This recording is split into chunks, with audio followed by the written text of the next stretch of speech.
My name is Chung Yi, and I aspire to be nothing more than an ordinary student living a life of ease. Yet I have awakened to the perfect life system. Casually solving a world-class mathematical conundrum has drawn the attention of academicians eager to take me under their wing. A chance display of culinary prowess has led a Michelin three-star chef to implore me to become his apprentice. Even the small cat I rescued turned out to be the cherished pet of a billionaire CEO.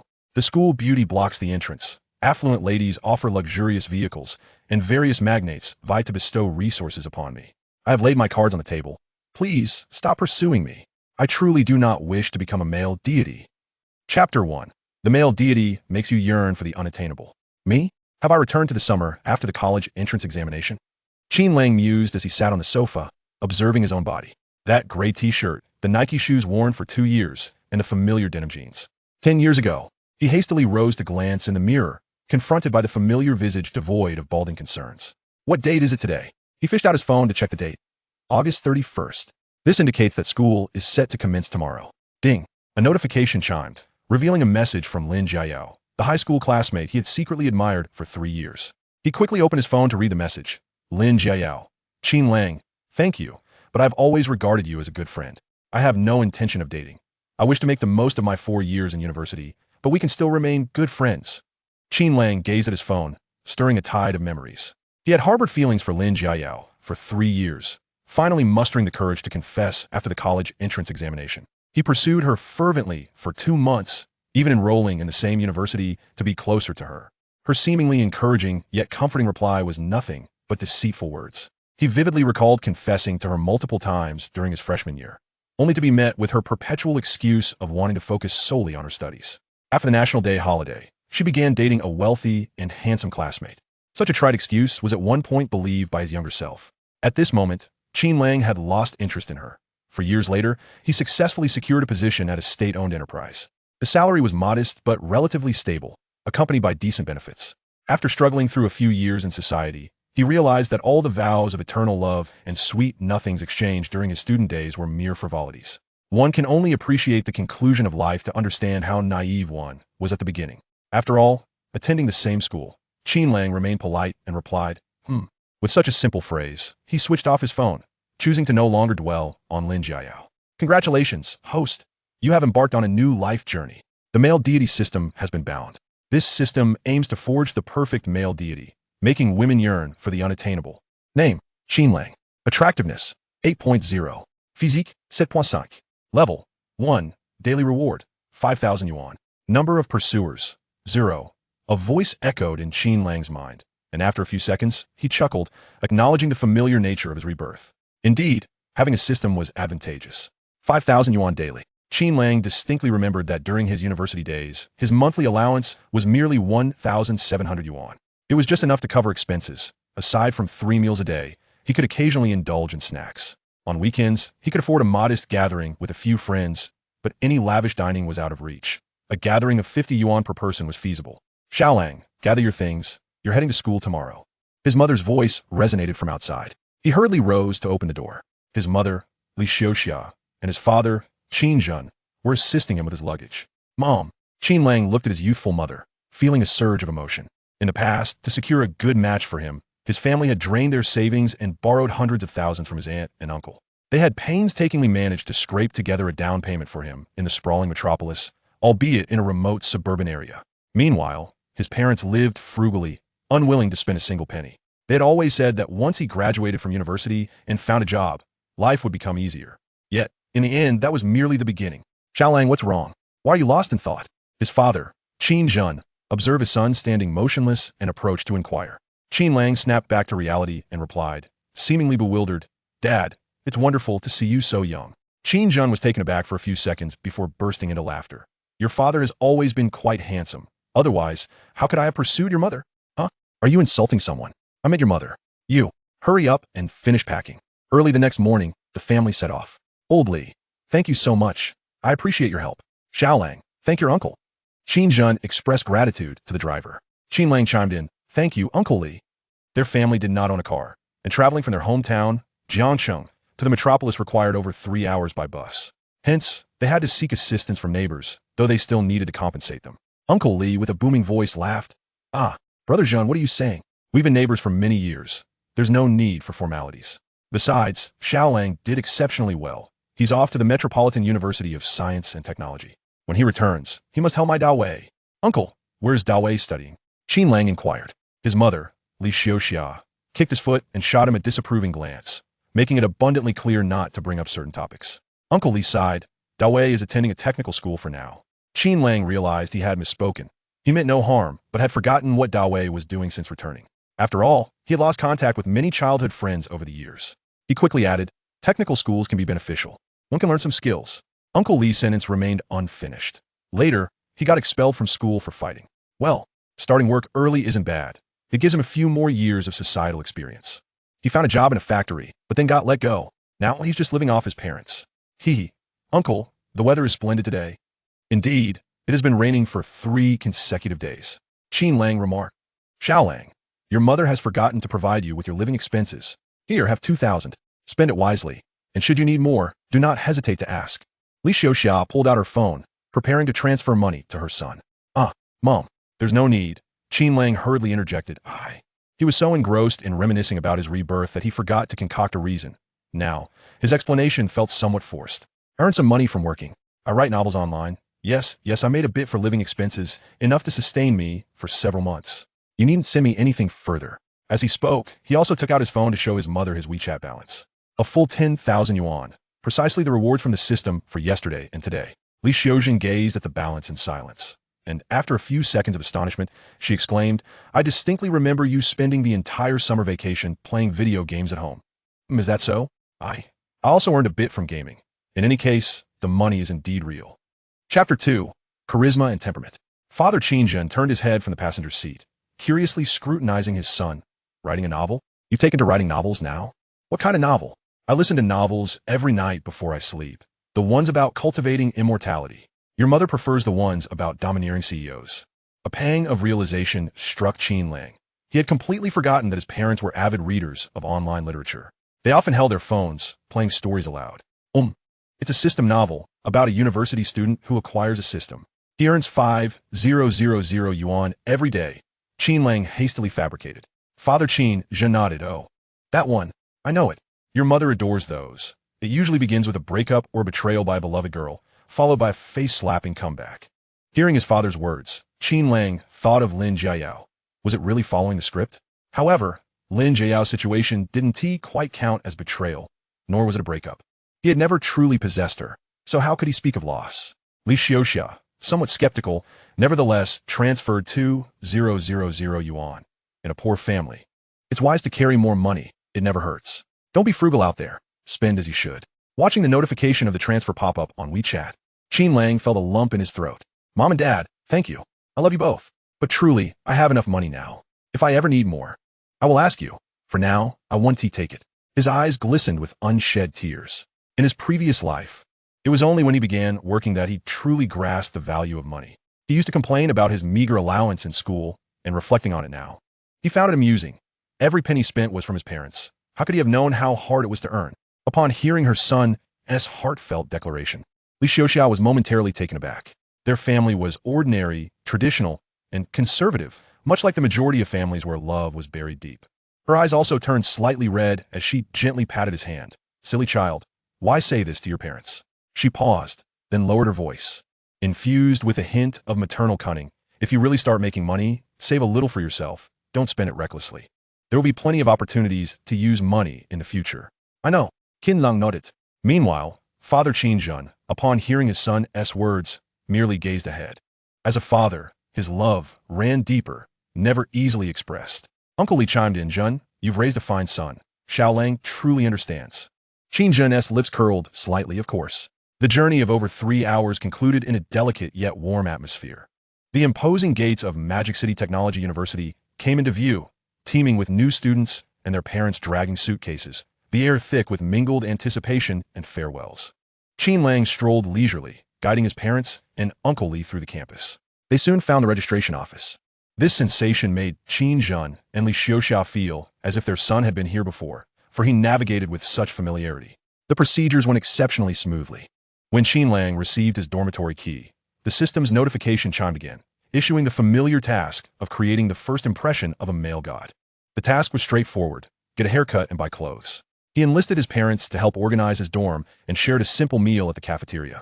Mom and Dad, I'll be back for National Day, just a month away, Qin Lang said calmly, his composure making his parents feel he had indeed matured. How could he not grow up? At this moment, he appeared 18, yet his mind felt as if it were 28. Moreover, returning to this life, he seemed to grasp many more truths. The boomerangs of life were now striking him fiercely. Well then, focus on your studies. His mother, Li Xiaoxia, said with a gentle smile, then whispered, it's hard to find a good wife nowadays. See if any suitable girls come from your studies. ISN T. Lin Jiayao from high school, also here, get to know her well. Suddenly, Qin Lang recalled writing a love letter to Lin Jiayao back in high school, which his class teacher had discovered, causing quite the stir. Thankfully, being a top student saved him from being sent home. All right, I got it, Qin Lang said, hugging his mother with a soft smile. On the way back, Li Xiaoxiao felt an inexplicable unease. Old Qin, do you think our son has changed? Look at him today. His smiles are not those hearty laughs, but rather gentle smiles. Qin Jun, casually seated in the passenger seat, replied, oh, it's his first time away from home. He must be feeling a bit uneasy. It's all right. He'll get used to it in no time. After a brief pause, he added, actually, this is good. It gives off a mature impression. Keeping emotions in check is quite commendable. You've been reading too many novels. Li Xiaoxia shot him a glance. At the school, Qin Lang sat in the barber shop, admiring his new hairstyle. Handsome, how does it look? The barber asked. Qin Lang tossed his voluminous hair. Not bad. I look quite dashing. Then come by often if you like it. How much? Just $2.80. You're a freshman, right? Yes. Qin Lang stepped down from the chair, pulled out his phone, and scanned the code to transfer $2.80. Ding. Detected the barber's admiration for the host. Experience points 10. Level LV1. Experience 10-100. What the heck? Qin Lang heard the voice in his mind and glanced at the young barber, who was a guy. Could it be? Does a male god require admiration not only from women, but also from men? As he pondered, the system chimed again. Not just admiration, jealousy, worship, envy, and even resentment can also enhance experience. Qin Lang smiled at the barber, who indeed looked at him with an expression of he must be a rich second generation. What freshman spends $280 just to get a haircut? Most would settle for a quick trim at a fraction of the cost. Exiting the barber shop, a gentle breeze swept through his newly cropped hair, bringing a refreshing chill. He gazed at his reflection in the mall's glass window, a sleek hairstyle paired with a simple white t-shirt, but with a newfound composure from his rebirth. He exuded an indescribable aura. Appearance increased to 82, charisma bonus effect activated. Indeed, one relies not only on appearance, but also on presence. He sauntered into a trendy clothing store catering to the youth. The sales assistant, a girl around his age, brightened upon seeing Qin Lang and eagerly approached. Hello, student. What style are you looking for? Would you like me to recommend something? Hello, I'll just browse for now. Though Qin Lang wasn't well versed in fashion, the system seemed to offer some guidance. The host has been provided with basic taste function, which can be activated at any time. Only applicable to items under 10,000 yuan, it can indicate the charisma enhancement value of various items. Activate. Qin Lang mentally commanded, and instantly, numbers appeared before all the items, representing their compatibility with his charisma. He skillfully selected a few seemingly basic pieces that were actually crafted with meticulous attention to tailoring and fabric. Please fetch me these 2 shirts and those casual pants. Whereas the fitting room, the assistant swiftly gathered the clothes while secretly assessing him. There was a peculiar confidence about this freshman, entirely unlike the timid demeanor typical of newcomers to university. After trying on the clothes, he stepped out, a simple blue and white striped shirt paired with beige casual pants, looking both fresh and appropriate, instantly accentuating his stature.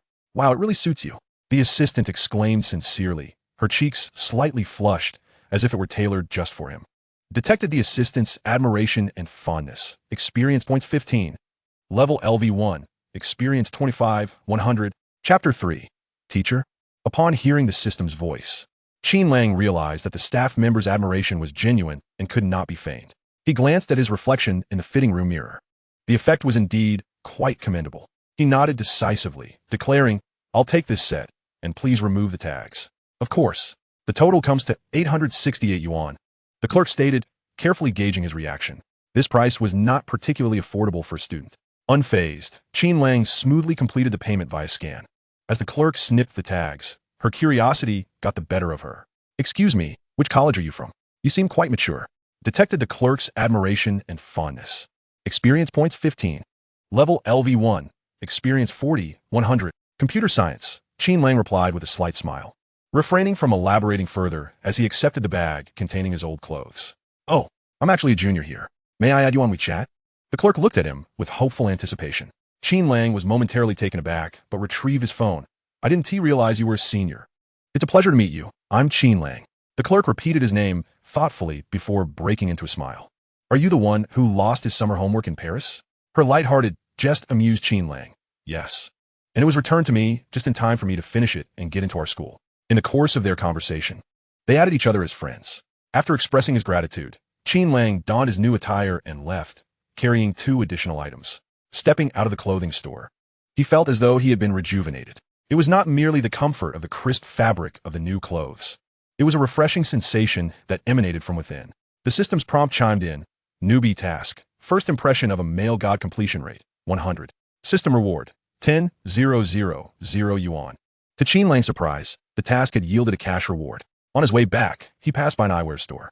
After trying on several pairs, he ultimately selected a pair of slender metal frames. In the mirror, the glasses lent him an air of elegance and poise, diminishing the youthful naivety he once possessed. As he strolled back to his dormitory, memories of his old friends came flooding back. They had all sought jobs together upon graduation, and after a few months as colleagues, they had all dispersed to different cities. He recalled the times they had to lug water from the 1st floor to the 5th, and now, after years of sitting in front of a computer, he struggled to even manage the stairs to the 3rd floor. He silently vowed, "I absolutely cannot go bald in this lifetime." Along the way, he noticed many students still settling into their new school. Several girls whispered, "Wow, that guy's so handsome. If he is handsome, why don't you pursue him?" "Haha, I wouldn't dare. He doesn't look like a student? He has such a refreshing vibe. Look over there, another handsome guy." Their voices, neither too loud nor too soft, perfectly reached Qin Lang's ears. Detected female, student's admiration, experience points 15. Detected female, student's admiration, experience points 15. Detected female, student's admiration, experience points 15. Level LV2, experience 65, 500. Daily reward, 6,000 yuan. A smile crept across Qin Lang's lips. He had merely changed his outfit and was already garnering such attention. This had directly contributed to his upgrade, as his daily reward had increased to 6,000 yuan. This was undoubtedly also a result of the system's subtle enhancement of his appearance. Upon arriving at the dormitory entrance, he was greeted by familiar voices. "I'm Li Wei. Em Zhangqi. Wubin. Brothers, I'm back." Qin Lang looked at the dormitory number, reminiscing about the joyful times they had shared, and was just about to push the door open when his phone chimed. It was a message from Lin Jiayao. "Have you arrived at school? I haven't seen you today. There's a freshman orientation tomorrow. Would you like to join?" Qin Lang glanced at the message, feeling an urge to delete her contact. He was not willing to waste his precious youth on her. He understood that Lin Jiayao wasn't genuinely inviting him. Rather, she was inviting a backup option, or perhaps her personal admirer. This girl played her cards well, keeping one dangling. Once you confessed, she would spin a myriad of excuses to reject you. Yet, if you ignored her or distanced yourself, she would suddenly become reliant on you, constantly needing your presence. She would provide you with emotional validation, making you feel like the most important person in her life, leading boys to treat her like a fragile treasure, fearful of her being hurt. Then, in a cycle of pursuit, she would declare, "I take our relationship seriously, and because of that, I need time to think. I hope to find someone for marriage." The eager admirer would be thrilled at the mention of marriage, thinking it required serious consideration and time. A month or 2 would pass, filled with breakfast deliveries, warm lunches, late-night study sessions, and various small gifts, yet yielding no results. As Qin Lang stared at Lin Jiayao's message, his finger hovered over the screen for a moment before ultimately deciding against deletion. He did not wish to engage in any deliberate actions. Deliberate revenge? Intentional humiliation? No. Such actions were unnecessary. What he needed now was to be casual. If he liked her, he would continue pursuing. If not, then so be it. "Qin Lang, no need. I've already arrived at school. I'll be with my classmates tomorrow." This was a sentiment spoken sincerely, devoid of any emotional undertones. As he pushed the door open, Qin Lang felt a wave of emotion wash over him. He finally reunited with his 3 close friends. Countless late-night study sessions had reminded him of the times spent gaming with them through the night in the dorm. Whether it was during their weddings or his own, they could only share fleeting moments together. Li Wei, standing at 192 centimeters, had gained admission as an athlete, his physique robust and his disposition cheerful. Yet, he was also the most sensible and considerate among them. Upon seeing Qin Lang, he immediately stood up. The other two followed suit, their expressions tinged with nervousness. Hello, teacher. Hello, haha. Qin Lang raised an eyebrow slightly before smiling gently, his hands clasped behind his back. Ahem. So, you took me for a teacher? Well, let us play along. Keep the area clean. He pointed to a bit of debris at their feet. Gubin immediately bent down to pick it up. Teacher, this was here before we arrived. Oh. Qin Lang approached his designated bed. Whose bed is this? The other three exchanged glances and simultaneously shook their heads. We don't know. Ha! Qin Lang chuckled lightly, turning to extend his hand. This is my bed. Qin Lang. Pleased to meet you all. Chapter 4. The Male God Awakens. Qin Lang's words rendered the dormitory momentarily silent. Li Wei was the first to react, his eyes widening. You're our roommate? Indeed. Qin Lang replied with a smile as he unpacked his belongings, revealing his laptop. I was just teasing you since you all seemed so anxious. No way, Zhang Qi exclaimed, slapping his thigh. You're quite the actor. We actually thought you were a teacher checking on us. Gubin looked at him in disbelief. Dude, seriously? Qin Lang was taken aback. Are you referring to a modal particle or a verb? Your orientation seems quite conventional. Normal? No, you're truly remarkable. The aura he exuded was not what one would typically associate with a student. At this moment, Qin Lang dropped any pretense. Tonight? Dinner is on me at the University Student Service Center. We're having hot pot. Let's look out for each other over the next few years. His words were casual, delivered with a calmness that elicited no resentment. Upon hearing this, the three were momentarily stunned. To invite someone to dinner right after meeting, especially to a hot pot restaurant, was indeed a generous gesture. Detected roommate surprise and fondness. Experience points 20. Detected roommate's admiration. Experience points 15. Level LV2. Experience 100-500. Are you the second brother? Gubin exclaimed in astonishment. What? Qin Lang was confused, but after a few seconds of contemplation, he understood. In their dormitory, they were all children from ordinary families, often envying the rich second-generation youths. They would frequently gossip about which wealthy heir was pursuing a girlfriend, how much they spent, and the inevitable breakups that followed. Consequently, the wealthy young man had acquired a unique nickname among them. Second brother. I am indeed. Qin Lang chuckled, wanted to deny it, but thought, why not play along?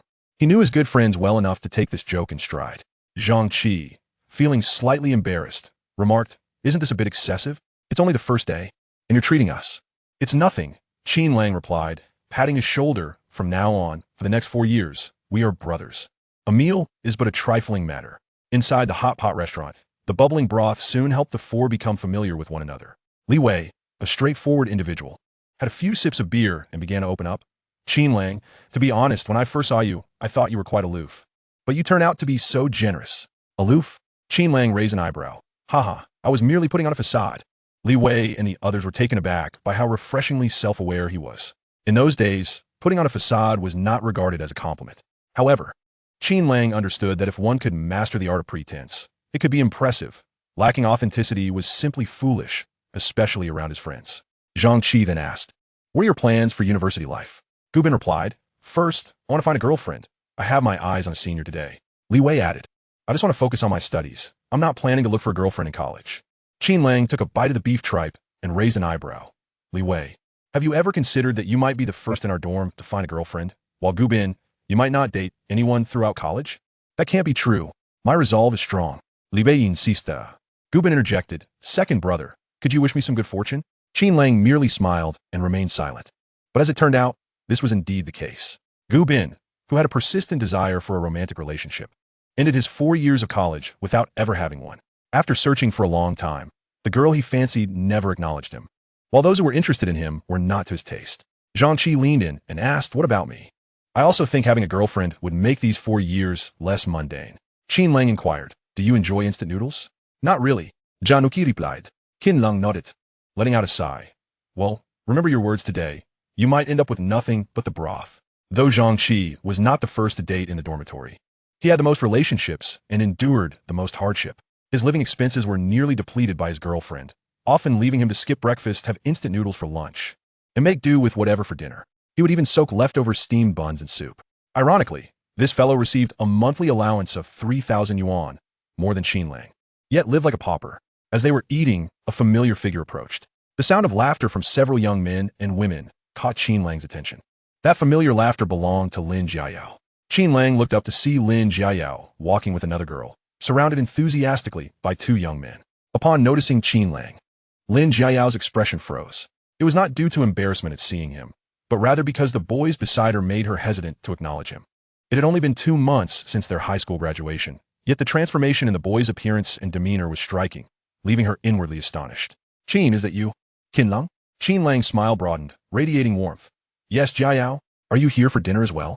There was no hint of displeasure on the boys' faces. In fact, they seemed to express a pleasant surprise at encountering an old acquaintance. All right, this is my classmate from university. This is Qin Lang, my high school friend. Lin Jiao introduced. Upon hearing that he was a high school classmate, the 2 boys exchanged wary glances. But their caution quickly dissipated due to Qin Lang's harmless smile and his polite greeting, his voice smooth and assured. Hello, I'm Qin Lang from the computer science department. His mature, greeting style left this group of newly minted adults feeling a bit out of their depth. Hello, we are from the business management department. I'm Wang Lei. And this is Zhao Yu, one of the boys responded, somewhat flustered. Qin Lang nodded with a smile, his gaze turning back to Lin Jiao. Still warm. You should find a seat quickly. This place is quite popular, and we might have to queue if we wait too long. His tone was natural, neither deliberately distancing nor overly enthusiastic, treating her as he would a regular old classmate. However, Lin Jiao remained rooted in place, her eyes scanning Qin Lang several times before she couldn't help but ask, Qin Lang, where have you been these past 2 months? You seem so different. Indeed, the Qin Lang before her was no longer the slightly awkward boy clad in a school uniform from high school, with sharp, short hair and simple yet stylish attire. Especially exuding an air of calm confidence, he stood out remarkably in the crowd. Really? Qin Lang chuckled lightly. I've just been gaming at home. My parents nag me about it every day, huh? This touch of self-deprecation stirred something in Lin Jiao, at least on the surface. Qin Lang was undeniably captivating.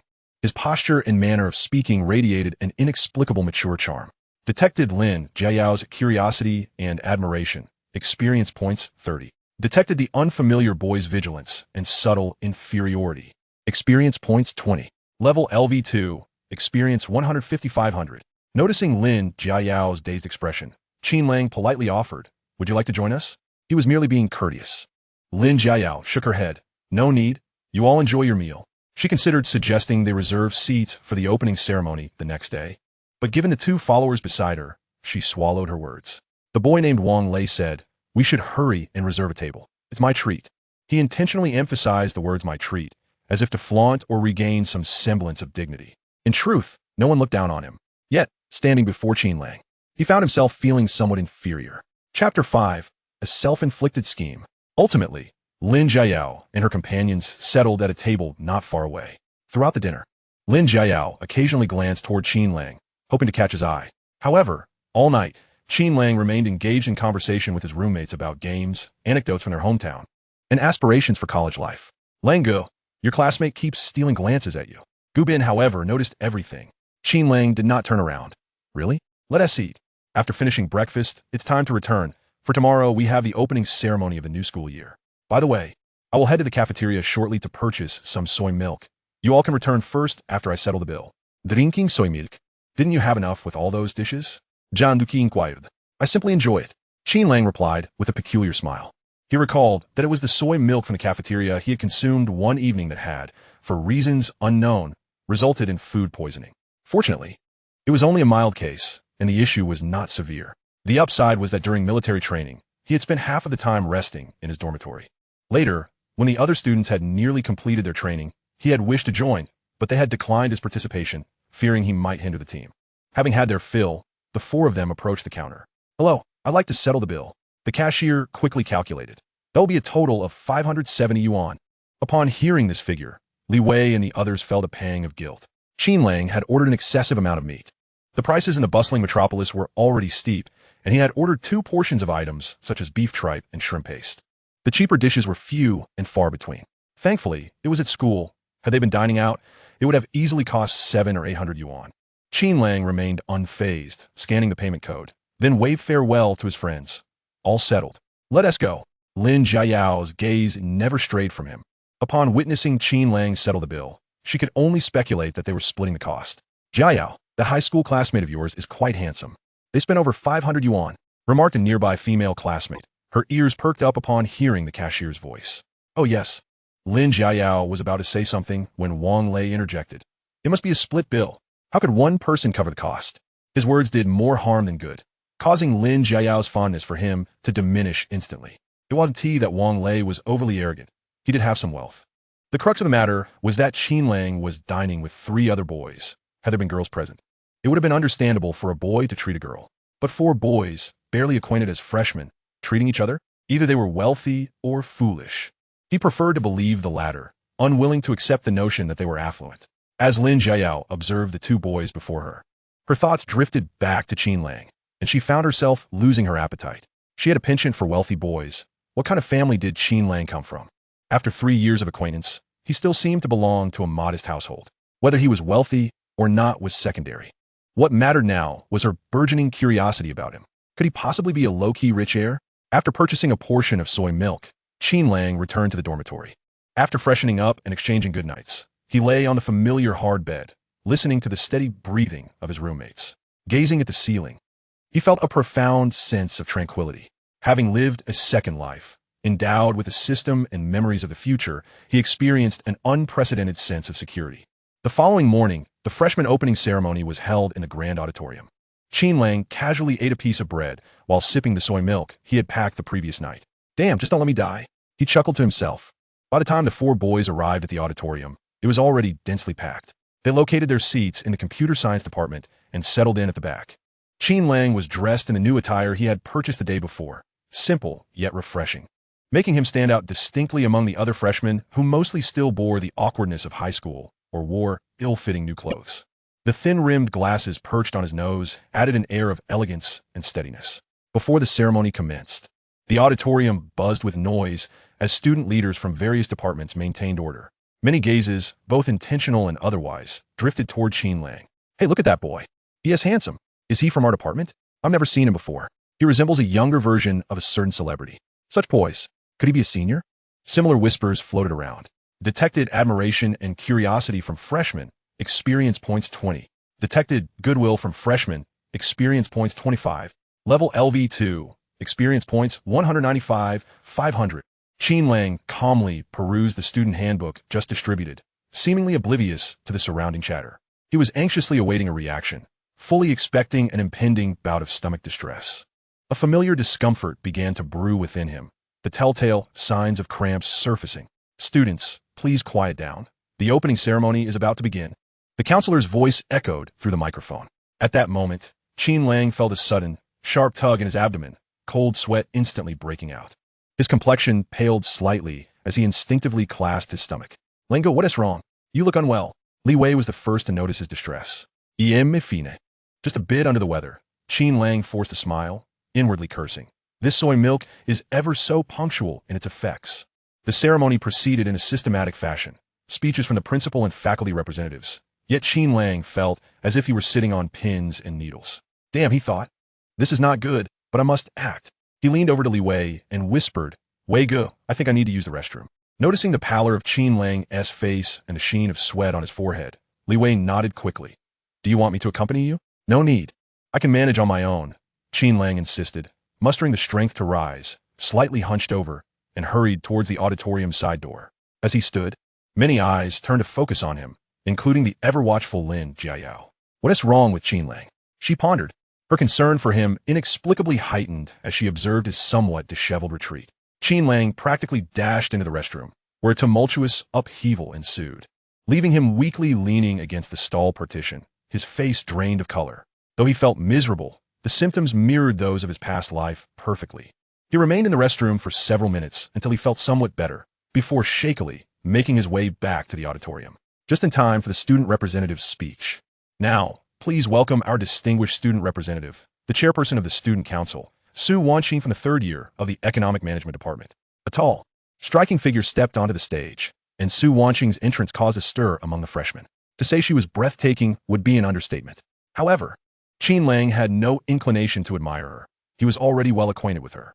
The campus belle, renowned throughout the university, possessed an air of superiority, making her seem unattainable to the average suitor. Although she outwardly exuded a gentle demeanor, one would soon discover her ambitious nature upon closer interaction. She inhabited a realm far removed from that of ordinary university students. It wasn't that she was unpleasant. Rather, her lofty expectations created a distance in her relationships, often tinged with an undeniable detachment. Chapter 6. A test of wits. Qin Lang lowered his head, beads of cold sweat forming on his brow. His complexion was ghastly. Li Wei and the others, not oblivious to the situation, quickly sought out a teacher. Qin Lang, what's wrong? The counselor approached, feeling Qin Lang's forehead, which was ice cold. Perhaps the soy milk turned sour, Qin Lang murmured. The counselor, a male teacher, promptly instructed, Li Wei, Zhangqi, you two take him to the infirmary. Don't delay. We need to assess the situation. With Li Wei and Zhangqi supporting him on either side, Qin Lang was nearly dragged out of the auditorium. Cold sweat trickled down his temples, his face devoid of color, making it evident to anyone observing that his condition was concerning. Hang in there, Langu. The infirmary, ISNT far. Li Wei urged, his tone laced with worry as they hurried along. Qin Lang weakly nodded, yet within him, he silently calculated the passage of time. This reaction was even more intense than the last, but it should suffice. In truth, he felt a sense of satisfaction. Self-comfort could be termed strategic health management. At the very least, he had no desire to endure that wretched military training again. To him, it was an utter waste of time. The doctor in the infirmary, a middle-aged woman in her 40s, immediately instructed him to lie down on the examination bed upon seeing his condition. What seems to be the matter? She inquired while retrieving a thermometer. Doctor, he might have consumed spoiled soybean milk. Zhangqi hastily explained. He was fine this morning, but shortly after drinking, he became like this. After taking his temperature and palpating several areas of Qin Lang's abdomen, the doctor observed him sharply inhale a few gasps of cold air, his brow furrowing tightly. Acute gastroenteritis. She preliminarily diagnosed, most likely caused by food poisoning. We'll start in 4 to replenish electrolytes and reduce inflammation, and we'll need to monitor him. For the next few days, he must refrain from vigorous exercise and rest in bed. Upon hearing this, Qin Lang felt a weight lift from his heart. He weakly glanced at his counselor and roommate. I'm sorry for causing everyone trouble. What are you talking about? Your health is paramount. The counselor patted his shoulder. Rest well. I will handle matters regarding military training. The first step was successfully accomplished. Once they departed, Qin Lang leaned back against the hospital bed, closing his eyes and savoring the cool medicinal fluid flowing into his veins, a faint smile creeping onto his lips. In the afternoon, military training commenced. Qin Lang checked his account and discovered he had received a reward of 6,000 yuan today, leaving a balance of 24,680 yuan. Ignoring the shouts from outside related to military training, he busied himself downloading a newly launched app for pulse trading, a virtual currency trading platform. Just 0.03 yuan each. He beamed even more broadly. He distinctly recalled that at this point, blockchain and virtual currencies were still niche markets in the country, garnering little attention.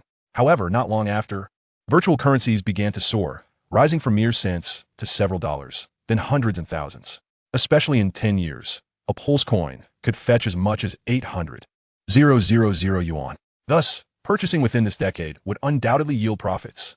Unfortunately, there were restrictions. Only 1,000 coins could be bought per day. Qin Lang promptly purchased 1,000 coins, spending 300 yuan. After a while, the infirmary door gently creaked open. A familiar figure stepped in, clad in camouflage. Lin Jiayao. Qin Lang, are you feeling better? She asked, holding a bag of fruit, her face reflecting just the right amount of concern. Think have changed? Qin Lang gazed at the girl at the door, taken aback. His unintentional actions upon returning had led to a shift in circumstances. He recalled that during his previous bout of food poisoning, Lin Jiayao had not visited him at the hospital. Now, not only had she come, but she also brought fruit. I'm much better. Thank you for coming. Qin Lang suppressed his astonishment, maintaining a feeble demeanor. Don't move. Lie down quickly, Lin Jiayao urged, stepping closer to place the fruit on the bedside table, her eyes brimming with unabashed concern. It was genuine. Her concern was devoid of any ulterior motives. I heard from Li Wei that you got food poisoning from the cafeteria's soybean milk. Lin Jiao initiated a conversation, her tone laced with a hint of reproach. You should be more careful. If you're ever running late in the mornings, I, or we, could bring you some clean breakfast from outside. The intimacy in her words was a stark contrast to their previous interactions. Qin Lang understood that this was largely due to his enhanced image and demeanor, along with the unexpected protective instinct evoked by his current frail state. She didn't genuinely like him. Rather, it was more about curiosity. Detected an increase in Lin Jiao's concern and affinity. Experience points, 20. Detected Lin Jiao's subtle desire for control and pity regarding the host's fragile state. Experience points, 25. Level, LV2, experience, 200-4,500. Pity? Desire for control? Qin Lang smirked inwardly. It seemed Lin Jiayao had habitually slipped into a mode of offering care to attain a psychological upper hand. It was as if her kindness was a form of charity, highlighting her gentle heart. After a brief conversation, Lin Jiayao suddenly remarked, "You mentioned before that you liked me." She deliberately brought this up, evidently keen to probe Qin Lang's mindset. "Oh, I find your perspective quite reasonable," Qin Lang replied. "Upon reflection, I realize you wish to make the most of your 4 years in a learning environment. That mindset truly inspires me. I've decided to emulate your diligence." Huh? Lin Jiayao felt a bit dazed, unsure she had truly said that. When she told Qin Lang before, it had merely been a casual remark, hardly something she took seriously. Now, as she thought back, it indeed seemed she had said something along those lines. However, Lin Jiayao was no novice. She wouldn't easily concede. With a smile, she continued, "Indeed, I believe the 4 years of university should be dedicated to earnest study." After all, pausing as if to choose her words, she added, "After graduation, we may all part ways, and some people might be lost to us forever. It would be better to find someone after graduation, unless you encounter that fated person." While her words sounded reasonable, they subtly hinted at Qin Lang. "If you don't pursue me now, you may miss your chance after graduation." As for who that destined person might be, well, that was for him to contemplate. The ardent admirer often embellishes their own narrative, indulging in self-deception. They might think, the goddess has spoken. So, is the fated person she mentioned referring to me? Is she hinting at something? Qin Lang merely nodded, offering a single word in response, "Indeed." Internally, he chuckled, "Come on, girl, I'll give you just a simple yes, and you can guess the rest." Chapter 7. A Subtle Turn. Lin Jiayao was nearly taken aback by Qin Lang's singular affirmation.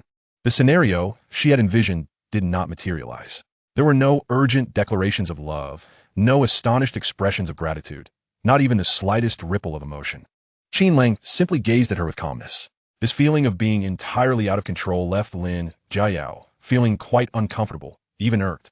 She had grown accustomed to being cherished by Qin Lang, to observing his reactions to her every move, whether in joy or sorrow. Yet now, he appeared merely as an observer. "Don't you have anything else to say?" Lin Jiayao couldn't restrain herself from asking. Her tone tinged with a hint of impatience she herself hadn't realized. Qin Lang took 2 seconds to react, clenching his fists as he replied, "I find your words very insightful. Strive to learn and enrich yourself. Jiayao, you have always been such a thoughtful person. Keep it up. Aim for the peak." His words were imbued with sincerity, even containing an element of admiration, elevating Lin Jiayao to a stature of someone with depth and ambition. Now, if she were to bring up the topic of feelings again, it would only serve to highlight her contradictions and insincerity. Lin Jiayao opened her mouth, momentarily at a loss for words. She gazed at Qin Lang's face, which appeared even more handsome due to his frail condition, and for the first time, she found this long-time acquaintance of over 3 years to be strikingly unfamiliar, yet captivating. "All right then, make sure to rest well. During military training, I will keep an eye on the situation for you." She stood up a bit hastily, seeking an excuse to leave. The moment the door closed behind her, Qin Lang's feigned weakness lessened, and he glanced at the fruit Lin Jiayao had brought. Casually grabbing an apple, he wiped it hastily, neglecting to wash it, and began to devour it. A few minutes later, groaning, Qin Lang clutched his stomach. "Doctor! Doctor!" The physician hurriedly entered, glancing at the curled-up Qin Lang and then at the apple core beside him. "Ah, I warned you to be cautious. Why do you eat recklessly?" In the following days, Qin Lang visited the infirmary daily for intravenous drips, consistently acquiring 1,000 pulse coins and receiving a reward of 6,000 yuan each day. Upon returning to the dormitory, he noticed his friends visibly darkened by the sun. Gubin sat on the edge of the bed, bursting a blister on the sole of his foot. Ouch. Zhang Qi was in front of the mirror, picking at his peeling skin. "This is unbearable. I thought university would be enjoyable. Yet military training lasts 14 days, and we're only halfway through. I'm done." Li Wei lay on his bed, hoarsely lamenting. "That instructor is insane, insisting I sing. I can't carry a tune." Meanwhile, Qin Lang gazed at the balance of over 67,000 yuan on his phone and sighed. "Life is exceedingly dull." "Dull? Second brother, do you even comprehend what you're saying? If you were to participate in military training, I assure you, your pretty boy persona would cease to exist." Gubin struggled to rise. Qin Lang, baring his muscular arms, prepared to take a shower. "I'll join tomorrow." He truly wished to escape the confines of the dormitory. After all, a week had passed without any upgrade to his system. With scarce interaction and no opportunities to meet any females, he had kept himself occupied, either researching ways to earn money or previewing the knowledge in his textbooks. He was determined to obtain his diploma and maintain the persona of a top student. To be candid, he had lost interest in games. In his previous life, he had indulged enough in them. Games like LOL had become mere spectator sports for him, eliciting no excitement whatsoever. Hey, did you see those girls from the art college next door? Li Wei suddenly broached the topic. Gu Bin nodded, a mischievous grin on his face. I've been watching for several days now. Today, they were practicing right next to our class. The art students truly excel at their craft. Zhang Qi remarked. I still think Su Wanqing is the most beautiful, but alas, she is a senior. I plan to join the student council to see if I can. Li Wei advised him against overestimating his chances. Don't be delusional. Girls like Su Wanqing aren't attainable by ordinary folks. Do you know how many rich heirs are at our school? They drive BMWs and Benzes to invite her out, only to be turned down. Oh, I can't. But can our second brother? Gu Bin chimed in. Second brother. Second brother. Did you hear that? In the bathroom. Qin Lang heard Zhang Qi's voice and replied. Stop calling me second brother. You're the one who has second. What do you mean by can or cannot? With no thoughts of women, I must focus on studying and making money. As expected of the second brother. Studying hard, I may not believe. But making money is indeed the right path. Janu Kichakud. Gu Bin, however, was somewhat indignant. To be honest, those art college girls are insufferably pretentious. Their eyes are practically at the top of their heads, as if looking at us would tarnish their purity. Do they truly think they are celestial beings descended from the heavens? Gu Bin's words rendered the other too silent. Indeed, those girls even wore makeup during military training. When sitting beside them, Gu Bin considered approaching, but upon overhearing their discussions about cosmetics worth thousands, he hesitated. Thousands? Tens of thousands for handbags. He felt utterly out of his depth. Their words seemed tailored for ordinary boys like them, making them feel like typical beta males. The next day, Qin Lang appeared punctually at the military training grounds, donning a fitted camouflage uniform that accentuated his tall stature. A week of rest had kept his skin remarkably fair, making him stand out amidst a sea of sunburned freshmen. Reporting, Computer Science Department, Qin Lang, returning to duty after recovery. His voice resonated clearly, and his posture was impeccable. The instructor, a young sergeant, glanced at the medical certificate he presented and nodded. Join the ranks. Take care of your health and report any discomfort immediately. Yes. Qin Lang jogged into formation, instantly feeling the curious gazes directed at him from all sides. Some were inquisitive, some astonished, and of course, the girl from the art college nearby openly scrutinized him. Detected jealousy from the boys, experience points 20. Detected admiration from the girls, experience points 20. Several notifications promptly increased his experience by 100.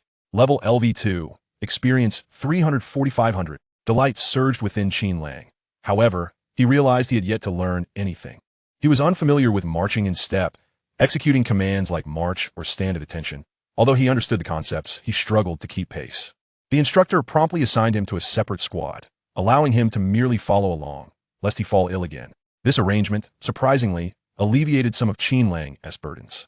Yet, he was taken aback to find that, despite his late arrival, someone had made room for him. One fellow student, known for his clumsiness, was called out. Lu Chong, step forward.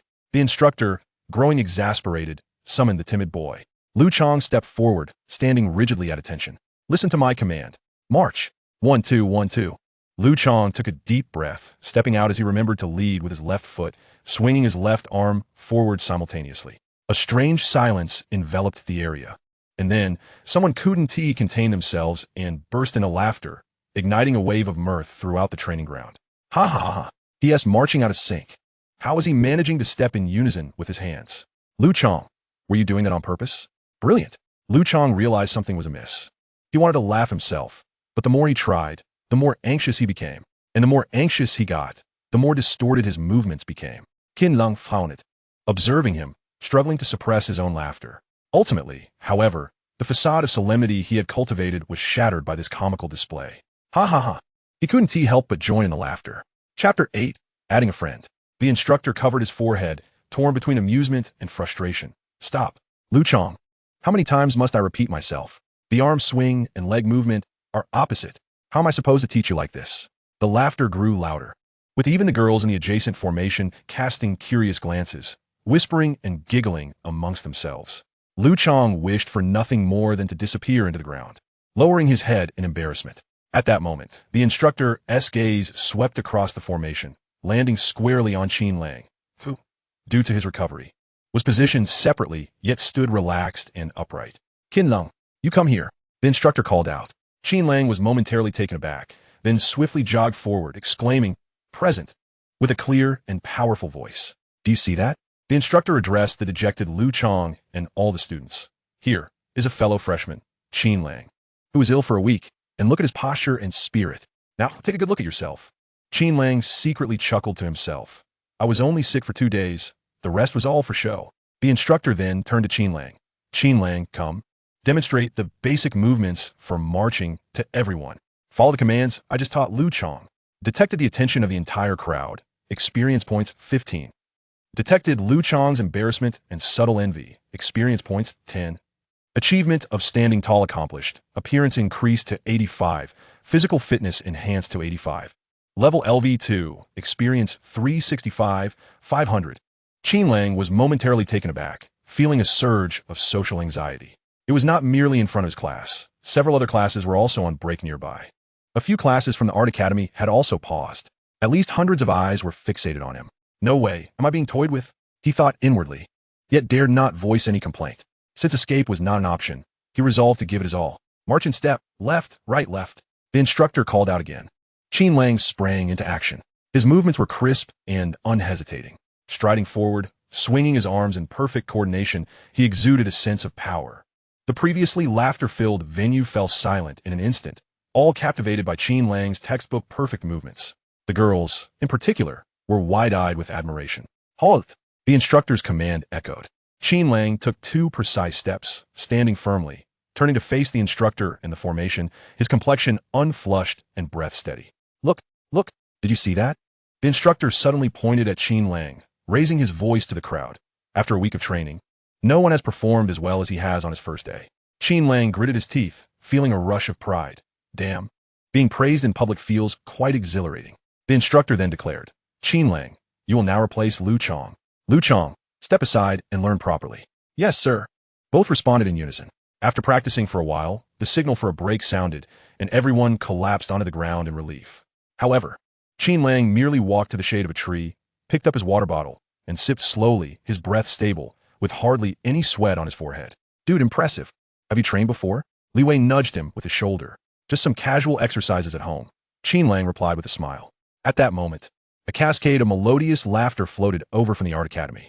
A group of girls playfully pushed one of their own forward, who was tall and adorned with light makeup, striding directly towards Qin Lang and his companions. Instantly, all eyes were drawn to her. With determination, the girl approached Qin Lang, extending her hand with poise. "Hello. I am Ning Shiwei from the dance department of the Art Academy. I noticed your movements were quite standard. Could you teach us how to march properly? Our instructor says we are always too lackluster." As her words fell, a chorus of teasing erupted around them. Gu Bin, Zhang Qi, and others were wide-eyed, filled with both envy and nervous anticipation as they watched Qin Lang. Observing the bright smile of the girl before him, Qin Lang's thoughts were as clear as day. The request for marching instruction was merely a pretext for flirting. The military training intensity at the Art Academy was low, and the instructor's demands relatively lenient. There was no way someone would seek advice on marching because they performed poorly. Qin Lang, Onelezevit, replied, "Talent." The audacious remark nearly caused Li Wei and the others, who were drinking water, to choke. Yet Ning Shiwei showed no sign of retreat. "May I add you as a friend?"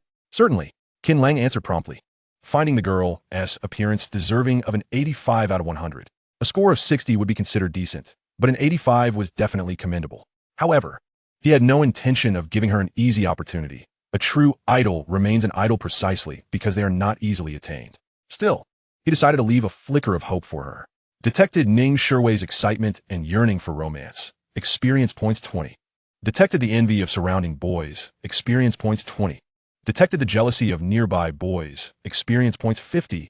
Level LV2. Experience of 455, 500. So many? Qin Lang was bewildered. The fluctuations in experience points were puzzling.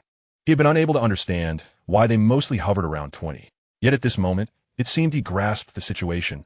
Clearly, the surrounding jealousy was palpable. This might be linked to the number of people and the intensity of their emotional responses. A simple envy or jealousy would yield little experience. However, it appeared that some might harbor a hidden crush on Ning Shiwei, perhaps lurking in the corners.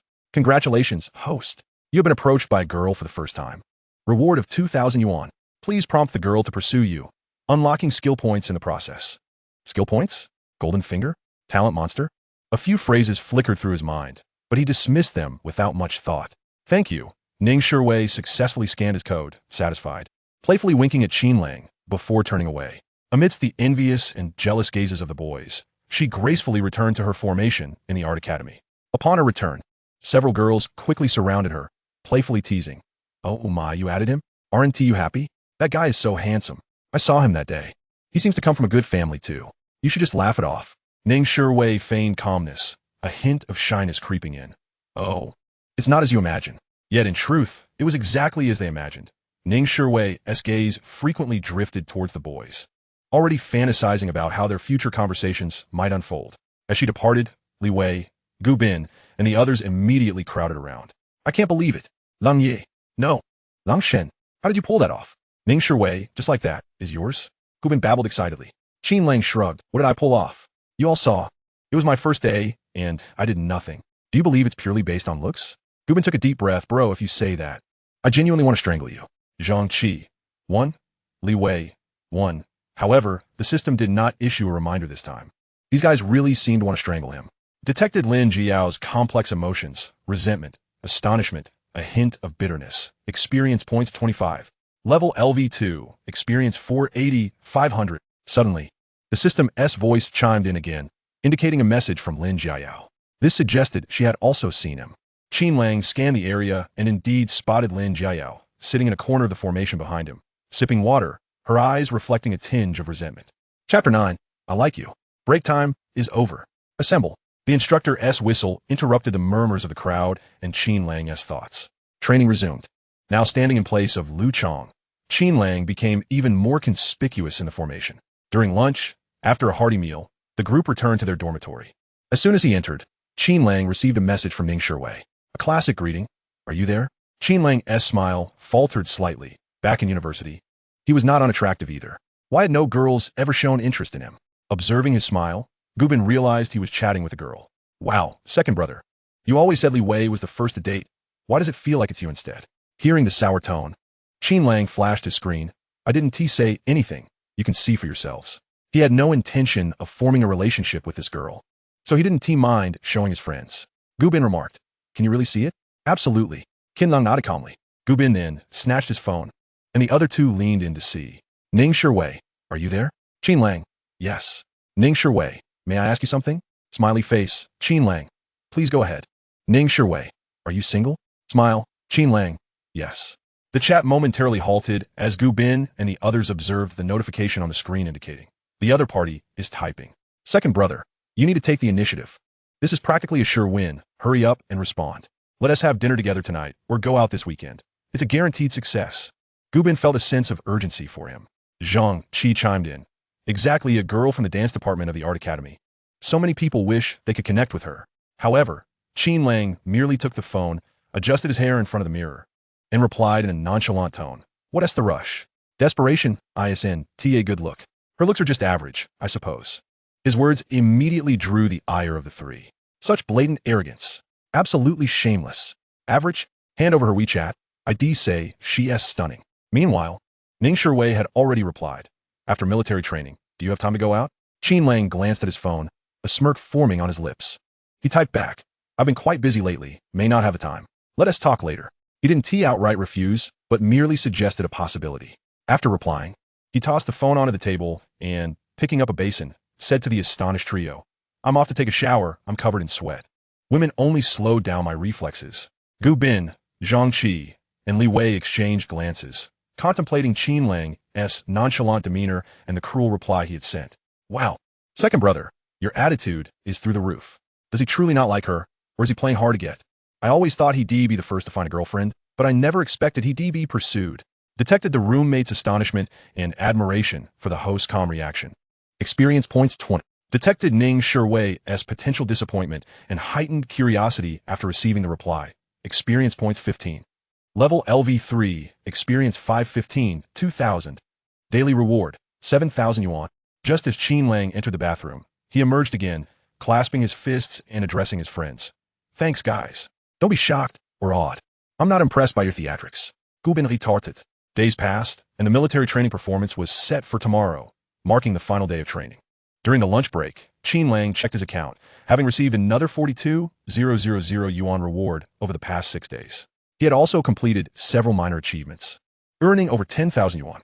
His total balance stood at 130,000 yuan. In his previous life, he learned that the saying "clothes make the man" was not merely a cliché. Suitable attire greatly enhances one's presence. Now, with the added benefit of a basic taste function, his style was further elevated. Leaning back on his bed, he opened a few familiar shopping apps. This time, he had a clear objective, opting for high-quality, minimalist designs from light luxury and designer brands instead of fast fashion. He selected a sharply tailored casual blazer priced over 2,000, 2 pairs of casual trousers in different colors totaling 1,500, a versatile pair of white sneakers, and a pair of leather slip-ons. He placed the order and completed the payment in one go, with a total amount of 380 yuan. The afternoon marked the final full rehearsal before the military training performance. Under the blazing sun, each formation shouted slogans and marched in precise step. The atmosphere far more serious than usual. Qin Lang was particularly focused. Finally, after a long day of military training, even Qin Lang's skin had taken on a sun-kissed hue. As he approached the dormitory, a somewhat surprised, yet nervous female voice called out, "Qin Lang." Turning towards the sound, he saw Ning Shuwei standing under the shade of a tree at the entrance of the dorm, holding 2 cups of milk tea. She had clearly waited there, having changed out of her military training uniform into a refreshing dress that accentuated her figure, drawing the attention of several passing boys. Many paused to observe the two, with several male students silently wishing, "Please don't let them be dating. I like her." A low murmur of teasing and gossip erupted among their peers. "Gu bin elbowed Qin Lang, your girlfriend." "No way," Qin Lang thought, surprised by Ning Shuwei's boldness. Maintaining a calm facade, he approached her. "Qin Lang, you just finished rehearsing, right? You must be tired. I happened to pass by and bought too much. Here, a cup for you." Ning Shuwei handed him one of the drinks, her eyes flickering with a hint of nervousness, revealing the weakness of her excuse. Qin Lang glanced at the drink, feeling a sudden discomfort. Was it too much to toy with a girl's feelings? At least she had been sincere towards him. Even if she might have connections like Lin Jiayao, she hadn't harmed him in either life thus far. But should he harm her? Staring at the drink she offered, he felt a loss. If she were truly a good girl, was he manipulating her emotions? What's wrong? Don't you like it? Oh, that's not it. But Shuwei, I need to tell you. Qin Lang's expression grew serious. Ning Shuwei nodded eagerly. Yes. I'm not someone who falls in love at first sight. So Qin Lang softened a bit, deciding to be straightforward and tell her that he wouldn't easily fall for anyone. Ning Shuwei's demeanor shifted slightly, disappointment flickering across her face, but she quickly looked up at him. "That's okay. I think that's being responsible in a relationship. So, do you have time this weekend?" "Yes. I'll treat you. Thanks for the drink." Gubin watched from the side, shaking his head in confusion. He didn't understand why Qin Lang was being so evasive. Why not just confess directly? After chatting for a while, Qin Lang prepared to head upstairs when suddenly Ning Shuwei called out to him, "Qin Lang." "Huh?" He turned back to look at her. Ning Shuwei's eyes darted with a newfound determination as she playfully declared, "I like you.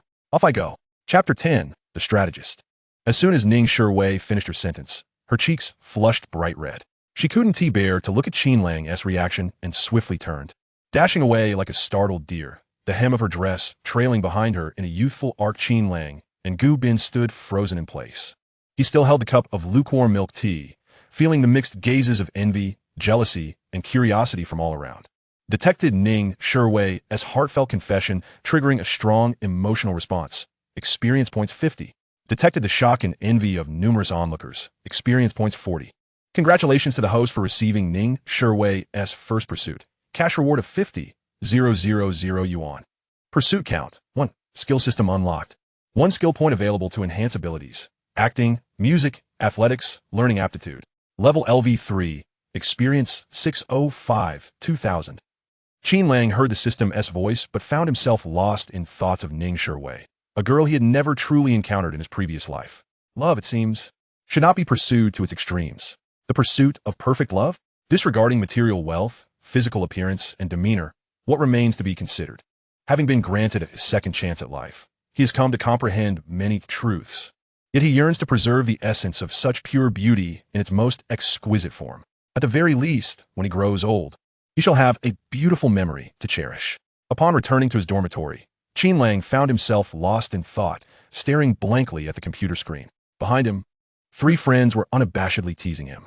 Gu Bin remarked, she boldly confessed her feelings. Ning Shiwei's looks are quite impressive. There's no one in the art academy who surpasses her beauty. Zhang Qi added, anyone who disagrees is simply foolish. Li Wei chimed in, why does such good fortune never come my way? Qin Lang, you're not deliberately avoiding a relationship just to validate your claim of being the first in the dormitory to have a partner, are you? Gu Bin scoffed. What a colossal ego. For the sake of a single statement, you turned down Ning Shiwei? That's absurd. You and TB at a loss. Zhang Qi interjected. Girls from the art academy have high expectations, but I believe your abilities are sufficient. Or are you considering a more economically viable option? Listening to their incessant chatter, Qin Lang finally turned around and said, enough. Let us get some sleep. In the girls' dormitory, news of Ning Shiwei's confession somehow reached her roommates. My goodness, Shiwei, you actually pursued him? Do you truly like him?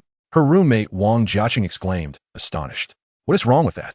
Ning Shiwei retorted, though her voice weakened, tinged with uncertainty. As the reckless courage that propelled her earlier waned, the weight of reality and her roommate's skepticism began to flood her mind. Of course it's a problem. My foolish Shiwei. Another roommate, Gao Nan, interjected, her tone laced with frustration. How can a girl confess first? You just revealed your cards. You must maintain some dignity. Let the boys pursue you and invest in you to demonstrate their sincerity. Wang Jiaqing nodded vigorously, counting examples on her fingers. Exactly. Look at our classmate, Zhou Qian. Her boyfriend is a wealthy heir from the Business Management Academy. After military training, he drives her around. And then there's Lu Yun from the neighboring dorm. Her boyfriend brought us snacks every day just to win her over, and we still have some left. Gao Nin leaned in, lowering her voice. Sure way. Romance isn't solely about feelings. You need to gauge his background. What is his family like? What are his spending habits? Is he genuinely as cultured and capable as he appears? The art academy is expensive. Don't foolishly invest your affection without considering the consequences, right? And you foolishly bought him milk tea, wasting 20 yuan. Wang Jiaqing added, picking up a snack from the table. Their banter continued, presenting real-life examples of girls pursued by wealthy heirs, emphasizing the notion that girls should not take the initiative and must assess a boy's financial stability. As Ning Shiwei absorbed their words, her heart, once aflame with passion from her confession, began to cool. She genuinely liked Qin Lang. Her feelings were authentic. Yet, under the weight of her roommate's pragmatic analysis, her affection seemed to be shrouded in a veil of materialistic concerns, leaving her with a twinge of regret and unease about her impulsive confession. But I believe he isn't that kind of person, Ning Shiwei quietly defended herself, though her conviction was evidently lacking. Oh, my naive girl, you can never truly know someone's heart. Gao Nin advised strategically. Let him simmer for a few days. Don't initiate contact. Observe his response. If he genuinely cares for you, he will reach out. If he remains silent, then it's clear he doesn't harbor strong feelings for you, and you've lost nothing, right? In the boys' dormitory, the anxious Gu Bin and the others were pacing restlessly. Qin Lang remained composed, casually drying his hair. Zhang Qi suddenly yanked out a power plug, exclaiming, how can you still be so relaxed? I'm drying my hair, not my face. Qin Lang joked. Gu Bin pulled him over and forced him into a chair. Listen up. There exists a profession known as a love strategist. Qin Lang nodded. Is it just you lot? Indeed. But you must also consider that Ning Shiwei's dormitory is not devoid of strategists. Since she has taken the initiative, you cannot be vague. Tell me, what is your financial strength? This is a mere curiosity. Let us be honest and analyze it. Li Wei chimed in. Qin Lang, be mindful. You'll regret it later. How much is your monthly living expense? 10,000, 20,000. Qin Lang rolled his eyes and casually remarked, over 200,000. His friends stared at him in disbelief, their faces nearly pressed against his. Did you just add an extra zero? You. Zhang Qi stammered, struggling to find his words, wiping his still damp hair with a towel. Qin Lang replied nonchalantly, why would I deceive you? That's about right for living expenses. What is the issue? What is the issue? Gu Bin exclaimed, slapping his thigh, his voice rising an octave. Bro, no, Qin Lang. You call over 200,000 a living expense? That's wealth. Is your family mining or printing money? Zhang Qi interjected. Father, do you need a younger brother? Get lost, Qin Lang retorted. Detected extreme shock and initial admiration from roommates regarding the host's substantial living expenses. Experience points, 80. Level, LV3, experience, 6852000. Chapter 11, The Strategist's Clash. After receiving a definitive answer from Qin Lang, Gu Bin and the others gradually emerged from their state of shock.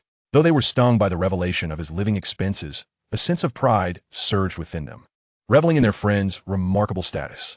Gu Bin paced the room, stroking his non-existent beard while nonchalantly grabbing a magazine from the table to fan himself theatrically. Suddenly, he struck a pose reminiscent of a character from a Beijing opera, halting dramatically and enunciating. Since our brother is a superlative elder brother, the advantage lies with us, not them.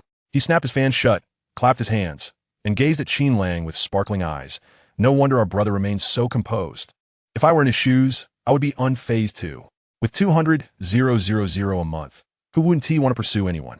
Ning Shiwei, no matter how beautiful, must weigh her options against such formidable strength. Zhang Qi added with a mischievous grin, exactly. Qin Lang, the tides have turned. It's not her choosing you. It's us choosing her. You must maintain your composure. No. Gu Bin waved his hands. That one T do. What if she doesn't recognize our brother as strength, and ends up with someone else? That would be absurd. Li Wei, being more grounded, noted, however, Qin Lang, I see sincerity in Ning Shiwei. She doesn't seem solely driven by money. If you genuinely like her, don't be overly aloof. You might scare her away. Gu Bin nodded in agreement. Li Wei has a point. You should subtly showcase your strengths. You don't necessarily have to spend money. But she must know you possess wealth, making it hard for her to walk away. As Qin Lang listened to their earnest analysis, he responded dismissively, Ah, yes. Very good, Mr. Gu. Yet, despite his words, he remained indecisive within. At this moment, the system prompted, system notification. The host is facing an emotional dilemma. It is advisable to maintain a moderate distance to enhance the pursuit experience of the other party, which can significantly increase the frequency of being pursued and the acquisition of experience. Damn it, can one person confess multiple times and accumulate those instances? Qin Lang was overjoyed. He had always assumed that number of pursuits, one meant a single opportunity for an individual. If that were the case, this skill point would be exceedingly difficult to obtain. Yet, unexpectedly, it allows for multiple confessions. Since love is present, let her love even more deeply. Of course, there's also Lin Jiayao. Hee. Qin Lang mused to himself, voicing his thoughts aloud. Lin Jiayao? What a familiar name. Zhang Qi mused for a moment before recalling the girl they encountered at the hot pot restaurant that day. She must be your high school classmate, right? Goodness, brother Air. Are you still thinking about her? Gu Bin clapped him on the shoulder. Let's win her over together, shall we? Isn't that right? Sleep it off, will you? Qin Lang's face flushed with embarrassment as he inadvertently spoke his mind. Nevertheless, since he had accepted her milk tea, he felt compelled to express his gratitude to Ning Shiwei. Qin Lang, thank you for the milk tea. Ning Shiwei, you're welcome. At this moment, Ning Shiwei's response was brief and somewhat stiff. Qin Lang could almost envision the emotional analysis session taking place in her dormitory at that very moment. Qin Lang, the military training has concluded. What are your plans next? He deliberately posed an open-ended question, eager to observe her reaction. After sending the message, several minutes passed before Ning Shiwei replied. Her response dry and lacking enthusiasm. Ning Shiwei, well, I'll take a break. I might stroll around campus with my roommates to familiarize myself with the surroundings. The previous warmth and inviting tone had completely vanished. A knowing smile crept upon Qin Lang's lips. As expected, she had been advised by her strategists. He could almost guess their recommendations. Be reserved, do not be overly proactive, let him make the first move and assess his sincerity. Meanwhile, in Ning Shiwei's dormitory, the atmosphere was indeed delicate. Yes. Wei, respond like that. You can't just go back to him after a simple thank you. Wang Jiechi nodded in satisfaction as she observed Ning Shiwei's message being sent. It's crucial to keep him at bay, to let him know you are not so easily won over. Gao Nan chimed in, adopting an air of seasoned experience. Look, he's initiating a conversation with you. This indicates we made the right move, but we must hold our ground now. Ning Shiwei glanced at her phone, feeling a twinge of discomfort.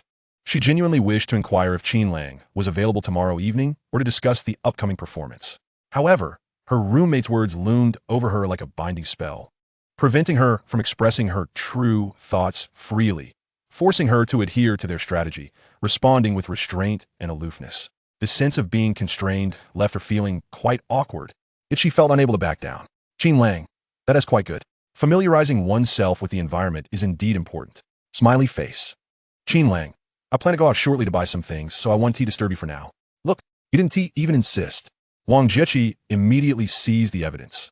This indicates he isn't that invested. Wei, you must keep him guessing. Ning Shiwei pursed her lips, remaining silent, but felt a hint of resentment towards her roommates. It was your suggestion for me to reply like this, and now you blame him for not being persistent. How intriguing. Qin Lang tucked away his phone, not in a hurry to disrupt Ning Shiwei's current state. This entanglement and tug-of-war could, in fact, cultivate a certain emotion. Dressed and ready, he ventured downstairs to the supermarket, purchasing an array of snacks. However, these were not intended for the girls. Upon returning to the dormitory, he tossed the snacks onto the table. "Help yourselves, guys." The three of them, just lying down, were wide-eyed upon seeing such an abundance of snacks. "What's this all about, bro?" Gubin inquired. Qin Lang swiftly climbed into bed, just a little appreciation for the strategist's guidance.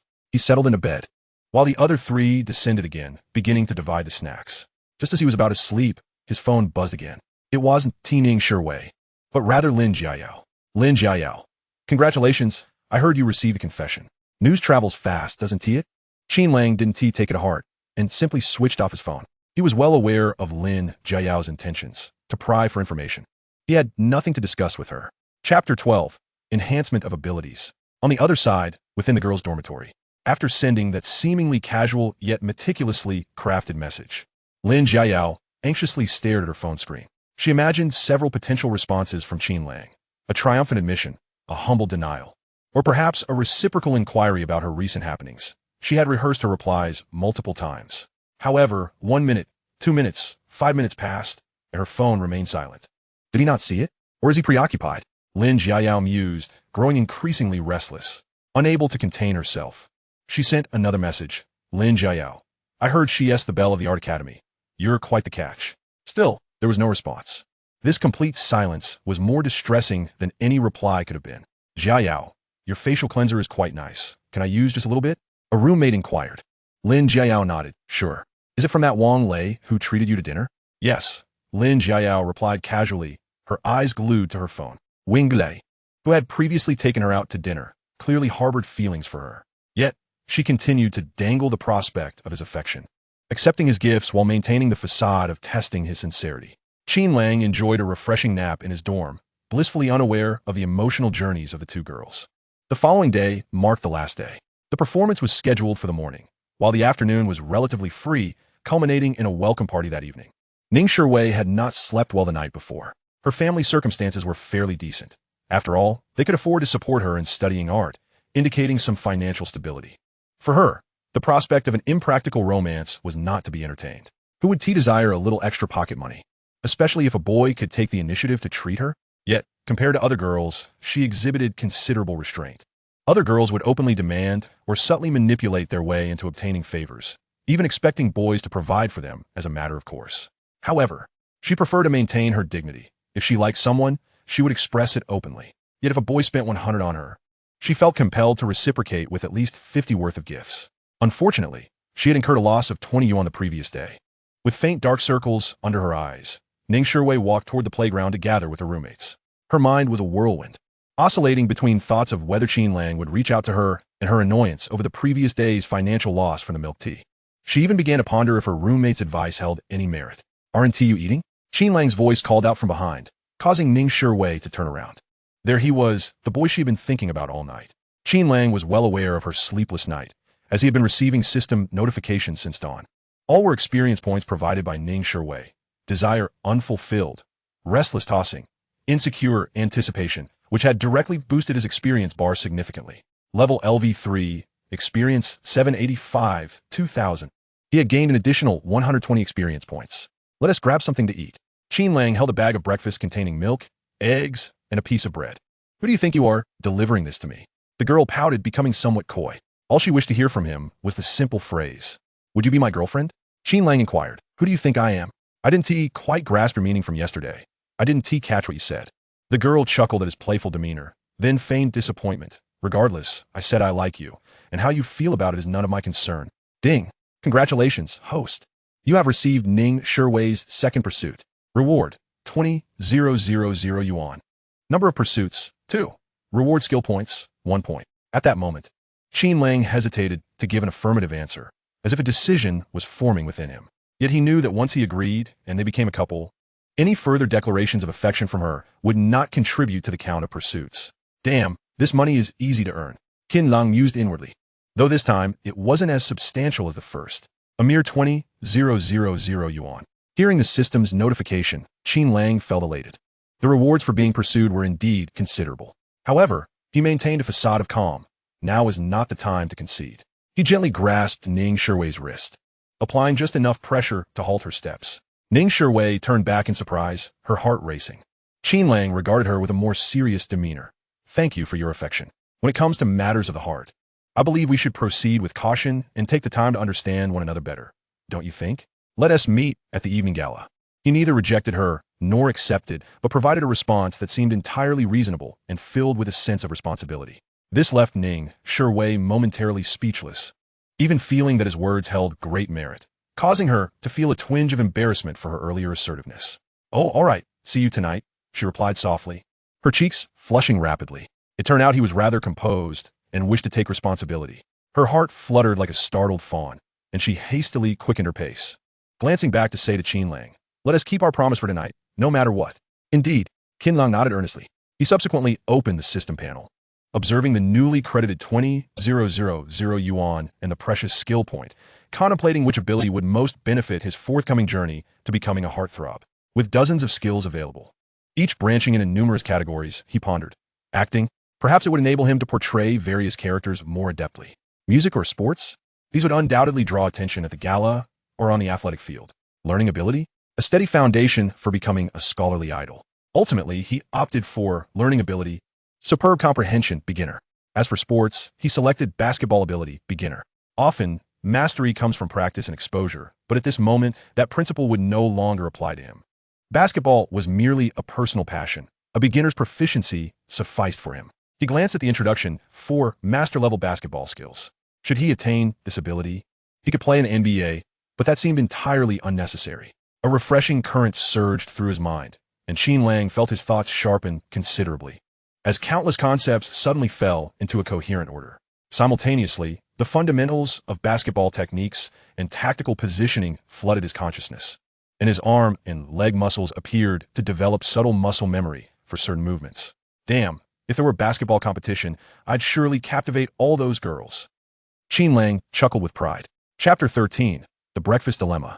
Ning Shiwei sat in the venue, consuming the breakfast Qin Lang had delivered. Yet she was soon besieged by her classmates. Wang Jieqi unwrapped her plastic bag. Wei, what are you doing? Is this it? This is his idea of sincerity? Ning Shiwei forced down the egg in her mouth and defended. Well, he did bring me breakfast. Doesn't tea that show he remembers me? Gao Nan lifted the half-empty milk carton, displaying it to those nearby. This milk costs him 5 yuan, an egg is about 1.5, and a bread roll is 3. Seriously, sister, what am I supposed to say to you? Zhou Qian, who had been pursued by a wealthy heir from the business school, chimed in, Wei, your standards are way too low. In our arts academy, what girl gets pursued starting with anything less than bubble tea or fruit desserts? A decent breakfast should be from Starbucks paired with a sandwich. What you have is street vendor level. Nearby, Lu Yun, who had her boyfriend providing snacks for the entire class, added, exactly. This one tea do. I know a couple of decent guys. How about I introduce you? They can provide over 4,000 yuan in living expenses a month. Ning Shiwei felt a bit embarrassed by their comments. Initially, she hadn't thought much of it, but under the relentless teasing, it was difficult for her, a freshman, to withstand such provocation. However, when she recalled Qin Lang's face and his composed, confident smile, she decided to continue exploring. No need. I think it's quite good. Good? What is good about it? Wang Jieqi poked her forehead. You're just too naive. This is a low-cost hold. He doesn't have to invest much to keep you hanging. Listen to us. If after the performance he still doesn't show any real action, then you should completely ignore him. Ning Shiwei lowered her gaze to the remaining half of her bread. Her roommate's words pierced her once exuberant heart like thorns. Yes, what exactly did Qin Lang think? However, the conversation quickly shifted as other girls began chatting. Lu Yun's earlier mention of a guy who could provide 4,000 yuan in living expenses immediately attracted the attention of several girls, each eager for an introduction. Naturally, some were not convinced. Zhou Qian seemed unconvinced. 4,000 yuan is just the bare minimum. Okay? My boyfriend gets 20,000 yuan in living expenses a month. And most of his friends are about the same. Lu Yun retorted, oh please, do you really expect me to believe that? 20,000 yuan? And a bunch of friends at that level? There aren't that many rich people in our school. Who says they have to be students? They could be my husband as friends from society. Oh my, now we're talking about husbands. Dating is one thing, boyfriends are another, but husbands? Cut out. What is wrong with calling him my husband? We're serious about this. Zhou Qian lifted her chin, her tone laced with pride. His friends all come from families with businesses. It's common for them to take me out in sports cars. 4,000 yuan for living expenses? That's just the standard for student girls. As she spoke, the girls who had originally surrounded Lu Yun subtly shifted their gazes towards Zhou Qian. Terms like businessmen, sports cars, and society held significant allure for those newly entering university, filled with vague aspirations for the future. In reality, many male college students now hesitate to pursue relationships due to the financial burden it entails. Meanwhile, girls seeking financially stable partners typically look beyond campus, especially those in the arts, given their appealing qualities. Luyan felt somewhat embarrassed, pouting, society people? How old are they? Campus romances are the purest. We call this mutual growth, you know? Old? They're only about 25 or 26, young and accomplished, all right? Zhou Qian immediately countered. Mature men know how to treat others well, unlike some boys who are stingy even when it comes to buying breakfast. As she said this, she subtly cast a glance at Ning Shiwei. Ning Shiwei, feeling annoyed, shot Zhou Qian an exasperated glare. Wang Jieqi and Gao Nan, regardless of the truth, at the very least, seem to be acting in their own best interests. This fellow directly mocks himself. She certainly wouldn't bestow any kindness upon him. Oh dear, stop surrounding Wei Wei. Finally, another somewhat rational roommate, unable to bear the scene, intervened, suggesting everyone find their seats as the military training performance was about to commence. Matters of the heart should simply unfold naturally. At that moment, the loudspeaker on the playground announced the call to assemble, marking the official beginning of the military training performance. The formation began to gather. Ning Shiwei sat in her seat, scanning the crowd until she finally spotted Qin Lang as class. At that moment, Qin Lang appeared languid, flanked by Gu Bin and Zhang Qi, both draping their arms over his shoulders. The trio chatted and laughed. Yet, in comparison, Qin Lang's smile always exuded a serene warmth. As the performance commenced, various formations entered sequentially. As Qin Lang's formation marched past the podium with disciplined steps, Ning Shiwei's gaze remained fixated on him. The focus of the surrounding girls' discussions subtly shifted from their social boyfriends to the ongoing performance. Look, that boy is so handsome. Which academy is he from? His aura is remarkable. I think his name is Qin Lang, from the Computer Science Academy. Even Zhou Qian, who had just been boasting about her boyfriend, couldn't he help but steal a few glances, murmuring softly, "He really is quite handsome." Detected disdain and jealousy from the boys, experience points 120. Detected fluttering hearts among the girls, experience points 180. Level LV3, experience 1085 2000. Upon completing his formation, Qin Lang received the system's notification. Such a grand occasion had yielded so many experience points, and many had yet to fully recognize him. Lin Jiayao sat not far away, glancing back and forth between Qin Lang and Ning Shiwei, a sense of dissatisfaction arising as if her toy had been stolen by another. As the performance concluded and the crowd began to disperse noisily, Ning Shiwei approached Qin Lang, while Lin Jiayao hastened forward, intending to invite Qin Lang directly, eager to unveil the mystery. How could the boy who once devoted his attention to her now be so openly coveted by another? What troubled her more was Qin Lang's transformed composure, which pricked at her heart like a thorn. Why had he become even more dazzling after rejecting her? This uncontrollable feeling almost compelled her to spring up and chase after him. She needed to confront him directly and make it clear to that girl from the art academy who had arrived first. However, just as the two girls reached Qin Lang, another figure emerged. The star of the moment, Su Wanqing, universally acknowledged as the epitome of beauty, the president of the student council. Chapter 14, Rising Tensions. Upon seeing Su Wanqing, both Ning Shiwei and Lin Jiayao halted in their tracks. Gu Bin, Li Wei, and Zhang Qi dared not even breathe heavily. Everyone was captivated by the stunning visage before them. A flawless 99 in beauty, accompanied by several members of the student council, her commanding presence became even more pronounced. Wherever Su Wanqing went, she was the focal point. Any school beauty dimmed in her presence. Binzi, Li Wei, Zhang Qi. Come on, what are you doing? Let's go eat. Qin Lang is boiling hot, parched and dry. He tugged at Gu Bin beside him. I'll treat you to cola. Speak up. He was utterly oblivious to Su Wanqing standing next to him, which left her momentarily stunned, having never before been so overlooked. Ning Shiwei moved behind Qin Lang, sensing that Su Wanqing was looking for him. Yet, she feared that Su Wanqing was pursuing him, which would leave her at a complete disadvantage. At this moment, Lin Jiayao took a step back. She felt confident in her appeal against Ning Shiwei, but facing Su Wanqing, the queen, she could only concede. Excuse me, is this Qin Lang from the Computer Science Academy? Su Wanqing inquired gently, exuding an air of aloof elegance. Qin Lang turned to glance at her. Hello, who are you? This is Senior Su. Gubin quickly nudged him. Oh, I remember now. Qin Lang recalled faintly. During the opening ceremony, he had suffered food poisoning, and she had been the one to speak on stage. Detected Su Wanqing's appearance attracting everyone's attention, indirectly raising the host profile. Experience points 10. Detected Ning Shiwei and Lin Jiao's astonishment and subtle sense of crisis. Experience points 30. Level LV3. Experience 1125, 2000. Qin Lang's reaction left everyone dumbfounded. Unlike others who displayed awe or anxiety, his gaze met Su Wanqing's with an untroubled calm, as if she were merely an ordinary classmate rather than the celebrated beauty and president of the student council. Hello, Senior Su, he nodded, his tone even. What can I do for you?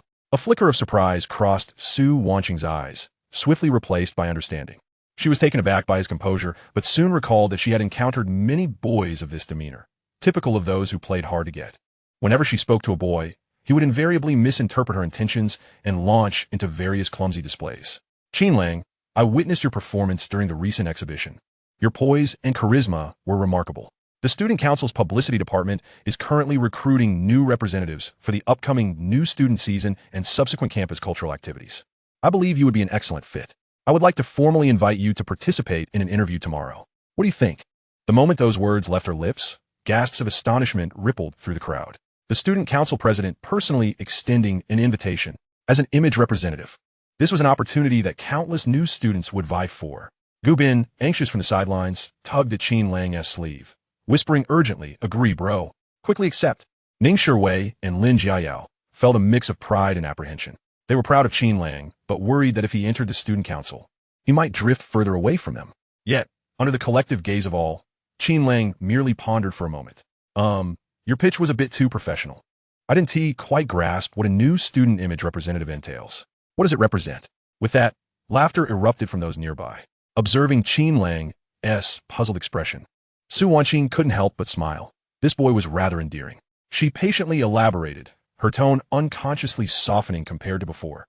In simple terms, it means embodying the spirit and ethos of our school as new students, participating in promotional activities such as shooting campus advertisements and hosting welcome parties. Oh, I see. Qin Lang nodded, as if enlightenment had dawned upon him. Gu Bin and the others, perceiving hope, sighed in relief, only to hear Qin Lang's tone shift.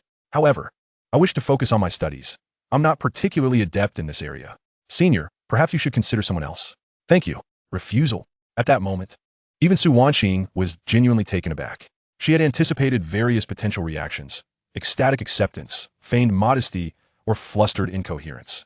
You can assist me in completing these tasks as my aide. Su Wanqing, incredulous, probed further, convinced he was merely playing hard to get and would ultimately be unable to decline. Qin Lang replied with a noncommittal sound, shaking his head. He had no desire to elaborate further or seek additional excuses. Su Wanqing is now certain that this fellow not only lacks any interest in her, but is also eager to depart. No matter. The doors of the student council are always open to you. Should you stabilize your studies in the future and feel inclined, you are most welcome to join us. All right. Qin Lang responded with a mere single word, quickly signaling to Gu Bin and his companions. He then spotted Ning Shiwei and waved her over. Let's go have lunch together. After Qin Lang left, Su Wanqing stood in place, her delicate fragrance wafting from the coat draped over her shoulders. Indeed, her aura was distinctly different, even more so than that of some younger female teachers, which is why she could easily overshadow fourth-year students and maintain her position as the president of the student council. Wanqing, this guy really isn't very perceptive, remarked a boy nearby, attempting to defend Su Wanqing. With her arms crossed, Su Wanqing calmly observed Qin Lang's retreating figure, saying no. Some individuals have far-reaching aspirations. The student council is inconsequential to them. I suspect Qin Lang is one of those people. What kind of person? Inquired several other male students from the student council. Su Wanqing smiled lightly, as if jesting yet with a hint of seriousness. Someone worthy of my attention. Now, let's go eat. Detected jealousy and animosity from a few boys towards the host. Experience points. 300. Congratulations to the host for completing the I Want to Kill You achievement. Reward. 50. 000 yuan. Level LV3. Experience 1425, 2000. In the cafeteria, Qin Lang was eating when the system notification left him utterly astonished. 300 experience points and a reward of 50. 000. He felt no joy whatsoever. The system had mentioned jealousy and animosity from a few boys. How deep must their hatred run to warrant 300 experience points? An achievement labeled "I want to kill you." As his phone chimed with the arrival of funds, he checked and saw that, combined with Ning Shiwei's second confession, which had garnered 20,000 and the earlier 50,000, his total balance now stood at 245,000 yuan. Yet this sum brought him no happiness. Damn it. Could there truly be a life-threatening situation? Qin Lang felt a twinge of anxiety. Beside him, Ning Shiwei was thoughtfully serving him food. Qin Lang, what's wrong? Nothing much, Shiwei. May I ask you something? Go ahead. Did you have a boyfriend in high school? No. Ning Shiwei glanced at Li Wei and the others, who were now all ears for gossip. She thought Qin Lang was quite concerned about this, but suddenly she leaned closer and whispered, "I'm still a virgin." After saying this, she felt a hint of pride. However, Qin Lang was indifferent and continued to inquire. Has anyone who liked you for a long time transferred to our school? Ning Shiwei shook her head. No, I was the only one from our high school to get in here. Why do you ask? Qin Lang surveyed his surroundings, finding no signs of danger, and shook his head. Nothing, let us eat. Could be Lin Jiayao. He pondered, lost in thought. Chapter 15, The Duel of Wits. After some consideration, he found it unlikely. Lin Jiayao lacked such charm, and he had drawn a clear boundary with her. But then again, was it not about romantic feelings? Qin Lang was left perplexed. As they continued their meal, Zhang Qi suddenly remarked, "Second brother, why didn't you join the student council when Wanqing Senpai invited you?" Li Wei echoed his sentiment. What a great opportunity for growth. Growth? Qin Lang scoffed inwardly. He had spent several years navigating the corporate world, encountering all manners of situations. State-owned enterprises are places where honest individuals are often oppressed, with 1/3 of the workforce supporting the other 2/3. A group of seasoned veterans doing nothing but letting the young laborers bear the brunt of the work. The tactics for undermining relationships behind one's back were plentiful. The small scale of the student council seemed like child's play to him. However, Ning Shiwei said nothing, which was perhaps for the best. If he were to linger under Su Wanqing's watchful eye, he might jeopardize his chances with Qin Lang. The boys surrounding Su Wanqing were all single, and it could be said they were forced into singleness. Relationships that had been going well fell apart for various reasons after entering the student council. This gossip had already spread far and wide. The excuses the boys conjured were nothing but a facade, disinterest in dating, a desire to focus on studies, or claiming student council work was too hectic. All mere pretenses. In reality, they were merely ingratiating themselves to Su Wanqing. Qin Lang observed as Ning Shiwei continually served him food, realizing the situation was becoming increasingly complicated. To refuse her now would be rather hurtful. Just as he contemplated whether to discuss this with Ning Shiwei, Wang Jieqi and Gao Nin approached with their meals. Wei, why didn't you call us for lunch? Wang Jieqi exclaimed, plopping down beside Ning Shiwei. I was eating with Qin Lang. Ning Shiwei felt a bit embarrassed, as if prioritizing romance over friendship. Wang Jieqi, however, was not truly angry. She cast a glance at Qin Lang, who indeed exuded an extraordinary charm. Oh, isn't this Qin Lang? What is your relationship with our Wei that you're sharing a meal together? After she spoke, Ning Shiwei looked at her gratefully, recognizing her intention to help. However, Gu Bin and the others halted their eating, aware that the strategist had arrived. Just as Qin Lang opened his mouth to speak, Gu Bin kicked him onto the table. Hello, Gu Bin. Qin Lang is Mata. It's perfectly normal for classmates to dine together and foster friendship, right? And it's on Lang good today. Isn't it? Gu Bin smiled naturally, nudging Qin Lang with his elbow. Qin Lang could only respond with a non-committal and lower his head to eat. Wang Jieqi had clearly come prepared. She did not acknowledge Gu Bin's comment, instead focusing her gaze directly on Qin Lang, smilingly saying, Qin Lang. Our Wei is the darling of our dormitory. Many have pursued her, but she has high standards, and most boys don't meet her expectations. If you can invite her to lunch, you must have some skills, huh? While this seemed like a compliment, it was laced with subtle barbs, elevating Ning Shiwei's worth while simultaneously applying pressure on Qin Lang, implying that he needed to step up his game. Ning Shiwei gently tugged at Wang Jieqi's sleeve beneath the table, her face flushed, whispering, Jieqi, please don't say that. Gao Nin chimed in, seemingly trying to smooth things over while subtly fanning the flames. Jieqi is just looking out for you. Qin Lang, please don't take it to heart. But honestly, Wei is beautiful and innocent. We sisters just worry she might be swayed by a few meals. Qin Lang felt no displeasure in his eyes. Ning Shiwei could indeed be swayed by a few meals. What the sister said made sense. Upon hearing this, Gu Bin could no longer hold his tongue, his tone carrying a hint of superiority. Ladies, you worry too much.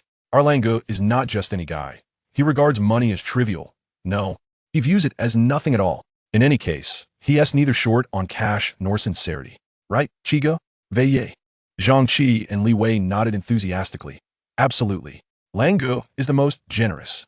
Langu is unmatched in his generosity towards friends. These three had confirmed Qin Lang's monthly allowance was over 200,000 yuan, so it was clear he was indeed not lacking in money and was generous to his brothers. However, the expectations of girls differ from those of boys. Being good to friends does not equate to being good to a girlfriend.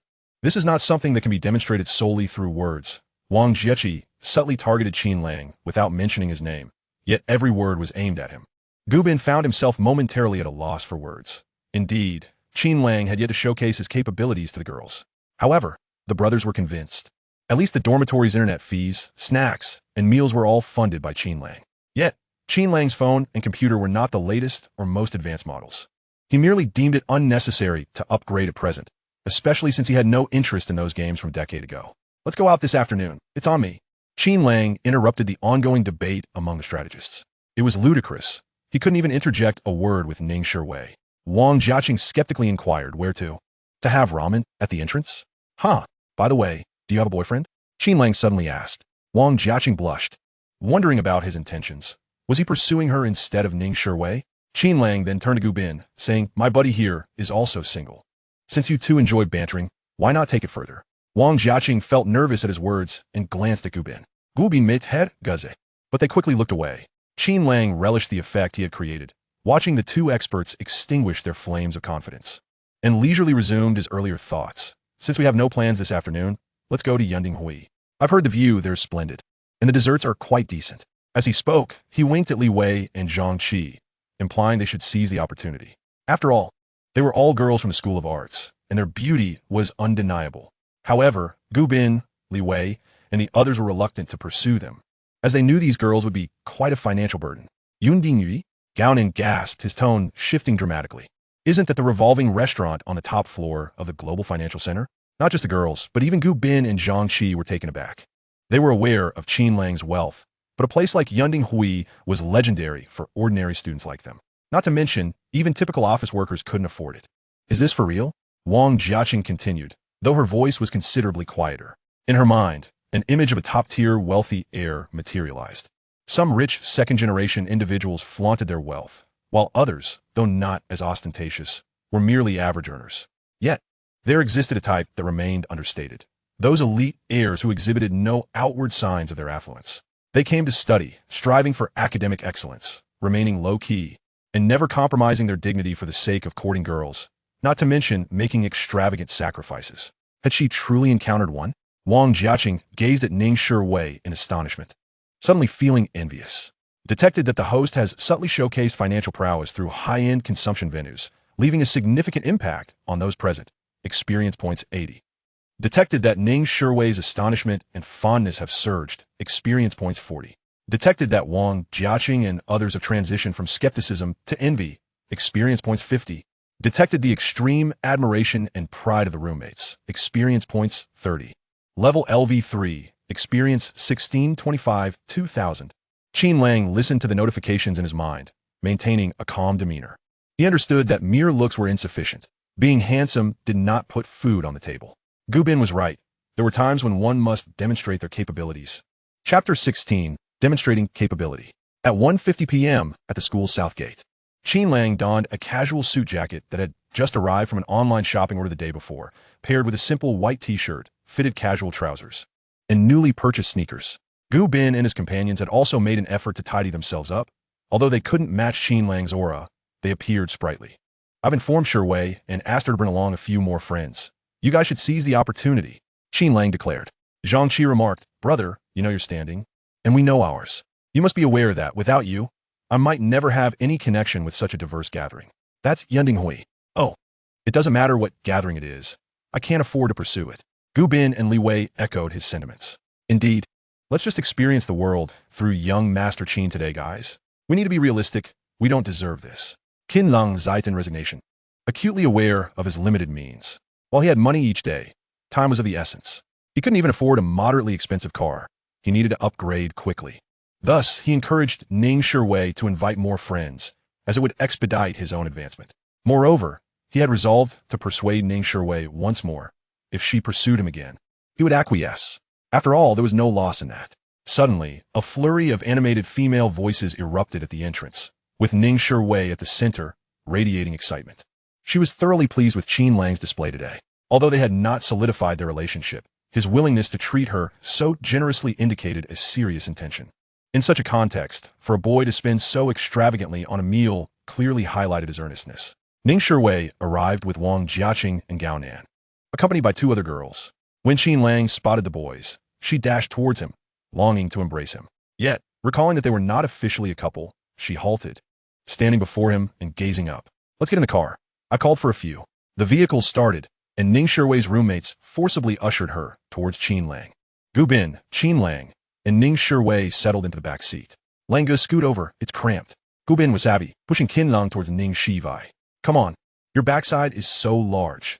Isn't there enough space for you?" Qin Lang protested helplessly. "Ah yes, exactly. Move over." With that, Gu Bin shoved hard, causing Qin Lang to inadvertently lean against Ning Shiwei. The girl lowered her head in silence, her cheeks flushed.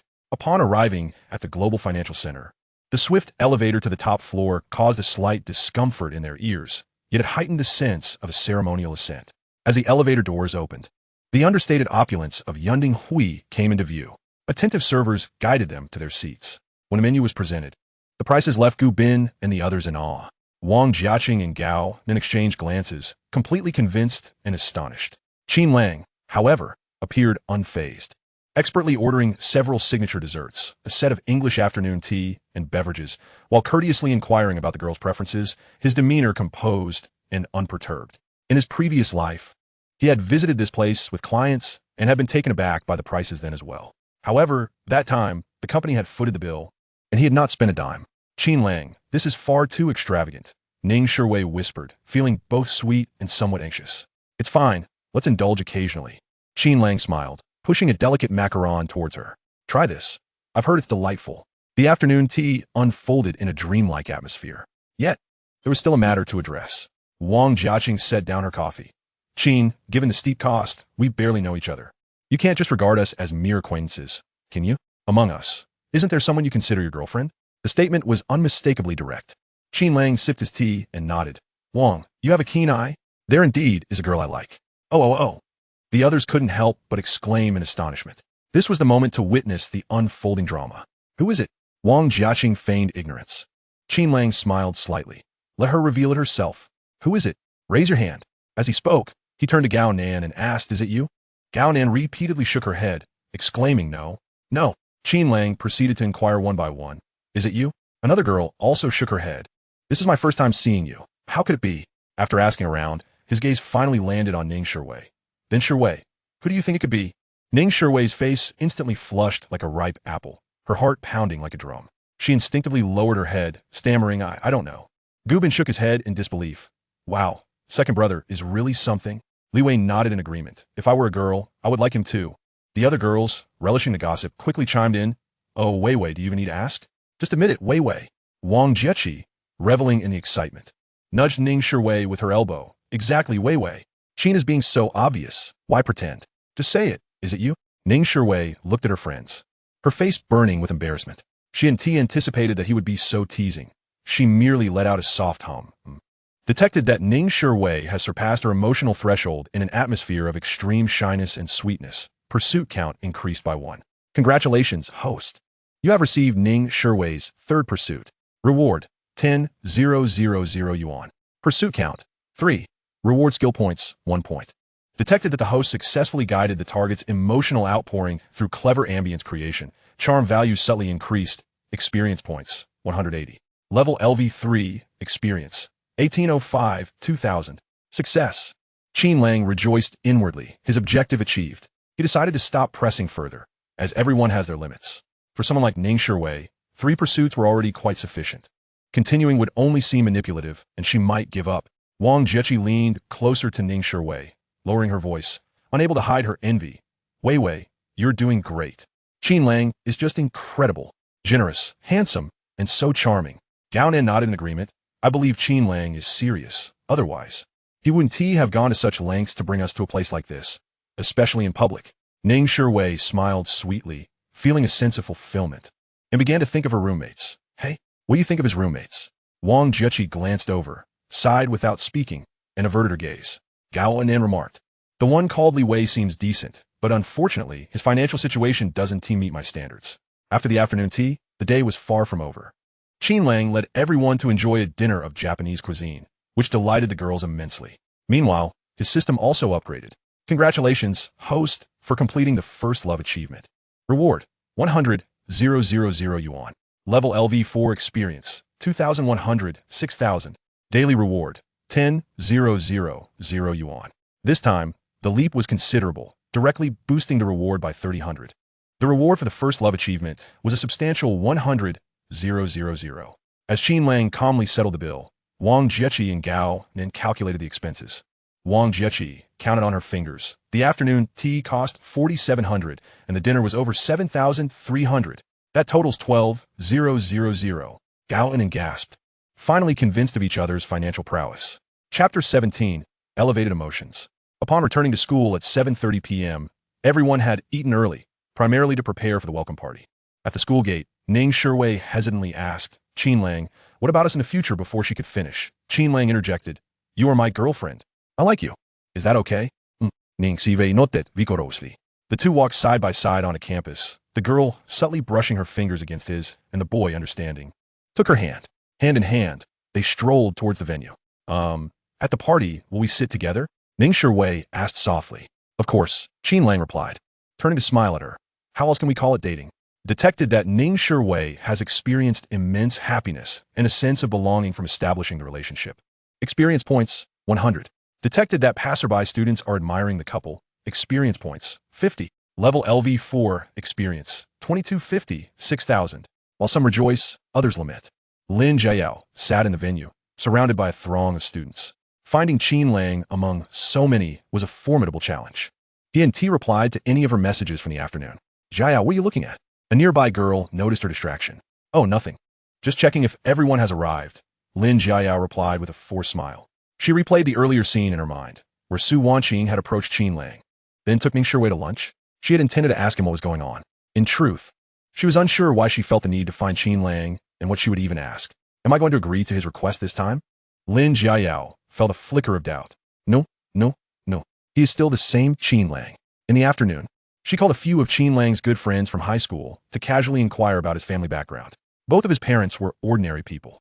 His mother ran a small convenience store at home, while his father worked as an ordinary laborer in a state-owned enterprise. With such a background, how could he possibly be a rich second generation? Perhaps it was her infatuation with handsome boys, but these facts were impractical. Lin Jiao reminded herself of her mature thoughts, asserting that material wealth was the key to a lasting relationship. At that moment, Wang Lei approached, handing her a bottle of water. "Jiao, here is some water for you." "What are you looking at?" "Oh, nothing. It's about to start. Let us watch the show." Qin Lang and Ning Shuwei arrived at the entrance of the venue, preparing to enter.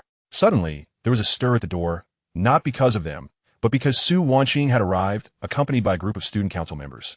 Walking under the envious gazes of the crowd, Qin Lang turned to meet her gaze. Su Wanqing, upon seeing him, was about to offer a smile. But in the next instant, Qin Lang abruptly turned his head away. Her smile fell flat. "Who is that?" Qin Lang asked. "Ning Siwei replied.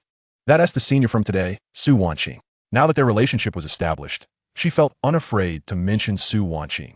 Qin Lang remarked, "I don't remember her wearing that outfit today. Does she change several times a day? She must have a lot of clothes, haha." Just as he finished speaking, Su Wanqing's voice came from behind. "Qin, you're going to be late." Striving to maintain her composure, she had heard his comment. Approaching Qin Lang, her gaze flickered over their intertwined hands, a glimmer of surprise in her eyes. "Well, let us go in." Finally, Qin Lang gave her a brief glance, merely a nod, before pulling Ning Shuwei to walk past her into the venue. Detected Su Wanqing's astonishment and intense interest at the host's disregard. Experience points, 50. Detected hostility and animosity from surrounding student council members towards the host. Experience points, 280. Level LV4 experience, 2480, 6,000. Suddenly, Qin Lang heightened, realizing where the 300 experience points of animosity had originated. He had seen Su Wanqing a few times in his previous life. They had not interacted much, yet he had heard numerous stories about her. In essence, she is an individual whose ambition surpasses her capabilities. Undeniably, she possesses a certain level of competence, surpassing that of her peers, as evidenced by her ascension to the position of student council president. However, this modest talent is insufficient to sustain her lofty aspirations. Later, during a class reunion, it was revealed that she married into a wealthy family, only to suffer from domestic violence and divorce within 6 months. Subsequent entrepreneurial ventures ended in failure, leaving her burdened with substantial debt. Nevertheless, her beauty remained intact, leading her to marry a businessman significantly older than herself.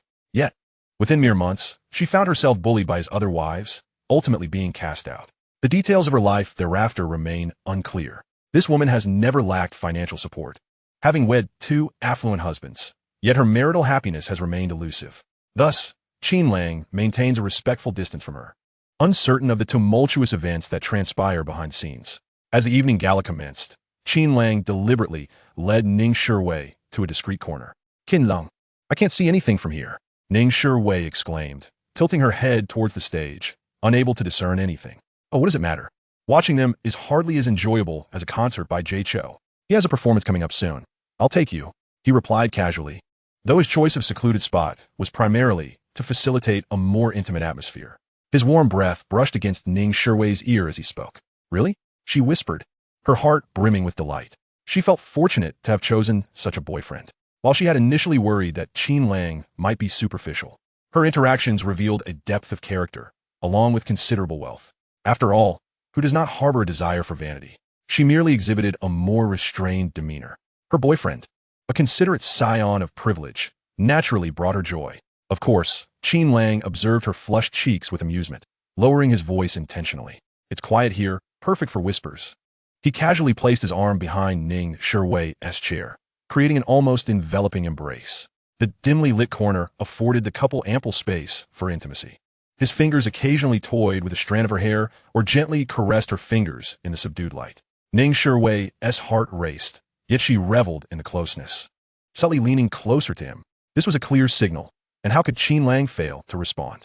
He wrapped his arms around her waist and, sensing no resistance, pulled her into his embrace. Leaning against his chest, her mind was consumed with thoughts of kissing, hugging, and spending the night together. No, why was that thought even crossing my mind? She hastily dismissed those notions. Chapter 18. From Love to Hatred. Across several rows of seats, Lin Jiayao found it nearly impossible to divert her gaze from that corner.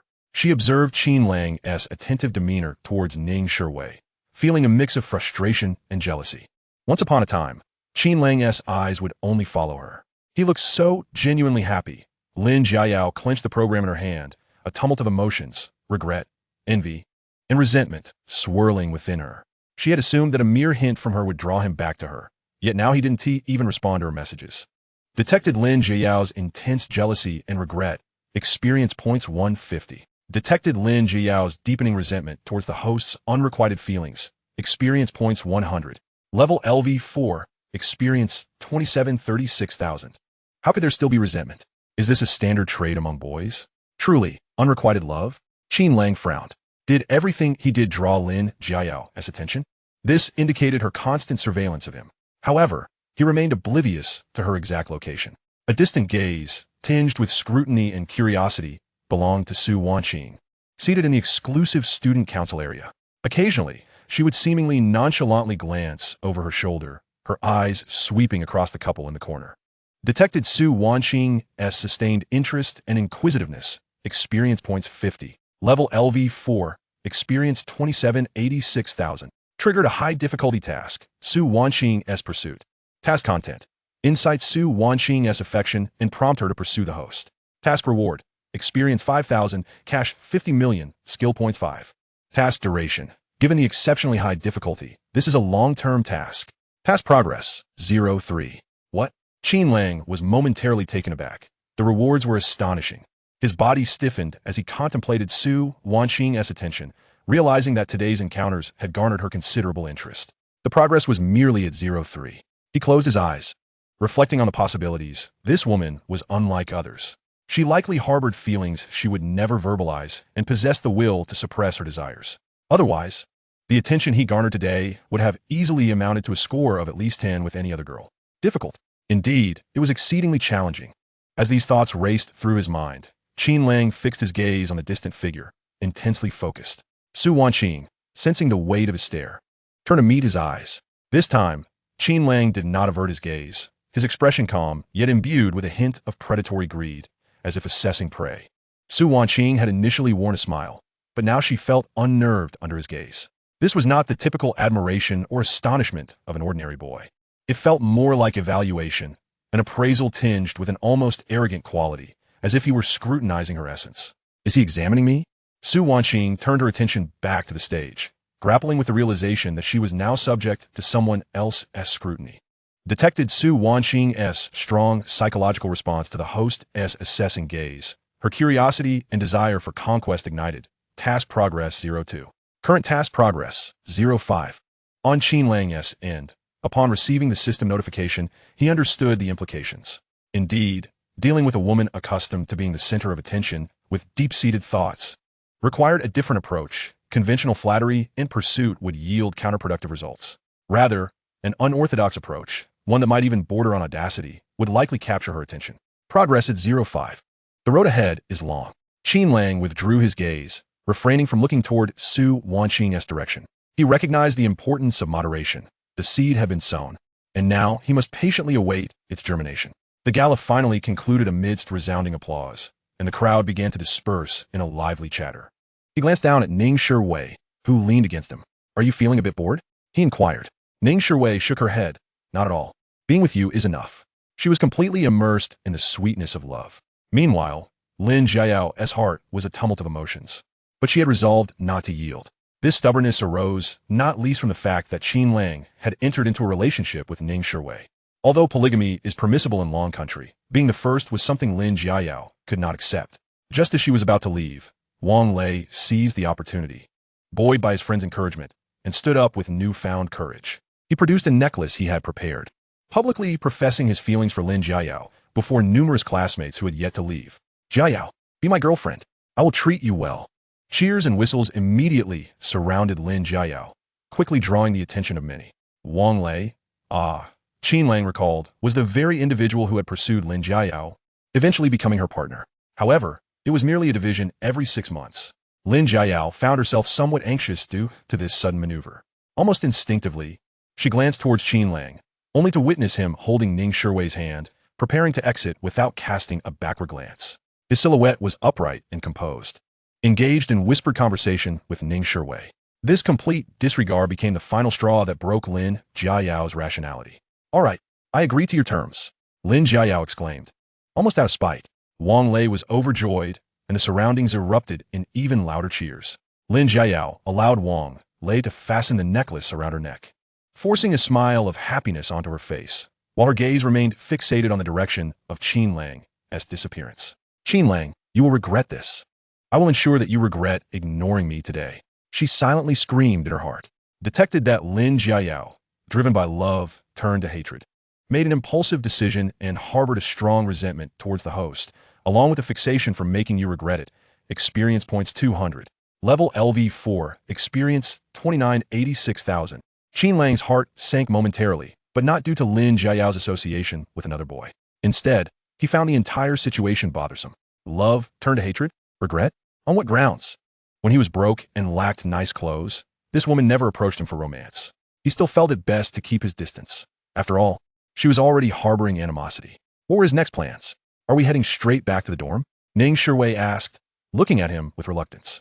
Qin Lang glanced at the time. It was still early. Shall we take a stroll? I can walk you back. Sound good. Oh, by the way, if someone named Lin Jiao tries to contact you, tell me immediately. Lin Jiao? Who is that? Ning Shiwei was unfamiliar with the name. Qin Lang scoffed. I pursued her once, but failed. Now, I have no interest in her. I just hope she doesn't cause you any trouble. Otherwise, I won't let her off easily. Chapter 19. The Scholar Persona. After strolling for a while, Qin Lang became restless as they reached a secluded corner. Finally, in a hidden grove, he pinned Ning Shiwei down and kissed her passionately. Detected that the host has achieved the first kiss achievement. Reward, 50,000 yuan. Kissing earns money? Qin Lang thought to himself, elated.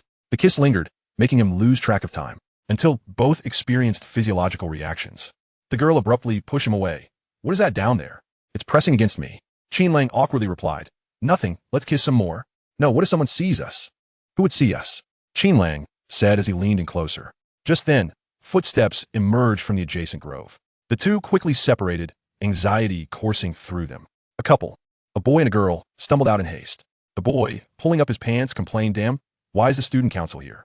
The girl, looking terrified, retorted, "I told you to book a room, but you wouldn't listen." The boy replied, "Does booking a room cost money? We've been through high school together. Why quibble over such things?" The girl said nothing more, adjusted her clothing, and only then noticed the two bystanders. Qin Lang's face flushed. He never anticipated such a scenario unfolding here.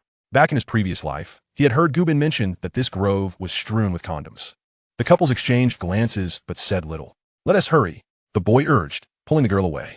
Ning Shiwei, flustered, exclaimed, "Didn't you say no one would be here? How?" Just as she spoke, more couples, 2, 3, 5 pairs, emerged from the grove, and Qin Lang lost count. He had never witnessed such occurrences before.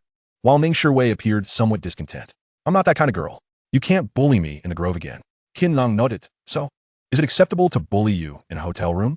"Wait, I want to have a proper conversation," Ning Shiwei replied, her tone laced with a hint of fear. "But once the time is right, it can't be in the grove." "Ha ha ha." Qin Lang laughed heartily, ruffling her hair. "Understood. I won't bully you anymore, but..."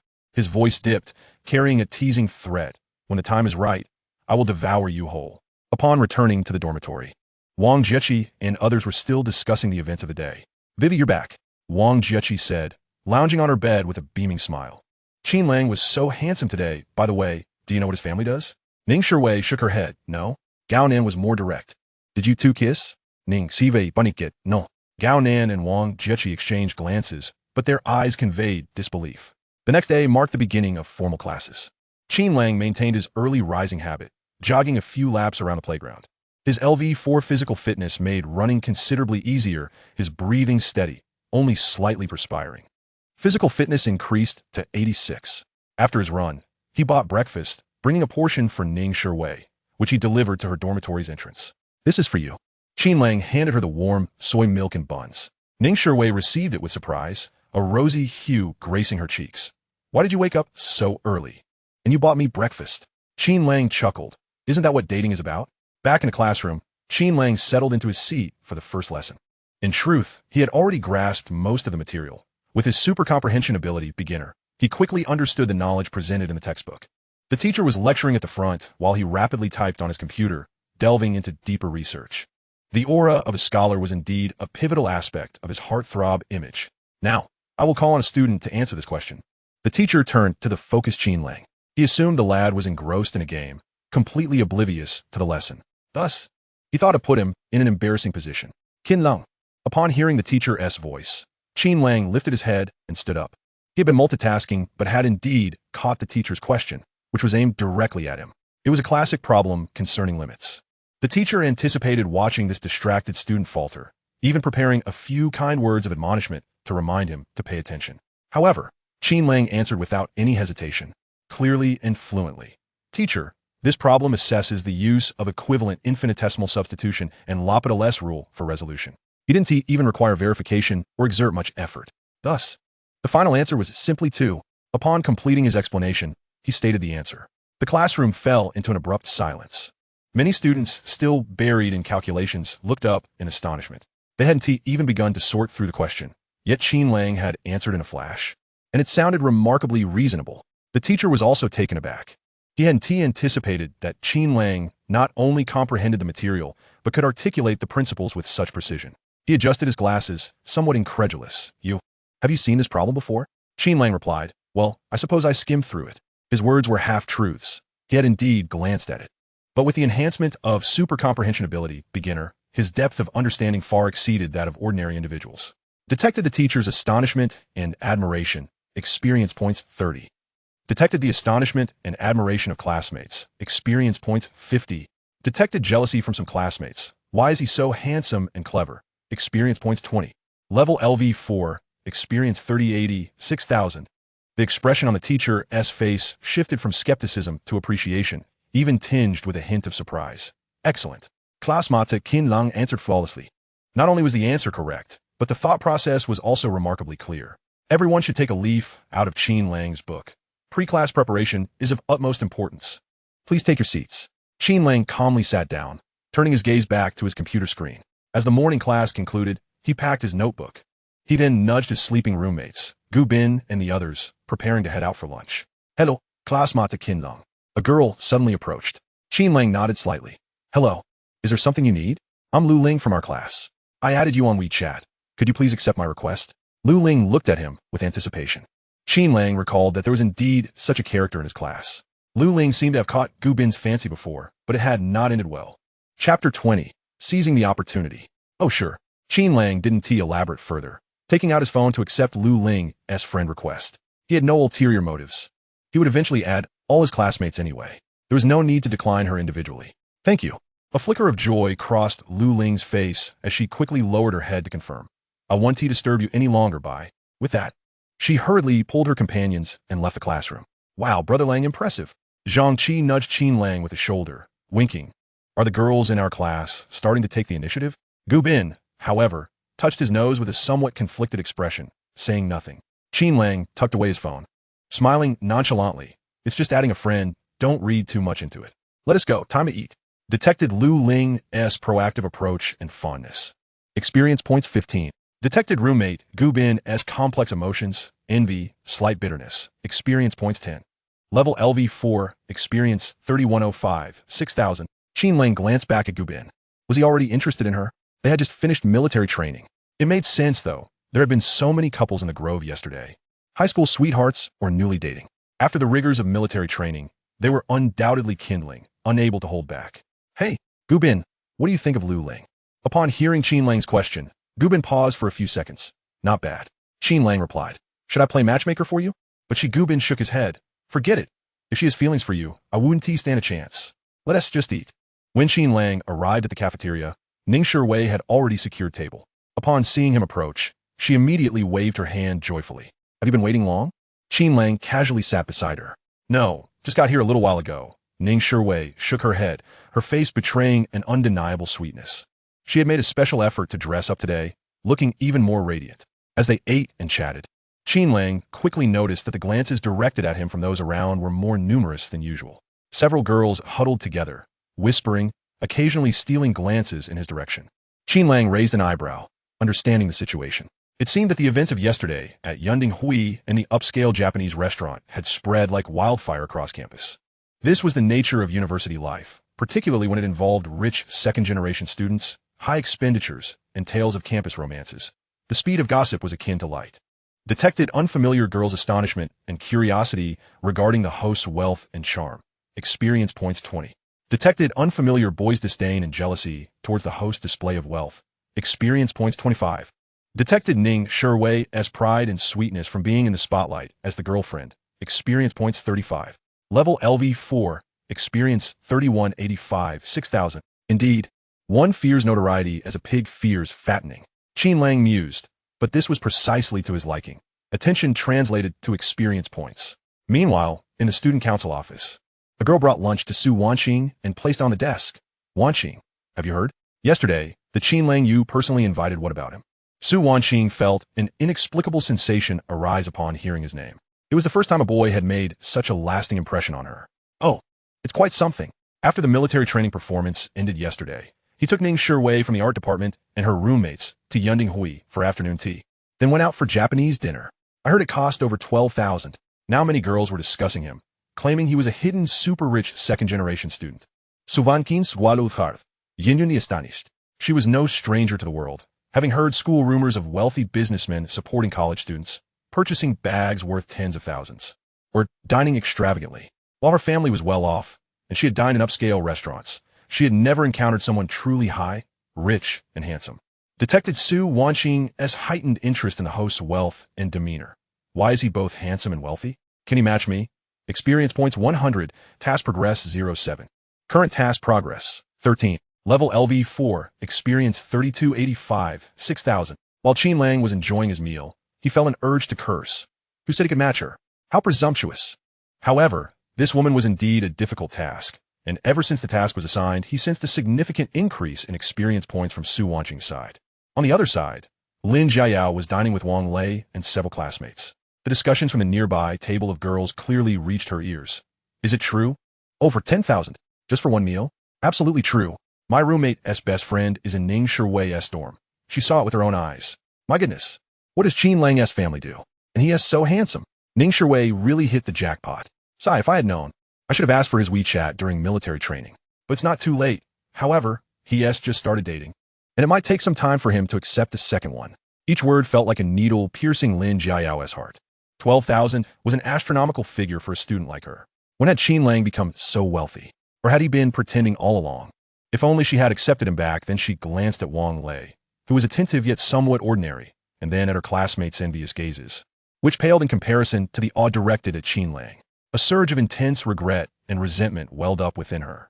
She had consoled herself that she would simply forget him and enjoy the love Wang Lei offered. Yet, it seemed that Qin Lang was destined to become the center of attention across the campus. She lowered her head, vigorously pushing the rice around in her bowl. Tasting none of it, a singular voice screamed within her mind. Qin Lang, I will make you see that my choice was not in vain. I will fare better than both you and Ning Shui. In the afternoon, the teacher remained animated at the podium. Meanwhile, Qin Lang was preoccupied with his studies, having downloaded an app called AIM, engrossed in its contents. Little did he know that this AIM would later become the renowned Douyin. At that time, the short video platform was still in its nascent stages, but its potential was beginning to blossom. He strained to recall. Indeed, it was this very month that AIM officially rebranded as Douyin. In 6 months, the live streaming feature would be launched. Thus, he felt compelled to seize the opportunity. If only he had invested in ByteDance back in those early days with a bit of capital. Alas, he currently possessed a mere 412,000 yuan. A staggering sum for a student, yet paltry in the realm of corporate finance. Chapter 21. The Arrival of a Senior. Qin Lang was acutely aware that during the early stages of AIM, the platform maintained a relatively lenient approach to content regulation in its quest for rapid expansion. This was a time of unprecedented traffic dividends, where ostentatious displays of wealth and sensational content could swiftly garner substantial attention. It was, without a doubt, an exceptional opportunity for him to amass his first fortune in views. Fast forward 10 years, and flaunting wealth would lead to immediate account bans, with no chance for appeal. His fingers danced across the phone screen as he swiftly registered a new account, using his real name, Qin Lang. He selected a profile picture taken a few days prior, showcasing his profile against the dazzling nightscape of the magical metropolis. A playful smile crept across Qin Lang's lips. However, this display of wealth needed to be sophisticated, evoking envy without inciting disdain. He navigated to the system panel, observing the solitary idle skill point, and decisively allocated it to acting beginner.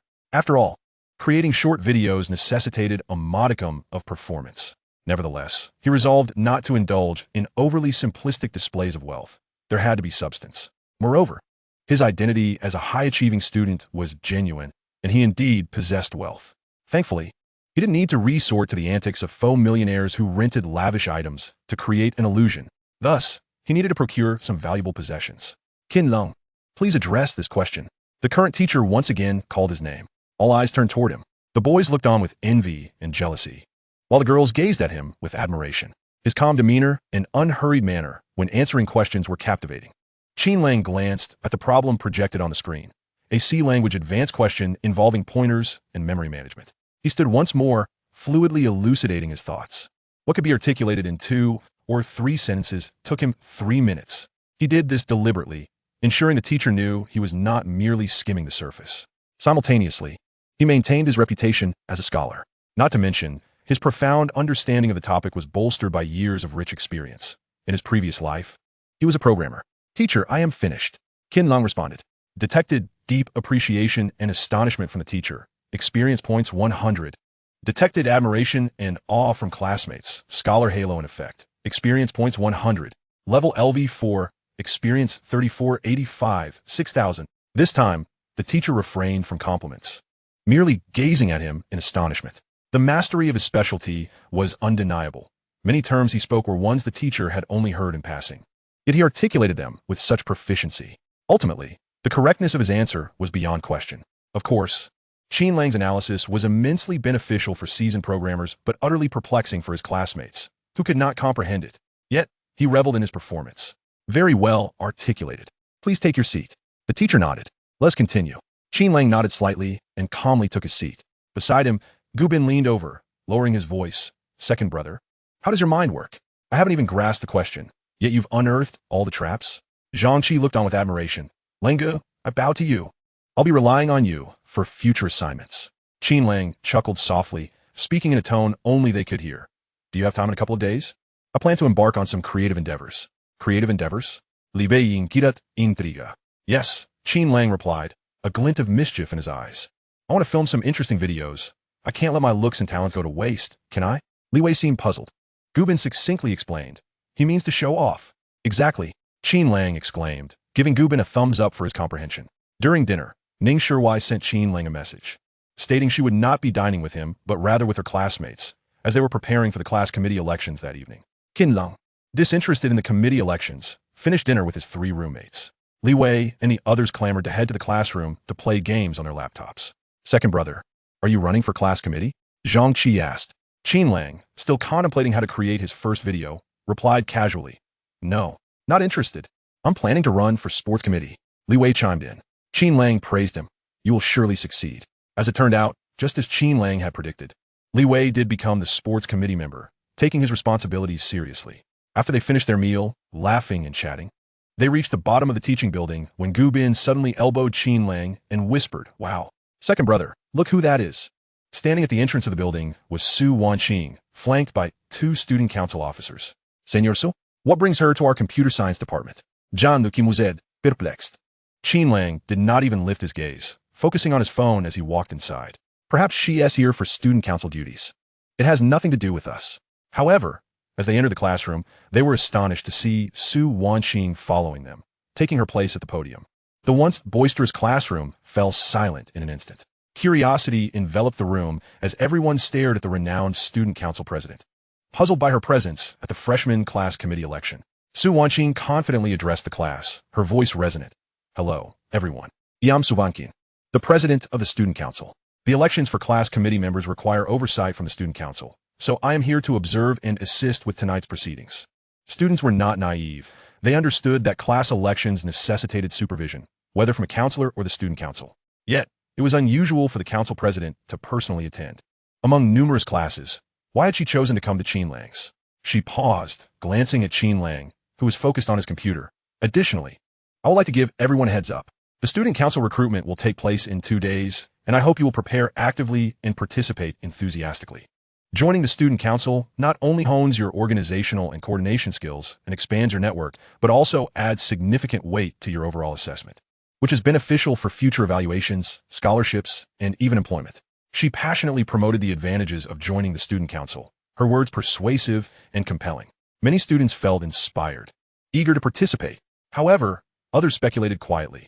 Su Wanqing came to our class? This is quite an honor. Was she just looking at Qin Lang? Could it be because of him? I heard she personally invited him on the first day of school. It must be.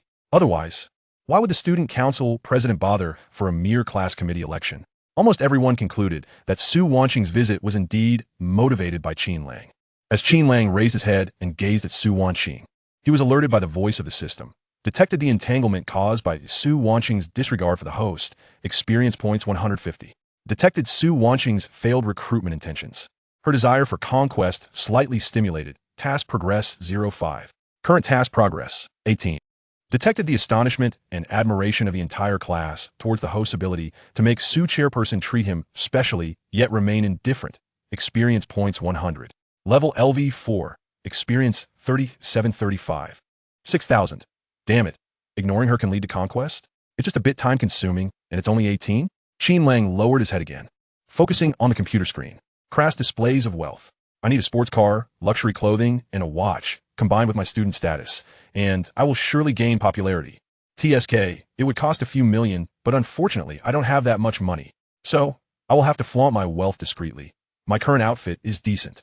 Adding a watch worth several tens of thousands, then establishing my persona as a top student, along with some talents or specialties that should secure my position. It's best to have content that is both substantial and humorous. I must analyze trending current events, but I must tread carefully. Sensitive topics could lead to trouble. All right. For those wishing to participate in the election, please begin your self-introductions.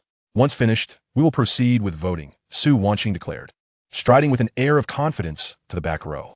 She was tall, clad in tight jeans, a white shirt, and light makeup, yet her lipstick was strikingly red. She then approached Qin Lang and sat down beside him. Chapter 22. Who will be the class leader? Qin Lang, seemingly oblivious, remained engrossed in his laptop screen. his brow furrowed in contemplation as if grappling with a complex problem. Su Wanqing turned her head, her gaze naturally falling on his screen, where she noticed the interface of AIM and some scattered notes.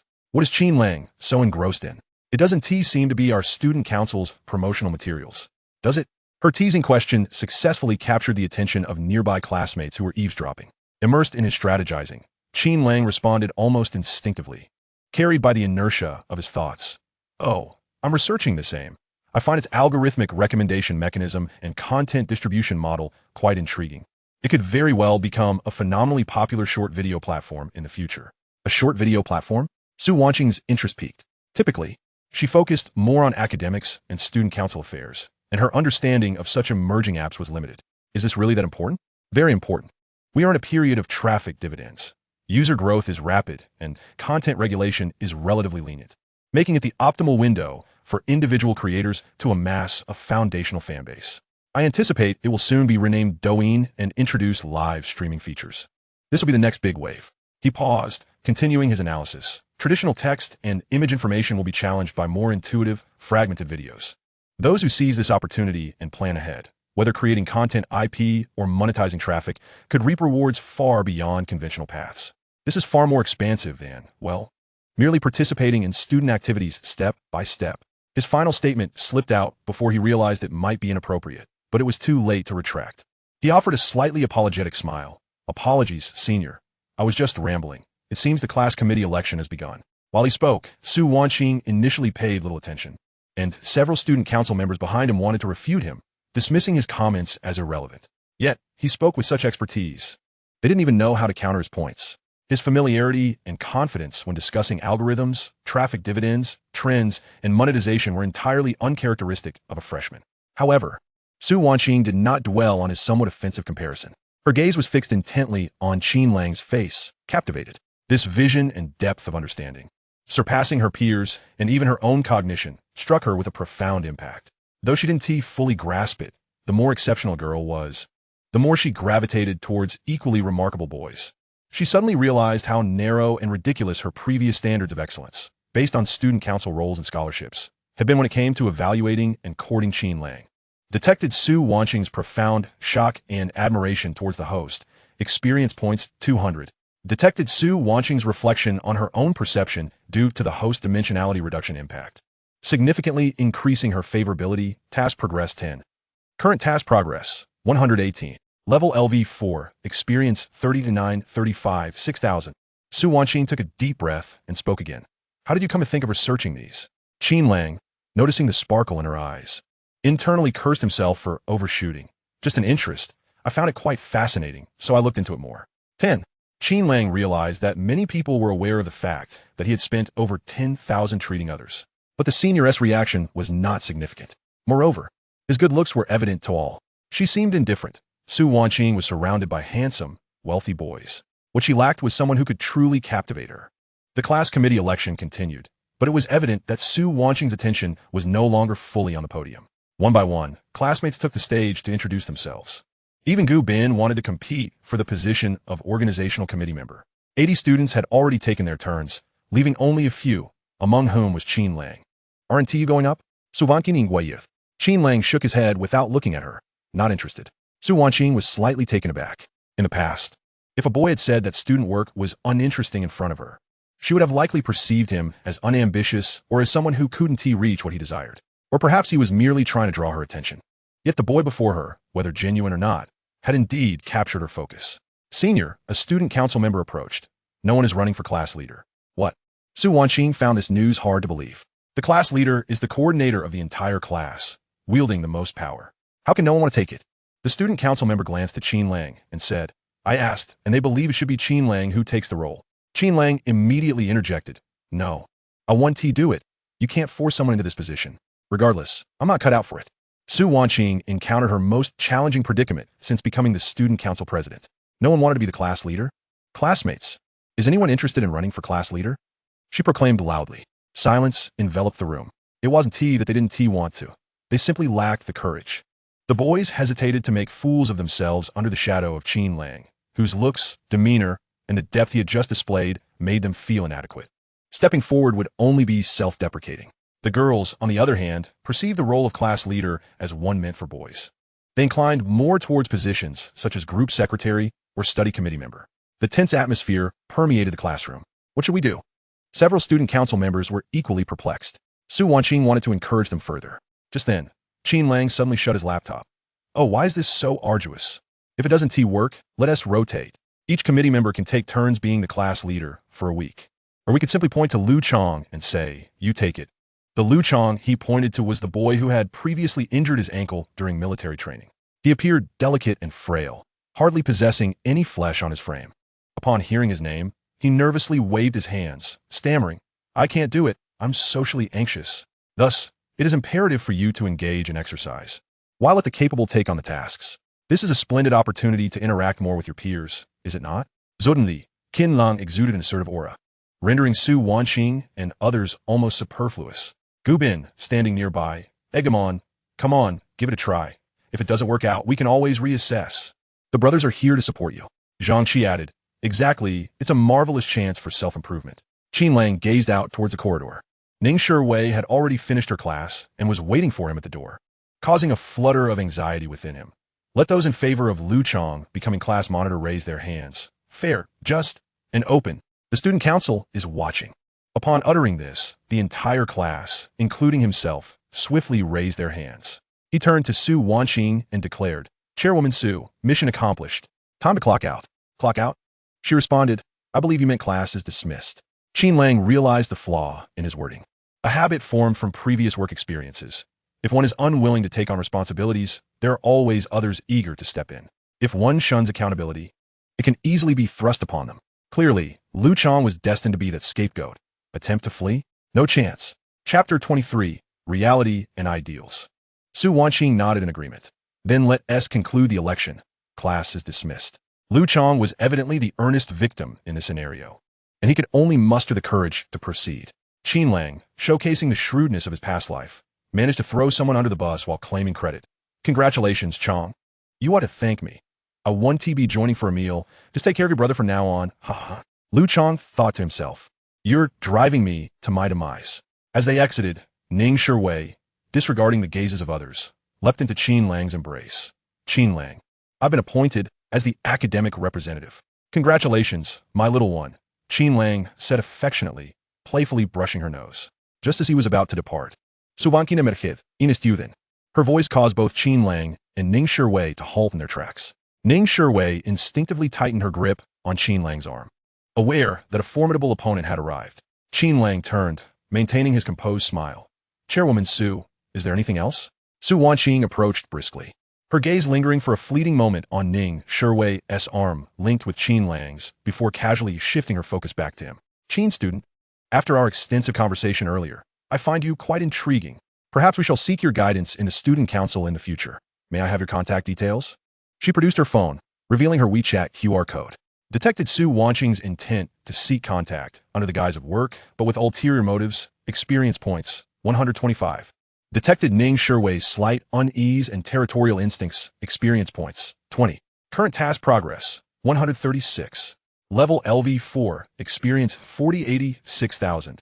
Detected Su Wanqing's initial affection, marking the completion of the first step in the aloof goddess strategy. Reward, 100,000 cash.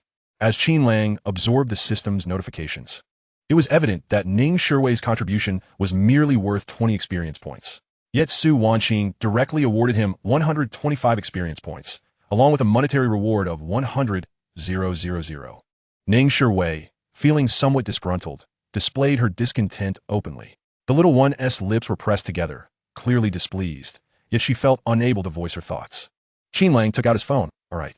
A simple affirmation followed, and he added her as a friend before leading Ning Shiwei away. As they walked a few steps, Ning Shiwei murmured, Does she have a crush on you? She even specifically wanted to add you on WeChat. Qin Lang replied, You seem upset. If I can't compare to her and she were to marry you, I wouldn't be disheartened. However, I fear you might abandon me. How could that be?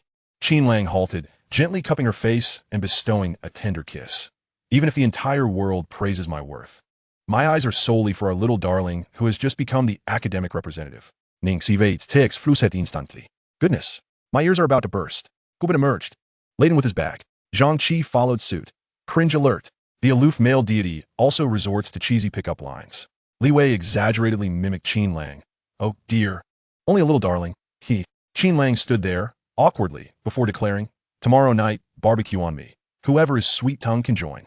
Gu Bin immediately pivoted, rushing over to seize the bag from Qin Lang's grasp. Bro, tired? Let me help. Zhang Qi menacingly interjected. Second brother. Don't let your newfound wealth inflate your ego. I'll help you heat water and wash fruits when we get back, but if you return too late, don't blame me if the foot bath is cold. Li Wei stepped forward, looking down from a height. My hands are itching.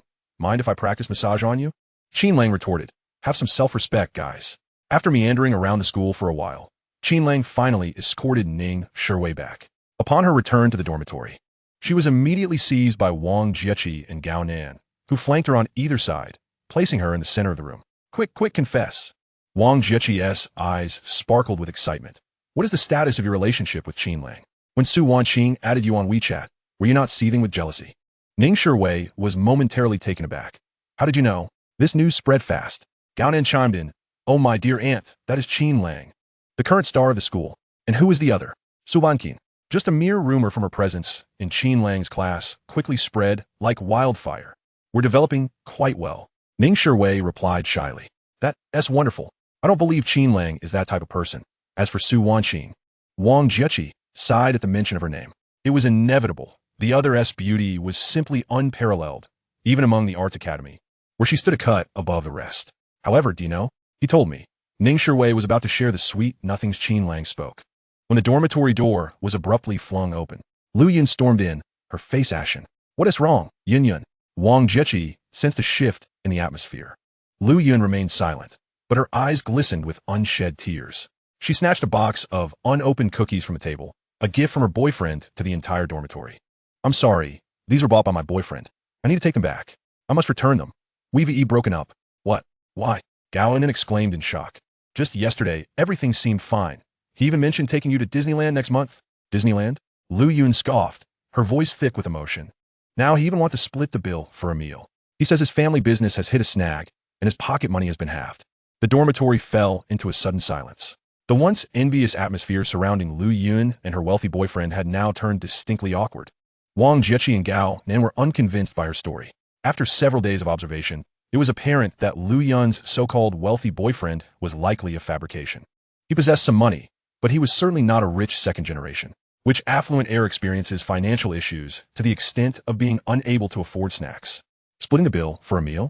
Such a sum could hardly rescue a family business. In truth, it was merely a sign of overspending on living expenses, having exhausted his resources while indulging in a lavish lifestyle. After all, they had celebrated extravagantly just yesterday. Nonetheless, Lu Yun also bore some blame. Her materialistic tendencies led her to fantasize about a life of luxury after a mere display of spending from him. It was quite the display of materialism. Chapter 24, The Spectacle of Gossip. As Lu Yun sobbed with her head resting on the table, Wang Jiaqing and Gao Nan exchanged glances, letting out a sigh before approaching her. Wang Jiaqing gently patted Lu Yun's back, her tone tinged with a hint of exasperation. Yun Yun, please stop crying. He is not worth your tears. I wanted to say this for a while. Your boyfriend is likely not what he seems. Gao Nan chimed in, exactly. Think about it carefully. A genuine second-generation, wealthy individual wouldn't be in such dire straits that they need to split the bill for a meal of spicy hot pot. A starving camel is larger than a horse. This simply defies logic. Lu Yun lifted her head, her eyes glistening with tears, but he has indeed bought me quite a few things before and treated you all to meals, hasn't he? How much did that even cost? Wang Jiaqing cut to the chase. Look at Qin Lang. Without making a fuss, he took Wei Wei and the others to Yunding Club. Can your boyfriend even afford such places? True wealth is not about empty boasts or occasional small favors. It's measured by one's daily spending habits and approach to life. Gao Nan added, moreover, to be frank, if his family business were genuinely in trouble, his first instinct should be to cut back on his own expenses or find part-time work, rather than hastily calculating how to split the cost of a hot pot with his girlfriend. This is clearly an excuse. Either he has been pretending to be something he is not and can no longer maintain the facade, or he has simply lost interest and is looking for a reason to exit. Wang Jiaqing concluded. So, breaking up is a blessing in disguise. It's time to cut your losses. You ought to take a lesson from Wei Wei and seek someone like Qin Lang, discreet yet genuinely capable. Just look at how well Qin Lang treats Wei Wei. He is generous, considerate, and most importantly, reliable. Unlike some men who can only make grand promises. Suddenly called upon. Ning Shuai was secretly tapping away on her phone, her fingers flying across the screen as a smile crept onto her lips. She discreetly broadcasted the live analysis of the unfolding drama in her dormitory to Qin Lang. Ning Shuai, Sly Smile, our dormitory is currently staging a dramatic revelation of a faux wealthy second generation. Wang Jiaqing and Gao Nin are analyzing everything with such precision. They could almost be detectives. Ning Shuai. They even said I should cherish someone like you, who is low-key yet genuinely substantial, shy face. Ning Shuai. It seems Lu Yun's boyfriend has been exposed. He even insists on splitting the hot pot bill. Lucky for me, my fortune seems to be on the rise. Spinning with joy, her phone buzzed, and Qin Lang's reply arrived swiftly. Qin Lang, du elaborachi. Upon receiving the message, Qin Lang could hardly contain his excitement as he shared the news with his roommates. He finally understood why some of his dining invitations had become common knowledge. It was due to the loose lips around him, and now he was the loudspeaker. Gu Bin, Li Wei, and Zhang Qi huddled around Qin Lang, all four seated before the computer. Have your girlfriend send us a live photo. Yes, let us see what Lu Yun looks like. Which department is that guy from? What is his name? I'll do some digging. As Qin Lang sent the message, do elaborate. Ning Shuai couldn't suppress her laughter. She quickly tucked her phone screen away, fearing her roommates would discover her live coverage. Her fingers danced across the keyboard as she hastily replied. Ning Shuai, Sly Smile, hang tight. The discussion is still heated. Jiaqing and the others are digging up old accounts, saying Lu Yun's boyfriend previously sent snacks to various dorms, adding up to no more than 1,000 yuan. Ning Shuai, Gao Nin was even bolder, suggesting that the car he occasionally brings to campus is probably rented. The license plate seems to have changed. Meanwhile, in the boys' dormitory, the four young men were thoroughly entertained by Ning Shuai's messages. They were laughing uncontrollably. Gu Bin exclaimed, they even remember the license plate? When girls get fierce, they can be like Sherlock Holmes. Li Wei remarked, what a deceitful guy. This boy is truly despicable. Zhang Qi, however, held a different opinion. He has spent money. So it's a mutual game. Girls should also be discerning. Qin Lang was about to summarize when suddenly, detected, Lu Yun exhibits envy and jealousy towards Ning Shuai, alongside a possessive inclination towards the host. Experience points, 20. Level, LV4 experience, 4,106,000. Wait a moment. Qin Lang was taken aback. Why did Lu Yun have a possessive inclination towards him? What on earth? He quickly typed. Qin Lang, what else are you discussing about me? Ning Sibai. Upon reading Qin Lang's new message, was slightly puzzled by sudden inquiry, but responded honestly.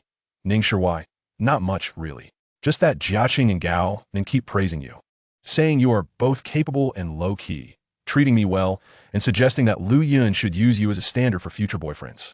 Not long after sending this message, Ning Shuai looked up to find Lu Yun's gaze fixed upon her, a complex expression in her eyes.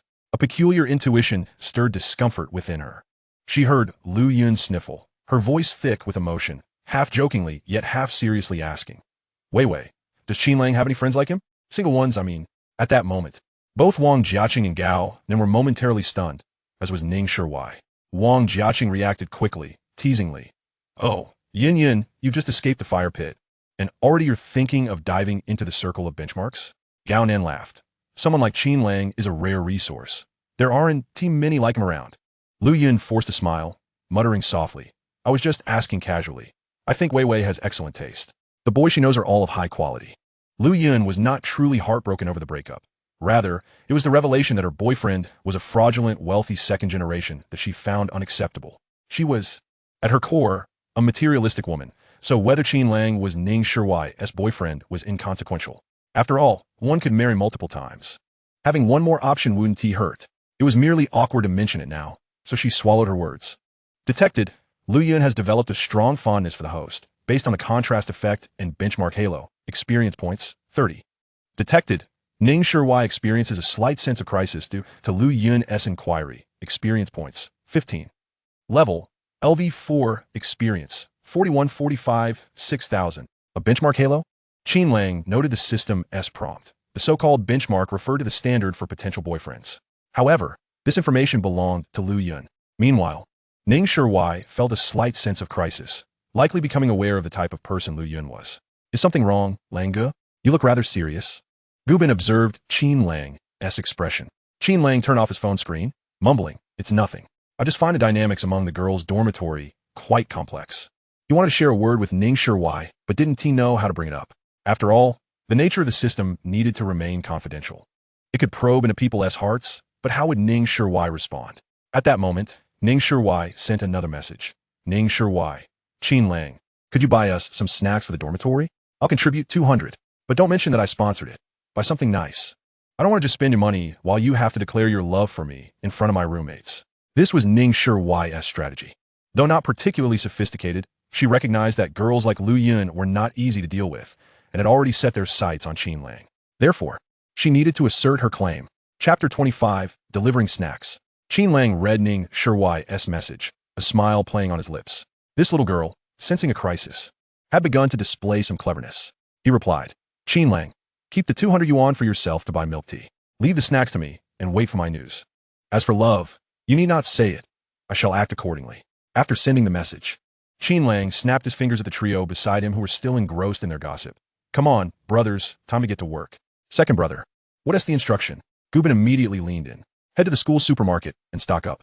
Buy anything expensive, imported snacks, premium chocolates, nut gift boxes. Don't hesitate to spend. Qin Lang commanded. Gubin chimed in. Are we going to show off now? Zhang Qi put on his jacket. Second brother, does our school even have imported snacks? I've seen some. Libe Rebellia. Enough chatter. Hurry there and back. Qin Lang waved his hand. Wei Gu, you two help Binzi carry the stuff. You'll reap the benefits later. Understood.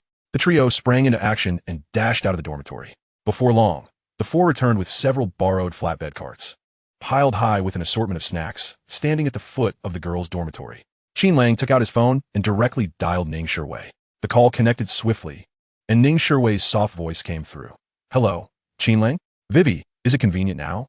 Please bring your dorm mates down to the entrance of your building. Huh, now? What for? Ning Shiwei was a bit taken aback. Don't ask, just come down and you'll find out. Hurry, there are delightful treats awaiting. Ning Shiwei felt a flicker of suspicion. Had he really bought snacks? Soon, a window on the third floor of the girls' dormitory opened, and several heads popped out, revealing Ning Shiwei and her roommates. Qin Lang, we're coming down, Ning Shiwei called out. At that moment, it was around 8 or 9 in the evening, and the foot traffic below the dormitory was bustling, immediately drawing numerous gazes. Qin Lang scanned the crowd, his gaze landing on Wang Jiechi, Gao Nan, and even lingering on Lu Yun for a fleeting moment, then boomed. So, all of Vivi's friends are here? Thank you all for taking care of our Vivi these past few days. He paused, gesturing towards the 2 shopping bags on the ground. A small token of appreciation, snacks for all you lovely ladies. This should last a while. In the future, while Vivi is in the dorm, I do appreciate your understanding. His words were eloquent and conveyed both his affection for Ning Shiwei and a possessive yet gracious declaration of his relationship. Qin Lang was not averse to being pursued. He merely wished for the girls not to disrupt his bond with Ning Shiwei. If they fancied him, that was acceptable, as long as it didn't jeopardize his relationship with her. Lu Yun's situation was particularly delicate, being a materialistic girl. While he could decline her advances, the fact that they shared a class and their dorms were close made it wiser to avoid unnecessary complications. When Ning Shiwei and her roommates descended, they were utterly astonished.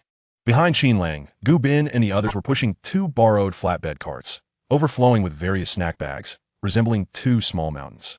Although they weren't all imported goods as previously imagined, they were nonetheless the finest brands available at the supermarket. Potato chips, chocolates, cookies, beef jerky, jellies, an impressive variety in staggering quantities. Qin Lang, did you empty the supermarket? Ning Shiwei looked at the spectacle, feeling both touched and amused. Wang Jiechi and Gao Nan had already excitedly surrounded the carts. Wow. Qin Lang, you're too generous. A little token of appreciation. Vivi has been well taken care of in the dorm. If you ever want something, feel free to tell Vivi, don't hold back. His voice was not loud, yet it resonated clearly among the gathering spectators, especially the mention of Vivi, which further emphasized her status. Lu Yun stood a short distance away, gazing at the 2 carts of snacks and then at Ning Shiwei, who was nestled in Qin Lang's embrace, radiating happiness, her heart a whirlwind of emotions. Her ex-boyfriend had once sent snacks too, and for quite some time, at that, each dorm received a share. But she knew well those were merely a few dozen yuan each. A few bags of puff snacks, cookies, and konjac jelly per dormitory for about 7 or 8 days had barely cost him 1,000 yuan. Yet, the pile Qin Lang presented was undoubtedly of far greater value. Lu Yun recognized that this sudden gesture of gifting snacks was undoubtedly aimed at her. Detected Ning Shiwei's sense of security and happiness peaked. Experience points 120. Detected Wang Jiechi and Gao Nan's admiration for the host and envy towards Ning Shiwei. experience points 80. Detected Liu Yun's fantasies thoroughly shattered, experience points 50. Detected onlookers' envy towards the host boyfriend, experience points 100. Level LV4, experience 4675, 6000. Congratulations, host, for successfully consolidating your relationship through snacks and eliminating potential threats. Reward of 20,000 yuan. Listening to the prompts in his mind, Qin Lang was pleasantly surprised to find he had earned a small sum. After all the snacks were unloaded, Qin Lang gently kissed Ning Shiwei on the forehead and softly said, "All right, go back up now and share the snacks with your friends. I'll be waiting for you at the usual spot for breakfast tomorrow morning." Ning Shiwei nodded enthusiastically, her eyes sparkling with joy and surrounded by her roommates. She happily returned to the dormitory. Qin Lang watched them ascend before turning back to the exhausted Gu Bin and the others with a smile. "Let us go. I'll treat you to a late-night snack. Order whatever you fancy. Second brother is mighty." The trio cheered joyfully. The four boys returned to their dorm with a bounty of marinated delicacies, roast chicken, grilled duck, and a case of beer. Detected dissatisfaction from some boys towards the host. Experience points 10. Detected jealousy from some boys towards the host. Experience points 10. As they were enjoying their meal, the system began to prompt them again, intermittently indicating feelings of jealousy or dissatisfaction, or concerns regarding the dynamics between boyfriends and girlfriends. He was aware that many girls from the dorm had witnessed his actions tonight, and surely those girls will be making demands of their boyfriends. However, he was unfazed, relishing the experience points he was accumulating. Halfway through their meal, as the clock approached 10, the dormitory door suddenly swung open, and a few boys walked in. "What are you doing eating at such a late hour? And drinking? Who gave you permission to drink?" The leader of the group stood at the door with an imposing demeanor. Gu Bin and the others immediately felt intimidated, exchanging glances, unsure of what to say. Qin Lang, thoroughly enjoying his drink, glanced back and then at the time. "Aren't we supposed to turn off the lights at 10? There's still 10 minutes left." Chapter 26, The Approach. Standing at the door was Zhou Taichung, the head of the student council's discipline department, universally recognized as Su Wanqing's most devoted admirer, the epitome of an average male student on campus. He was not the type of sycophant who was wealthy. After all, those truly affluent second-generation heirs wouldn't lack for female companionship, nor would they wish to play the role of a lackey. Seeing Qin Lang's blatant disregard for him, Zhou Taichung's ire intensified. "I'm changing the rules now. From now on, you must turn off the lights and sleep by 9:30. This rule was typically enforced more strictly on freshmen. In reality, by the time students reached their second or third year, no one monitored them, and they could stay out until dawn without repercussions. Unfortunately for Qin Lang, Zhou Taichung had specifically targeted him. "Wait, who are you?" Qin Lang finally realized. Gu Bin interjected to ease the tension. "Qin Lang, this is Zhou, the head of the discipline department in our student council. Do you have any identification?" Qin Lang inquired. "What?" Zhou Taichung was taken aback. They did have identification, but they typically relied on facial recognition. That piece of paper had long been misplaced. Qin Lang remarked, "According to our country's Public Security Administration punishment law, police officers must proactively present their police identification during on-site enforcement activities such as punishment, summons, inspections, and inquiries. Otherwise, the parties involved have the right to refuse cooperation." He paused momentarily. "When the police arrive, they must present their credentials. What gives you the right? How can you prove your affiliation with the student council?" Zhou Taichung was utterly bewildered by Qin Lang's sudden interrogation. He instinctively retorted, "What credentials? My face is my credential. Who doesn't recognize me?" Zhou Taichung, the minister of the discipline department. "Oh." Qin Lang raised an eyebrow, his tone laced with amusement. "Your face? Minister Zhou. Is it certified by the Student Affairs Office or endorsed by school leadership? Can it serve as a credential? Should I also claim that I am the principal and issue you a diploma right now?" Gu Bin could no longer contain himself and burst into laughter, hastily covering his mouth, yet his shoulders shook violently. Zhang Qi and Li Wei also struggled to suppress their mirth, their faces flushed. Zhou Taichung's complexion turned crimson with rage. He had never encountered such a situation. Typically, when he conducted dormitory inspections with his subordinates, new students were always trembling with fear and obedience. Yet this Qin Lang not only showed no fear, but also began quoting legal statutes. "You, stop your nonsensical arguments. Student council officials executing their duties do not require any credentials." Zhou Taichung attempted to regain his composure, trying to intimidate him with his presence. Qin Lang calmly replied, "Gu Bin, Zhang Qi, Li Wei, clear the table and prepare for bed. And you, whatever your title may be in the student council, you hold no significance in my eyes. Even if the principal himself were here today, he must clarify the situation, otherwise Am I to endure this indignity after paying my tuition? He then pointed at Zhou Taiching and continued, I will not engage in discussions about the school's tyranny. I will only speak of school regulations, fairness, and legal statutes. If I face any repercussions due to this matter, I will file a lawsuit against the school tomorrow, including you. Do you think I, Qin Lang, lack the funds for such a pursuit? Qin Lang's words left Zhou Taiching momentarily stunned. The subordinates behind him had initially intended to reprimand Qin Lang, yet his approach was anything but that of a student. Conflicts, even fights, typically arose only after matters had spiraled out of control to the point of involving the school. They were accustomed to intimidating ordinary students under the guise of the student council, but they had never encountered someone so bold as to invoke legal proceedings. Why you? Zhou Taiching attempted to say something further. Qin Lang checked his phone for the time. Apologies, but it's 10 o'clock. Our dormitory is about to turn off the lights. I kindly ask any unnecessary personnel to exit. His voice rose sharply towards the end. Just then, their class advisor entered the room. What is going on? The advisor inquired. Glancing around the room, Gu Bin and the others had just finished tidying up the table. Zhou Taiching appeared somewhat flustered at this moment. Oh, Teacher Qi, we're just conducting a dormitory inspection. Senior Zhou is here to check on us.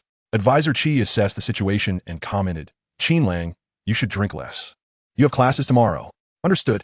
The advisor departed, and Qin Lang stepped forward, whispering, I've given you face. Now, it's up to you to handle the situation. Safe travels. No need for send-off. His demeanor and approach left Zhou Taiching feeling cornered. However, the student council members behind him began to entertain thoughts of aligning themselves with Qin Lang. This guy is capable. They were not foolish. Whether it be the student council or the university, both served merely as transitional phases on the path to society. If faced with a choice between Qin Lang and Zhou Taiching in the real world, they would undoubtedly choose Qin Lang. Come on, Minister Zhou, let us go. Don't stoop to his level, one of the student council members urged him. Another instinctively stepped away from Zhou Taiching, inwardly muttering, damn, this freshman is too formidable. Well-reasoned and sharp, associating with someone like Zhou Taiching, who only knows how to bluster, truly leads nowhere. Detected admiration and wavering in the student council members regarding the host's methods and aura. Experience points 80. Level LV4, experience 5075, 6000. Zhou Taiching's chest heaved violently. Ultimately, he stomped his foot in frustration, squeezing out two words between clenched teeth. Leave. As the dormitory door closed, Gu Bin let out a long breath and slapped Qin Lang's shoulder excitedly. Lang Gu, I am impressed. Truly impressed. Your maneuvering was nothing short of brilliant. Zhang Qi chimed in, his face alight with excitement. That last line about giving face was a killer blow. Just look at Zhou Taiching's face. He almost cried. However, Li Wei remained somewhat apprehensive. But this guy holds grudges. What if? Oh, come on. It's just a stricter inspection. A reprimand or a deduction of credits. What's the big deal? Gu Bin replied, though he too felt a twinge of uncertainty, unsure of the extent of Zhou Taiching's authority. Zhang Qi reassured him. They lack the direct power to punish. They can only report. Whatever they say about us will stand. The group still felt a sense of unease, fearing Zhou Taiching might nitpick for faults. Qin Lang climbed into bed, comfortably settling in. Him? I've heard he has just Su Wanqing as sycophant. Zhang Qi picked up the thread. The top sycophant, no less.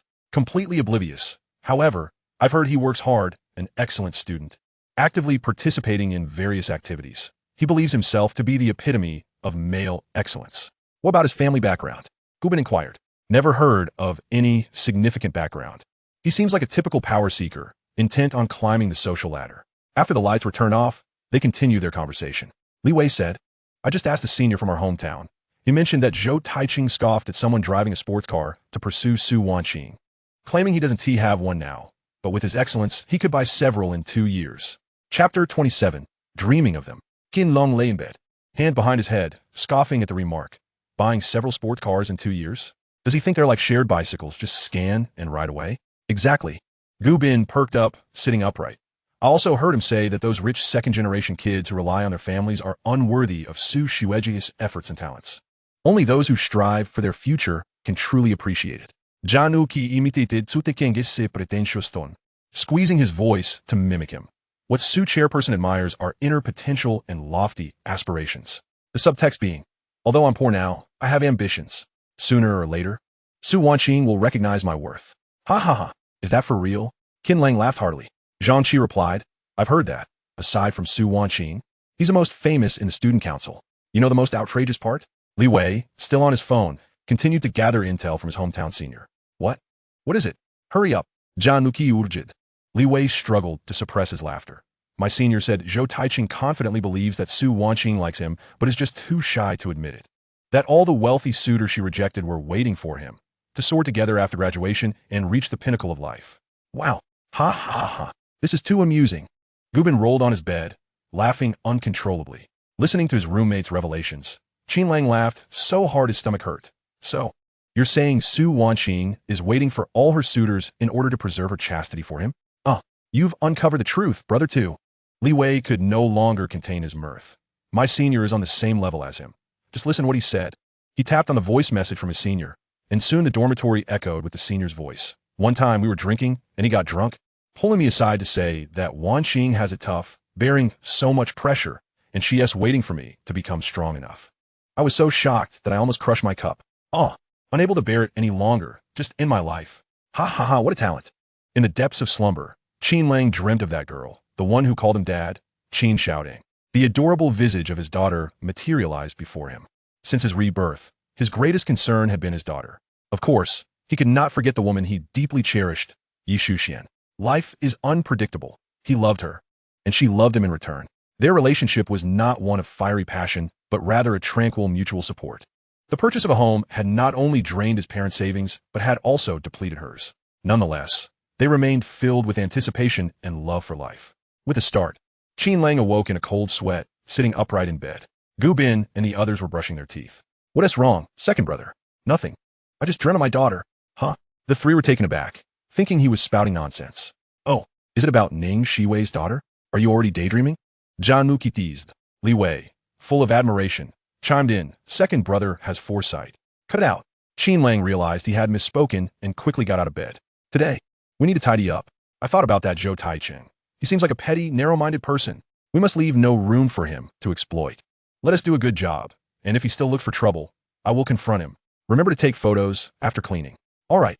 The four of them joined forces to clean the dormitory before heading to school. The dream from last night lingered in his mind. When he encountered Ning Shiwei, he felt a tinge of reluctance. It was as if he had returned to the future, still the good father and husband. But now, he could not seek out Yi Shuxian, for she was younger than him, likely just in her senior year of high school. Approaching her now would truly make him a rogue. His father-in-law would undoubtedly seek to end him. Moreover, she was no longer in the metropolis. Her home was in Nanhang City, 400 to 500 kilometers away. Perhaps when he has time, he could play the role of a peculiar older brother and secretly watch over her. That wouldn't be entirely out of the question. She would attend a different university from him, but it was nearby. What was it called? Transportation University? Yes, once she arrives next year, he would figure out. He must ensure she is never wronged in this lifetime. As Qin Lang pondered at his desk, his phone rang with a message. Liu Ling, Qin Lang. I like you too. Detected host has received a confession from Liu Ling. Experience points 30. Level LV4. Experience 5,105, 6,000. Reward, 2,000 yuan. Number of pursuits, 4. Qin Lang was somewhat intrigued, but 3 seconds later, he thought, what now? Where are the skill points? What the heck? Strangely, there were no skill points this time. He inquired of the system, and fortunately, it responded. Due to Liu Ling's overall score being below 80, skill points cannot be awarded. Cash reward has been substituted. Damn you. I knew it wouldn't be so easy to obtain. Qin Lang cursed internally, realizing he would still have to consider looks. He then nudged Gu Bin beside him. Hey, what is up? Gu Bin replied, bleary-eyed. Qin Lang said, look, Liu Ling, don't pursue her. Gu Bin, upon seeing Liu Ling's message, sighed. Got it, what about you? Qin Lang, right in front of him, replied to Liu Ling. Sorry, we are not suited for each other. You are a good person. He had expected that Gu Bin would feel somewhat relieved, but instead, the guy was pulling his hair in frustration. Damn. The drought kills the dry, and the flood drowns the wet. Come on, Gu Bin, you answer this question. The teacher suddenly called on Gu Bin. The boy instantly awoke, standing up in a panic. Just as everyone was preparing to watch him make a fool of himself, Qin Lang's calm voice broke through. The answer is negative. The voice was not loud, but just enough for those around to hear. Gu Bin quickly added, teacher, it is weather. The teacher shot him a look. Though he couldn't hear the words, his years of teaching experience told him that someone had helped him. Adjusting his glasses, the teacher's sharp gaze swept over to Qin Lang's direction, ultimately shaking his head in resignation. You guessed right. Sit down and pay attention. Gu Bin let out a long sigh of relief, slumping back into his chair, and whispered to Qin Lang. Second brother, I owe you a debt of gratitude that I can never forget. Detected admiration from other students, experience points 50. Detected affection from girls, experience points 35, level LV4. Experience 5,196,000. For Qin Lang, this was merely routine, nothing to boast about. Chapter 28, No Going Back. With no classes in the afternoon, Qin Lang, having received an additional 10,000 yuan daily reward in his phone, along with the accumulation from previous tasks, now possessed a considerable total of 531,000 yuan. This National Day, he planned to leave several thousand for his parents. As long as he did not ask for money, his parents could live quite comfortably on their salaries. In the future, as his finances grew, he would gradually provide more, avoiding any suddenness. After all, he was still pretending to be a second-generation rich kid at school. After lunch, Gu Bin and the others were ready to return to the dormitory to play games while Ning Shiwei had classes in the afternoon. "Don't forget to pick me up after school," she said, standing on tiptoe with a smile. "All right, little girl," Qin Lang replied with a grin. Gu Bin, feeling disgusted, remarked, "Ugh, little girl, how nauseating," with no one to accompany him. He set his sights clearly and took a taxi directly to a well-rated shopping mall in the city center. In the fitting room, as Qin Lang gazed at his reflection, he realized that indeed, one's appearance is enhanced by attire. Satisfied, he nodded as the system notification chimed in. Appearance increased to 90, significant enhancement in temperament. Subsequently, he entered a renowned watch brand specialty store, choosing a simple yet elegant mechanical watch price just over 20,000 yuan without much deliberation. Finally, he visited the digital section, decisively purchasing 2 of the latest high-end smartphones and a Chanel bag for Ning Shiwei. In total, he spent 120,000 yuan. His balance dwindled down to 416,000 yuan. By the time he returned to school, it was already evening. He first dropped off his belongings in the dormitory and texted Ning Shiwei, who had just finished her classes. The campus in the evening was bustling with activity. In the open space in front of the teaching building, students who had just finished class gathered in groups, chatting and laughing as they made their way out. Qin Lang stood under a parasol tree, tall and upright, holding a bag that made him particularly conspicuous. He donned a new outfit from the afternoon, simple yet of high quality, with a new watch casually visible on his wrist, making him a captivating sight even while standing quietly, attracting the attention of many passing students. Detected admiration and envy from passers-by regarding the host's appearance and temperament. Experience points 120. Level LV4. Experience 5,310, 6,000. Just then, a somewhat deliberate laughter caught his attention. Qin Lang looked up to see Lin Jiayao and Wang Lei approaching from a distance. Lin Jiayao affectionately linked her arm with Wang Lei's, raising her voice slightly as if to address those around. "Wang Lei, you're so wonderful. I really like this new perfume." She held a petite shopping bag, the brand, while not top-tier luxury, belonged to the light luxury category, costing several hundred yuan for a box, a price not insignificant for students. With a hint of pride etched across Wang Lei's face, he reveled in the attention directed his way, waving his hand grandly. "If you like it, that's splendid. Next time, I'll take you to purchase that handbag you have your eye on." His voice resonated loudly, clearly intended to showcase his affluence. The two soon spotted Qin Lang beneath the tree. Lin Jiayao's gaze lingered momentarily on Qin Lang and his new attire, her expression a tapestry of emotions. However, she quickly lifted her chin, donning a facade of contentment, deliberately inching closer to Wang Lei.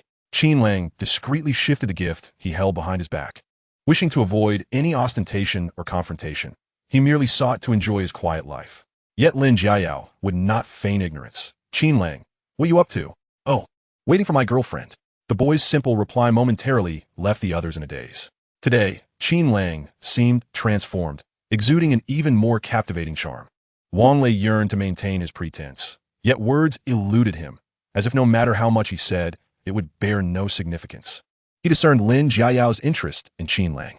But Lin Jiayao was his girlfriend after all. She scrutinized Qin Lang, noting his designer ensemble, and an uncomfortable sensation washed over her. She recognized the labels and, recalling her modestly priced perfume, suddenly found it lacking in allure. Regret surged within her for her earlier pride. It felt utterly humiliating. Nevertheless, she resolved to maintain her composure. "Is Ning Shiwei not out of class yet? She should be out shortly." "Oh, then we won tea disturb your wait." Lin Jiayao forced a smile, pulling Wang Lei away from this pressure-laden scene. Just moments ago, she had aimed to project happiness, only to be swiftly confronted with the reality that perhaps others were faring better than her. Wang Lei was acutely aware that the others were not financially disadvantaged, yet the instinctual urge to compare gnawed at him, especially with his girlfriend showing interest in someone else. He felt overshadowed by Qin Lang, his pride bruised, and he strained to regain his footing. Oh, waiting for a girlfriend? Qin Lang seems quite thoughtful, but in romance, sincerity suffices. There's no need for all this ostentation. His sarcasm was palpable, yet he received no expected retort. Indeed, that's a valid point. Qin Lang responded with a genuinely warm smile, merely noting that Lin Jiayao had not acquiesced to his affections. Even in a past life, she had merely been a passerby. He felt no inclination for revenge now. The onlookers, regardless of gender, were filled with admiration and even immense envy for Qin Lang. This fellow exuded an undeniable charisma. A cacophony of light footsteps and cheerful laughter erupted from the entrance of the academic building. Ning Shiwei, accompanied by several girls, emerged, her face instantly illuminating with a radiant smile upon spotting Qin Lang beneath the tree. "Qin Lang," she called, jogging a few steps closer, her presence seemingly elevated, appearing even more beautiful.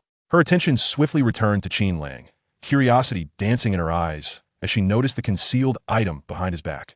"What have you hidden there?" Qin Lang smiled, presenting the exquisite bag. "This is for you. Let us see if you like it." The eye-catching brand logo elicited gasps from all the discerning students nearby, their gazes swiftly converging upon them. Ning Shiwei gasped, covering her mouth. "Is this Chanel?" "Qin Lang, this is far too extravagant." "Oh, and their SA phone too." Qin Lang reached into the depths of the bag and produced a box emblazoned with a prestigious digital brand logo, chuckling lightly. "Here. And this too. Your old phone is due for an upgrade. This one has better performance." A chorus of astonished gasps erupted around them. "My goodness. A Chanel handbag paired with a top-tier smartphone. How much must this cost?" Qin Lang is utterly lavish. Ning Shiwei must have saved the galaxy in her past life. Wang Lei's complexion paled as he beheld the two gifts that far exceeded his financial capacity. His earlier modest displays of pride utterly crushed, leaving only embarrassment and discomfort. Lin Jiayao's emotions churned tumultuously within her. The stark contrast shattered her previous vanity and pride. She observed Ning Shiwei's unabashed joy and happiness, and gazed at Qin Lang, whose demeanor suggested he was merely bestowing an ordinary gift, and a wave of bitterness and regret surged within her, nearly overwhelming her. If only she had. Chapter 29. Contemplating the Mind. Ning Shiwei found herself momentarily dazed by the succession of impactful revelations. She gazed at the Chanel bag and phone box in her hands, then looked up at Qin Lang, her eyes brimming with emotion and unease. "Qin Lang, this is too extravagant. I cannot accept such costly gifts. Just take it. It's not expensive. I didn't splurge on anything pricier. It's just a bag for your phone and keys. It's no trouble."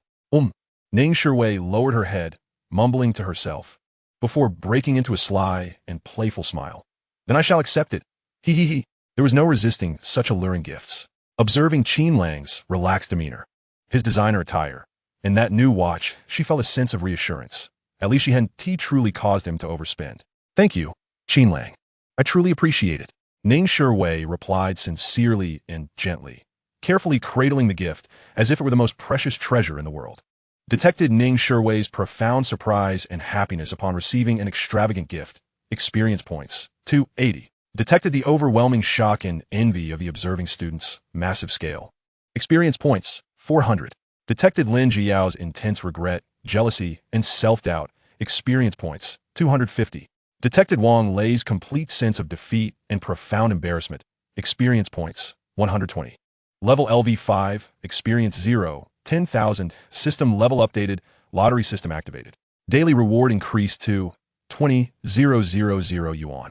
Congratulations to the host for achieving the dual accomplishment of financial prowess and thoughtfulness, significantly enhancing the male god image. Reward. Cash of 150,000 yuan. What a boon. Qin Lang heard the system prompt, realizing that with this level upgrade, his past accumulations had reset.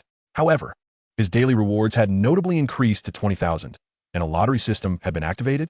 What could it entail? At that moment, he felt no desire to flaunt his success in front of Lin Jiayao and Wang Lei, simply stating, "We'll take our leave now."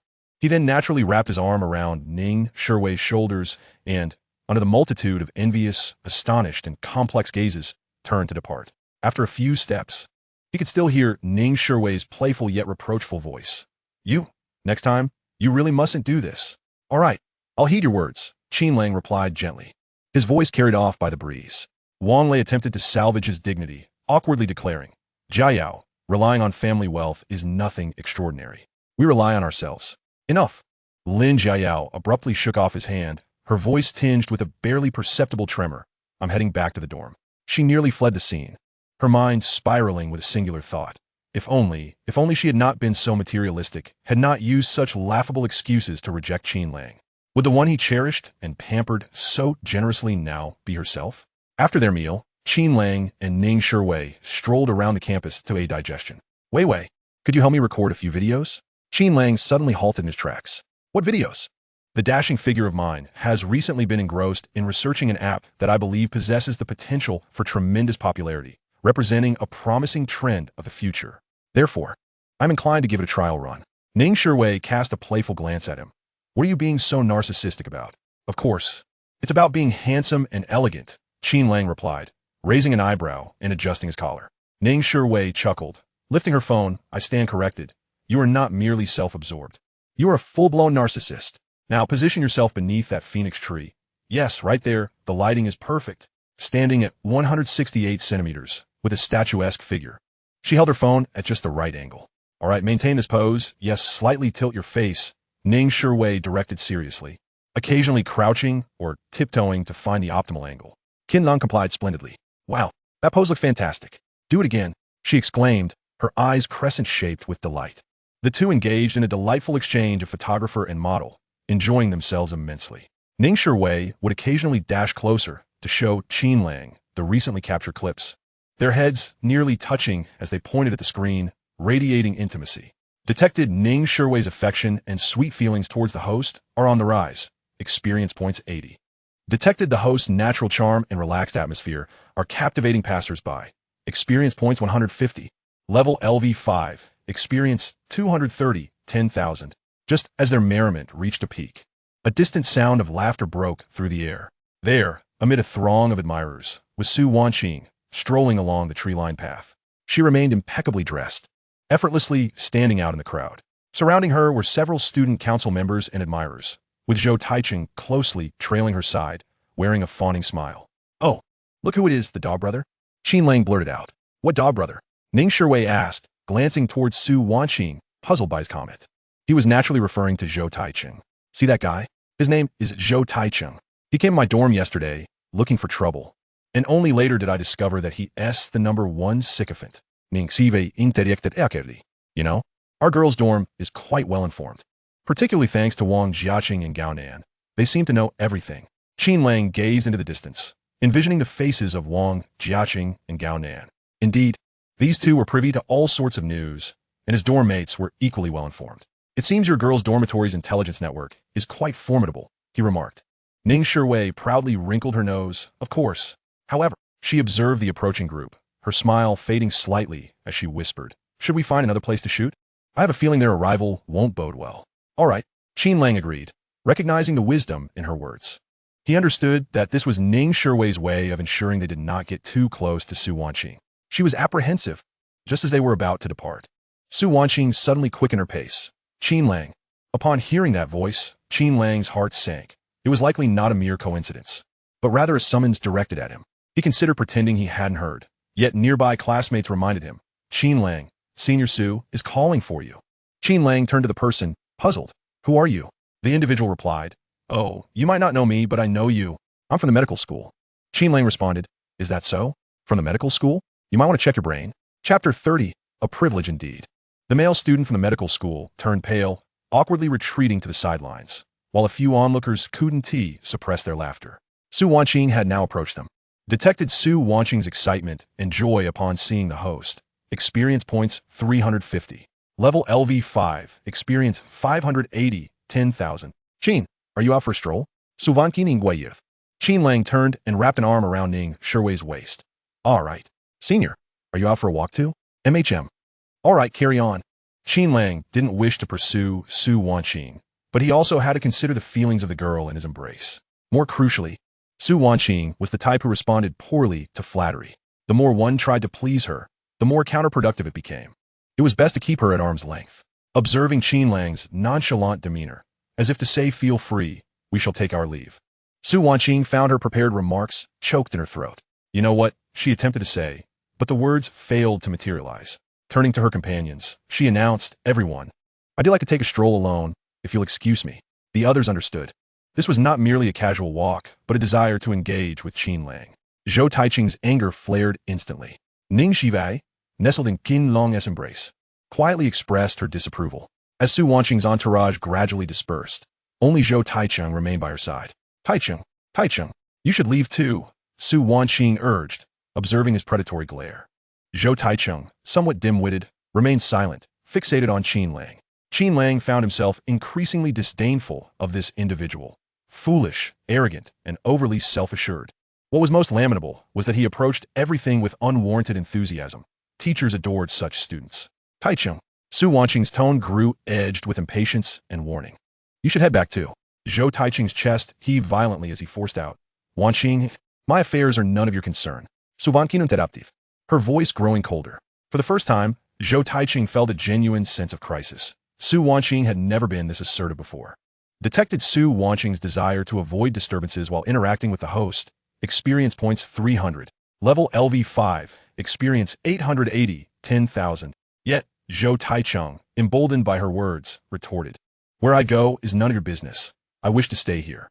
Su Wanqing opened her mouth, but no words came forth. He was right. It was his freedom to choose where to be. Qin Lang feigned ignorance and spoke candidly. Zhou, can't you see? Su Senior does not like you. In fact, she finds you somewhat repulsive. The whole school is buzzing about it, calling you a number one sycophant and an average guy. Do you even know what an average guy is? Ordinary yet self-assured. And you remain blissfully unaware. This revelation caused Ning Shiwei to tense up, and she quickly tugged at Qin Lang's sleeve, whispering, stop saying such things. Zhou Taiqing was struck to the core by Qin Lang's words. Qin Lang, what the hell are you saying? Who do you think you're to criticize my relationship with Wanqing? His outburst drew the attention of all remaining students, halting their steps in curiosity and trepidation. Ning Shiwei gripped Qin Lang's arm in alarm. Suvanming furoet herbro, hertone reprimanding, Zhou Taiqing. What is wrong with you? Mind your manners. Yet Qin Lang maintained his foolish demeanor. I'm merely speaking the truth. Does it hurt your feelings? It's for your own good. The sooner you realize, the sooner you can be true to yourself and stop wasting time. Laughter erupted around them, unable to be contained. Zhou Taiqing's infamous remarks had long circulated in private circles, and now, publicly exposed by Qin Lang, it was akin to a public execution. He felt a rush of blood to his head, a mix of shame and fury. His reason nearly ignited to flames, fists clenched, ready to charge at him. I'll beat you to a pulp. Just then, a calm yet slightly perplexed voice interjected, interrupting his impending outburst. What's going on? Gathering here and making such a ruckus, what is this all about? As the crowd turned towards the sound, they beheld a middle-aged professor with an elegant demeanor, adorned with gold-rimmed spectacles, approaching with several substantial tomes in hand. He was none other than Professor Zhang, renowned within the School of Computer Science for his rigor and erudition. Professor Zhang's gaze traversed the tense figures of Zhou Taiqing and the composed Qin Lang, ultimately resting upon Qin. Ah, Qin Lang, what a fortuitous encounter. Your extended perspective on pointers and memory management in class was quite intriguing. I delved into further research upon returning home. A torrent of specialized terminology cascaded from Professor Zhang's lips at a measured pace. Yet the depth of content left the surrounding audience utterly bewildered. What were pointers? What was the blockchain boundary case? Banach space? What did any of this mean? Zhou Taiqing was momentarily rendered speechless, his pent-up fury stifled by this unexpected academic inquiry, leaving him gaping and comically at a loss for words. All eyes gravitated towards Qin Lang. In response to the professor's question, Qin Lang exhibited no signs of disarray. Instead, he appeared to embrace the engaging discourse, replying with poise, "Greetings, Professor Zhang. Regarding the topic of smart pointers, it actually stems from a rather unfortunate case I encountered while examining the Linux kernel source code."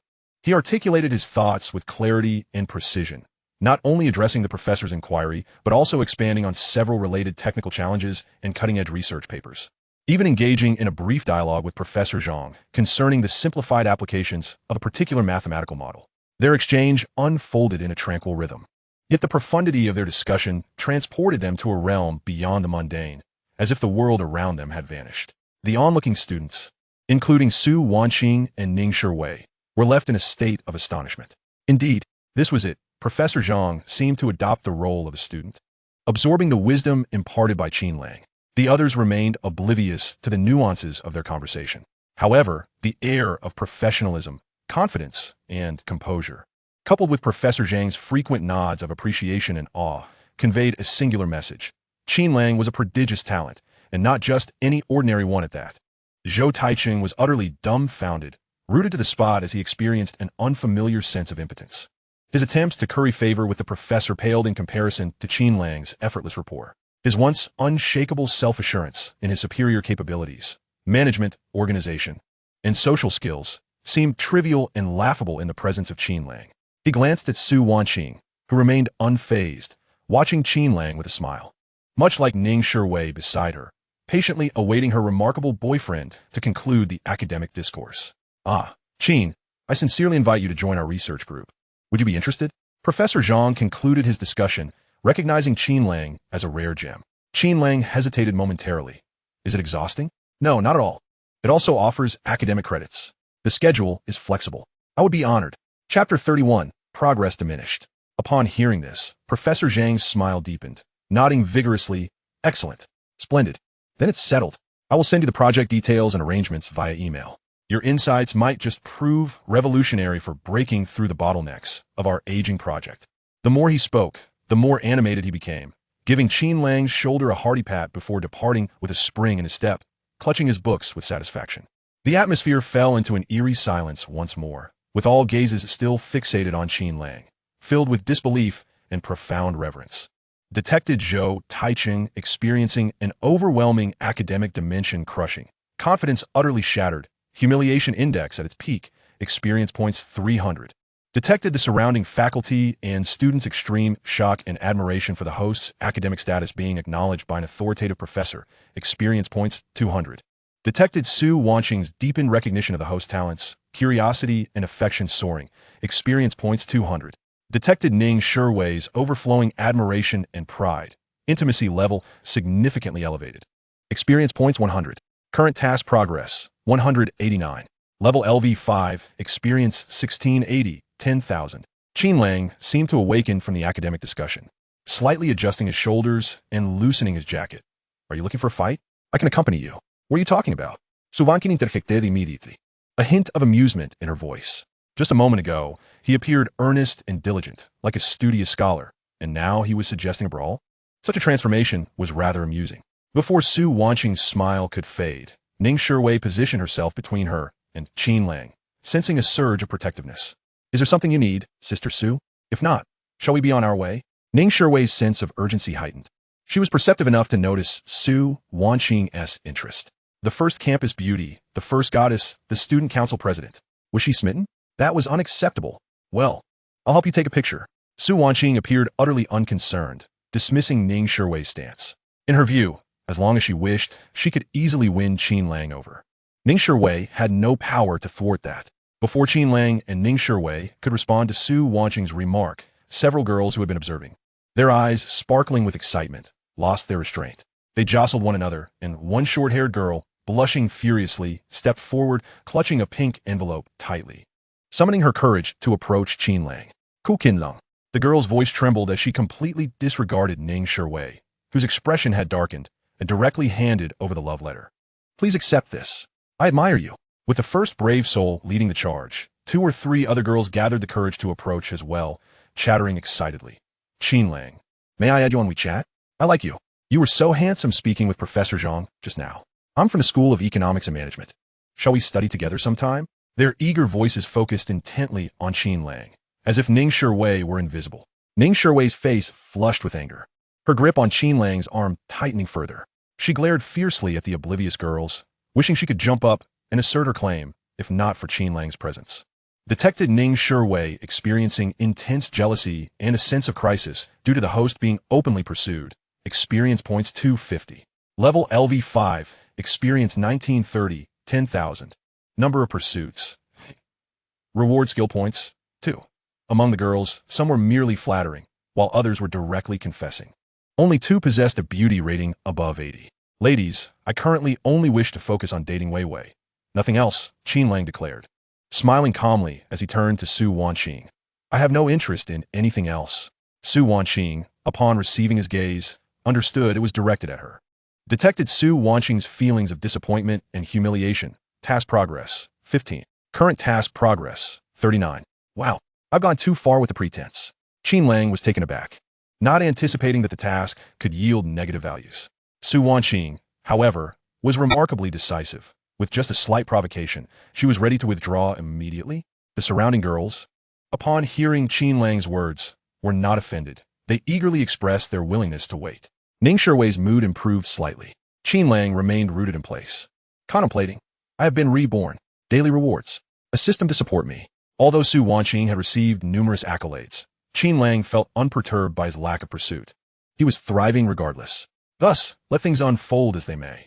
Suddenly, a wave of clarity washed over him, leaving him feeling remarkably lighthearted.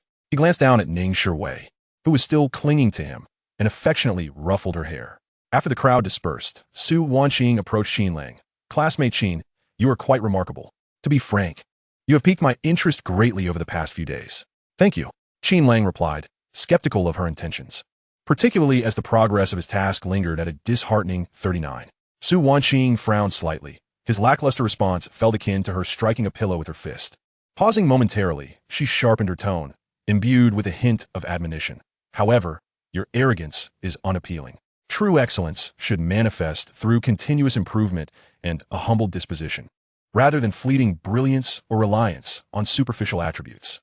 Her gaze subtly swept over Qin Lang's new attire and wrist, suggesting he might be overly proud of his talents, while also alluding to his recent displays of wealth. Ning Shiwei, overhearing the exchange, felt a surge of indignation and was about to retort, only to be gently restrained by Qin Lang's touch. Rather than displaying any offense, Qin Lang nodded earnestly. You are correct, senior. I shall heed your advice. Humility is indeed a virtue, and external trappings are ultimately superficial. His demeanor, graciously accepting criticism, only served to frustrate Su Wanqing further. All her carefully constructed follow-up teachings were stifled in her throat, as if she had thrown a powerful punch only for it to be caught effortlessly by her opponent, who thanked her sincerely. Observing Qin Lang's calm and unruffled expression, Su Wanqing's meticulously crafted words, aimed at provoking even a flicker of regret or defensiveness in him, fell utterly flat. I hope you truly take this to heart, she concluded, leaving no further words as she turned to depart. Qin Lang watched her retreating figure, inwardly amused. You think to provoke me with your words? To instill regret? Apologies. But my greatest virtue is my ability to listen to advice. However, whether I choose to act upon it depends on my mood. Ning sive lernet grosser, hispering. What does she mean? So cryptic. Qin Lang wrapped an arm around her shoulder, chuckling. Nothing much, just a senior offering me some friendly advice. Cool me. Let us continue with our filming. Chapter 32. What constitutes heartbreak? The two of them played until late, only returning to the dormitory afterward. With the acquisition of 2 skill points, Qin Lang promptly allocated them to advanced comprehension, intermediate, and singing skill beginner. After all, the National Day Gala was just around the corner, and the freshmen were mandated to present a performance. It was only fitting that he put on a show worth showcasing, and singing was undoubtedly the simplest option. Humming a little tune, Qin Lang made his way back to the dorm. As he opened the door, the rich scent of liquor wafted towards him. It was Baijio. The room was eerily quiet, with Gubin slumped over the table, his body trembling as if he were weeping. Li Wei and Zhang Qi were gently patting his back. It's all right, Binzi. There are plenty of fish in the sea. If this one doesn't work out, move on to the next. Indeed, Binzi, we're here to study. There's no need to fret over women. They'll come and go. Noticing the peculiar atmosphere, Qin Lang slowed his pace and softly inquired, what is wrong with Binzi? Heartbroken? Zhang Qi replied, he hasn't even gotten a date. How can he be heartbroken? Upon hearing this, Gu Bin's sobs intensified. Qin Lang frowned. This isn't like you, Gu Bin. Is it because of Lu Ling? Don't blame me. She came on to you, and I didn't agree to it. Li Bei interjecta. No, it's not that. It's something else. Qin Lang remained unconvinced. Something else? That shouldn't warrant such distress. When did our Binzi become so fragile? After a moment of contemplation, Zhang Qi beckoned Qin Lang closer, and they whispered together. This is the 8th rejection since school started. His mindset has crumbled. Qin Lang was taken aback. This situation was unlike anything he had encountered before. Besides, it was barely a month into the semester, and Binzi had pursued 8 girls without success. No wonder he was in tears. Qin Lang approached Gu Bin, pulled up a chair, and instead of rushing to console him, he poured himself a small glass of the remaining baijiu, took a sip, and smacked his lips. This liquor isn't bad. Binzi, you have an eye for quality. Even in drowning sorrow, you choose your spirits wisely. Gu Bin raised his tear-streaked face, his voice quivering. Lango, stop joking with me. I'm genuinely hurting. Hurting over what? Qin Lang shook his glass nonchalantly. Tell me, which department is the 8th girl from? How did she reject you? I want to learn from your failures to avoid stumbling into pitfalls myself. Li Wei and Zhang Qi exchanged incredulous glances, stifling their laughter. This was hardly the way to comfort someone. Yet Gu Bin seemed to find a release, sniffling as he recounted, she's from the foreign languages department. I invited her to a movie, but she said she gets dizzy in front of the screen. Zhang Qi couldn't contain himself, bursting into laughter and hurriedly covering his mouth. Meanwhile, Qin Lang feigned seriousness. Dizzy in front of the screen? That is quite a novel excuse. And what about the 7th girl? She is from the literature department. I complimented her poise, and she accused me of desecrating literature. And the 6th? The 6th was from the law school. The moment I opened my mouth, she declared that I was guilty of emotional harassment and reserved the right to pursue legal action against me. Woe is me. As Gu Bin continued sharing his woes, his sorrow deepened, while Li Wei and Zhang Qi struggled to suppress their laughter. Qin Lang frowned. Well, it seems they didn't just decline you politely. They actually seemed to harbor some disdain. In fact, I experienced heartbreak today as well. His tone turned grave. Upon hearing this, Gu Bin felt a sense of camaraderie, and his sobs softened. Li Wei and Zhang Qi fell silent, wary of speaking further. Was it with Ning Shiwei? Zhang Qi inquired cautiously, fearful of provoking Qin Lang. Qin Lang shook his head, sighing. No, it was with a few girls from other departments, over a dozen actually, all pursuing me, and I turned them all down. To be honest, some were quite attractive. The important thing is, I even cautioned Su Wanqing to refrain from bothering me in the future. Upon hearing this, Gu Bin abruptly ceased his tears, standing up calmly and striding towards the door. He flung it open and pointed outside. Come, second brother, get out of here. Immediately. This dormitory can either have you or me, but not both. Ha ha ha. What the heck? Langa, that was too savage. Zhang Qi could no longer hold back. Collapsing in his chair, clutching his stomach in laughter, Li Wei slammed his fist on the table, unable to catch his breath. This is pure Versailles, though it stings deep. I have to admit, Binzi, I find Langu's approach far more effective than 100 comforting words. Rather than leave, Qin Lang leisurely took another sip of his drink, wearing an expression of innocent bewilderment. You see, I'm merely trying to convey through my personal experience that rejection isn't necessarily a bad thing. Look at me. I've turned down over a dozen, and I'm still thriving. It's all about mindset, my dear Binzi. My mindset, you scoundrel. Gu Bin nearly leaped up in indignation. But seeing Qin Lang's insufferable grin and the two roommates laughing like hyenas, he couldn't contain himself any longer. With a snort, he erupted into laughter, mixing his cries with playful curses. Qin Lang, you truly are a beast. Is this how you comfort others? The next day, a reward of 20,000 promptly arrived. Qin Lang, bleary-eyed, rose from his slumber, accompanied by Ning Shiwei and several roommates to have breakfast. The cafeteria buzzed with lively chatter. And though Gu Bin's mood had settled considerably after the previous night's catharsis, he still bore the remnants of his earlier distress. Ning Shiwei gazed at Gu Bin with concern and inquired, Gu Bin, are you all right? You seem a bit under the weather. Gu Bin forced a smile and waved his hand dismissively. I'm fine. Wei Jia, just didn't sleep well last night.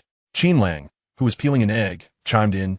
He needs a moment to digest the weight of life. Ning Shiwei didn't fully grasp the underlying meaning of Qin Lang's comment and interpreted it as mere consolation, kindly reassuring him, oh, Gu Bin, don't take it too to heart. Matters of the heart cannot be rushed.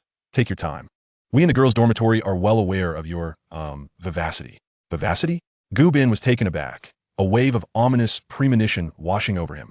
Qin Lang, Levi, and Zhang Qi immediately perked up their ears, unaware of the subtle shift in atmosphere. Ning Shiwei attempted to empathize and comfort him further. Indeed, we've all heard that you're quite brave, having approached numerous girls. Although, the outcomes may not have been ideal, such courage is truly commendable. Wang Jiaqing even mentioned that they had given you a nickname called Cole. At this point, she suddenly realized she might have said too much, quickly halting her words and casting an awkward glance at Qin Lang, adding in a hushed tone, anyway, it's just to encourage you not to lose heart. But it was already too late. Li Wei, ever the curious one, pressed on, Wei Jia, what nickname? Zhang Qi leaned in as well, yeah. What's the gossip among the girls' dormitory? Qin Lang looked at her in astonishment. Just moments ago, the four boys had said nothing. So how did Ning Shiwei come to know about Gu Bin's rejections? The speed at which news circulated among the girls was astonishing. Chapter 33, Self-Strategy. Gu Bin's face shifted from pale to red, then to a sickly hue, his hand shaking as he gripped his chopsticks. Observing Gu Bin's sudden pallor and Qin Lang's warning gaze, Ning Shiwei realized she had made a blunder and stammered, and no, it's nothing, just a joke.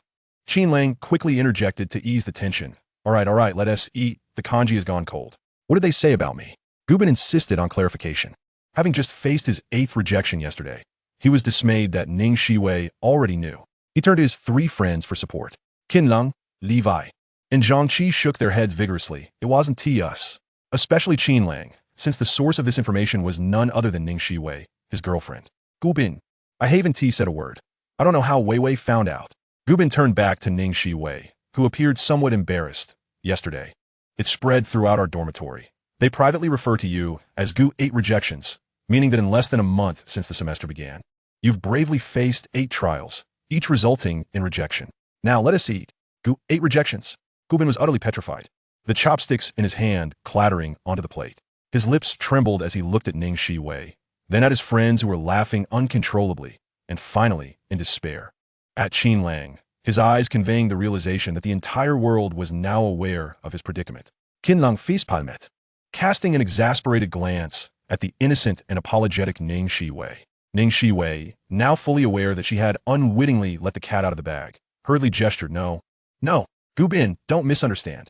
This nickname actually carries a sense of admiration. Truly, everyone thinks your perseverance in the face of failure is commendable. Plus, the specific number we know might not be accurate. Perhaps it's not as many as 8. Her attempts to clarify only worsened the situation. The specific number is rather accurate. Gubin's voice quaked as his final psychological defenses began to crumble. He had thought this was merely an internal secret within their dormitory. At most, a light-hearted joke among the boys, but it had evidently morphed into public fodder and laughter among the girls. Even the frequency in the department had likely been dissected thoroughly. Ning Shiwei sought to provide comfort, but Qin Lang wrapped an arm around her shoulder. Stop talking about admiration. Even a dog wouldn't believe that. After their meal, everyone dispersed to their respective classes. Qin Lang perused the project materials sent by Professor Zhang in his email. Realizing he only needed to inform his advisor, he could participate in the project research at his convenience. The project was not overly complex, as he had already acquired super comprehension ability, intermediate, the previous day, significantly enhancing his efficiency. In simpler terms, he was capable of completing it independently, albeit requiring some time. Professor Zhang had also invited him into the project group chat, and Qin Lang was currently engaging remotely with other members regarding the project. He focused intently on the screen, his fingers flying over the keyboard, occasionally pausing with a vacant gaze, clearly employing his super comprehension ability to swiftly digest and understand the project as challenges. Unbeknownst to him, outside the classroom window, Su Wanqing was passing by with several student council officers, seemingly on some errand. She caught a glimpse of Qin Lang sitting by the window. Engrossed in his work, he appeared so earnest that her footsteps inadvertently slowed, pondering whether he was studying or occupied with something else. What does a man look most handsome? Undoubtedly, when he is earnest. Ding. Detecting Su Wanqing's attention, the pursuing husband's funeral state is activated, earning 200 experience points. Level LV5, experience 1880, 10,000. Current task progress, 7. Qin Lang, immersed in technical discussions, was startled by the sudden voice echoing in his mind, causing his fingers to falter. What is happening? He instinctively glanced out the window. The corridor bustled with people, but he saw no unusual figures. Just a second before Qin Lang looked up, Su Wanqing had already hastened away. Ding! Su Wanqing felt a sense of embarrassment and thrill from nearly being discovered while peeking at the host, subconsciously believing there is an inexplicable connection with the host, earning 300 experience points. Level LV5, experience 2180, 10,000. Current task progress, 13. Come on, this can't be happening. Qin Lang gazed bewilderedly at his surroundings, filled only with students attending class and the teacher lecturing. Where did Su Wanqing sneak a peek? I just resolved to ignore her yesterday. Has she begun her self-strategy? Qin Lang sighed and returned his focus to the research. However, in Su Wanqing's mind theater, the narrative had begun to twist in peculiar directions. Was that glance he just made a coincidence? Or did he truly sense my gaze? He was so engrossed in his tasks, yet felt as if he could sense my attention. Could this be a meeting of minds? Had he been so indifferent to me on purpose, employing this unique approach to draw my attention? After all, I've encountered many ordinary suitors, but his method is indeed quite distinctive. The more she pondered, the more plausible it seemed. A boy like Qin Lang, who suddenly became so radiant, naturally possesses an air of mystery and elusiveness, right? The more he appeared to disregard me, the more. Ding. Su Wanqing enters self-strategy mode, excessively interpreting incidental events. leading to the illusion that he might have some special perception of her, earning 800 experience points. Level LV5, experience 2980, 10,000. Current task progress, 25. Meanwhile, Qin Lang had just proposed an optimization plan for a key question in the project group, earning unanimous praise from Professor Zhang and the senior students. Impressive, Junior. Your thought process is so clear. Qin Lang is indeed living up to his reputation, capturing the core insight in one go. Qin Lang humbly replied a few words, feeling quite elated. He also noticed the system's prompt, finding it somewhat amusing. This pace feels a bit too swift. Ding. Su Wanqing resolved to create an opportunity for proactive contact, earning herself 1,000 experience points. Achieving the Goddess of Accomplishment grants a cash reward of 80,000. Achieving the Collision of God and Goddess rewards 100,000. Level LV5, experience 3980, 10,000. Current task progress, 32. What on earth? Are these the rewards for a strategy? Or a return for my efforts? Qin Lang was utterly dumbfounded. In the decision to create proactive contact, will she approach me shortly? The collision of God and Goddess? Don't joke. I Haven't even had a clash with Ning Shiwei. Chapter 34, Breakthrough. During the afternoon self-study period, Qin Lang was engaged in a WeChat conversation with Ning Shiwei when the class monitor, Lu Chang, walked in after being called. This fellow, evidently nervous, stumbled awkwardly as he walked from the entrance to the podium. With a chuckle, some students below burst into laughter. Gubin nudged Qin Lang with his elbow, whispering, "Langa, look, our class monitor's signature awkwardness is on display again." Lu Chang stood at the podium, his face flushed red, clearly having heard the subdued giggles. He cleared his throat, striving to project a calm voice. "Class, please quiet down. I have an announcement." The classroom gradually hushed. Curiosity piqued among the students. Lu Chang extracted a crumpled notice and read aloud.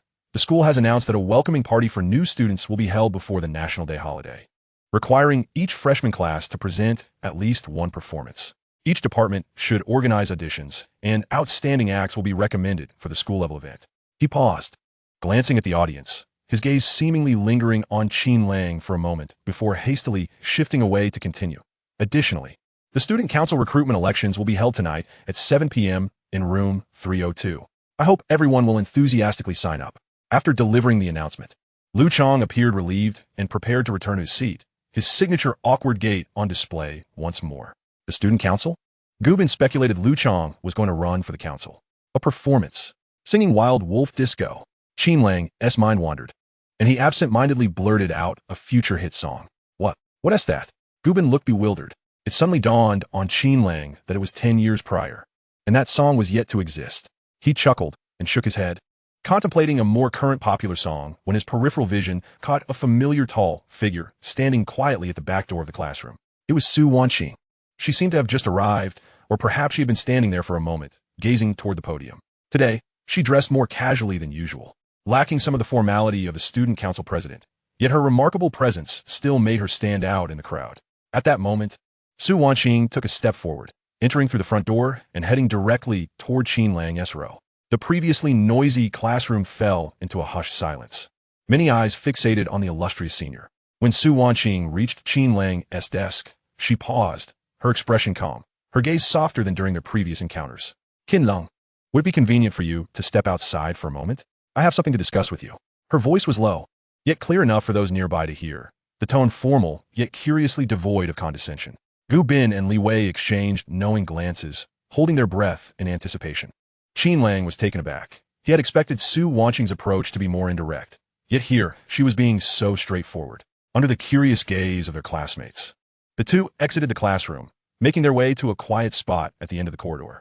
Once there, Su Wanqing did not speak immediately, but instead bit her lips slightly, a subtle gesture revealing her nervousness. "Qin Lang, I am here to apologize for what transpired yesterday evening," she stated directly, her tone sincere. "I should not have spoken to you in that didactic manner, nor should I have made those ambiguous remarks in front of you in Ning Shiwei. I was inconsiderate, and I am truly sorry." This apology caught Qin Lang off guard. He had assumed Su Wanqing would merely seek an excuse to approach him, never expecting her to so candidly acknowledge her previous missteps. This unexpectedly elevated his opinion of her. If only slightly, at least she possessed a sense of integrity. Qin Lang smiled lightly, maintaining a relaxed tone. "Senior, you're being too hard on yourself. It's nothing. Everyone has different perspectives. It was merely a discussion." After a brief pause, she continued. "Additionally, Regarding Senior Zhou Taichung, his behavior yesterday was indeed inappropriate. On behalf of the student council, I extend my apologies. We have spoken with him and hope such incidents will not occur again. Oh, that matter, Qin Lang replied, waving his hand dismissively. It's no trouble. I didn't take it to heart. Senior Zhou is quite an interesting person. His words were laden with implication. Su Wanqing, naturally picking up on his teasing, felt her cheeks warm slightly. Yes, just like that. He doesn't listen to advice. I've told him several times. But he is forgetful. As their conversation progressed, Su Wanqing relaxed considerably, resembling two old friends engaged in a casual chat. Oh, by the way, are you planning to run for the student council tonight? Although I suspect you're not interested. She half-asked, half-answered herself. Qin Lang responded, Indeed, I have little interest in such things, but I'll be signing up for the National Day Gala. You can sing? She retorted playfully, feigning indignation. Who do you think I look down upon? Qin Lang countered with a teasing retort, seizing the opportunity to deepen their rapport. I would never dare to look down on you. Just let me know if you need any assistance. Her tone lightened, imbued with a rare playfulness. Great. Detected a significant breakthrough. Su Wanqing's inner emotions fluctuated dramatically, earning 15-20 experience points. Level LV5, experience 5500, 10,000. Current task progress, 43. Hint, exceeding 40 indicates inclusion in the boyfriend candidate list. Laughter echoed in the corridor as the two shared moments of levity. Back in the classroom, all ears perked up, eager to overhear the unfolding drama. Should Qin Lang win Su Wanqing's affection, it would undoubtedly be a sensational scoop. Numerous gossip groups began circulating messages, discussing the matter fervently. Breaking news. Chairwoman Su appears to have a notable shift in attitude toward Qin Lang. 10 minutes of hushed conversation in the corridor, filled with laughter. Was their relationship advancing rapidly? The computer science department, as heartthrob, might just conquer the pinnacle of the student council. Various exaggerated headlines and speculations quickly spread, thrusting Qin Lang and Su Wanqing's names once again into the storm of campus gossip. Just then, the classroom door swung open, and Qin Lang entered alone. Instantly, all whispers ceased, and every pair of eyes focused intently on him. Qin Lang appeared oblivious to the scrutiny, making his way back to his seat. Just as he settled down, his phone vibrated violently in his pocket. It was a call from Ning Shiwei. As he answered, he could hear Ning Shiwei's voice, urgent and slightly aggrieved, tinged with a hint of jealousy. Qin Lang, what exactly were you discussing with her? You seem so engrossed. Our class is buzzing, saying Su Wanqing treats you differently now. Are you? The remainder of her words fell shyly silent, but the palpable jealousy practically oozed through the receiver. Clearly, the news had spread far beyond expectation, reaching Ning Shiwei's class directly. Qin Lang smiled helplessly, picking up his phone as he softly reassured his girlfriend while naturally making his way outside the classroom, clearly in need of a more private space to comfort her. Ning Shiwei felt a sense of uncertainty. After all, they were merely boyfriend and girlfriend, and a breakup was always a possibility. If they were to marry, he could take several wives without her caring. Yet, with Su Wanqing in the picture, her heart ached. Chapter 35, A Firm Resolution. Receiving Qin Lang's comfort. Ning Shiwei felt a slight alleviation of her mood. She began to self-soothe, reminding herself that as long as Qin Lang was sincere towards her, that was all that mattered. I signed up for the performance. Dancing with my sisters. Ning Sive Ikklaime. Qin Lang replied, I look forward to it. I'll come cheer for you at your department's evening gala. Yes, love you tons, she said before hanging up. With her mind elsewhere, Ning Shiwei wandered towards the dance studio. Whispers from unfamiliar girls reached her ears. Hey, that's Qin Lang's girlfriend. Did you see? She's quite beautiful. Look at that, carrying a Chanel bag. Is it real? I wish it weren't. It makes me so envious. A genuine bag is indeed stunning. These comments filled Ning Shiwei with pride, her vanity receiving immense satisfaction. Simultaneously, her confidence in her love with Qin Lang surged. All of this was brought to her by Qin Lang, and she was determined to keep him close, resolutely avoiding any possibility of a breakup. Qin Lang was a responsible young man. If she gave herself to him, she would have every reason to do so. A bold, adult thought flashed through her mind, causing a blush to creep across her cheeks. Upon entering the dance studio, her familiar sisters instantly surrounded her. Vivi's here. Look who it is, our Chanel girl. Wang Jiaqing teased, her gaze fixed on the exquisite bag. Wow, Vivi, Qin Lang has nothing to say. This bag just gets prettier. Gao Nan chimed in, gently reaching out to touch the leather. When are you treating us? Let's bask in your good fortune. Another girl cheered. Exactly. With such a wonderful boyfriend, you must treat us to a meal. Not just a meal. I bet Qin Lang will sponsor us a month's worth of milk tea. Vivi, Do share your secrets on how to capture the heart of such a top-tier boyfriend.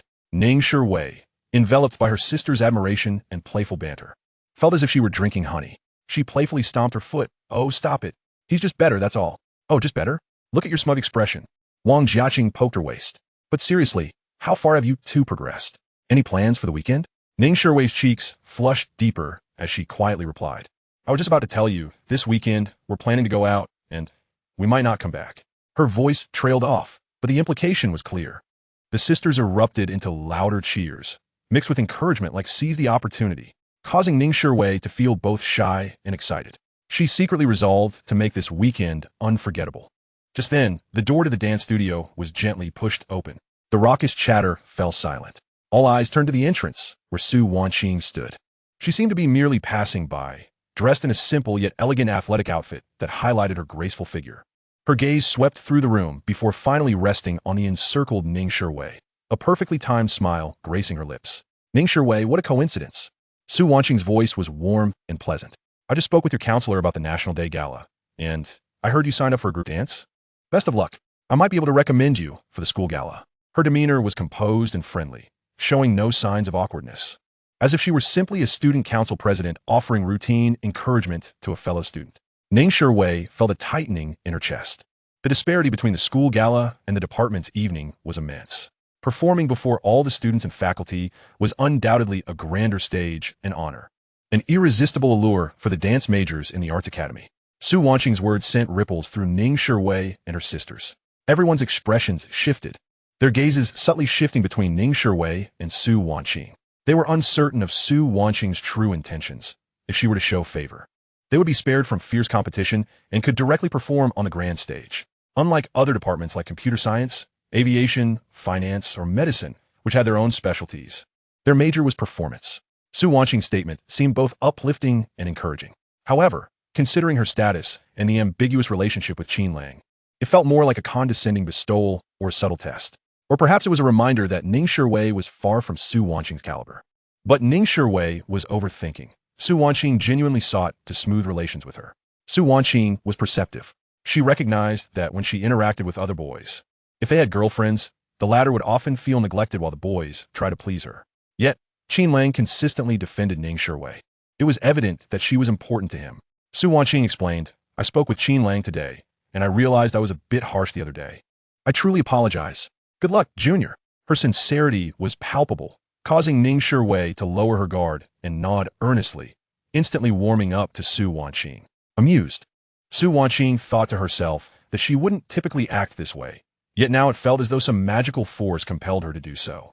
Not doing so would leave her feeling uncomfortable. Has Qin Lang changed me? Ning Wei nodded vigorously, her smile becoming much more genuine. Senior, you're too kind. It's no trouble at all. Thank you for the opportunity. We will do our best not to embarrass you.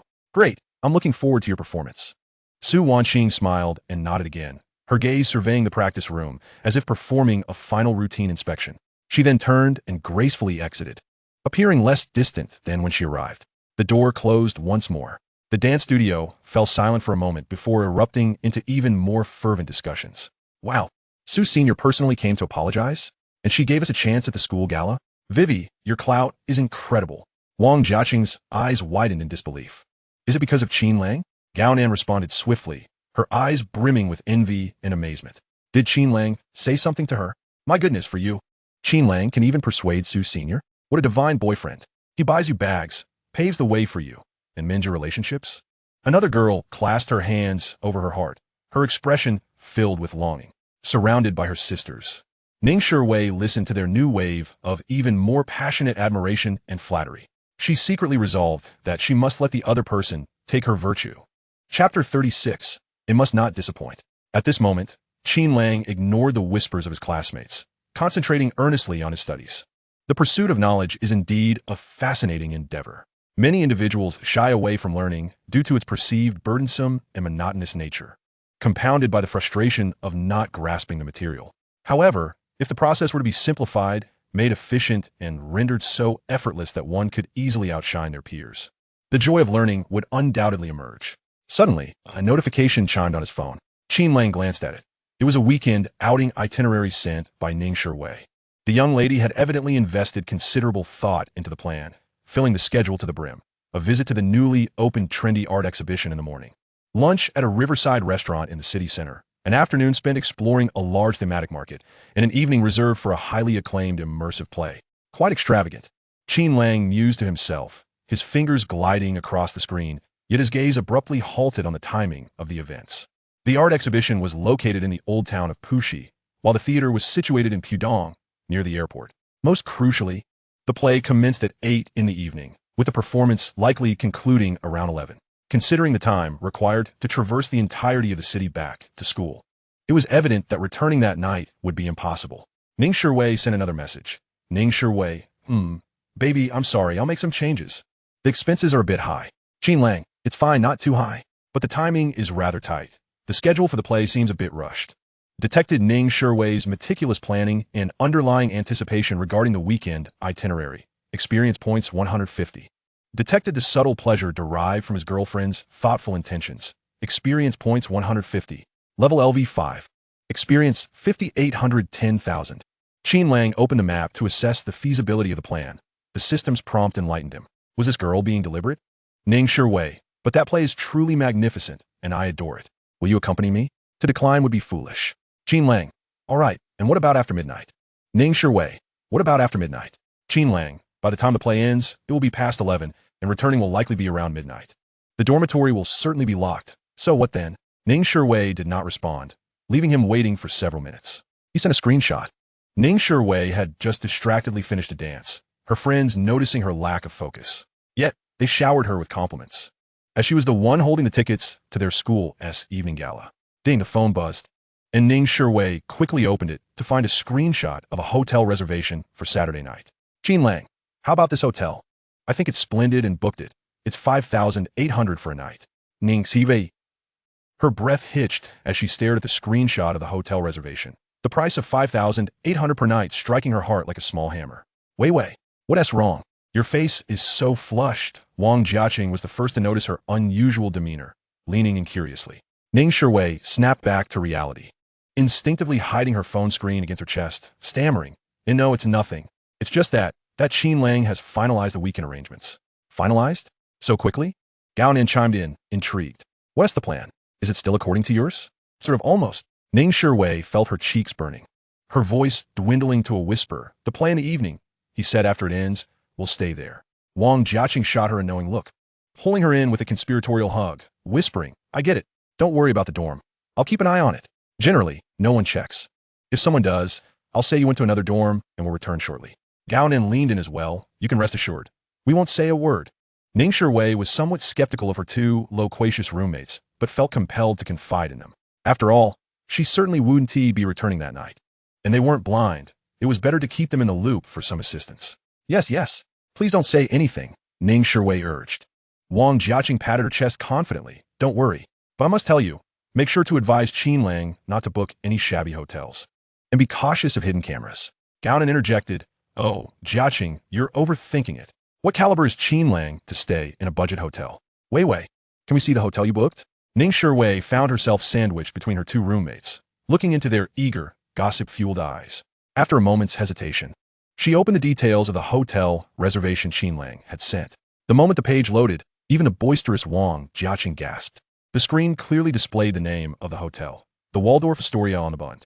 Below were detailed descriptions of the suite, a panoramic riverside suite spanning 120 square meters, complete with a separate living room, bedroom, and floor-to-ceiling windows, even boasting an independent massage tub by the window.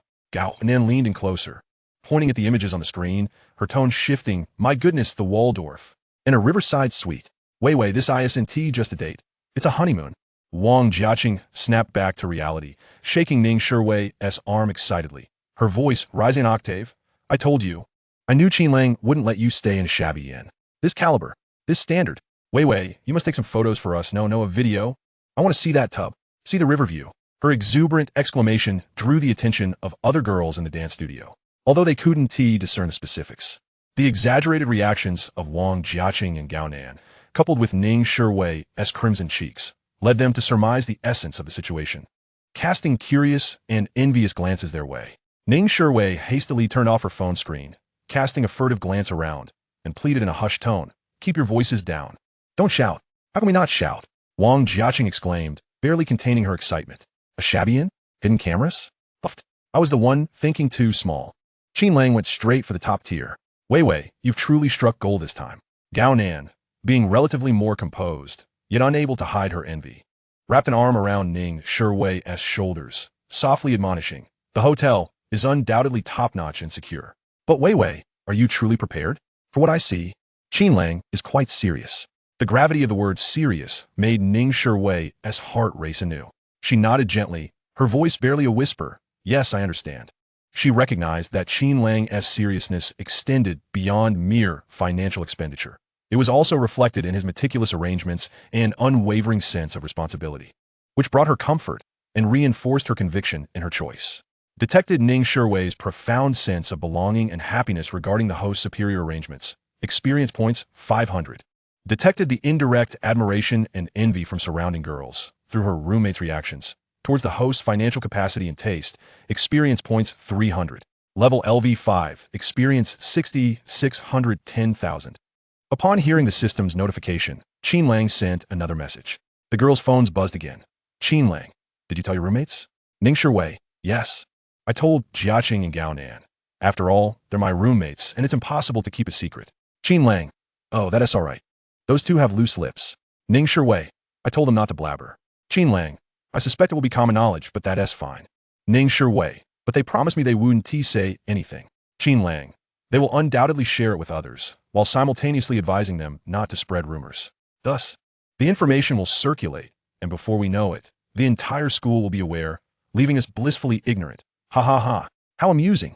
Qin Lang was unconcerned, yet felt it necessary to clarify with Ning Shiwei. After careful consideration, he earnestly replied, "Qin Lang, Shiwei, I shall not let you down." Chapter 37. Su Wanqing's Family. Ning Shiwei gazed at the final message from Qin Lang. "Shiwei, I shall not let you down," and felt as though her heart was tenderly brushed by the softest of feathers. However, she then glanced at Wang Jiaqing and her companions, noticing several girls whispering to one another, each face adorned with expressions of envy, surprise, and anticipation, occasionally glancing her way. Clearly, Wang Jiaqing and Gao Nan had already let the news slip. Ning Shiwei sighed, wondering why they couldn't contain themselves. Detected a certain classmate envying the 5800 Jiangjing suite. Experience points 20. Detected a certain classmate envying the 5800 Jiangjing suite. Experience points 20. Level LV5. Experience 7,000, 10,000. A flurry of notifications appeared in the system, and Qin Lang stared at the ceiling, struggling not to laugh. It was evident that the news had indeed spread. In the evening, at the school gate, Su Wanqing hurriedly exited the school as a Mercedes E300 honked from the roadside. She smiled and opened the car door to take her seat. As the door swung open, the driver was a sophisticated yet visibly weary matron, Su Wanqing's mother, Lin Yaxian. "Wanqing, oh my dear daughter, you look even more beautiful." Lin Yaxian appraised her daughter, her gaze a mix of pride and scrutiny. "Must you say that every time we meet? Can't you say something different?" Su Wanqing plafilidi tortif, deftly fastening her seatbelt and carefully placing her designer handbag on her lap to avoid creasing. This bag, a second-hand purchase made with her hard-earned scholarship, was an essential item to maintain appearances in front of others. "Any news from your father?" Su Wanqing casually inquired, her gaze fixed on the fleeting scenery outside. Lin Yaxian tightened her grip on the steering wheel, letting out a sigh. "No, don't worry about it. Focus on your studies. I'll handle things at home." Though her words lacked conviction, she swiftly changed the subject. "By the way, how's school been lately? Have you encountered any particularly interesting classmates?" The probing nature of her mother's question was all too familiar to Su Wanqing. The interesting classmates referred specifically to those from affluent backgrounds, potential future allies. In the past, Su Wanqing would have dismissed such inquiries with a nonchalant, "It's all fine," but today, the shadow of Qin Lang lingered in her mind. After a moment of silence, the unusual quietness caught Lin Yaxian's attention. "What's the matter, Wanqing? Is there something going on?" her mother asked with urgency. "Mom." Su Wanqing turned to face her mother. Observing the fine lines around her eyes, there's a boy named Qin Lang. At first glance, he seemed quite ordinary. Ordinary? Then that. Nowadays, there are all sorts of people. You shouldn't tea. But Su Wanqing interrupted her mother, lowering her voice slightly. "Recently, I've come to realize he might be quite remarkable." "Remarkable in what way?" After a moment of contemplation, Su Wanqing finally responded, "His family background seems good, and he is quite handsome. Overall, he possesses a certain allure." "Well, Keep an eye on things. I'm not pressuring you. Your father and I have been through this ourselves. You must understand how challenging it is to find a good man. Lin Yaxian refrained from saying more, as she had already imparted sufficient advice to her daughter. Without needing to articulate it, the family's experiences had instilled in her an understanding of such evaluations. Su Wanqing's father, Su Mingyuan, was a well-known businessman in the capital, primarily engaged in import-export trade. However, a few years prior, he faced a financial crisis, becoming a defaulter, and seemingly vanished without a trace, perhaps seeking solutions to their predicament. The Su family did not wish to avoid repaying their debts. Otherwise, Su Wanqing and Lin Yaxian would have long since emigrated. Yet, financial constraints prevailed. Thankfully, Lin Yaxian's family could offer some assistance, but relying on them indefinitely was not a sustainable solution, and she disliked enduring their disdain. Lin Yaxian, once a pampered, affluent wife, was compelled to shoulder the family's burdens. Initially, she could only cry and lament her fate's unfairness. However, the pressures of reality swiftly extinguished her tears. She could no longer be the Su madam who merely arranged flowers, savored tea, and attended charity galas. She began to hustle, humbly seeking help from her former acquaintances, hoping for a more manageable and dignified job. Yet, when the tree falls, the monkeys scatter. Those who once sought her favor now avoided her like the plague. Cold indifference and rejection became her daily fare. Ultimately, she set aside her pride and, through introductions, secured a position as a client consultant at a high-end maternity center. Drawing on her accumulated taste, knowledge, and her once-esteemed eloquence, along with the perceptiveness honed by life challenges, she managed to establish a foothold. In her spare time, she also became a ride-hailing driver. This job, in essence, was sales promoting the center's packages and services. She needed to flatter the newly affluent mothers and young ladies, carefully maintaining relationships to earn meager commissions. For someone with her previous aspirations, this was undoubtedly a profound torment. Each day, she returned home utterly exhausted, yet the next morning, she had to muster her spirits, apply lipstick, and don her best, albeit worn, suit to face clients she might have once scorned. Her weariness stemmed from this relentless inner turmoil and the stark disparity between her past and present. As for Su Wanqing's father, Su Mingyuan was shrewd, pragmatic, and rational to the point of coldness. His life philosophy dictated that all things could be appraised and traded, including emotions and social connections. He seldom displayed warmth, and his affection for Su Wanqing often manifested in a manner that mapped out the most advantageous path for her. Thus, as the daughter of such a lineage, she was inherently discerning, rational, and somewhat unfeeling. However, the arrival of Qin Lang had begun to soften her heart. Damn it, Qin Lang, you must become extraordinary. Su Wanqing's mind erupted with expletives. Lin Yaxian, noticing her daughter's expression, felt a pang of sympathy. Wanqing, don't rush. I don't wish to pressure you.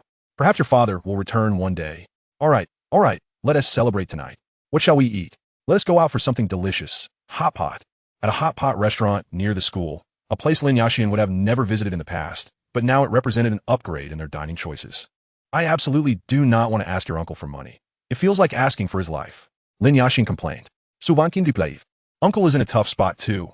Auntie is there, and constantly asking for money would not sit well with her. They have their own family, and besides, when you ask, it's always a matter of thousands. Just as they were talking, a boisterous group entered the restaurant. I can't handle even a hint of spice. Qin Lang ambled in, his demeanor a stark contrast to his school idol persona. Chapter 38, I have money. Su Wanqing, while fishing for tripe from the pot, was momentarily stunned upon seeing Qin Lang. Brother, let's be rational. Honestly, if it's a class gathering, only a fool would treat. Gubin whispered from behind. Qin Lang scoffed. Of course, I'm not insane for having money. Splitting the bill is fine. If it's just us guys, I don't mind treating. But I hardly recognize the rest of our classmates now. Odiv, Live murmured, Senor Susu. A few of them followed his gaze, and indeed, Su Wanqing was looking back at them.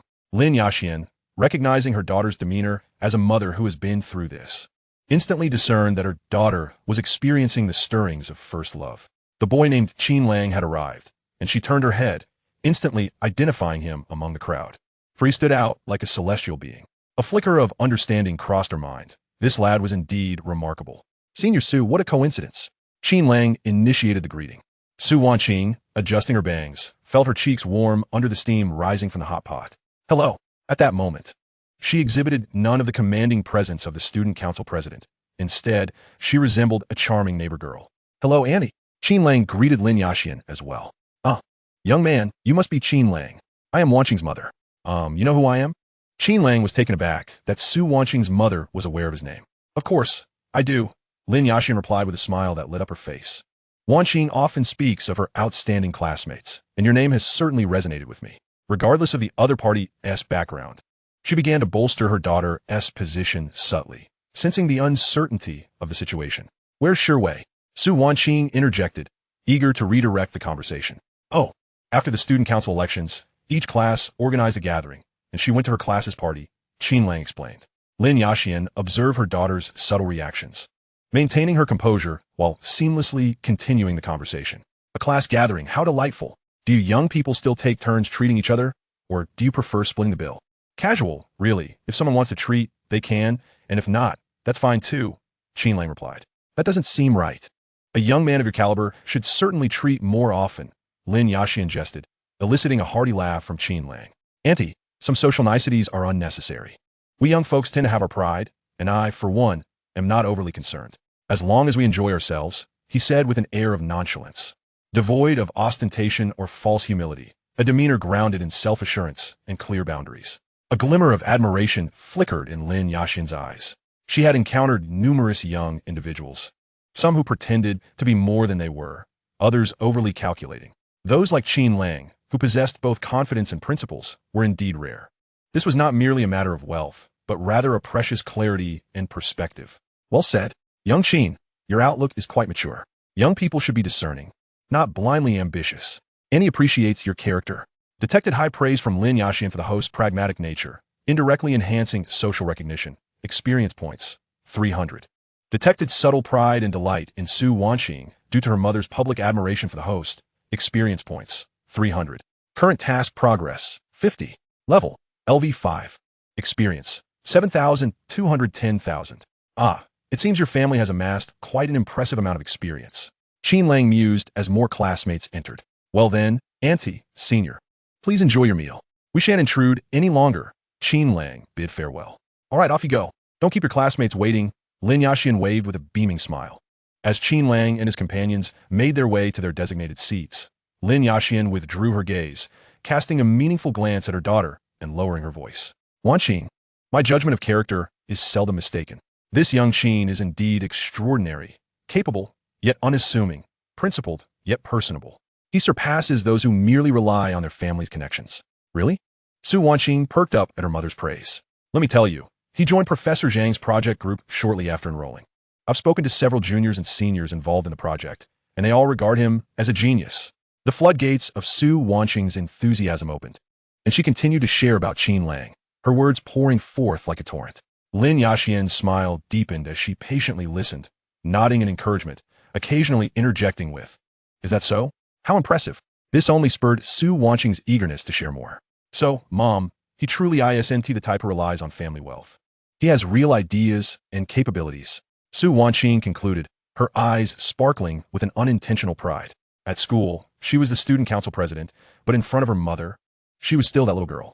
After a brief moment, Qin Lang was suddenly pulled away by a boy. "Qin Lang, I beg you, spare me." The boy, Lu Chong, was pleading with Qin Lang. "I truly don't want to be class president anymore." Qin Lang appeared slightly impatient. "Chong, class president. Class president. There's no salary, no bonuses, and a heap of responsibilities. You want to push this burdensome position onto me? You don't see me as a brother?" Lu Chong was flustered, recalling that Qin Lang had indeed been the one to insist he take on the role. Many, including Su Wanqing, who was observing from a distance, were aware of this. "Mom, let me tell you, that boy was forced into the position by Qin Lang." Su Wanqing relayed the story to her mother, who found it amusing. Meanwhile, Lu Chong was stubbornly whining, "I just can't do it. I can't give a speech. I just want to focus on studying." Qin Lang immediately countered, "Can you possibly surpass me?" Lu Chong shook his head, "No, you're too smart." Qin Lang poked him in the chest. "What is your position in class? Second? What about looks? Second again? Everything about you is so ordinary. Perhaps you were the top student in high school, but here, you are nothing. Yet you can still be class president. Why not seize that opportunity? Then why don't you do it?" Lu Chong protested. "Because I have money. I have skills. I excel in studies. Handsome. So, could you kindly explain, esteemed class president Lu, why I should take on the role of class president? Why should I serve the class to gain experience?" Chapter 39. The Favor of the Future Mother-in-Law. Qin Lang's words were blunt, even somewhat abrasive. Lu Chong was left dumbfounded by the barrage of questions, his mouth agape, unable to utter a single word. Indeed, every point Qin Lang made struck a nerve, revealing a harsh reality. For some, opportunities to grow are fiercely contested, while for others, they may hold little significance and even become burdensome. I. Lu Chang's face flushed crimson as he eventually bowed his head in defeat. But I really can't, Lang Ge. I freeze up on stage, and I stutter when I speak. Then practice. Qin Lang asserted firmly. It's not about your stutter. It's about having the courage. Be confident, composed. You're the class president, and we all support you. All right? Now go back and eat. He patted Lu Chang's shoulder, softening his tone. This scene unfolded before Lin Yaxian and Su Wanqing, who were watching from a distance. Su Wanqing had completely forgotten about her meal. Her eyes fixated on how Qin Lang effortlessly subdued Lu Chang's resistance with just a few words. She was captivated by Qin Lang's assertiveness, confidence, and a hint of dominance. Her heart racing uncontrollably. She had never encountered a peer with such an aura and persuasive power. Lin Yaxian gazed with sparkling eyes, unable to suppress her admiration as she whispered to her daughter, Wanqing, do you see? This is the true essence of leadership. He does not shy away from responsibility, knows how to utilize other strengths, and balances kindness with authority. He truly embodies your father's demeanor. The more she observed, the more satisfied she became, and her desire to support her daughter grew stronger. A young man like this has limitless potential for the future. How wonderful it would be if he could become our son-in-law. Detected an increase in classmates' respect and fear towards the host. Experience 100. Detected Lin Yaxian's high regard and appreciation for the host's leadership skills. Experience 300. Detected Su Wanqing's admiration and emotional response to the host's assertive side, sharply rising. Experience 700. Current task progress, 60. Level LV 5. Experience 8,310,000. Qin Lang returned home with Lu Chang, glancing at the system's notifications with a quiet sigh. This progress was astonishingly swift. How did it suddenly jump to 60? Was merely delivering a lecture sufficient? Damn it, what if I brought Su Wanqing along for a team battle this weekend? An insidious thought crossed his mind, only to be swiftly suppressed. He had to tread carefully now. Otherwise, his task progress could be reset. After a hearty meal, students from the class began to settle their bills and depart in small groups. Qin Lang's table had also finished dining, with Gu Bin patting his round belly and exclaiming, "Let us get going." The group rose to settle their bills, splitting the costs neatly. Just as Qin Lang completed his payment and turned around, he nearly collided with Lin Yaxian and Su Wanqing, who had appeared behind him without his notice. "Auntie, senior, have you finished your meal?" he asked, slightly surprised. Lin Yaxian smiled warmly indeed. "We just settled the bill. You four are heading back to school, right? How fortuitous. We drove here and can give you a ride partway. Public transport is cramped at this hour, and taxis are inconvenient." Her words were directed primarily at Qin Lang, but her gaze subtly hinted at her daughter. Su Wanqing stood behind her mother, her head slightly bowed, feeling embarrassed as her mother inadvertently undermined her status as the student council president. Qin Lang politely declined. "Thank you for your kindness, Auntie, but there's no need to trouble yourselves. We're just going to take a walk to help digest, and it's only a 20-minute stroll, not far." "Oh, it's no trouble at all." Lin Yaxian quickly waved her hand. "Look at you strapping young men. Walking back would be exhausting. Wanqing, don't you agree? Our car is empty anyway." Su Wanqing, called out by her mother, reluctantly lifted her head, her gaze flitting over to Qin Lang, her voice considerably softer than usual. Qin Lang, let us go together. It's very convenient." Gu Bin and Li Wei exchanged sly glances, silently teasing. "Oh ho, something S brewing. Let us scram." Qin Lang observed the mother-daughter duo before him, one radiating warmth and the other shyly infatuated, and felt a mix of amusement and helplessness. He pointed behind him. "Annie, there are 4 of us. Your car might not accommodate everyone." As he spoke, he turned back only to find Gu Bin, Li Wei, and Zhang Qi had already vanished from sight. Qin Lang stared at the empty space behind him, his lips twitching. These guys, when it came to abandoning a brother, were unyielding, disappearing faster than a rabbit. Seeing this, Lin Yaxian's smile grew even brighter. "Look, it's perfect. You are the only one left. Come on, get in." "Qin Lang, don't be shy." She was already enthusiastically opening the back door, as if she wouldn't leave without him. Qin Lang shrugged and smiled nonchalantly. "All right then. Thank you, Auntie. I can't refuse such hospitality." Lin Yaxian, satisfied, closed the door and quickly returned to the driver's seat. Su Wanqing hesitated before sliding into the passenger seat, not daring to look back at Qin Lang. The car smoothly made its way toward the school. Inside, a tranquil silence enveloped them, punctuated only by the low hum of the engine and the sound of the wind outside. Lin Yaxian glanced at the composed Qin Lang through the rearview mirror, growing increasingly fond of him, and couldn't resist initiating conversation. Qin, is your home local? No, aren't you? My family is from Jiangcheng, Qin Lang replied politely. Jiangcheng, how wonderful. A land of fish and rice. Lin Yaxian responded cheerfully. What do your parents do to raise such an outstanding child like you? They must be remarkable.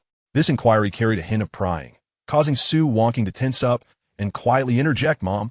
Why are you asking that? However, Qin Lang was unperturbed, smiling as he replied, just ordinary jobs. Thank you for the compliment, Annie. Oh, Lin Yaxian did not press further. The term ordinary jobs could imply a multitude of things. Was it modesty or simply reluctance to divulge? Regardless, Lin Yaxian was unconvinced. Fearing her mother might ask something even more outrageous, Su Wonking quickly redirected the conversation. Qin Lang, how is that project of yours progressing? Professor Zhang is quite demanding. ISN, regarding the project, Qin Lang casually remarked, the project is standard. Nothing too challenging. Those upperclassmen' abilities are hard to describe. Upon hearing this, Su Wonking and Lin Yaxian exchanged incredulous glances, taken aback by his audacity. Yet, observing his demeanor, it lacked any boastfulness. Instead, it bore a hint of exasperation. Su Wonking remarked, I've heard they all praise you. Qin Lang chuckled lightly. Of course they do. After months of grappling with challenges, there has been no progress. It just takes a bit of thinking, and yet I'm the one who has to resolve it. Su Wonking's heart raced at his words. She opened her mouth, wanting to retort that the upperclassmen were indeed diligent and capable, but the words caught in her throat. She understood that Qin Lang was likely speaking the truth. She had discreetly inquired. Indeed, the project had been stalled for a considerable time, and it was only after Qin Lang's involvement that progress became evident. Detected the host inadvertently revealing absolute strength and confidence, causing a profound impact on Su Wonking and her mother. Experience 500. Detected Su Wonking's admiration and emotional response to the host's exceptional talent, reaching a new pinnacle. Experience 500. Congratulations to the host for achieving the favor of a potential mother-in-law. Reward. Cash 100,000 yuan. 1 lottery chance. Current task progress. 65. Level LV5. Experience 9,310,000. Qin Lang glanced out the window, feeling it was best to refrain from speaking further. He sensed that he could secure a favorable outcome with Su Wonking tonight. However, he needed to maintain his focus on Ning Shiwei. Chapter 40. Whose car? Qin Lang's reverie was abruptly interrupted by the crisp sound of the system notification in his mind. Ding. Detected that the host has 1 lottery opportunity available. Would you like to use it immediately? A lottery? Qin Lang's interest piqued, recalling the favor of a potential mother-in-law achievement he had just attained, which indeed included a lottery chance. Use it. Lottery in progress. Congratulations to the host for winning a physical reward, a Porsche Panamera. Vehicle-related documents and keys have been automatically generated. Park at the temporary parking area of Modi University's South Gate. License plate. MOAL 8888. Please take note. A Panamera? Even with some mental preparation, Qin Lang couldn't help but raise his eyebrows at this unexpected grand prize. This system was indeed straightforward, yet considerate. A luxury car worth $1 million was delivered right to the school gate. It would be hard to keep a low profile now. But tonight, he couldn't afford to pursue Su Wonking. He took a deep breath, steadying his mindset. A man must be resolute with himself. He instinctively reached into his pocket and, indeed, his fingers brushed against a cold metallic object, the iconic Porsche key. At that moment, the car had come to a gentle stop at the southern gate of the Shanghai University of Science and Technology. Xiaoqin, we're here, Lin Yaxian cheerfully called back. Thank you, Annie. I appreciate your trouble. Qin Lang expressed his gratitude before decisively opening the door and stepping out of the car. No need to mention it. Do keep in touch.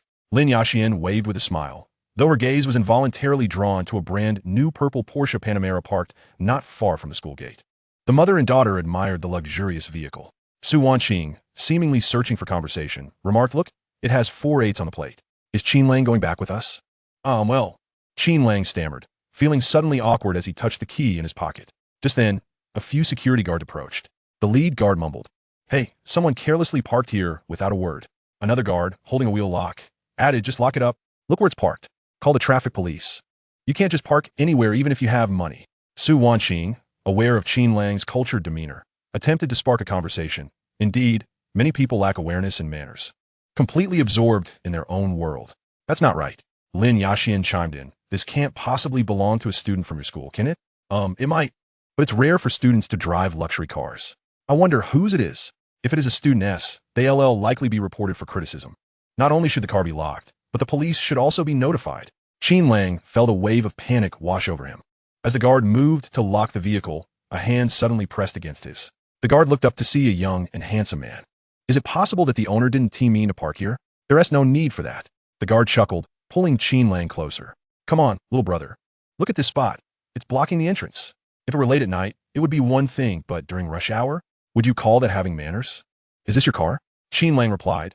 Big brother, I think maybe, just maybe, the owner had an urgent matter and parked momentarily. He gestured towards a new car. Its license plate, rather unique.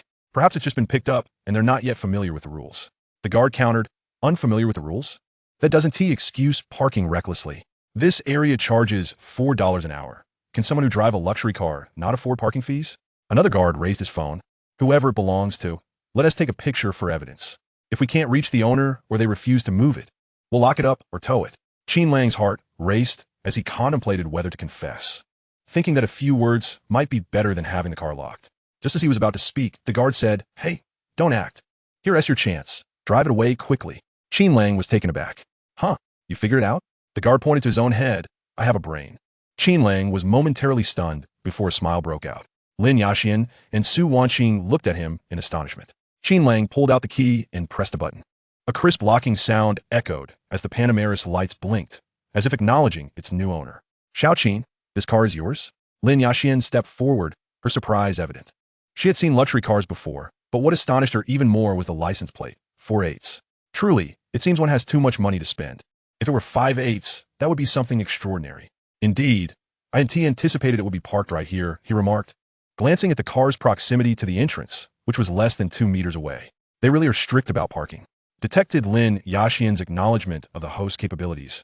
Experience gained, 300. Detected Su Wanqing's emotional fluctuation towards the host. Experience gained, 30. Current task progress, 652.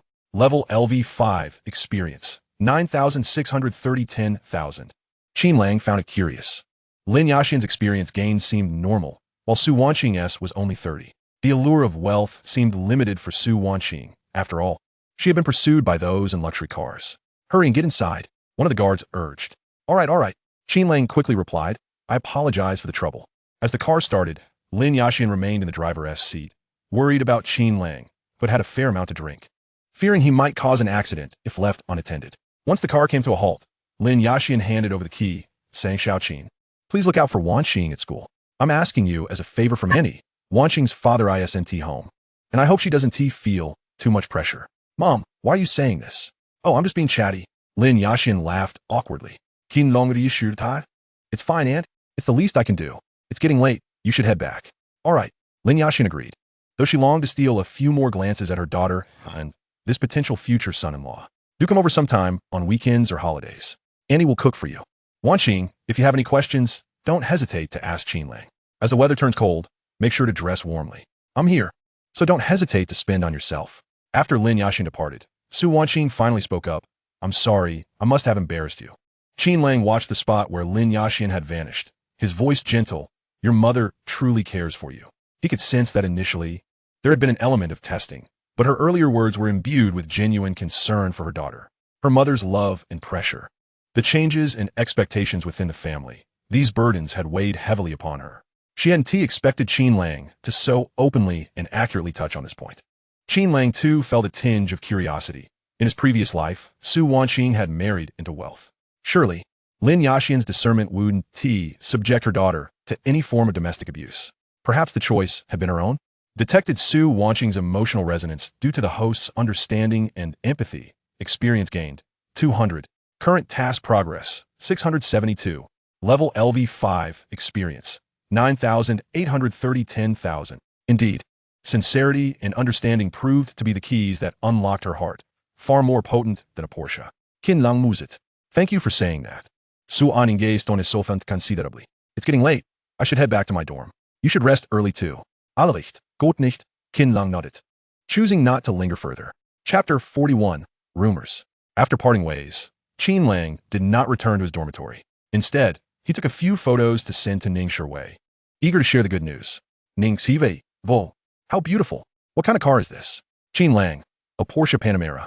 I'll take you for a ride this weekend. Ning Shui. Is it rented? Qin Lang. Do you think I'd stoop to renting a car? It's mine. Why would I rent when I can drive it myself? Parking is $4 an hour, and the daily cap is 50. It's killing me. After exchanging a few more messages, Qin Lang snapped a few additional photos and posted them on social media. If you don't flaunt it, how will you become the male god? He chuckled to himself. However, when it came to crafting a caption for his post, he pondered for a while.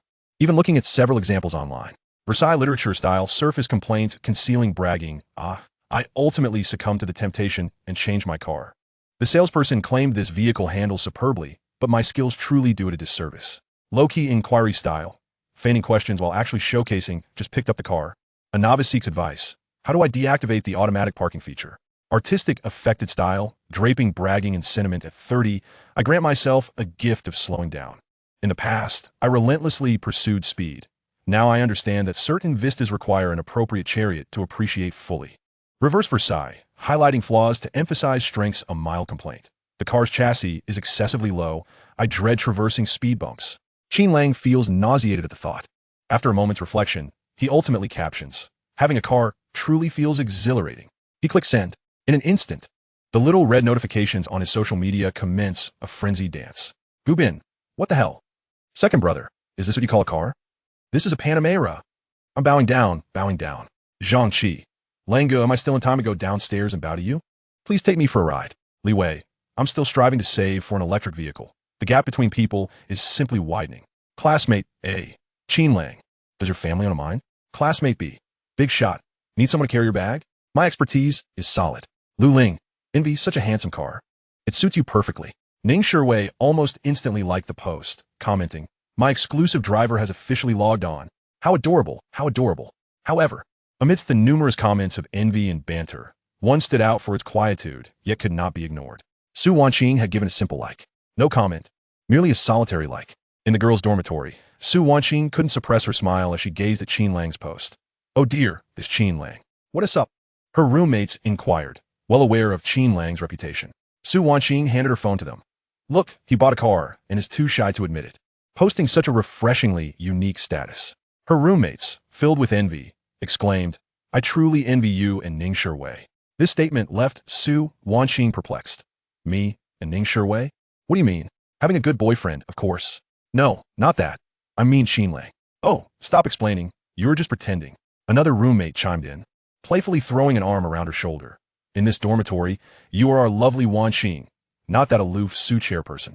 If you don't like him, why do you keep initiating contact? We all heard. At the South Gate, someone saw your mother driving him home, and you two were quite chatty. Isn't that indicative of something? Exactly. The first roommate nodded vigorously. Plus, look at how joyfully Ning Sherwei commented. Perhaps it's a deliberate declaration of her territory? After all, your rival is the illustrious Su chairperson. She must feel a sense of urgency. You all. Su Wanqing found herself torn between laughter and tears. That was just my mother, giving him a ride. The like was merely because I found his post amusing. It has nothing to do with feelings. She attempted to clarify, but realized her roommates wore expressions that signaled they understood, clearly disbelieving her. An explanation is merely a disguise. Wanqing. Indeed, in our school, what other boy could make Su chairperson find something amusing enough to like it, aside from Qin Lang? Don't worry, Wanqing. We absolutely guarantee discretion. Internal processing, not to be shared. As Su Wanqing observed her friends growing more animated, even embarking on the confidentiality venture, she felt an overwhelming sense of helplessness. 3. Become a tiger. Some things are not simply denied by saying they are not. It depends on whether others choose to believe it. At this moment, Zhou Taichung sat in his dormitory, and it was already midnight. He took a swig from a bottle of liquor and slammed it back onto the table. Taichung, if you're not sleeping, others need rest too, one roommate remarked. Mind your own business. If you say another word, I'll have your program canceled. The roommate retorted defiantly. Cancel it then. Who the hell cares? It's late. And you're being ridiculous. Zhou Taichung stood up. I'm the head of the student council. Show me some respect. The roommate was momentarily silenced by this unexpected display of authority, but soon grew angry, sitting up in bed. Zhou Taichung, are you out of your mind? Being the student council president doesn't make you special. You're causing a scene in the middle of the night and threatening people. Who do you think you are? Yeah, Taichung, enough is enough. We have classes tomorrow. Another roommate chimed in, frowning with evident impatience. Classes? What classes? Zhou Taichung erupted like a lit firecracker. What do you know? Do you have any idea how troubled I am? Wanqing, how could she? His sentence remained unfinished as his roommates exchanged knowing glances. clearly aware that Zhou Taiching's emotional outbursts regarding Su Wanqing were not a new phenomenon. Is it about Su chairperson again? The first roommate inquired, a hint of mockery in his tone. Who Su Wanqing associates with is none of your concern. You're here wallowing in despair. Does she even know? She might be happily chatting with Qin Lang right now. You're full of crap. Zhou Taichung, feeling humiliated, seized an empty liquor bottle from the table and hurled it to the ground, shattering it with a resounding crash, scattering glass shards everywhere. The dormitory fell silent, leaving only Zhou Taiching's heavy breathing and the glimmering shards on the floor. The other two roommates gazed at his frantic demeanor with a mix of disdain and fear, opting to pull their blankets over their heads, uninterested in engaging further. At that tense moment, a gentle knock resonated at the slightly ajar door of the dormitory. Chapter 42, Extraordinary Memory. Knock, knock, knock. The sound was measured. Zhou Taiching irately shouted, "Who is it? Get lost." The door swung open, revealing a figure standing in the doorway.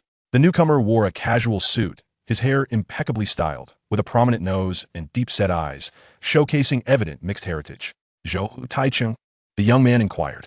Zhou Taiching and his roommates turned in unison, immediately conjuring one name in their minds, Qin Lang. Yet this individual was not Qin Lang, although his aura bore a striking resemblance. Zhou Taiching stared blankly at the unexpected guest. "Who are you? What do you want?"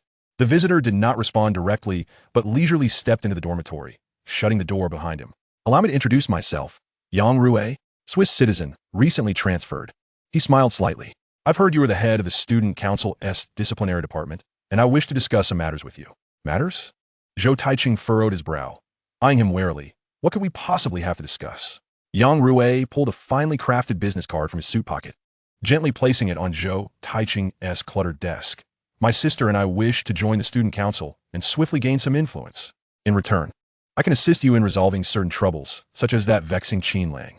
Zhou Taiching's pupils dilated, his heart racing. "Resolve Qin Lang?" Yang Rue seemed to see through his thoughts and continued casually. "Of course, my ambitions extend beyond that. Su Wanqing has held the chairperson position long enough. My sister, Yang Tao Tao, is far more suited to lead the student council." He paused. As for Su Wanqing herself, once she is no longer chairperson and sheds that aura, she may become more approachable. On what grounds? You think it's that simple? Zhou Taiching scrutinized him warily. Yang Rui si get, looking at him earnestly. "You know the student council has voting rights. I've arranged everything. Each member will receive 10,000, and the minister 30,000. Is that sufficient? 30,000? Zhou Taiching is merely a student. How could he possess such wealth? The few roommates beside him straightened their postures, exchanging glances. Yang Rue continued, "Don't ask why. It's simply a matter of affluence. I heard that Qin Lang has a Panamera, just purchased, I believe." As he spoke, he pulled out several car keys, each belonging to a Lamborghini, a Ferrari, and a Rolls-Royce. "With this, do you truly believe he poses a threat to me?" Zhou Taiching was utterly astonished, sobering up considerably. If by harnessing Yang Rue's influence, he could indeed topple Qin Lang, could this be a chance? Yang Rue observed the varying expressions on Zhou Taiching's face, realizing his words had taken effect. He gently patted Zhou Taiching on the shoulder, his tone laced with temptation. "Think carefully, Minister Zhou. Will you remain a powerless, enraged jester, or will you collaborate with me to attain your desires? Contemplate it and let me know." With that, he cast one last glance at Zhou Taichung before elegantly departing the dormitory. The following day, a reward of 30,000 yuan was credited to his account. Just as Qin Lang completed a post on social media, his system underwent an upgrade. Daily reward, 30,000 yuan. Current task progress, 672. Level, LV6 experience, 230,13,000. Seated in class, he opened his phone and transferred 50,000 yuan to his mother. Qin Lang, "Mom, my novel has earned some money. Tuition and living expenses are covered. You need not worry." Li Xiaoxia. Thumbs up, Xiao Lang. "Don't overexert yourself. Is it truly sufficient?" Qin Lang, screenshot of WeChat balance showing 20,000. It's enough. You can rest easy. After chatting with his mother for a while and transferring the 50,000, he still had around 900,000, aiming for 1,000,000. Moreover, the short video he filmed with Ning Shiwei began garnering followers. Currently, account, Qin Lang, followers 76. Ha ha ha. Qin Lang opened the app, noting he had a mere 76 followers, most of whom were fellow students, predominantly girls, who sent him private messages requesting to meet.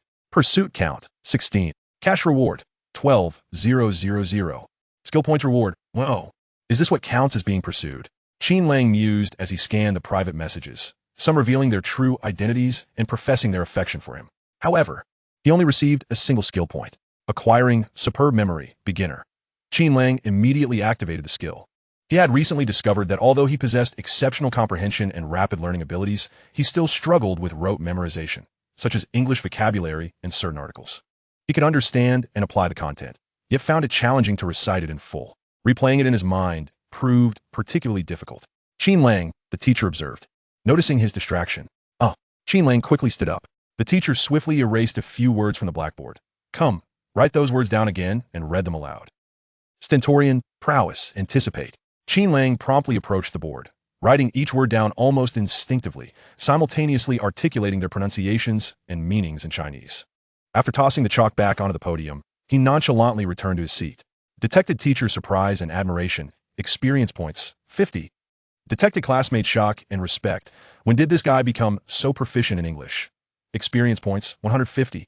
Detected jealousy from some classmates. Handsome, wealthy, and academically adept. Does he leave any room for others? Experience points, 80. Level, LV6 experience, 510, 13, 000. Qin Lang said calmly, secretly pleased. Superb memory. At the beginner level, is this effective? It seems I can even forego preparation. A glance will suffice. As he reveled in the efficacy of his superb memory skill, the English words on the blackboard appeared etched in his mind with remarkable clarity. Nearby, Gubin jostled him with his elbow, almost thrusting his phone screen into Qin Lang's face. Lango, something major has happened, Gubin whispered urgently. Qin Lang turned to see photos in their group chat on Gubin's phone, one featuring a striking blue Lamborghini parked beside his Panamera. Gubin swiped to the next image, revealing a tall, mixed-race young man in a casual suit leaning against the Lamborghini door, a few curious girls gathering around. The group is going crazy. This guy's name is Yang Rui, and he's Swiss. He just transferred last week and asked Su Wanqing which class she's in. Qin Lang merely glanced, responding with a nonchalant "oh," as he shoved his textbook into his backpack. Noticing this, Zhang Qi remarked, "Can't sit still? Going to confront him?" Qin Lang replied, "I've finished my work. I've memorized the words. Just bluffing. Go ahead and test me." Zhang Shai challenged, assuming Qin Lang was joking. He posed a tricky question, opting not to ask about the words. What's the 8th subtitle on page 13? This indeed posed a slight challenge for Qin Lang, but only marginally so, as it was still at the beginner level. 10 seconds later, Zhang Qi had already resumed playing on his phone. Qin Lang nudged him, stating it's Sem, capitalized. Chapter 43, putting on a bold front. Qin Lang did not display much concern over Yang Rui's arrival, yet the campus gossip began to shift subtly. The excitement surrounding the Panamera had yet to fade, and the emergence of the blue Lamborghini and its owner, Yang Rui, swiftly became the new focal point. Particularly notable was Yang Rui's unabashed inquiries about Su Wanqing, which were embellished and circulated widely. Have you heard? A mixed-race rich kid has arrived, driving a Lamborghini, and he's directly pursuing Senior Su. Now, this was intriguing. Qin Lang had encountered a rival. What rival? Qin Lang's Panamera is no less impressive. Moreover, Qin Lang relied on his talent and charisma, while Yang Rui came off as somewhat ostentatious. What is wrong with being ostentatious? He has the means to be. He's Swiss.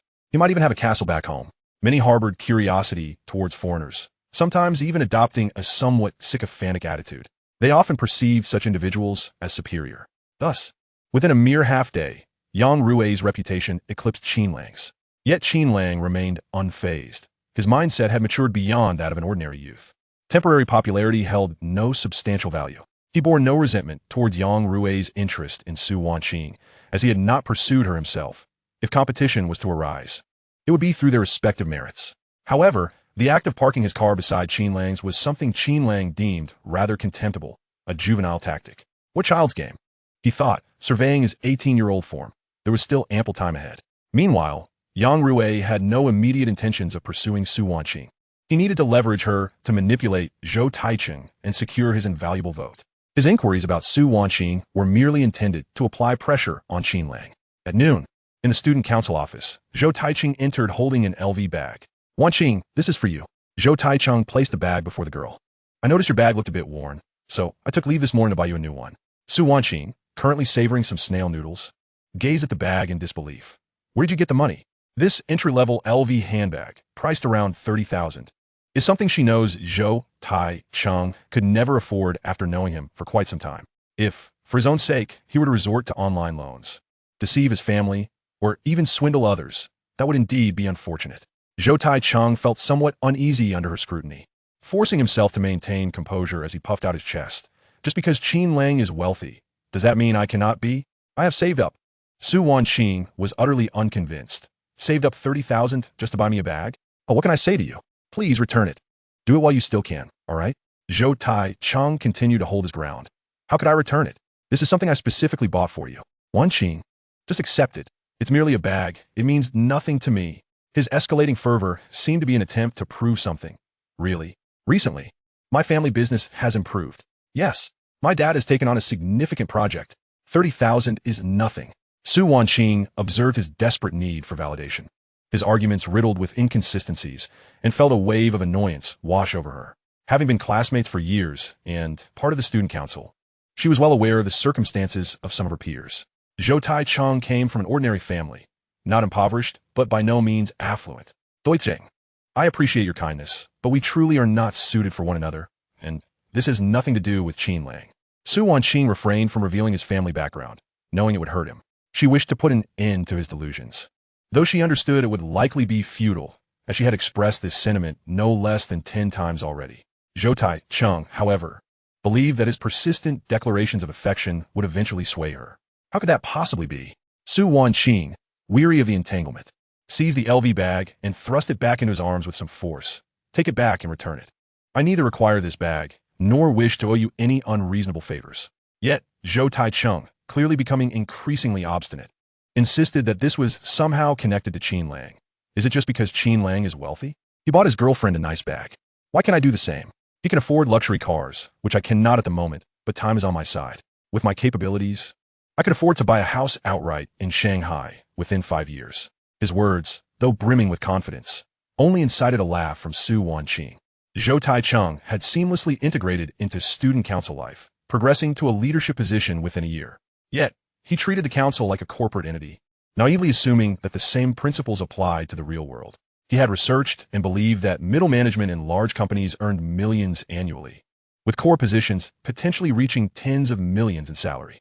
However, he failed to grasp that the core of a student council could never be compared to that of a major enterprise. Su Wanqing intended to respond further when she was interrupted by voices at the door. It was Ning Wei and her friends, along with Qin Lang.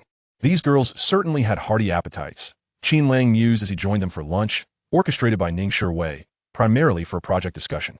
Initially, they had planned to split the bill, but Qin Lang, suddenly feeling the need to impress, opted for a private room on the second floor of the cafeteria. Spending 300 yuan, he was not one to squander money, but he rationalized it as a gesture to please his girlfriend and strengthen ties with her classmates. What's going on? Su Wanqing greeted them. Come in.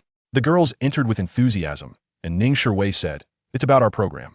We were hoping you could check it out and perhaps recommend it. Of course. Su Wanqing. Meanwhile, Qin Lang, pinching his nose, walked to the window and opened it. What on earth is that smell? Is the sewer blocked? The pungent aroma of the spicy snails made it difficult for him to breathe. Hearing this, the others stifled their laughter. Qin Lang, that's the scent of spicy snail noodles, not a blocked sewer, Su Wanqing retorted. Zhou Tai-chung, still frozen in place, clutched the scalding LV bag, caught in a dilemma of whether to leave or stay. Upon seeing Qin Lang enter, especially the seemingly intimate banter between him and Su Wanqing, old grudges surfaced within him. Su Wanqing would never joke around this way with just anyone. Only then did Qin Lang appear to notice Zhou Tai-chung and his brand new LV. Minister Zhou, what is this? A tribute for Su Xuejia? Quite the discerning choice. That bag suits her elegance. Zhou Tai-chung trembled with rage, pointing at Qin Lang. Qin Lang, don't get carried away. Qin Lang quickly put on a smile. Just kidding, don't take it to heart. He had little regard for Zhou Tai-chung. How could this guy compete with him for Su Wanqing? He was more concerned about whether Yang Rui had any feelings for her. There was no need to be wary of Zhou Tai-chung. Enough already. Su Wanqing intervened. Try to mediate. Can I go check out your program now? Sure. Ning, si, wei noted it. Su Wanqing was merely seeking an excuse to exit.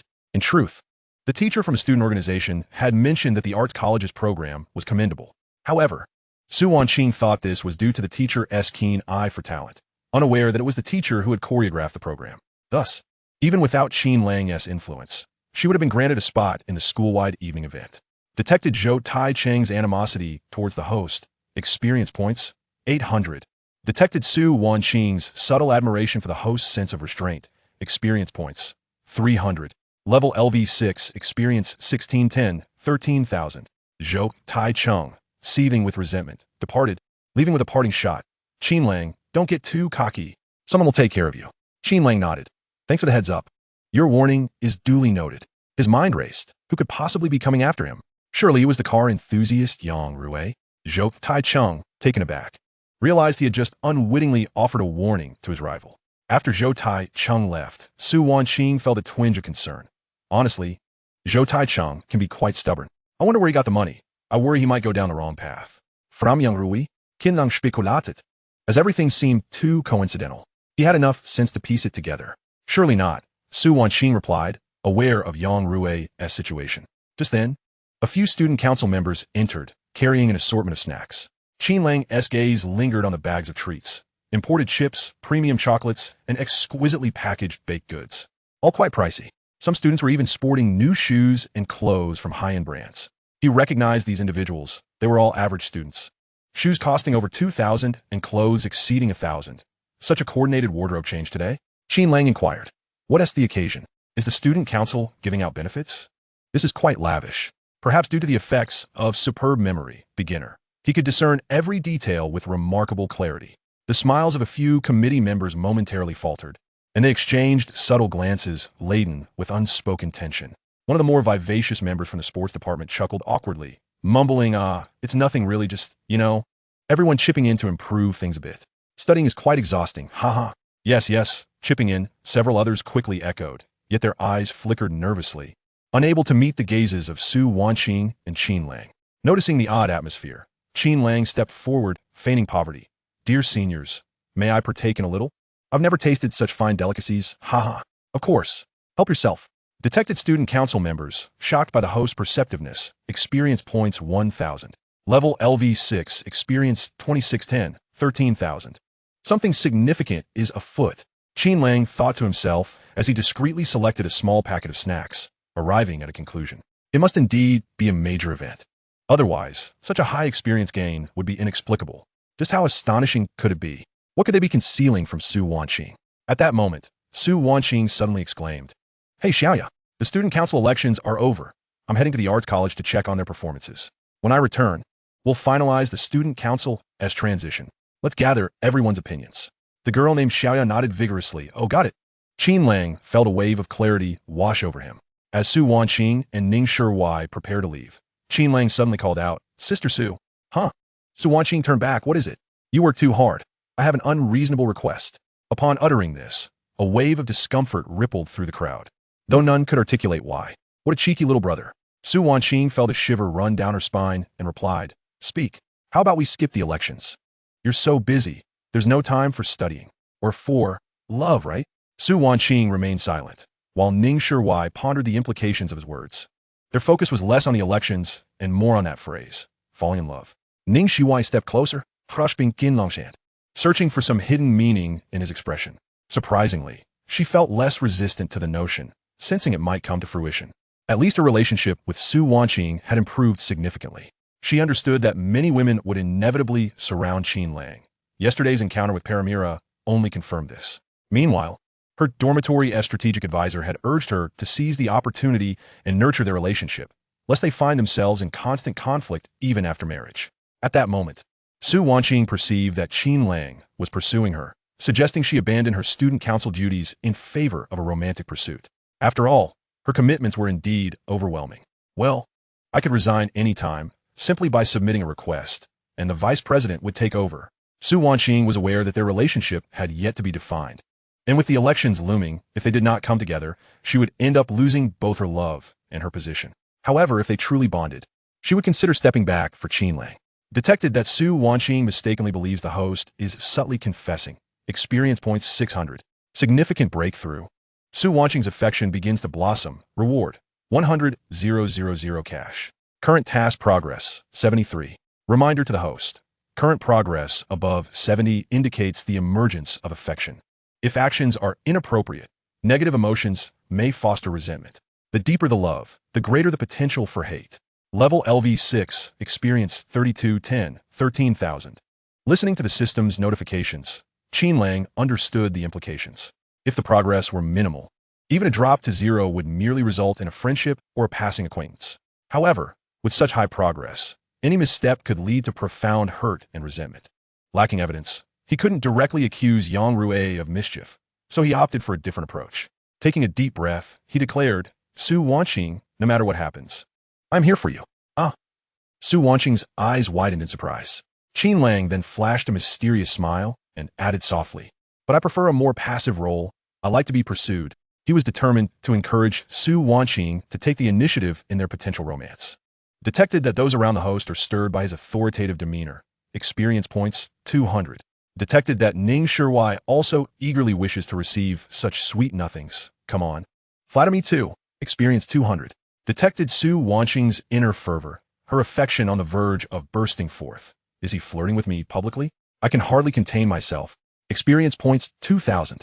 Current task progress 83. Level LV6. Experience 5410. 13,000. Chapter 45. Study hard. Su Wanqing gazed at the earnest Qin Lang, momentarily lost in thought, as she seldom confronted her innermost feelings. Seeking to divert the burgeoning romantic tension, she introduced a new topic.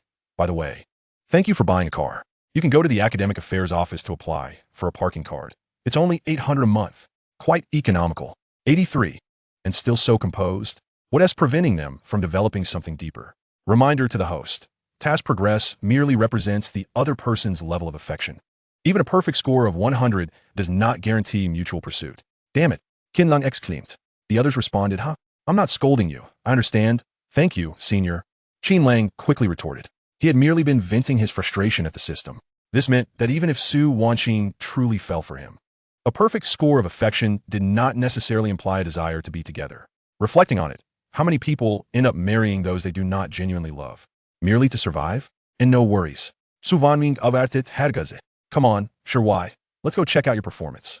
Upon returning to the dormitory for lunch, Gu Bin and the others were engrossed in a game. Still playing? Have you finished your morning assignments? Qin Lang dropped his backpack and looked at his three friends. To be honest, while they attended respectable universities, their years have been spent merely scraping by, with none standing out. Once they entered society, their high degrees might secure them a job, but wealth was a distant dream. Oh, the afternoon classes aren't important, and we have a PE class, which is dull. I'd rather come back and sleep. John Lukiri mocked. Just then, the dormitory door swung open, and several students from other dorms entered. Binsi, Janguki, Liuwei, Komeon. Let us team up. The three quickly joined the others for a gaming session, while a few classmates lingered behind, pointing and watching. The room soon buzzed with activity. Observing his classmates lost in their virtual world, Qin Lang shook his head and chose not to comment further. Everyone has their own aspirations. There was no need to impose his views. He moved to his desk, opened his laptop, and plugged it in. The dormitory resounded with the clattering of keyboards and the shouts of teammates. Go! Flank the back line. I'm out. Healer, heal me. Nice. 5 kills. Amidst the clamor, Qin Lang felt as if he were in an entirely different realm.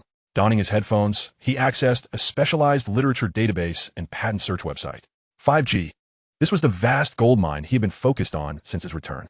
He was acutely aware that the competition over the essential patents for the 5G standards, SCPs, in the coming years would be both fierce and pivotal, underpinned by a trillion-dollar market. Although there are ultimately tens of thousands of 5G patents declared globally, only a select few core patents possess the power to choke the supply chain. His current objective is to leverage his foresight and exceptional comprehension to identify those promising technological directions that have yet to receive adequate attention, conducting proactive research and patent strategies. He does not require many patents. Securing just a few pivotal ones could yield astronomical licensing fees in the future. Even a straightforward sale to the interested party could provide substantial immediate profit. Of course, if it were research, he would be unable to achieve it alone. Yet he had traversed back in time, not to conduct research, but to replicate. Time passed unmeasured until a game concluded, allowing Gu Bin and the others to momentarily relax. Zhang Qi stretched lazily and instinctively glanced at Qin Lang's screen. The multitude of codes and incomprehensible charts on the display made him feel dizzy. Dude, what on earth are you studying? It looks more daunting than calculus. His remark captured the attention of the others. They turned to observe Qin Lang, who remained undistracted and immersed in his studies, contrasting sharply with their earlier boisterous gaming. A complex mix of emotions surged within them. envy, admiration, and an unspoken sense of disparity. Another classmate watching quietly murmured, "No wonder he can drive a Palamara, be cherished by Professor Zhang, and be favored by Chairman Su." He hastily cut himself off. But the implication was clear. This guy was not merely pretending. He was genuinely impressive. Suddenly, the dorm fell into a notable silence, the previously vibrant gaming atmosphere dissipating. Some felt that their games had lost their allure, while others fidgeted restlessly. Detected that the host, through diligent effort and focus, has formed a powerful aura, exerting positive pressure and motivational influence on peers, indirectly enhancing his impact. Experience points 400. Level LV6, experience 5810, 13,000. Unfortunately, while the pressure inspired a tinge of envy among his classmates, it did little to alter their mindset. They could not restrain themselves and continued gaming. This was hardly surprising. The former Qin Lang might have struggled to exert such effort. However, he had grown weary of games. Life had become a game in itself for him, especially since he had gained an advantage. At that moment, Qin Lang's phone rang, shattering the silence. It was Professor Zhang. He removed his headphones and answered the call with a respectful tone. "Professor Zhang." On the other end, Professor Zhang's voice came through, laced with urgency and a hint of frustration. "Qin Lang, you have no classes this afternoon, right? Hurry to the lab. I am furious. Those second-year students are underperforming and even messed up the environment once. You need to keep an eye on them." Professor Zhang's voice was loud, resonating clearly in the relatively quiet dormitory. Gu Bin and the others exchanged glances, astonished that the senior students were being reprimanded, while Professor Zhang placed such trust in a freshman like Qin Lang. "Of course, Professor. I'll head there right away." Qin Lang hung up, swiftly saved his documents, and shut down his computer. Standing up, he grabbed his backpack and informed Gu Bin and the others. "I want to be attending class this afternoon. Please let the teacher know I'm heading to the lab." With that, he hurried out of the dormitory. Once the door closed behind him, a brief silence enveloped the room. "Are we still playing?" A classmate inquired softly. Gu Bin nudged his mouse aside. "Forget it. I'm feeling pressured. I'm going to read for a bit." As he spoke, he indeed climbed back onto his bed and opened a nearly pristine textbook. Zhang Qi and Li Wei exchanged a glance and silently exited the game. 3 minutes later, the dormitory erupted with boisterous voices from the boys. "Let us play another round. After this last game, we'll study hard." "Yeah, boot it up. I'll play jungle this time. I went to the library last night to study. It's fun to play a bit more today." Chapter 46. Can a new star shine? In the laboratory, Qin Lang was explaining concepts to several seniors in front of the computer. Detected heartfelt admiration and respect from team members. Experience points 550. Detected that team members harbor affection for the host. Experience points 400. Level LV6, experience 6360, 13,000. At that moment, a senior girl approached with a cup of coffee. "Qin Lang, don't tire yourself out. Have a cup of coffee." The girl watched the boy intently as he stood before the computer, gesturing at the screen while earnestly explaining the issues to others. Her heart fluttered. Not just hers. Several other girls were equally entranced, unable to absorb any knowledge. One girl wiped drool from the corner of her mouth and quickly turned her head away. Qin Lang nodded at the girl who brought the coffee. "Thank you. How much is it? I'll pay you." "Oh, no need. It's not much. We all have living stipends and don't mind this small amount. Just drink up." "All right, thank you." Meanwhile, a storm was brewing on campus. A more dazzling new star had emerged, Yang Rui. Like Qin Lang, he was strikingly handsome, yet appeared wealthier and more generous. He attracted girls' admiration and elicited disdain from boys. His approach was more direct and ostentatious, pursuing girls with a blatant display of wealth. Ning Shui sat in class, listening intently. The midday program had been confirmed to be featured in the school's National Day Gala. Beside her, Wang Jiaqing and Gao Ning were excitedly whispering, "He is so handsome. Yeah, I heard he speaks 4 languages. This is a true international elite. I feel like I'm going to be entranced." Ning Shui furrowed her brow, sensing they were not discussing Qin Lang, but another boy. "Who is he?" She leaned over to catch a glimpse of Wang Jiaqing's phone screen, which prominently displayed Yang Rui's photo. "Oh my goodness, Wei Wei. You didn't know?" Gao Ning exclaimed, surprised. He asked the new transfer student from the business school, Swiss nationality. "A mixed-race child. I heard his family is incredibly wealthy." Wang Jiaqing nodded vigorously. "The key is he is exceptionally generous. He pursues anyone he likes and spends money without hesitation." "Exactly," another girl chimed in. "I've heard that his approach to dating is straightforward. Throw money. It's simple and crude, but it's undeniably appealing. Many girls are hoping to receive his financial affection." Listening to their animated chatter, Ning Shui's frown deepened. She instinctively compared Yang Rui to Qin Lang. Qin Lang was also handsome and wealthy, yet he was gentle with others and measured in his actions, attracting people through his abilities and a reliable demeanor. In contrast, Yang Rui sounded like a walking money printer, bolstered by his mixed heritage, flamboyant and ostentatious. What's so great about that? Ning Shiwei murmured softly, feeling it was rather superficial. Superficial? Wang Jiaqing raised an eyebrow. Wei, that is easy for you to say. You already have someone like Qin Lang, so of course, you can't appreciate this kind of nouveau riche pursuit. But Qin Lang is notoriously hard to pursue. This guy, I heard, has already dated 6 girls and spends lavishly without restraint. Indeed, Wang Jieqi and her companions harbored a profound gratitude toward Qin Lang, particularly after indulging in his delightful afternoon tea, exquisite Japanese cuisine, and an array of snacks. However, they found Qin Lang to possess an air of remoteness, while Yang Rui exuded a sense of proximity. A pivotal distinction was that Qin Lang hailed from the Dragon Nation, whereas Yang Rui was of foreign nationality. To many, this single fact imbued Yang Rui with an aura of superiority. In the eyes of certain individuals, nationality and lineage seemed to serve as invisible markers of status. Although such notions are undeniably absurd, the mere thought of potentially marrying into Switzerland sent a thrill through the group of girls. Young Rao had undeniably eclipsed Qin Lang, establishing himself as the current alpha male of the school. As classes concluded, Ning Shiwei prepared to head to the dance studio, busying herself with her backpack. A classmate who had just exited the classroom re-entered, exclaiming, "Shiwei, there is someone looking for you outside." Ning Shiwei pouted, thinking, I know it must be Qin Lang.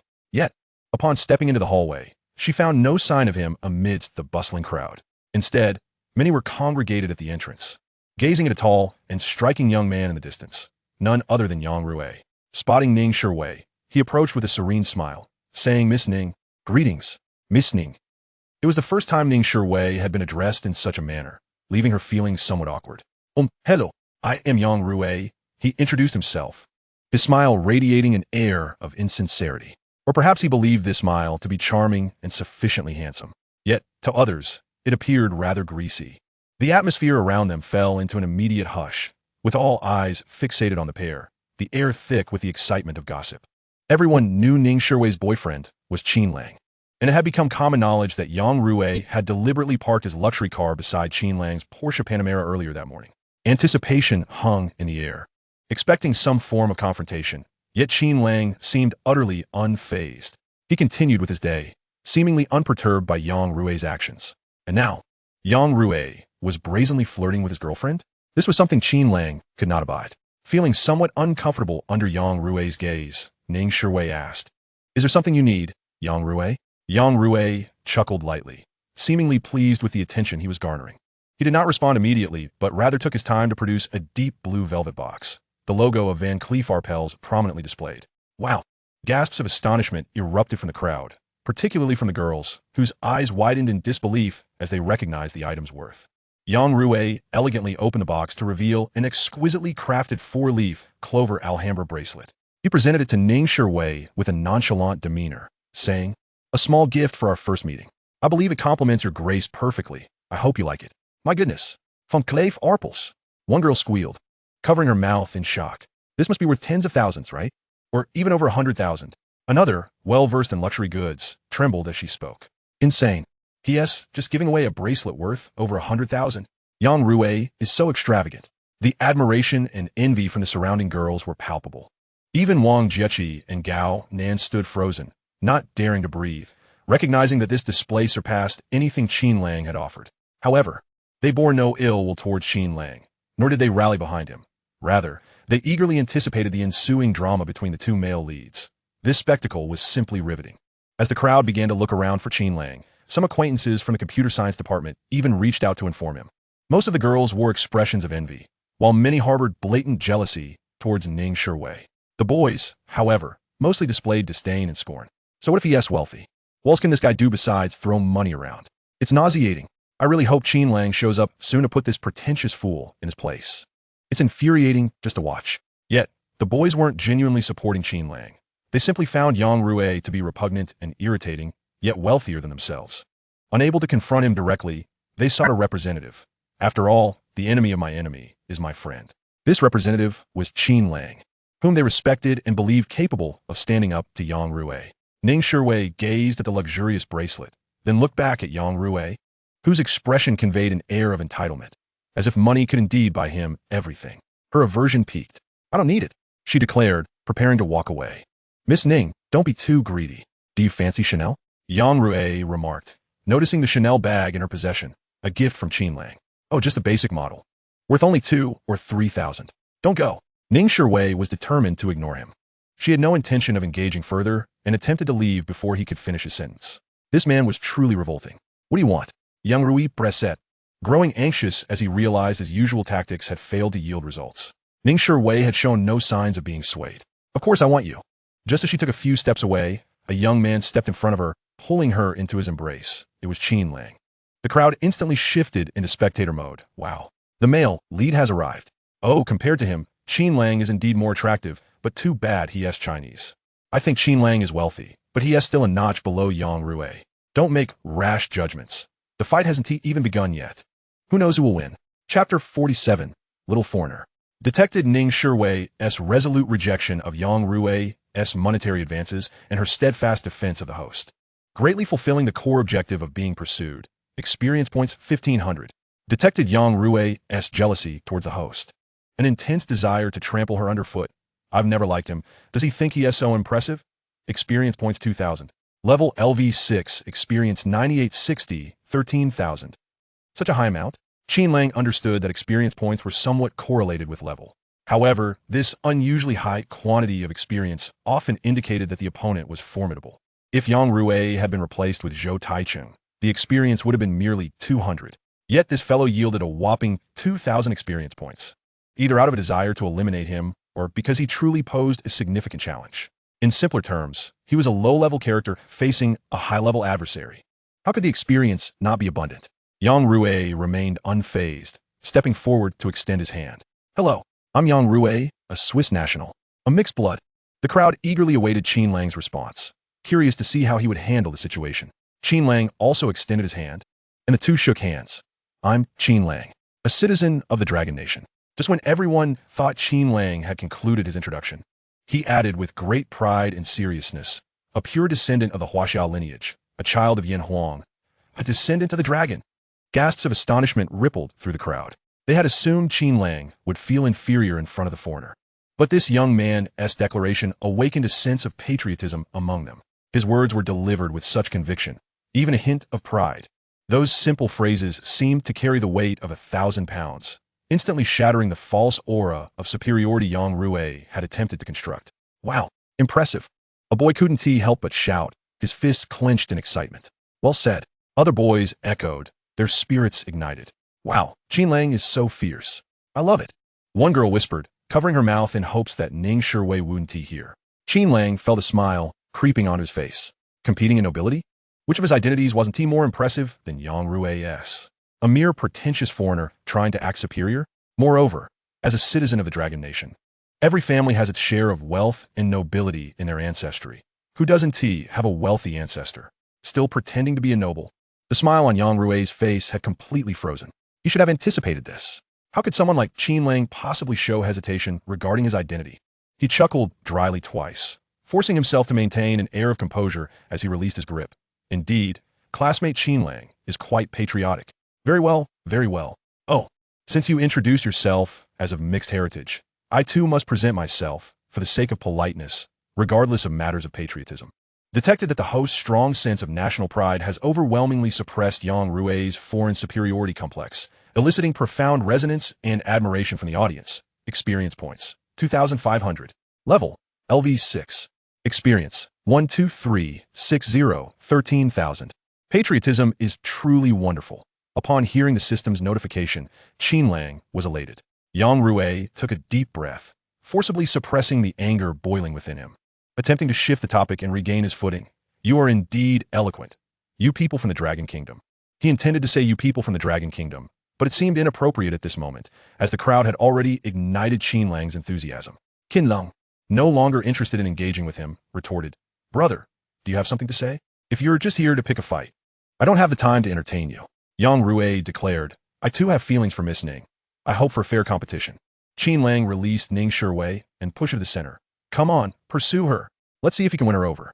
I'll put my girlfriend right here, and I'll remain silent," granting you the opportunity to showcase your abilities. Qin Lang's challenge placed Yang Rui squarely in the spotlight. The atmosphere instantly ignited, with the majority of the boys beginning to mock him. This is epic, haha. Go on, Yang Rui. It's all thanks to Qin Lang, haha, incredible. Isn't it all about fair competition? Here's your chance. This is far more entertaining than any drama. Yang Rui's face flushed at Dreamson. He had never anticipated that Qin Lang would respond in this manner. He believed that Qin Lang, like himself, was an elegant individual, albeit an elegance defined by his own standards. Little did he know that while Qin Lang could play the gentleman, he was equally adept at being a rogue. The crucial point was, to pursue her? Ning Shiwei's demeanor would never permit such a thing. Perform? I shall perform for you, you insolent fool. Yang Rui inwardly rugged. Yet the remnants of his rationality warned him that losing his composure now would leave him utterly humiliated. He managed to force a smile more grotesque than tears.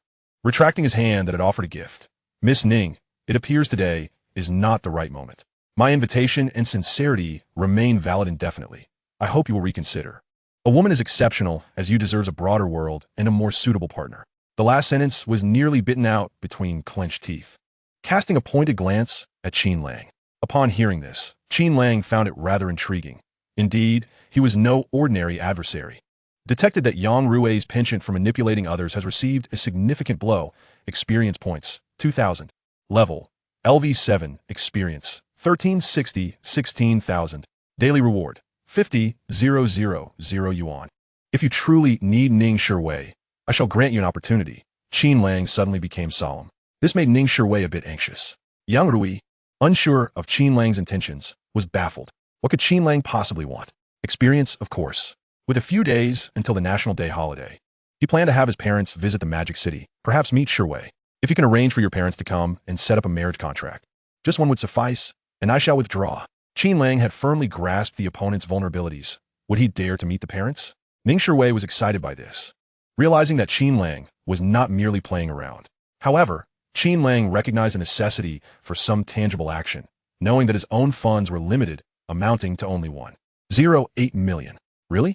Ning Shiwei looked at him with joy, completely unconcerned about whether Yang Rui would accept this wager. She perceived him as a rather casual individual. Yet, standing opposite, Yang Rui's expression turned exceedingly grim. Qin Lang's move had struck precisely at his Achilles' heel. Meeting the parents? A marriage contract? One absurd international joke. He had come to the Dragon Kingdom and entered this university largely to indulge himself, revel in freedom, and, with his advantages, pursue romantic conquests. His pride was rooted in the fact that material possessions no longer provided him with joy. He had possessed luxury homes and cars since childhood. What he sought was a higher form of pleasure, the conquest and subjugation of the spirit. Witnessing the cool goddess Su Wanqing falter in her composure before him, observing the campus luminary Qin Lang lose face in front of him, watching the beautiful Ning Shiwei ultimately succumb to his charm or strength. This feeling of controlling others and trampling their dignity beneath his feet was what he truly relished. You're speaking nonsense. Yang Rui could no longer maintain his meager facade. Qin Lang, who do you think you are? What gave you the right to gauge me with such plebeian tricks? A marriage contract? You dare to utter those words? Qin Lang abruptly grasped Ning Shiwei's hand and began to leave. With an innocent expression, he addressed the onlookers. Haha, everyone, disperse. This fellow has started to curse and is clearly unable to handle the heat. I can't handle the heat? Qin Lang, stop right there. Yang Rui, disregarding any semblance of dignity or noble etiquette, yelled at Qin Lang's retreating figure, even contemplating rushing at him. But as he took a step forward, several boys who had long viewed him unfavorably subtly moved to block his path. What do you want, you foreigner? Haha, he's panicking. He truly is. If you can't handle a loss, then don't play. And you claim to be a Swiss noble? With this kind of conduct? Cursing in the street? Quick, record this. Record this. This is a classic scene. Chapter 48, Brothers. In truth, Yang Rui was not so easily provoked. It was primarily due to Qin Lang's initial invocation of national identity that the situation escalated. The girls remained silent, yet the boys nearby were relentless in their jeering, frequently muttering about how he was showing off, calling him despicable for flaunting his half-dragon heritage while pretending to be a foreign gentleman. Yang Rui had been pampered throughout his life. He had never before faced such humiliation.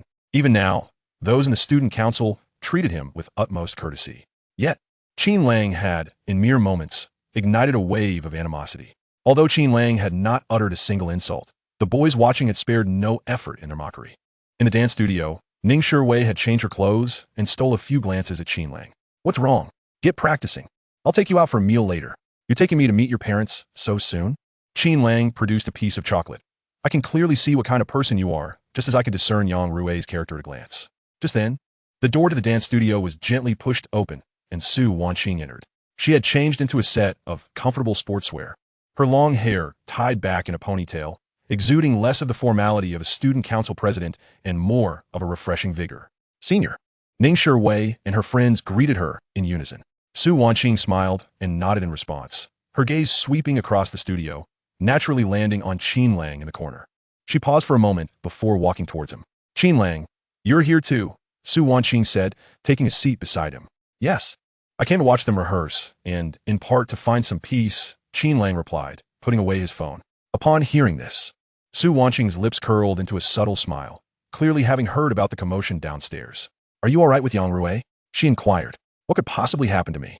Qin Lang shrugged nonchalantly. Just a little brat, cunning yet foolish. He shifted his tone, leaning slightly forward and lowering his voice. There is something I feel compelled to warn you about. Noticing his serious demeanor, Su Wanqing's smile faded. What is it? Qin Lang continued. He may have bribed members of the student council. Today, Zhou Taichung purchased an LV for you, and those snacks at noon weren't cheap. Some even sported new shoes and clothes that seemed brand new. Perhaps they hadn't even been worn before. New clothes and shoes aren't that significant, Su Wanqing replied, understanding his underlying message. I know, who doesn't have money for clothes? But the concentration is rather alarming, especially with the heads of the publicity and organization departments flaunting their light luxury items. One outfit costing over 8,000 and another 12,000. Is that normal? Upon hearing this, Su Wanqing felt a twinge of disbelief. But you can't say it's aimed solely at me. How much do you have in your pocket now? Enough for an LV? Clearly not. Qin Lang chuckled. Zhou Taichung can afford it. You can't? That indicates you haven't received your funds. Just then, Gubin called. Hello, Binzi? Qin Lang seemed to hear something incredulous, listening intently before responding. Of course. Why wouldn't we? Tell him that what you negotiate with the student council must be at least equal or greater. He hung up, wearing an expression that said as expected. Seeing the shift in his demeanor, Su Wanqing inquired with concern. What happened? Did Gubin encounter some trouble? Qin Lang chuckled lightly, placing his phone back into his pocket. Yang Rui is quite swift. He approached Gubin, Zhang Qi, and Li Wei, offering 5,000 each to distance themselves from me while also spreading rumors. Oh, and what else? Qin Lang appeared slightly embarrassed. He aims to disrupt our relationship, whispering slander about you, insinuating what we actually are. Su Wanqing's cheeks flushed slightly. Some matters cannot be rushed. It's rather complicated, primarily due to my family. Detected that Su Wanqing's feelings for the host are intensifying. Experience points, 800. Current task progress, 84. Level, LV7. Experience, 2160, 16,000. Progress is increasingly challenging. This guy might truly harbor feelings, but remains silent. Qin Lang felt overwhelmed. Qin Lang. Su Wanqing suddenly called his name with seriousness. What is it? Can you promise me one thing? Qin Lang looked puzzled. What is it? I want you to become exceptionally outstanding. Can you do that? Su Wanqing faltered. Qin Lang perked up at her words, internally shouting, Say it. Just say it, and I'll complete my task. Su Wanqing concluded. I hope for your continued improvement. Is that all? Qin Lang rolled his eyes, having anticipated something more profound. I thought you were going to confess your feelings. What else could it be? Su Wanqing averted hadgaze. Seizing the opportunity, Qin Lang made a request of his own. Then you must promise me something as well. What is it? I can become more exceptional, but when the time comes, you must be the one to pursue me. Huh? What kind of request is that? Su Wanqing was taken aback. I need to maintain my dignity. Qin Lang rose, calling out to Ning Shiwei, let's go. Time for meal. Invite the other girls, including Sister Su. I'll treat. In the cafeteria, the fourth floor had been reserved by a restaurant. It primarily served stir-fried dishes, hot pot, and grilled skewers, frequented by students for gatherings. In the private room, several girls were ordering food. Qin Lang looked around contentedly at the table filled with people, the sole male among them. This feeling was blissful. He snapped a quick selfie. Such vanity. Ning Shiwei playfully nudged him, then asked, Hey, why didn't you invite your good buddies, Li Wei and the others? Qin Lang grabbed a cookie that had been placed on the table, munching it. They're no longer my buddies. We severed ties. Really? Later that night, in the boys' dormitory, Li Wei and his companion stared at the 15,000 yuan transfer on their phones. Did you hear? The second brother had a fallout with Yang Rui. Li Wei exclaimed. Gubin scoffed. That's not a fallout. It's more like the second brother steamrolling him. Zhang Qi looked at the money, feeling uneasy. Even if the second brother asked us to take it, it's still a hefty sum. I can't shake the feeling that something might go wrong. Although Yang Rui is despicable, we D still be considered frauds. Gubin patted him on the back. The second brother said if we can't hold it, he'll cover the costs. After a pause, Gubin seemed deep in thought, then asked if the amount were substantial, would you betray him? Chapter 49, The Cost of Beverages. Initially, Yang Rui offered each of them 5,000, and the trio maintained their integrity, dismissing the offer and even contacting Qin Lang. To their surprise, Qin Lang encouraged them to ask for more, and Yang Rui agreed, providing each with 15,000. What if it were more? Perhaps 50,000? 100,000? They pondered, feeling unsettled. Although Qin Lang knew their loyalty was fragile, they were all tempted by the prospect of easy money. Yang Rui sees us as mere pawns. In the long run, aligning with Brother Lang holds more promise. Li Wei remained level-headed, adding, I believe Brother Lang has limitless potential. Enough flattery. It's making me blush. Qin Lang entered the room. The three stood up, feeling awkward about the situation. Qin Lang placed his backpack on the bed. Have a seat. It's fine. We've known each other for a few weeks now. If someone offers this much money, it would be unnatural not to feel tempted, right? He understood that their bonds were tenuous. Despite their daily camaraderie, human nature is susceptible to financial allure. Just like in romantic relationships, a material foundation is indispensable. Brother Lang. We can't. Call me second brother, haha. Take the money. For the next few days, don't dine with me. In the dorm, let us enjoy ourselves. This way, Gubin can have some funds for his romantic pursuits. Gubin's face turned red as he mumbled, second brother, don't tease me. Holding onto this money feels uneasy. What is uneasy about it? Qin Lang grabbed a bag of chips that Li Wei had just opened, munching away. If Yang Rui wants to play the generous benefactor, we have no reason to refuse. He is paying for the act of distancing from me. Just play along. It's all superficial. Who can't manage that? Zhang Buqi hesitated. But second brother, what if he asks us to do something more egregious? Like spreading rumors or prying into your project materials? Remember this. If you genuinely desire to earn such money, you wouldn't be drawn to this easy path. It's akin to drug addiction. Once ensnared, it's hard to break free. If that day ever comes, tell me. Then, Qin Lang pulled out his phone. What he has, I have too. This Saturday, I'll take Shuwei out for a day of fun, and on Sunday, I'll be renting an office to establish a company. Although I won't be moving the office just yet. Are you interested in joining? Huh? What kind of company? A tech firm. As he spoke, Qin Lang showed them his bank account balance. 186,000 yuan. The sight of over 1 million eased their worries. They feared that Qin Lang might genuinely struggle against Yang Rui, which would leave them feeling distressed. I merely wish to irk Yang Rui. You all should indulge in your meals and drinks. It is not yet time for hostilities to ensue. In the following days, the atmosphere on campus grew somewhat delicate. Qin Lang and Gu Bin occasionally encountered one another in the cafeteria and classrooms, merely exchanging nods of acknowledgement, no longer engaging in the camaraderie of old. Whispers began to circulate, suggesting that the trio had severed ties with Qin Lang.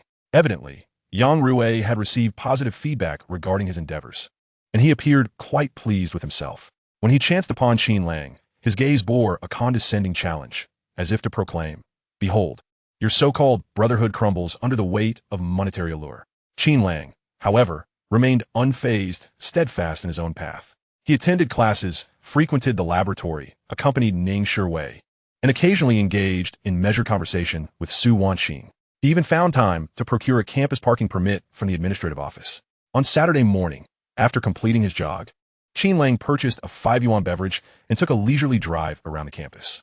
This car is truly splendid, he mused, thoroughly satisfied. After parking at the school gate, he placed the drink atop the vehicle and sent a message to Ning Shuwei. Gather at the school gate. I'll take you out. Breakfast has already been secured. Perhaps Ning Shuwei was still asleep, as several minutes passed without a response. However, a number of students were beginning to exit the campus, either to catch a bus for an outing or to stroll towards the nearby commercial district. A statuesque girl spotted Qin Lang and the drink atop his car. She hurried over, snatched the beverage, and, to Qin Lang's astonishment, settled into the passenger seat. What is this? Qin Lang quickly approached and took his place in the driver's seat, eyeing the uninvited girl. She was impeccably made up, dressed boldly. Let us go, driver, she declared, fastening her seatbelt with casual ease. No, miss, I'm not a taxi driver. You have misunderstood. I am waiting for someone. The girl smiled slightly. I know. You're just waiting for me, aren't you? Huh? A romantic encounter? Qin Lang felt a flicker of unease. Detected satisfaction from the girl regarding the host's demeanor. Experience points 15. Level LV7. Experience 2,175, 16,000. It seems she was not particularly impressed. Why only 15? Could it be due to her ease of acquisition? No, miss. I'm not waiting for you. Upon hearing this, the girl appeared displeased. Oh, you think you're too good for me? Let me tell you, while my looks may not be extraordinary, how many in this school can rival my beauty? Indeed, the girl was attractive, but only under the influence of makeup. With contemporary cosmetic techniques, any girl rated a 5 could easily be transformed into an 8. Just like Ning Shiwei, who, barefaced, would score an 85. With proper makeup, she could certainly reach a 95. Qin Lang was somewhat taken aback, but still attempted to clarify. I'm waiting for my girlfriend, not you. Please exit the vehicle. Girlfriend? Huh, you're in a relationship? Then why the drink? She said, shaking the bottle in her hand. In that instant, Qin Lang comprehended. He had been mistaken for someone who was merely displaying drinks to attract business. The drink on the roof was a tacit signal in certain circles. Different beverages indicated different prices, and a 5 yuan drink implied 500 for a rendezvous. Classmate, you've misunderstood, Qin Lang said with a mix of amusement and exasperation, trying to maintain politeness. I am waiting for my girlfriend. This drink is for me. The girl scrutinized him skeptically, glancing at the pristine Panamera and Qin Lang's youthful, handsome visage, clearly unconvinced. What are you pretending for? Driving this car and displaying drinks at the school gate, it's obvious what is going on. If you think it's too pricey, I'll give you a discount since you're handsome. 450. How does that sound? Qin Lang sought to explain further, but the girl interrupted him. Look, if you're not in this business, there are plenty who are. You're just a man. With that, she tossed the drink aside, exited the car, and swiftly approached another Mercedes, deftly retrieving a 6 yuan beverage from it. Qin Lang stood dumbfounded, surveying his surroundings. Many vehicles were present, and aside from taxis and a few private cars, numerous cars displayed drinks ranging from 4 to 8 yuan. Goodness, what an eye-opener. Chapter 50. Competing boyfriends. Ning Shiwei skipped out of the school gate, exuberant upon spotting the light purple Panamera, and climbed into the car. She glanced at the half-full drink. Is this fresh? Yes. Upon receiving Qin Lang's reply, she opened the bottle and took a swig, then picked up the breakfast he had prepared. Drive carefully. I'm going to eat. All right. Qin Lang smiled slightly as the vehicle swiftly departed. Just as they were pulling away, a system notification chimed in.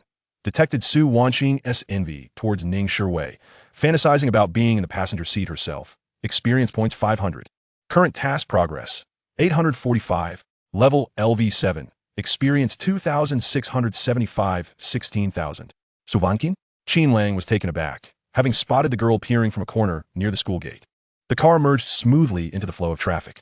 Ning Shiwei stuffed a half-eaten egg yolk in a Qin Lang's mouth. Swallow it, you eat. Qin Lang complied. Do you know Lian from our class?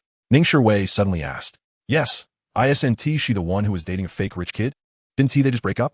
Yes. Ning Shiwei replied, her face contorted in disdain. Now she is dating that Yang Rue fellow, who has already had 5 relationships at school, and seems to be juggling 2 or 3 outside as well. Luyan seems quite proud of it. Last night, in the dormitory, she was bragging. Qin Lang, focused on the road ahead, casually responded. Oh, how is she bragging? Ning Shiwei swallowed her food and mimicked Lu Yun's affected, boastful tone. Oh, you wouldn't understand. Rue treats me so well. Yesterday, he took me to that expensive French restaurant at the Bund, where the average cost is over 2,000. Look, this is the new bracelet he gifted me. From Van Cleef Arpels. After finishing her imitation, she shivered slightly. Ugh, how nauseating. Then she ostentatiously flaunted the bracelet, asking me, Shiwei, has Qin Lang ever bought you Van Cleef Arpels? I think girls should wear something of quality. Qin Lang inquired. Is that the one he gave you? Ning Shiwei shook her head. No, that one cost 120,000. The one he gave Lu Yun was only over 20,000, just to show off. Oh, then I shall buy you one too. Qin Lang responded. No. Ning Shiwei panicked slightly. I didn't mean I wanted one. I was just sharing about the dormitory. It's not a hint for you to buy me one. Observing her face flush with urgency, fearing to be misjudged as materialistic, Qin Lang couldn't help but chuckle. I know you don't mean that, but a man's pride is at stake. I must buy you one. Damn it. At the very least, I can't let anyone outshine Lu Yun. Detected Ning Shiwei's appreciation for the host's feelings transcending material desires. Experience points 200. Detected Ning Shiwei's heart fluttering at the host's domineering behavior. He loves me. Experience points 800. Level LV7. Experience 3,675, 16,000. The two proceeded as planned. first visiting a trendy art exhibit, capturing several photos and videos, which they uploaded to a short video platform. Currently, account, Qin Lang, followers, 286. The crucial point is that there are currently few AIM users, and growth is exceedingly slow. At noon, Ning Shiwei arrived at the Jiangjing restaurant, which she had been eagerly anticipating. As the dishes were served, her youthful vanity could not be contained. After the vexation caused by Lu Yun the previous night, she had been yearning to make a statement today. Who doesn't have a wealthy boyfriend? Gracefully seated at the table, she gazed out at the distant Yangtze River and instructed Qin Lang, "Make sure to capture me beautifully. I want to post this on my social media for Lu Yun and the others to see." Qin Lang, though speechless, obediently picked up his phone, moved to a suitable spot, and took exquisite photos of Ning Shiwei. She carefully selected her favorite images, one of her silhouette against the floor-to-ceiling windows overlooking the river, a close-up of the elegant French cuisine on the table, and a candid shot featuring Qin Lang's long fingers and watch. With nimble fingers, she crafted her caption, "A weekend rendezvous with someone special. Heart. The scenery and the cuisine are simply exquisite. Heart, heart."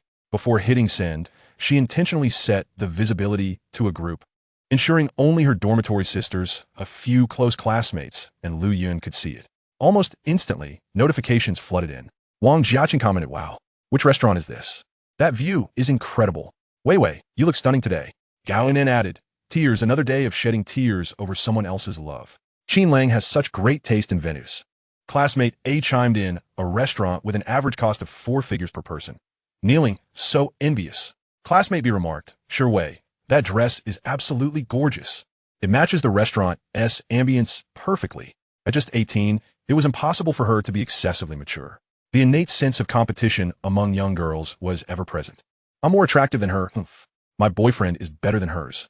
Isn't that what we're comparing?" she thought, furiously tapping Lu Yun's avatar on the screen. Qin Lang, who was eating nearby, couldn't help but chuckle at her antics. Before long, Lu Yun's message popped up. "Lu Yun, Shiwei, looks like you're having a great time, smile." Ning Shiwei raised an eyebrow and replied leisurely, "Ning Shiwei, indeed cute." Qin Lang arranged this. "I said we could just grab a bite, but he insisted the view here was splendid." Lu Yun responded, "Lu Yun, oh, is that so? It does look nice. But I must tell you, the restaurants by the Bund are merely about ambience.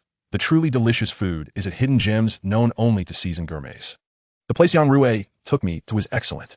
Ning Shiwei nearly burst out laughing at this message. The sourness was palpable even through the screen. She deliberately waited a few minutes before replying. "Ning Shiwei, I see, but I think the flavors here are quite delightful too. 1 cent. She promptly turned off her phone screen, delightfully savoring a piece of steak, and smiled sweetly at Qin Lang.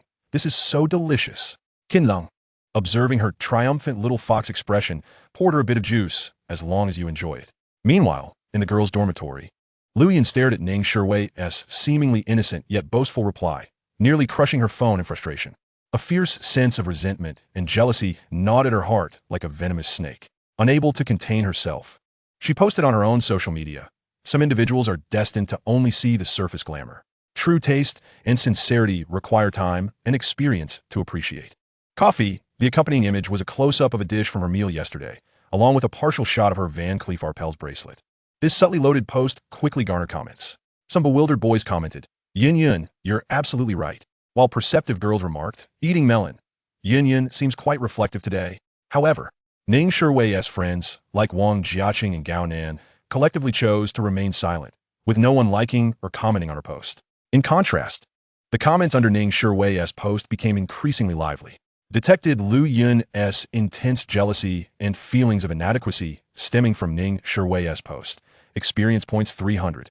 Detected Ning Shiwei's satisfaction and increased reliance on the host due to successful flaunting. Experience points 150. Level LV7. Experience 4,125, 16,000. Chapter 51. Stimulus. Qin Lang, listening to the notification chimes in his mind while watching Ning Shiwei, who was blissfully indulging in dessert, smiled helplessly. "Are you full?" he asked softly. "Yes. Absolutely stuffed." Ning Shiwei nodded vigorously, her eyes sparkling. "Where next? The market?" "Yes, let us go." Qin Lang stood up to settle the bill, naturally taking her hand. The afternoon market buzzed with activity, and Qin Lang enjoyed the lively atmosphere, finding it conducive for gaining experience points. Sure enough, within moments, dozens of notifications arrived, detected passers-by admiring the attractive couple. Experience points 15. Level LV7. experience 5,816,000. Simply strolling about, his experience points continued to rise. He purchased Van Cleef Arpels jewelry, acquiring 2 bracelets priced at 58,000 each, one for Ning Shiwei and another for Su Wanqing. However, this expenditure of 116,000 left him feeling rather pained, as his balance had dwindled from 1,236,000 to approximately 100,000. Nevertheless, he felt it was essential to spend. Detected Ning Shiwei's emotional threshold reaching its peak, experience points 1,000. Detected Ning Shiwei's tears of joy. He truly bought this for me. Experience points 1,000. Detected Ning Shiwei's determination to surrender herself to the host tonight. Let's make it official. Experience points 1,000. Level LV7. Experience 8,816,000. Worth every penny. Qin Lang mused, feeling it was a worthwhile investment, though he wondered how much experience he would gain from gifting Su Wanqing. After all, material gifts were not particularly effective with her. He took out his phone and snapped a few pictures of another necklace, sending them to Su Wanqing. Qin Lang, I bought you this. I'll bring it back tomorrow. You don't need to say whether you like it or not. I just want to give it to you, simple as that. His words sounded a bit domineering. Meanwhile, Su Wanqing, preparing for tonight's election in the office, couldn't shake the image of Ning Shiwei getting into the car from her mind. Ding! Her phone buzzed, and she quickly picked it up. Qin Lang had messaged her. Reading his words, she smiled. Qin Lang had a good sense of boundaries.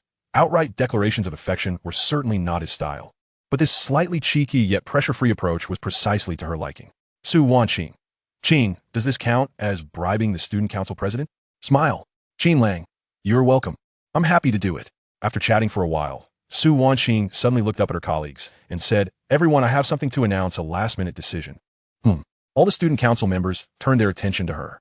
With a charming smile, Su Wanqing stated, I've decided to withdraw from tonight's election.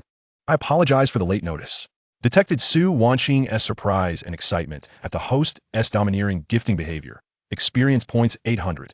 Detected Su Wanqing's secret pleasure for being treated specially. Experience points 600.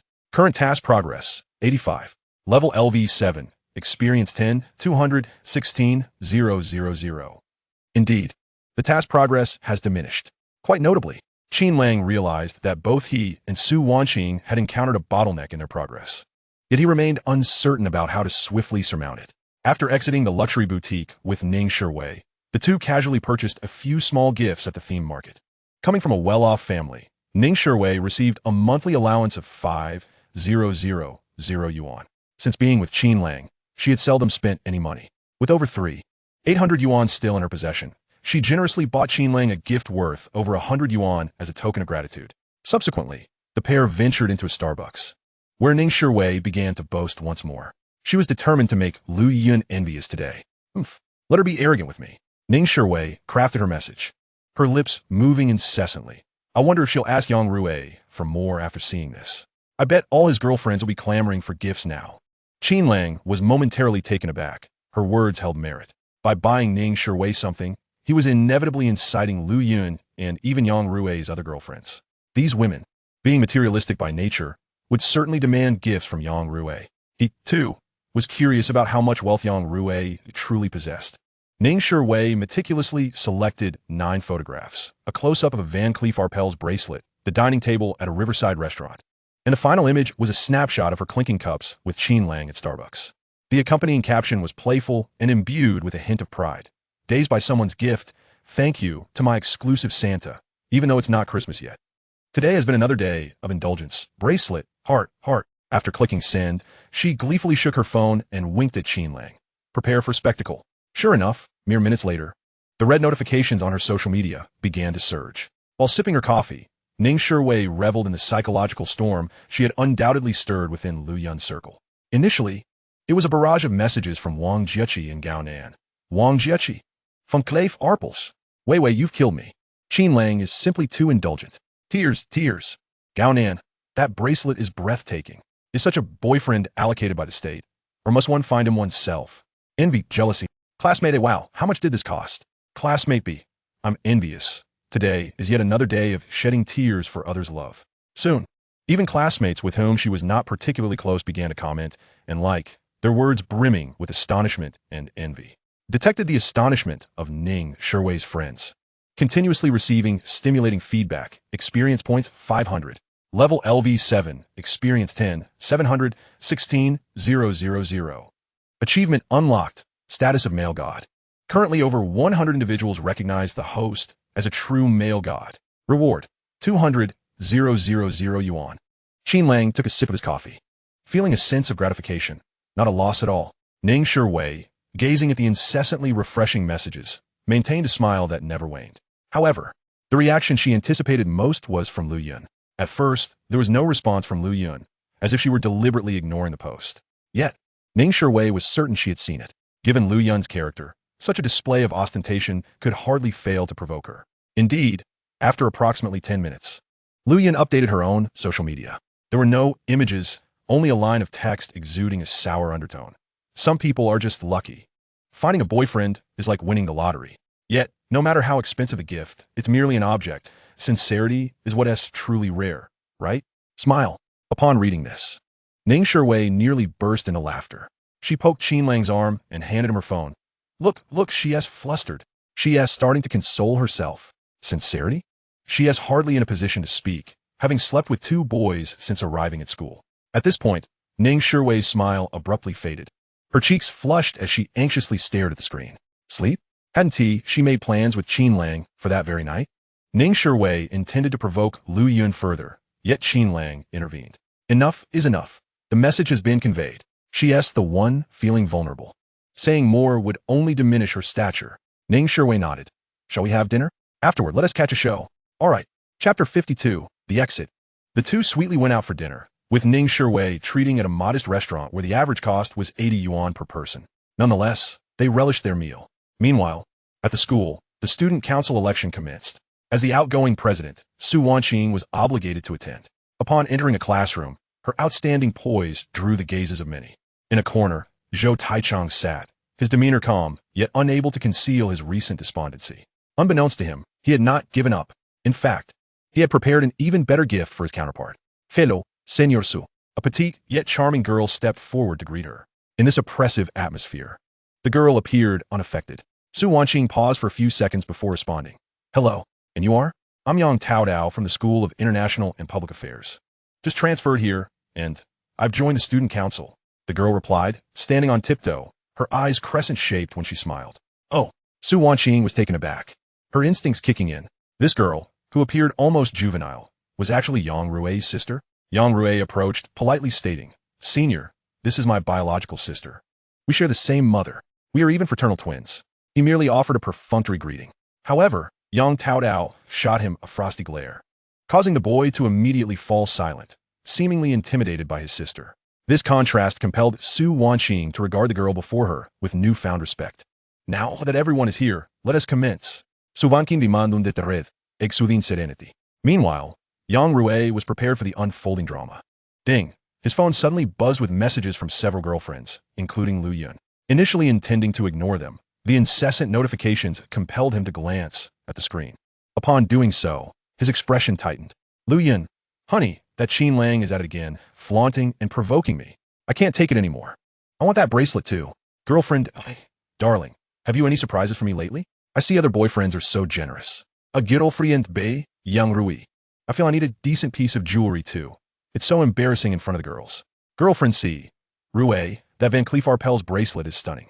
I want one too. The screenshot is of Ning Sherwei's bracelet. Pitiful, pitiful. Yang Rui's temples twitched slightly, his fingers hovering over the screen. A wave of irritation washing over him. During this stint at Long Country, his mother, grandfather, and maternal grandfather had generously bestowed a lump sum of approximately 7 million yuan. Following that, his monthly allowance was set at 300,000 yuan. To win favor, he had already spent over 500,000 yuan and over 200,000 yuan on dating. While he still had money, his expenditures had exceeded his expectations. However, this would not significantly affect him. Having enjoyed the experience, he was prepared to part ways. He was indifferent to the money. If he ever ran short, he could always request more from his doting mother, grandparents, or maternal grandparents. Money came easily, and he was unconcerned. However, merely indulging in the company of beautiful women could not satiate his desires. Damn it, too much playtime. Qin Lang was indeed a clever lad. meticulously calculating his moves, while Yang Rui wasted no words, promptly blocking Lu Yun and her companions. He retained only one girl whom he deemed worthy of further amusement.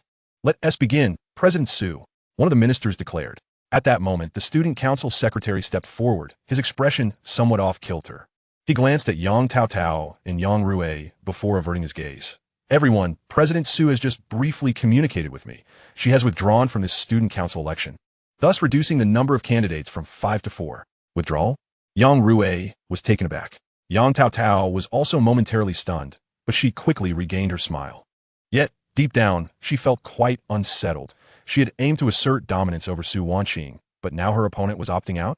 This made it seem as though the latter had deliberately chosen to concede. Zhou Taicheng was even more astonished, bordering on frenzy and despair. Su Wanqing's withdrawal. Did she not care for the position of student council president? In his narrow understanding, this title represented unparalleled glory and an elevation of status. He could not fathom why anyone would voluntarily relinquish such an opportunity. More critically, if Su Wanqing was indifferent, then his sole advantage over Qin Lang would vanish.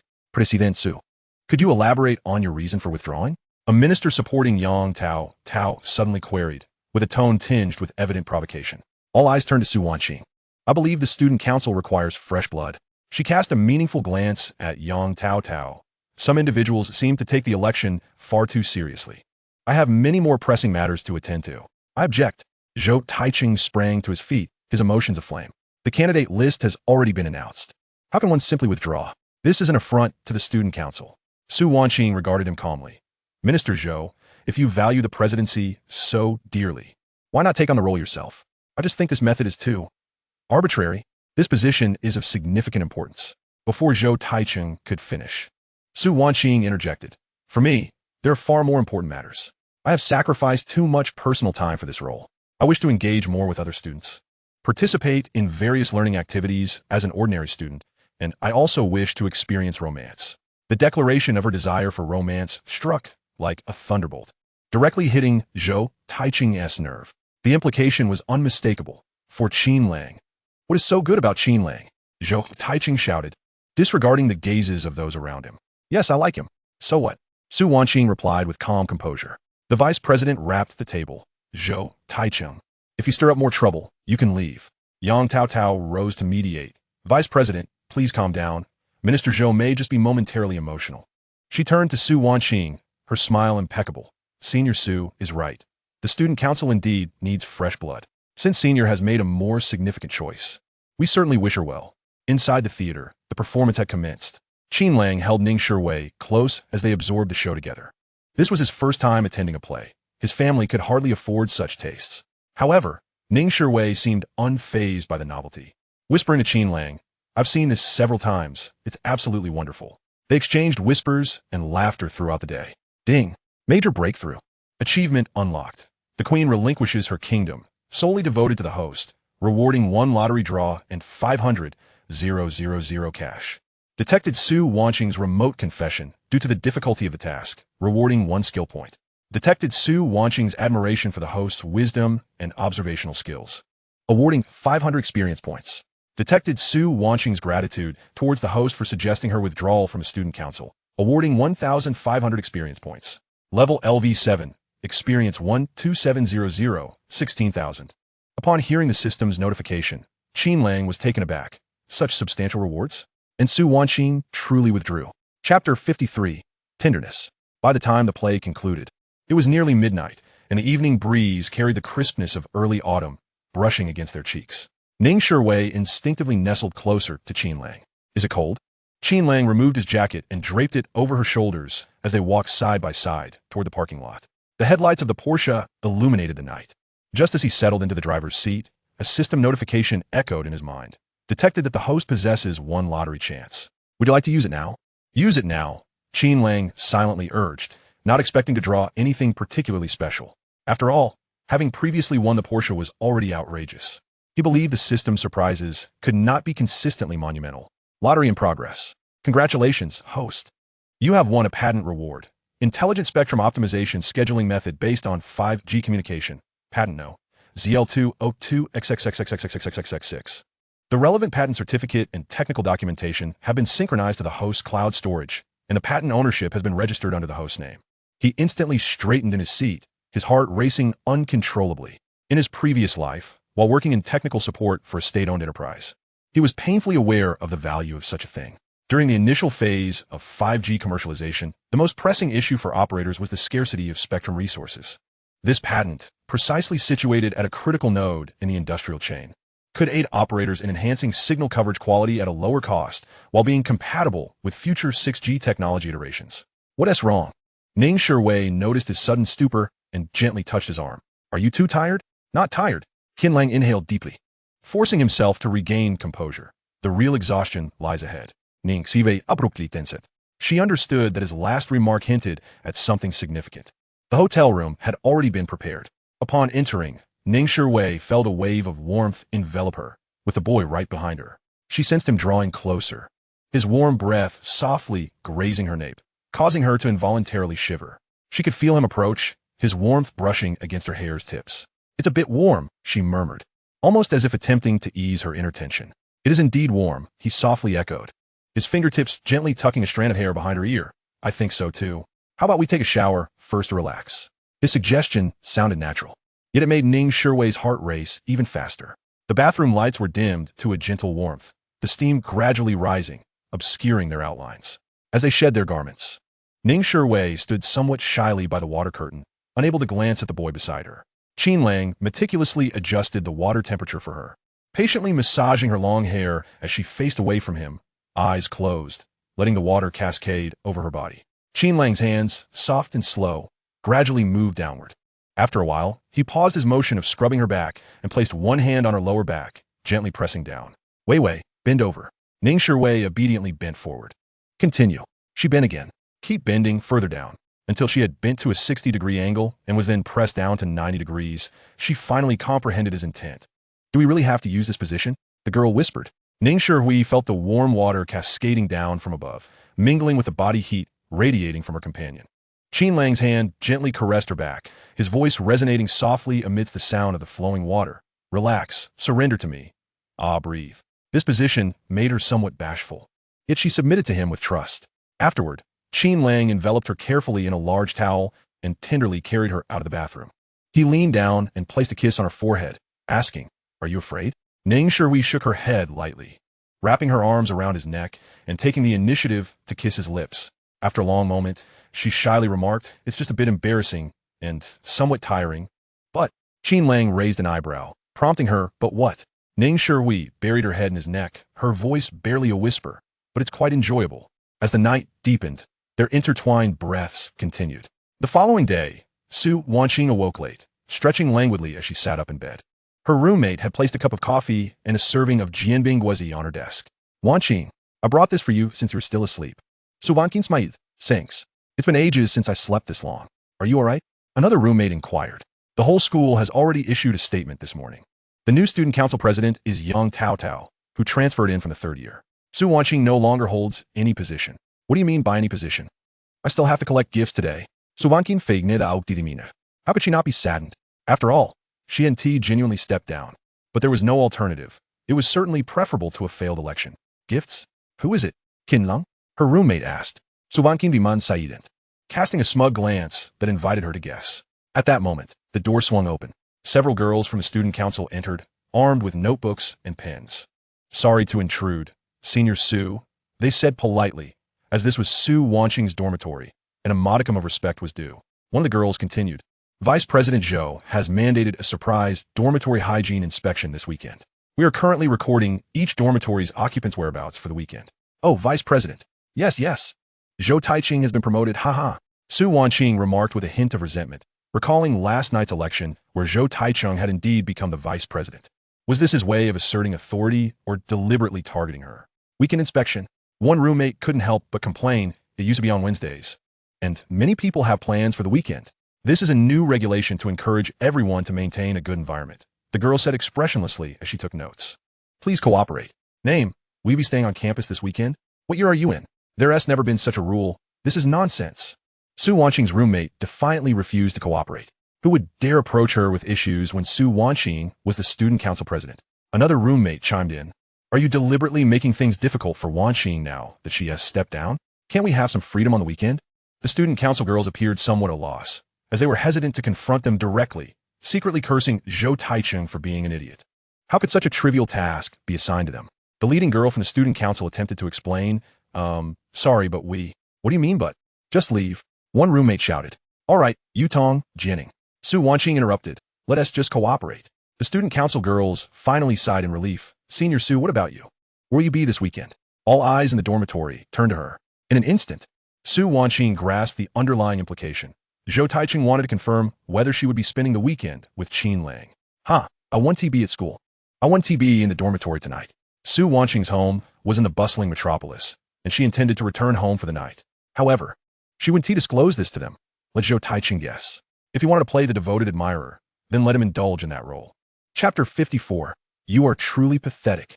The girls from the student council, having recorded the information, almost fled Su Wanqing's dormitory as soon as the door closed, the atmosphere erupting into a cacophony of outrage. Damn it, that idiot Zhou Taichung is definitely doing this on purpose. Lu Yutong slammed her hand on the table in frustration. Weekend inspections? And registering whereabouts? Who does he think he is? The dormitory office isn't nearly as idle as he is. Exactly. Clearly, this is aimed at you, Wanqing. Another roommate, Chun Jining, chimed in indignantly. He sees you stepping down from the student council, hears you 1 TB around this weekend, and thinks he can find fault. Doesn't he? This is utterly ridiculous. Su Wanqing got out of bed, munching on breakfast. I don't want to deal with this. I'm heading to the library to study. Anyone joining me? I have a date with my boyfriend today, so I want to be going. Lu Yutong replied with a sheepish smile. Chun Jining remarked, You're going to the library? Aren't you going to meet your Qin Lang instead? Haha. Thinking of Qin Lang and his somewhat possessive message from the night before, a smile involuntarily crept onto Su Wanqing's lips. She was indeed looking forward to that gift.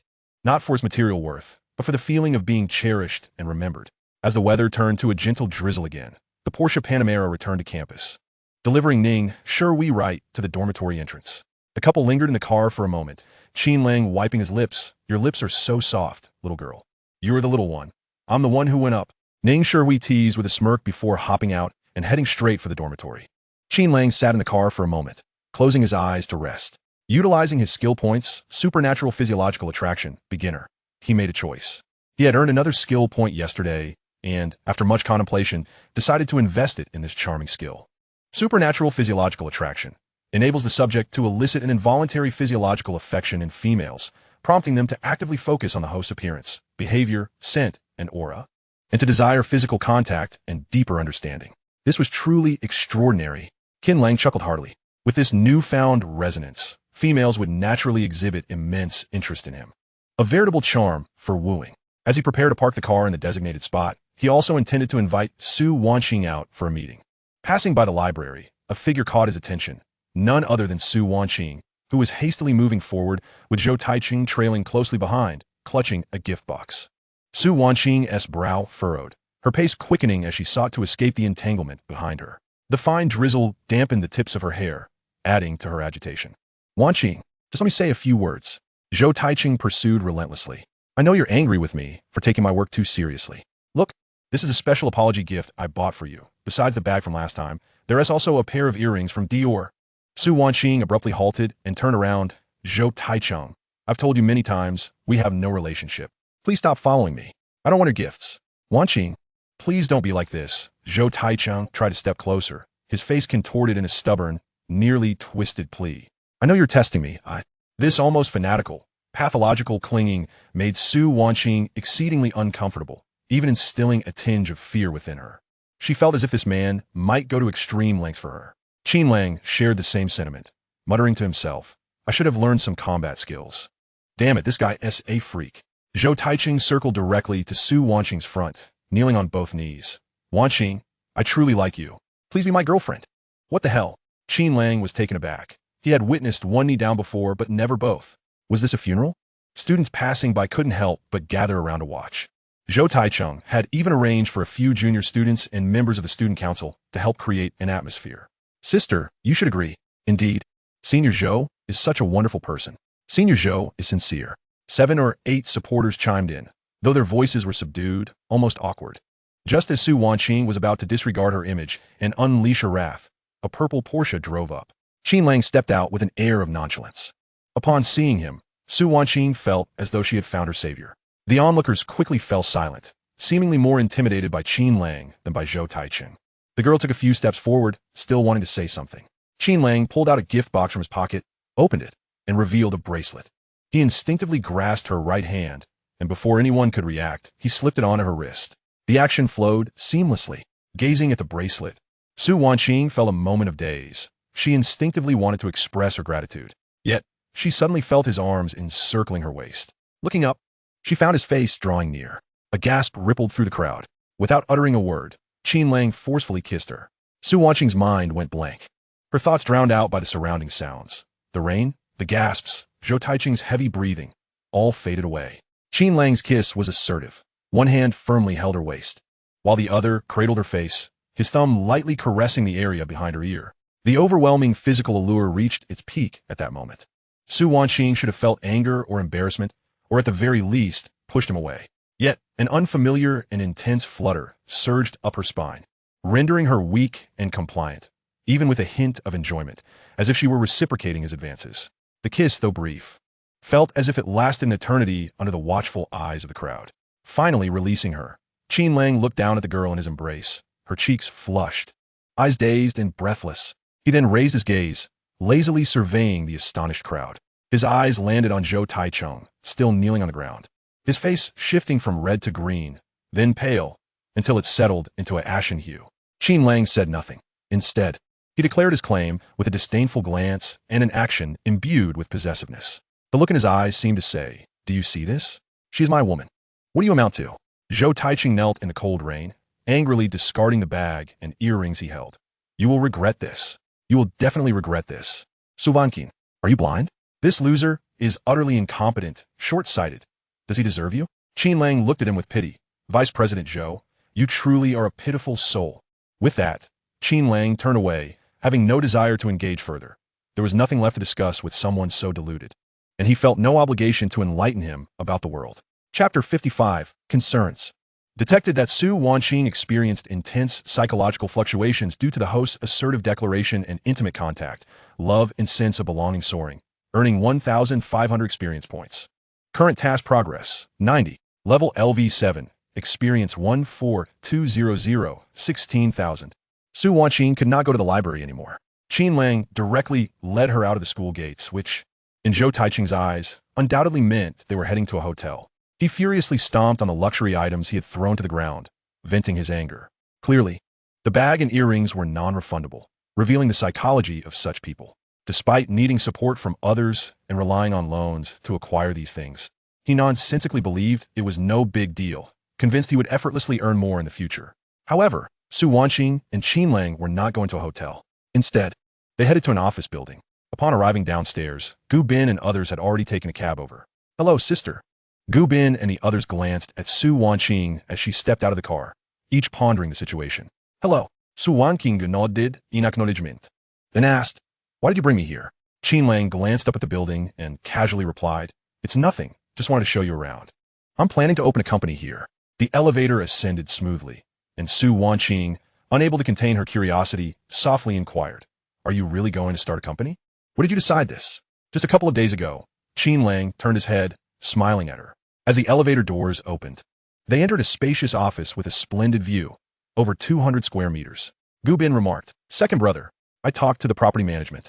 The best price they can offer is 18,000 a month. The location isn't too bad, but it's not great either."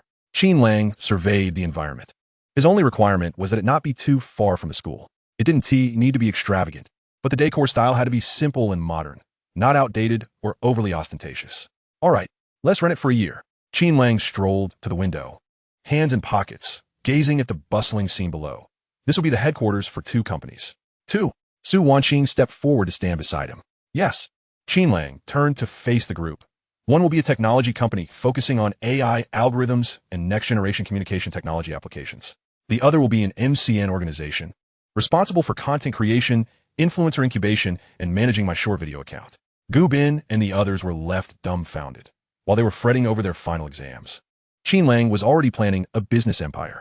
The key was they had little faith in these 2 industries. "What AI? I've heard of it, but never seen it. And what's this MCN nonsense? Content creation and influencer incubation?" What are those? Can you really make money from short videos? Gubin frowned. Second brother, are you out of your mind? I can understand the tech company, but influencers and short videos, and that live streaming you mentioned, we can't grasp. It's obvious that doesn't T earn any real money. Li Wei nodded in agreement. The user base for that aim is too small. What can you do? Is it a pyramid scheme? Zhang Qi chimed in. Exactly. Qin Lang countered. It's no longer AIM. The official announcement came out today. It has been rebranded as Douyin. Huh. Gubin remained skeptical. Douyin just sounds like a knockoff app. Can it really work? Brother, my family is in business. I understand. Qin Lang stared at him in disbelief. Your family runs a meat stall, and that is business? Just listen to me. Each of you will earn 3,000 a month. Whether you want to or not. Fine. They dared not refuse. After all, there was money to be made. And earning 3,000 each month didn't require them to work every day, which was quite generous. In Qin Lang's view, none of them had the capability to become competent employees, and he would have to teach them everything from scratch. So, why did you call me here today? Su Wanqing asked, after Qin Lang had kissed her. He showed no further signs of affection, now maintaining a distance as if the kiss had never occurred. Su Shuejia, are you interested in the tech company? Would you like to join? Qin Lang would never let his beloved become a streamer, exposed to the public eye. Even if she joined the live streaming company, it would only be as a high-level executive behind the scenes. Su Wanqing did not respond to him, instead shaking the bracelet in her hand. What do you mean by giving me this? Qin Lang replied calmly. It's a gift for a friend. What's wrong with that? Gu Bin and the others finally noticed the bracelet on Su Wanqing's wrist. Zhang Qi remarked, oh, that must have cost quite a bit. Li Wei nudged Qin Lang, saying, second brother is quite thoughtful, isn't he? Is this a confession? Not receiving the answer she desired, Su Wanqing frowned slightly. A gift for a friend? Why not give one to them? What do you mean? How would I know? But you should know. What do I know? The two continued their cryptic exchange, oblivious to the confusion it caused Gu Bin and the others, who exchanged bewildered glances but dared not interrupt. Suddenly, Su Wanqing recalled what Qin Lang had said that day, that one could only be pursued. Gazing into Qin Lang's clear eyes, she felt a strong urge to test the waters, even if she couldn't comprehend his overly sentimental nature. Qin Lang, I like you. The words lingered at the tip of her tongue, but her internal fervor cooled. The staggering debt of 2.5 billion, left behind by her father, loomed over her like a heavy stone on her chest. With a sudden clap to his forehead, Qin Lang exclaimed, ah, I'm just a mere 50 million short of my goal, and I still have 5,000 experience points and 5 skill points to earn. Detected that Su Wanqing's rationality has triumphed over her impulses. Task progress, 20. Current task progress, 70. Taking a deep breath, Su Wanqing abruptly removed the bracelet, only to have Qin Lang restrain her. Li Wei tugged at Gu Bin and Zhang Qi, saying, let us go over there and watch the show. The trio retreated to a corner. Qin Lang grasped her wrist firmly, his voice cold. I need to ask you something. We're not discussing relationships. I simply want to know, do you like me? I do, but Su Wanqing opened her heart. However, before she could finish, Qin Lang interjected, you have difficulties? Yes. In what regard? Money? Or some other deficiency? His tone was more rational than hers. Their conversation resembled a discussion about academic matters. Su Wanqing glanced at Gu Bin and Li Wei, not wanting anyone else to overhear. Qin Lang continued to fixate on Su Wanqing, commanding, Binzi, you all go outside? Sure thing, second brother. Gu Bin quickly understood, pulling Li Wei and Zhang Qi towards the elevator. We're heading downstairs to grab some coffee. We'll be back soon. As the elevator doors closed, the spacious studio was left with only the two of them. Chapter 56. The confrontation in the studio fell into a profound silence. The city's clamor outside muffled, leaving only their soft breaths. She inhaled deeply, deciding to no longer conceal the truth. It's a matter of money. Her voice was soft yet burdened with gravity. My father, Su Mingyuan, failed in business a few years ago, accruing substantial debts, and then he vanished. Qin Lang remained silent, merely gesturing for her to continue with his eyes. The specific amount is 2.5 billion. A bittersweet smile flickered across Su Wanqing's lips as she uttered the figure, excluding the interest that had accumulated over the years. My mother and I have been struggling to make ends meet, but it feels like we're trying to fill a bottomless pit. Those who once fawned over us now avoid us like the plague. My mother has taken up jobs she once deemed beneath her to survive, and I've worked tirelessly to become the student council president, hoping to build some connections. She turned her head slightly, not wanting Qin Lang to witness the moisture gathering in her eyes. She understood all too well that even if one were to date, no matter how wealthy the partner might be, 2.5 billion is no trivial sum. No affluent family would provide a college freshman with that kind of allowance. In fact, Such elite families often impose strict controls over their children. In her own family, her father's guidance had always been profit-driven, teaching her to assess suitors based on their ability to match her family status. Yet, with Qin Lang's arrival, her thoughts became muddled. She didn't want Qin Lang to bear her burdens, and besides, it was evident from his background that he was well off. Would his family even consider giving him such an amount? In marriages among the rich, it was often a partnership of equals, but in her case, it felt like she would only be dragging him down. Lowering her gaze, she murmured, "I don't have a future. Perhaps once I've repaid the debt." Believing her sentiment to be quite poignant, she was taken aback when Qin Lang mockingly retorted, "What future do you have? Do you even have the capability?" You can only hope your father makes a comeback, or that you encounter a tremendous opportunity, or marry a husband willing to pay off your debts. Qin Lang elaborated, thoughtfully recalling the Su Wanqing from his past life, knowing only that she had married 2 wealthy men. However, those men's capabilities should have sufficed to clear her debts. Clearly, her father had not made a comeback, and she lacked such abilities. Su Wanqing looked at him in astonishment. "You don't need to insult me like that. I'm just being honest."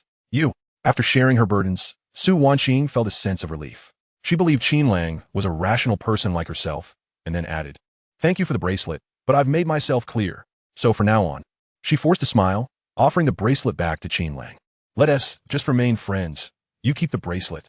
Qin Lang smiled lightly, not taking the bracelet, but instead closing the door. "What are you doing?" Just as the girl was taken aback, the boy swiftly lifted her and threw her onto the sofa, then pounced on her. "I refuse to believe I can't kiss you. You're being a rogue." Su Wanqing gasped in shock, not expecting this boy to behave so inappropriately. She pounded his back, neither too hard nor too soft, yet it did little to deter his lips from roaming her neck. "Qin Lang, I beg you. I don't want this, please." Qin Lang rose, panting heavily. "Su Wanqing, I don't even know what to say to you. I just don't want you to be with anyone else. Are you going to pursue me or not? Is confessing to me going to kill you? Let go." He was confident she wouldn't report him, even feeling a twinge of internal conflict, as the system reminded him. Current task progress, 68. Current task progress, 88. Current task progress, 92. Current task progress, 51. It fluctuated high and low. Suddenly, a series of urgent phone rings interrupted. It was an unfamiliar number. Qin Lang pressed down on the girl, firmly holding her, and then answered the call with an impatient tone. "Hello? Who is this?" "Hello, is this Mr. Qin Lang? We are from Hongmeng Group. I am Vice President Su." With Su Wanqing still struggling beneath him, fearing Gu Bin and the others might return, Qin Lang made a shushing gesture and switched to speakerphone. "What is the matter?" On the other end, Vice President Su was clearly caught off guard by Qin Lang's brusque demeanor, but quickly regained his composure. "Mr. Qin, good day. I apologize for the interruption. Our Hongmeng Group is very interested in a patent technology you possess. I wonder if you would be open to discussing it." "I'm not selling the patent." Qin Lang interrupted, and Su Wanqing squirmed even more beneath him. He had to apply more pressure to keep her still, yet his tone remained nonchalant as he spoke into the phone. "Only exclusive licenses, starting at 10 years, with an annual licensing fee of 30 million. Take it or leave it." 30 million a year? A distinct inhalation resonated from the other end of the line, clearly indicating that the figure presented by Qin Lang, along with his assertive demeanor, exceeded the expectations of the caller. "Mr. Qin, is this price somewhat excessive? Might we discuss it in person, in detail? I have no time. This is the only condition. If you can accept it, come with sincerity to negotiate. If not, let's not waste each other's time." Without allowing the other party a chance to respond, Qin Lang abruptly terminated the call and casually tossed his phone aside. The world fell silent once more, leaving only Su Wanqing's rapid breaths, marked by her struggle and shock. She stared incredulously at Qin Lang. The Hongmeng Group. It was one of the foremost technological giants in the country. How could his patent attract the attention of such a company? Moreover, what was that attitude he displayed? 30 million a year? Did he not care at all? Dazed, Su Wanqing was only half convinced and felt the need to confirm further. "Qin Lang. Who was it that called just now? Oh, don't brush me off. Who was it that called?" In her shock and desperate need for verification, her resistance had weakened considerably, much to Qin Lang's advantage. He deftly unfastened her upper garment's buttons and, with one hand, ventured upwards, kneading gently. "Let go and listen to me. What on earth just happened?" Su Wanqing clutched her chest tightly as Qin Lang replied, "I have a patent, quite valuable, and they are here to negotiate for it." Detected domineering behavior from the host, Su Wanqing gradually relinquishes resistance. Experience, 2000. Achievement unlocked. "I trust you won't report this." Reward, 500,000 cash. Current task progress, unknown. Level, LV8. Experience, 220,000. Daily reward, 80,000 yuan. A patent? Su Wanqing's voice trembled with disbelief. What patent could possibly be worth 30 million per year? Qin Lang, you aren't just saying this to take advantage of me, are you? Chapter 57. Task accomplished. She tried to push Qin Lang away, but her body felt weak from both the shock and his touch. Observing her flustered expression, which also bore a hint of inquiry, Qin Lang realized mere words would no longer suffice. At that moment, his phone rang again, displaying the same number, Hongmeng Group. He recognized that his brash demeanor had gained him the upper hand. This patent was bestowed by the system, and after some research, he knew that not only was it valuable now, but even a decade from now, it would remain unparalleled by anything Hongmeng possessed at that time. The demand for 30 million annually was purely a reflection of the current technology's future potential, which had yet to be widely acknowledged. 10 years hence, his pricing would be significantly different. With a fierce determination, Qin Lang declared, "A scammer? Su Wanqing, I'm done with this. I dare you, once the 30 million is in, you must confess your feelings for me, and in a charming manner, I want you to perform whatever actions I request in bed." He was exasperated. Several times, she had nearly voiced her thoughts, only to swallow them back. Su Wanqing remained silent as Qin Lang answered the call. "Hello." This time, the voice on the other end was not that of Vice President Su, but rather a more composed voice. "Mr. Qin, good day. I am Lu Jiaming, a director and chief technology officer of the Hongmeng Group." Qin Lang maintained his languid tone, laced with a hint of annoyance at the interruption. "Director Lu? If you have something to say, please be quick. I'm busy." "Mr. Qin," Lu Jiaming's voice remained steady. "The Hongmeng Group is willing to accept your terms, a 10-year exclusive authorization with an annual fee of 30 million. His words resonated clearly through the speakerphone. "The first year's payment of 30 million can be transferred to your designated account immediately. We require your presence tomorrow at 10 a.m. at our headquarters top-floor conference room to sign the formal agreement and conduct a preliminary technical briefing.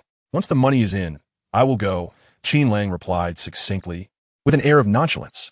"Certainly," Lu Jiaming responded without hesitation. "Please provide your account information." "Mr. Qin, I look forward to our fruitful collaboration." The call ended. The studio was engulfed in an eerie silence. Qin Lang positioned himself over Su Wanqing's form, swiftly operating his phone to send a photo of a bank card. He then thrust the screen in front of her. "Look." Su Wanqing's heart raced as her gaze fixated on the screen. Each passing second felt like an eternity. Suddenly, ding! "Your account ending in 8888 has received a transfer of 300,000 yuan on X month X day. Balance, 235,038, 100 yuan. Industrial and Commercial Bank." The cold notification from the bank now felt like a heavenly melody. 30 million. It had truly arrived. Su Wanqing gazed at the long string of zeros, her breath caught in her throat, her entire being immobilized as if entranced. Qin Lang observed her stunned expression, a satisfied smile gracing his features. He leisurely rose from her, straightened his clothing, and bent down to retrieve the Van Cleef Arpels bracelet from the sofa. Gently, he patted her cheek, relishing the fleeting dominance over the once mighty student council president and older sister figure. "Do you know why I rented this place? To be honest, this amount of money is insignificant to me."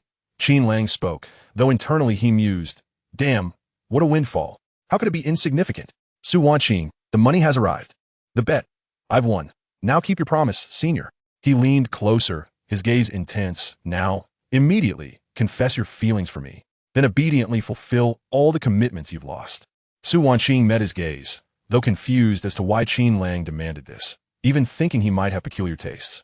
Yet in that moment all rationality, pride, and reservations crumbled. An exhilarating sensation of being utterly conquered enveloped her. So this is what it feels like to be dominated. "Har geis suftnet Qin Lang I like you. Would you be my boyfriend?" Ding. Su Wanqing completely surrenders. Ultimate confession achieved. Task of being pursued by Su Wanqing successfully completed. Final reward summary. Experience 5,000, 50 million cash, 5 skill points. Level, LV8, experience, 5,220,000. Additional rewards. 1 lottery chance, a Queen's vehicle, a Bentley Continental. Qin Lang had learned from experience and quickly communicated with the system. "Please ensure the car is placed in the company's garage, not out front." System prompt. "It has been placed in the company's leased parking space." Qin Lang handed the bracelet to Su Wanqing, looking down at his phone. "Put on." Su Wanqing did not refuse, pouting, "Of course I'll wear it. I might as well. I'll need to eat and drink from you in the future. After all." Yet, she hesitated. 30 million, it's all your money, and it's to be divided over 10 years, totaling 300 million. I still feel like I'm a burden to you. Look, Qin Lang showed her his phone. It's now 50 million. Huh? Su Wanqing glanced at the screen, remembering clearly that the previous balance was 3,235,038, 100 yuan. Now it was 8,235,038, 100. How could you? Did they give you even more? Qin Lang, unwilling to reveal that it was the system's doing, merely responded mysteriously. Can I have other income sources? Must it all hinge on one patent? Why not 4? Or 8? Why not start a company? Then he reminded the other party, don't forget to discuss your 5 billion with the bank. Either repay only the principal or not a dime at all. They've been bullying you, poor orphan mother. Suvankin interjected. My father is not dead. Okay. Qin Lang retrieved his phone, suddenly gazing at her with a mischievous glint. Senior Wanqing, my dear senior. He added, I know what you're up to, but I'm on my period really. Suvanming jiasit had pitatense. Ugh, how dull. Qin Lang remarked, expressing his discontent. Knock, knock. Knock, the door echoed. Gu Bin and the others believed it was time to return. Su Wanqing hurried to open the door. You're back. Did you bring coffee? She glanced down to see the coffee in Li Wei's hand. The 3 boys, however, were taken aback, observing her flushed complexion, disheveled hair, and her attire, though tidied, was far from the neatness it held earlier, now adorned with numerous creases. On the other hand, Qin Lang appeared unaffected, save for the sofa beneath him, which was a chaotic mess, resembling a battlefield after a fierce encounter. Chapter 58, Domestic Harmony. Second brother, what just transpired? Did it disrupt your good fortune? Should we head out again? Gu Bin inquired cautiously. Su Wanqing settled to one side, sipping her coffee while casting furtive glances at Qin Lang and the others, anxious that Gu Bin might discern something amiss. Yet, the boys had already caught on to the peculiarities. Qin Lang ambiguously replied, Nothing, don't pry. Understood, ha ha ha. Senior Su is discussing something serious with me. See how curious you all are, he attempted to clarify. The brothers were skeptical, but refrained from voicing their doubts. Zhang Qi interjected, Yes, serious matters. Su Wanqing wished she could vanish into the ground. She could tell that the 3 had noticed the oddity. She hastily tidied her hair and collar, striving to regain some semblance of composure. Well then, Qin Lang, since your friends have returned, I'll just don't rush, senior. Qin Lang interrupted her, shaking his coffee cup. We haven't finished discussing serious matters yet. Let me show you our company's fixed assets. Fixed assets? Su Wanqing blinked in surprise. Qin Lang smiled mysteriously, tapping his phone a few times before addressing Gu Bin and the others. Let us go down to the basement. I want to show you something new. The group took the elevator to the underground parking lot. Qin Lang headed straight to an empty parking space beside a Panamera, where a brand new, elegantly designed black Bentley Continental GT sat quietly, unbeknownst to them until now. Whoa, no way. Gu Bin's mouth formed an O shape. A Bentley Continental GT, Li Wei exclaimed, his eyes sparkling. He adored cars. Though he couldn't afford one, he spent his days fantasizing about them online. Zhang Qi stood dumbfounded, circling the car, muttering, Second brother, you bought a new car again? How much did this cost? Qin Lang approached the vehicle, gently tapping the hood, producing a deep, melodious sound. The system had indeed been considerate, even affixing a license plate with auspicious numbers.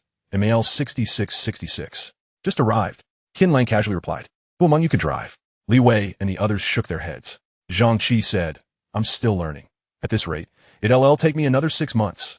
Gu Bin added, I plan to learn after graduation. Li Wei chimed in, I've driven a motorized tricycle at home. Why don't you mention you've flown a plane? Qin Lang retorted, exasperated. Such talk rendered an additional vehicle pointless. Meanwhile, Su Wanqing was overwhelmed, her astonishment far exceeding that of earlier when Qin Lang had teased her in the studio. She suddenly realized how laughable and narrow-minded her previous assessment of Qin Lang's family background had been. It wasn't merely decent. It was a realm she couldn't even fathom. After a long pause, she timidly raised her hand. I have a license, but I've only driven occasionally. Detected extreme shock and admiration from Gu Bin, Li Wei, and Zhang Qi towards the host's lavishness. Experience points, 200.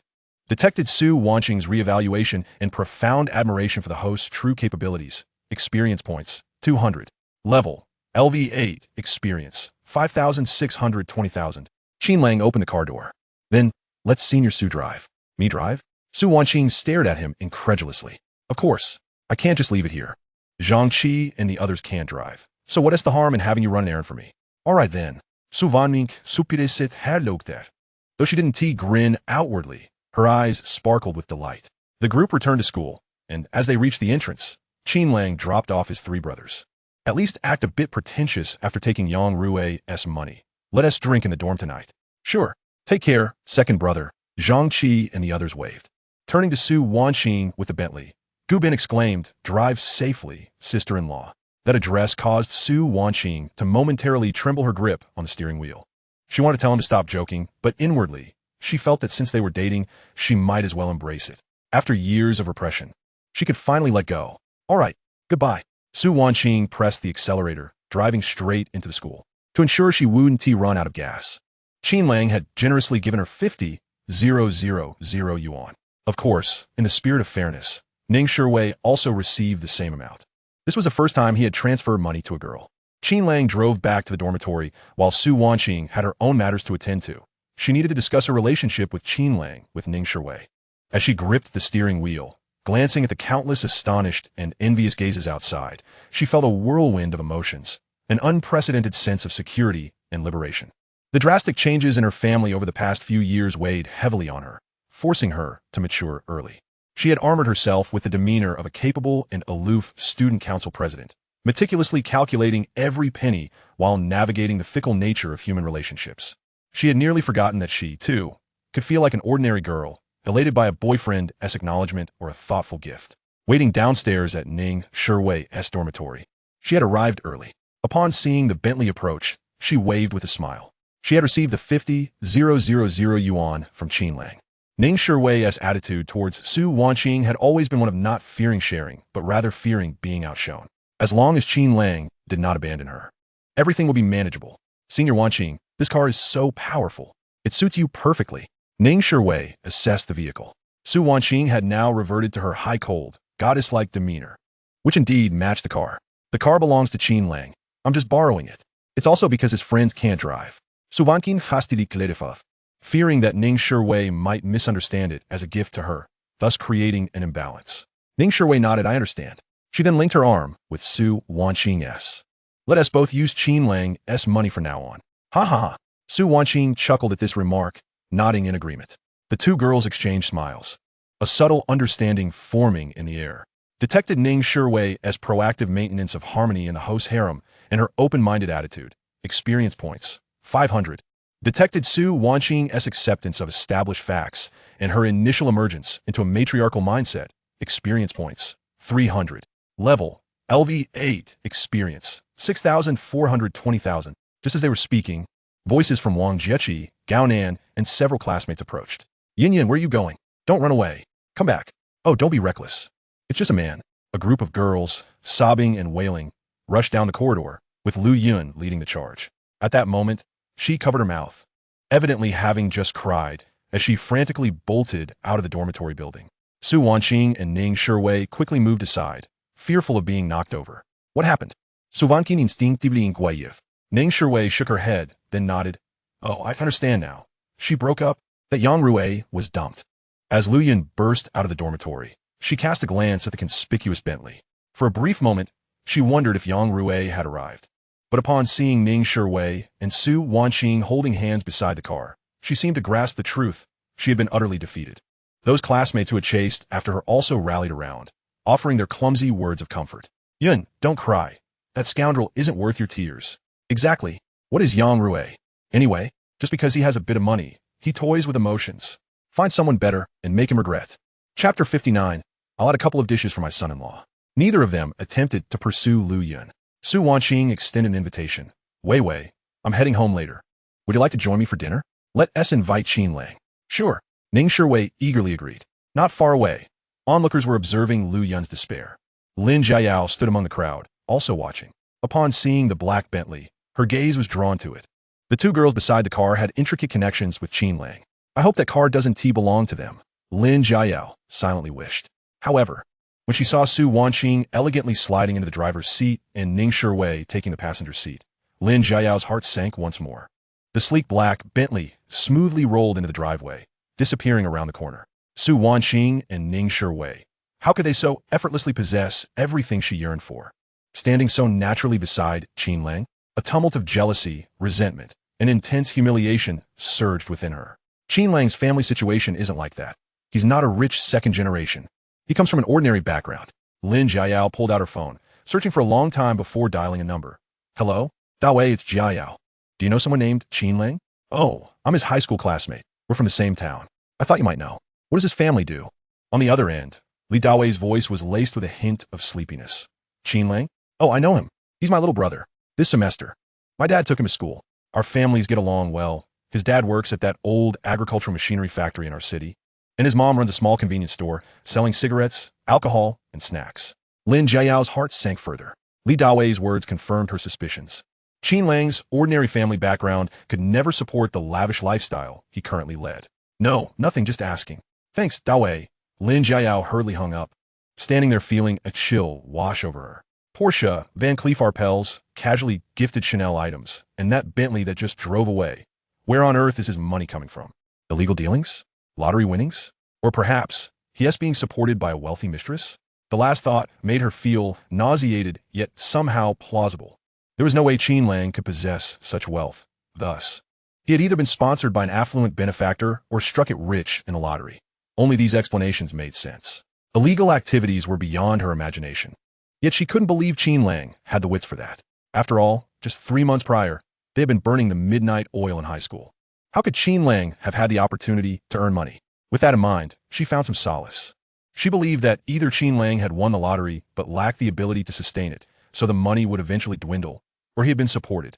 And once abandoned by the wealthy woman, he would regret it, revealing his true self without a financial safety net. Regardless of how his wealth had been acquired, one thing was certain. To others, Qin Lang now appeared to be the quintessential rich second generation. He had become a newly minted heartthrob. Although Qin Lang had never explicitly confirmed it, he had never denied it either, and it had become an accepted fact. Should the truth about his family emerge, revealing it was not the opulent family everyone imagined. As Lin Jiao pondered this, she hastened towards Lu Yun, who was being consoled by her friends. Don't be too upset. I can help you win Yang Rui back.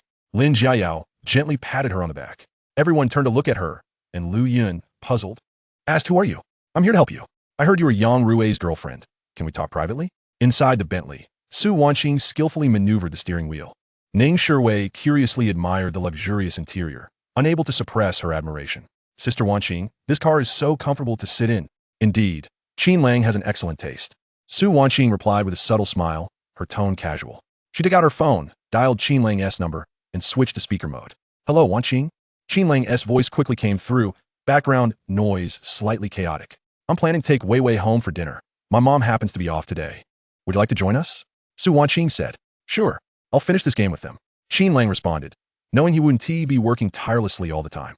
There was room for relaxation, especially in the evenings when he rarely stayed late. He would flirt and watch movies, with most of his efforts concentrated during the day. "All right, hurry up." Su Wanqing hung up, her spirits seemingly brighter, and told Ning Shuwei. He said he'll be here soon. Ning Sivei noted. Feeling happy for Su Wanqing and subtly excited about the upcoming dinner, the car entered a quaint neighborhood that seemed a bit aged yet tranquil, contrasting with the Bentley's opulence. Upon opening the door, the aroma of delicious food wafted out. Lin Yaxian, wearing an apron, peeked out from the kitchen, her face flushed from the hustle. "Wanqing, you're back. And this must be Shuwei. Oh, what a lovely young lady." Before arriving, Su Wanqing had already briefed her mother. "Hello, Andy." Ning Sivei kretet politeli. "Oh, come in, don't be shy." Lin Yaxian warmly ushered them in. "Really, Wanqing, you should have let me pick you up. How did you two get here? Did you take a taxi?" "Mom, we drove ourselves," Su Wanqing replied, bending down to change her shoes, casually placing the conspicuous B logo key on the shoe rack. The exquisite keychain stood out starkly against the somewhat worn shoe rack, instantly capturing Lin Yaxian's full attention. Her smile abruptly froze on her face. Her hand still clutching a spatula, her gaze fixed on the keys. Having once been a socialite, how could she not recognize that emblem? The word Porsche flashed in her mind, but why would her daughter need a Porsche? Wanqing. Lin Yaxian reached for the car keys, weighing them in her hand. Whose car is this? She had an inkling of the answer, but still sought confirmation from her daughter. "Oh, it's Qin Lang, yes. I'm just borrowing it for now," Su Wanqing replied. "Borrowing? What audacity you have!" Lin Yaxian exclaimed, grabbing her daughter's hand and pulling her aside. Lowering her voice, "Don't take advantage of others. Have you told him about our situation?" Su Wanqing embraced her mother. "I did. Don't worry. Qin Lang is capable. He sold a patent for 300 million. It merely entails a decade of payments, and he has now embarked on his own venture, having amassed a staggering 50 million through some undisclosed channel today alone. Honestly, would you believe that he made 80 million in just one day? I assure you, it is true." Lin Yaxian remained silent, her head bowed in contemplation, her expression betraying a hint of anxiety, before she abruptly turned and hurried to the kitchen. Su Wanqing was momentarily taken aback. "Hey, Mom, why are you silent? What are you up to?"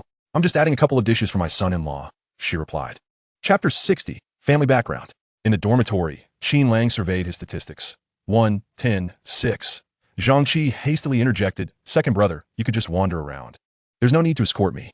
I secured 6 assists and even claimed 1 kill." Qin Lang retorted. Gu Bin chimed in. "Why don't you mention the fact that you're the one who gave away the kills? That makes it 10 now, doesn't it?" Qin Lang nonchalantly swiveled his chair, his face devoid of any remorse for the game lost. "What do you know? This is what I call strategic sacrifice. Drawing fire to create opportunities for you all. Did you not see my 6 assists? Have I not always been the first to charge in a battle?" Li Wei rubbed his temples. "You're a mage.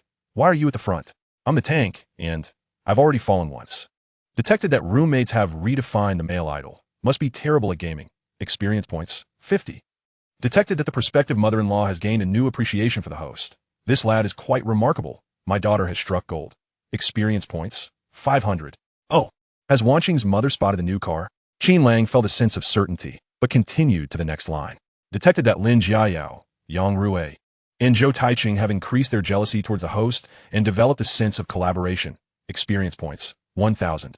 Level LV8, experience 7950, 20,000. Why have these individuals decided to cooperate? Qin Lang found himself puzzled. He had never actively provoked any of them. Lin Jiayao was someone he pursued, but eventually ceased to do so. Yang Rui had instigated the confrontation, and he could not simply stand by while others sought to woo his girlfriend. As for Zhou Taichung, he was simply a prideful individual, unwilling to accept that Su Wanqing had the freedom to choose whom she liked, relentlessly clinging on. Yet, Qin Lang understood that the more exceptional he became, the more people would admire him, and, conversely, the greater the number of those who would harbor resentment towards him. Such emotions of envy and hatred were inevitable. As Qin Lang removed his headphones, his phone buzzed to life. The caller ID displayed Su Wanqing. He lazily swiped to answer, and before he could speak, a cheerful voice urged him from the other end. "Busy man Qin, have you finished the game? My mom's braised pork is almost falling off the bone. Just waiting for you." Gu Bin's ears perked up, and he immediately began to tease. "Oh ho, your wife is calling you."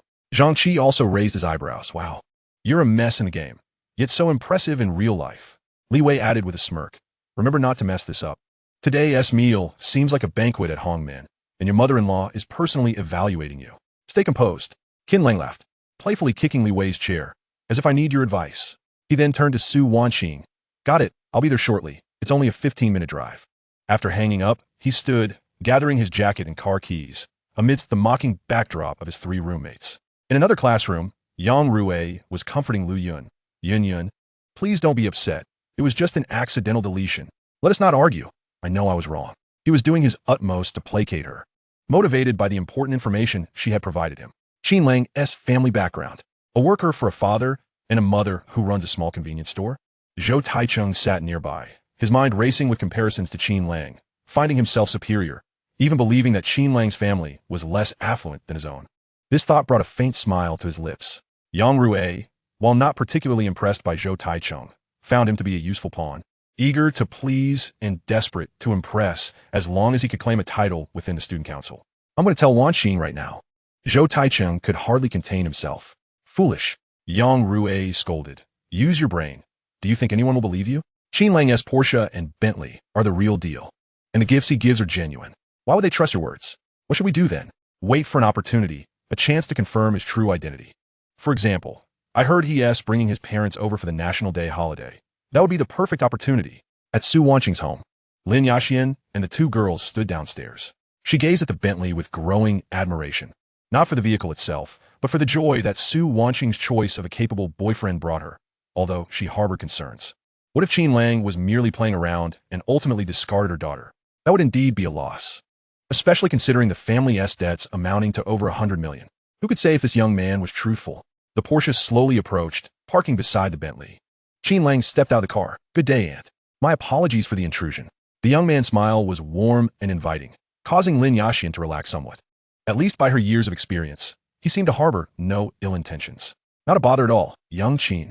However, I must trouble you to look after Wanqing at school." Lin Yaxian smiled as she took his arm, guiding him toward their home.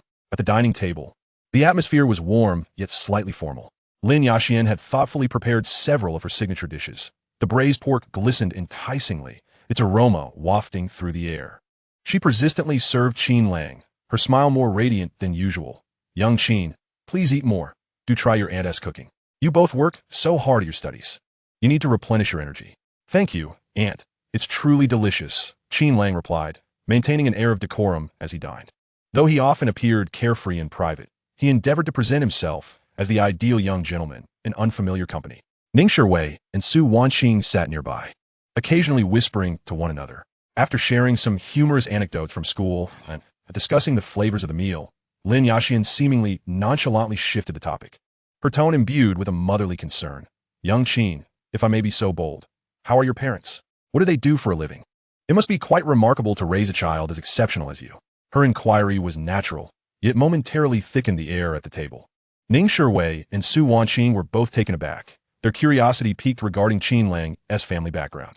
Su Wanqing even speculated that beyond the 30 million, the additional 50 million must have originated from his family. What kind of family would bestow such a sum as pocket money to a freshman? The mere thought was absurd to Su Wanqing, yet the money lay before her, undeniable. Ning Shiwei pressed her lips together, pretending to focus on picking fish bones, while her ears were attentively tuned in. Detected Su Wanqing's slight tension and protective emotions, experience points, 100. Detected Ning Shiwei's curiosity and gossip mentality, experience points, 100. Level LV8. Experience 8150, 20,000. Qin Lang placed his chopsticks down, wiping his mouth with a napkin, his expression remaining warm and composed. Thank you for your concern, Aunt. My parents are both quite well. His tone was calm. My father has been a technician at a machinery factory in Jiangsheng for nearly 30 years. As for my mother, she runs a small convenience store nearby, selling tobacco, alcohol, and snacks, and the neighbors have been quite supportive of her business. Chapter 61. A one-team move against her. His description was unembellished, perhaps even too ordinary. Lin Yaxian's smile momentarily stiffened, her eyes flashing with disbelief and a profound sense of disparity. A technician at a farm machinery factory? A convenience store? This was a far cry from her expectations of a business magnate, a scion of a scholarly family, or an invisible tycoon. She instinctively glanced at the set of Bentley keys on the shoe cabinet, then back at Qin Lang, whose elegant demeanor and lavish gestures evoked a stark sense of incongruity, compelling her to nearly exclaim, "Then, what about your cars? And the money you used to start your business?" The moment the words slipped out, she realized their impropriety and quickly amended. "Auntie means no offense. It's just that I find you extraordinarily capable, unlike the typical offspring of an ordinary household." Su Wanqing's heart raced, her eyes anxiously fixed on Qin Lang. Ning Shiwei also raised her head, her gaze filled with curiosity. Qin Lang chuckled. "As for the cars and the money for my startup, most of it is earned by my own efforts. I've been fortunate. Recently, I devised a small invention and secured a patent, which caught the attention of a company, allowing me to sell it for a tidy sum. The rest comes from writing programs and making investments, gradually accumulating some initial capital." He paused, looking earnestly at Lin Yaxian. "In truth, I believe that what my parents do is inconsequential. They have taught me the value of diligence and sincerity, and that is sufficient. The path ahead must be forged through one's own efforts. Wouldn't you agree, Auntie?" Detected that the host skillfully alleviated doubts regarding his background, showcasing formidable confidence and an independent character. Experience points, 800. Detected Su Wanqing's admiration and relief. Experience points, 200. Detected Ning Shiwei's admiration and pride in her remarkable partner. Experience points, 150. Level, LV8, experience, 9,320,000. Lin Yaxian was momentarily taken aback by his words. Yet, a conflict brewed within her. She was acutely aware of the significance of family background. This was not 30 years ago, during the economic reforms when everyone was impoverished, and some, through sheer intelligence and hard work, managed to carve out their own destinies. Now, it required connections, a solid background, and financial backing. Her mind buzzed with conflicting thoughts, as if two little figures were engaged in a fierce debate. One shouted, "A technician at a farm machinery factory? A convenience store? This is utterly wrong. Where did his cars and money come from? Surely he must be involved in dubious dealings. Or he is just putting on a brave front. Who knows when his wealth might vanish? If Wanqing follows him, what if he fails? She would be burdened with debt. No way, absolutely not."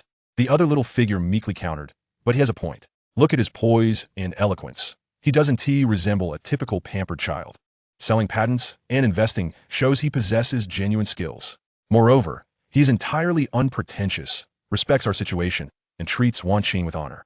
A truly wealthy and powerful individual might very well be arrogant and domineering. These two thoughts wrestled within her, causing her expression to fluctuate between incredulous skepticism and a wavering sense of being moved. She gazed into Qin Lang's clear, smiling eyes, devoid of any pretense or evasion, radiating openness and an unusual maturity. This steadiness inexplicably calmed her heart, which had grown somewhat cynical due to the harshness of reality. Perhaps, just perhaps, he was indeed different. She had encountered many so-called rich second-generation individuals who squandered their family wealth and treated relationships as trifles. Such men might not bestow immense fortunes upon their daughters, but at least they wouldn't easily fall from grace, nor would they belittle Qin due to differences in social status. And they would not act recklessly in matters of the heart. If her daughter were to accompany him, she might not achieve great wealth, but at least she would be treated as an equal with respect, working hard together side by side. In love, she would be spared the pain of condescension. Reflecting on the grievances her daughter had endured over the years, Lin Yaxian's heart softened. Qin, Annie may have overstepped earlier. You are right. What parents do is unimportant. What matters is the child's own efforts. Although Lin Yaxian's words seemed to convey affirmation, the warmth and closeness in her tone had clearly diminished. She needed to reassess and re-evaluate the young man before her. She picked up the serving chopsticks and mechanically offered Qin Lang some food, a gesture appearing somewhat ritualistic. Here, eat more. It's not easy for young entrepreneurs, and it is commendable to rely on oneself. While her words sounded like praise, they subtly hinted at the underlying message that, despite his merits, he ultimately came from humble beginnings and lacked a stable foundation. The atmosphere at the dining table cooled slightly. Su Qin keenly sensed the shift in her mother's demeanor, her heart tightening. The relief she had just felt evaporated, replaced by unease as she glanced at Qin Lang. Ning Shuai also blinked, lowering her head to eat silently, sensing that Annie Lin seemed less enthusiastic than before. Not that Ning Shuai cared much. Her own family was merely a slightly better-off middle-class household with no lofty aspirations. Qin Lang remained unfazed, savoring his meal with gusto, aware of the change in the other's attitudes. But so what? He had his own system. Detected the host maintaining composure and confidence despite the cooling atmosphere, further solidifying his self-reliant persona. Experience points, 500. Level, LV8, experience, 9,620,000. Qin, what are your future plans? How much do you think you can earn? What kind of social standing do you aspire to achieve? We can't rely solely on words. Lin Yaxian, still apprehensive, sought to understand his future intentions. However, her inquiry was rather direct, having worked alongside Su Mingyuan for many years to establish their family business. She had gained some insight and wished to hear his plans. If he was one of those impetuous, overly ambitious youths, she would have to caution her daughter. They simply could not afford such risks. All eyes were on Qin Lang, eagerly anticipating his response. He set down his chopsticks and pondered momentarily. Auntie, actually this was seemingly difficult to articulate. Yet after a brief hesitation, he continued, I understand your concerns. It's true that Qin and I are together now, and I recognize your dissatisfaction with my family background. What I plan to do in the future, or what I possess at present, is of little consequence. He directed a serious gaze at Lin Yaxian. To provide both you and Qin with reassurance, I will not pursue her until you genuinely accept me. Qin Lang smiled and added, This is the crux of our conversation, is it not? Chapter 62, Examination and Evaluation. The moment Qin Lang uttered these words, the atmosphere in the entire restaurant seemed to freeze. Lin Yaxian was utterly taken aback by how directly and precisely he laid bare her deepest, most unspoken concerns. Su Qin's cheeks flushed crimson, reaching all the way to her ears. Ning Shuai nearly choked on her food, coughing violently, her eyes wide with astonishment as she glanced between Qin Lang and the mortified Su Qin, finally sneaking a look at Lin Yaxian's changing expression, internally screaming, Lang Ge, how bold of you! Can such words be spoken face to face? But so impressive. Detected the host breaking the stalemate with an astonishingly direct approach, confronting the core issue and causing a significant psychological upheaval. Experience points, 1,200. Detected an intricate intertwining of extreme embarrassment and profound sense of security in Su Qin. Emotional threshold surpassed. Experience points, 500. Detected Ning Shui's shock and exhilaration akin to receiving juicy gossip. Experience points, 300. Detected Lin Yaxian's astonishment and bewilderment from being thoroughly seen through. experience points 800. Level LV8, experience 12400, 20,000. Qin Lang's expression turned slightly awry, having uttered those words. He inadvertently treated matters of the heart as a transaction. He set down his chopsticks, withdrawing his smile. Auntie, I'm full now. I'll take a stroll downstairs. It was evident that Qin Lang was displeased. He had initially managed to maintain his composure. However, once he had spoken, an overwhelming disdain for being scrutinized and evaluated surged within him. More critically, it pertained to his familial background. He could endure disdain from anyone, yet he could not tolerate disparagement of his parents. After speaking, he gave Lin Yaxian a slight nod before turning and striding towards the door, casting no further glances at anyone. His silhouette stood tall, yet bore an undeniable air of detachment and a barely perceptible anger. Su Wanqing was momentarily stunned. The flush on her cheeks rapidly faded, replaced by a pallor of worry. Watching Qin Lang's retreating figure, her heart suddenly felt hollow. She comprehended the meaning behind Qin Lang's final words. He was safeguarding the purity of their bond, disapproving of the near-negotiation atmosphere that had just transpired. Ning Shiwei also abandoned her previous expression of amusement, cautiously glancing at Aunt Lin, then at Sister Wanqing, hardly daring to breathe. Detected the host's strong self-corrective and protective behavior due to the questioning of emotional purity, commanding presence overwhelming the room. Experience points 1500. Detected Su Wanqing's deep emotional response and heightened sense of security due to the host's defense of emotional purity, exceeding previous levels. Experience points 1800. Detected Ning Shiwei's awe and admiration for Brother Lang's elevated realm. Experience points 400. Level LV8, experience 16100, 20,000. After a prolonged silence of several seconds, Lin Yaxian abruptly regained her composure. Wanqing, quickly, go keep little Qin company. Su Wanqing immediately responded, yes. Mom, I understand. She hastened out, with Ning Shiwei closely following.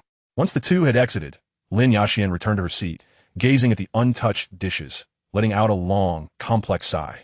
She was aware that her words had caused some displeasure. Yet, she felt no fault in her actions. Was it wrong to consider her daughter's future? Was it erroneous to evaluate the other party's financial standing and prospects? Perhaps it was inappropriate to confront them directly, yet she had not anticipated Qin Lang's intense reaction. Downstairs, Qin Lang had already entered his car. Su Wanqing rushed to catch up. Qin Lang, are you all right? Qin Lang remained silent, staring intently at her, scrutinizing Su Wanqing in return. Wanqing, I can understand you, but this kind of love is not what I desire. Su Wanqing's heart sank sharply, her complexion paling even further. She knew that, to a certain extent, Qin Lang was speaking the truth.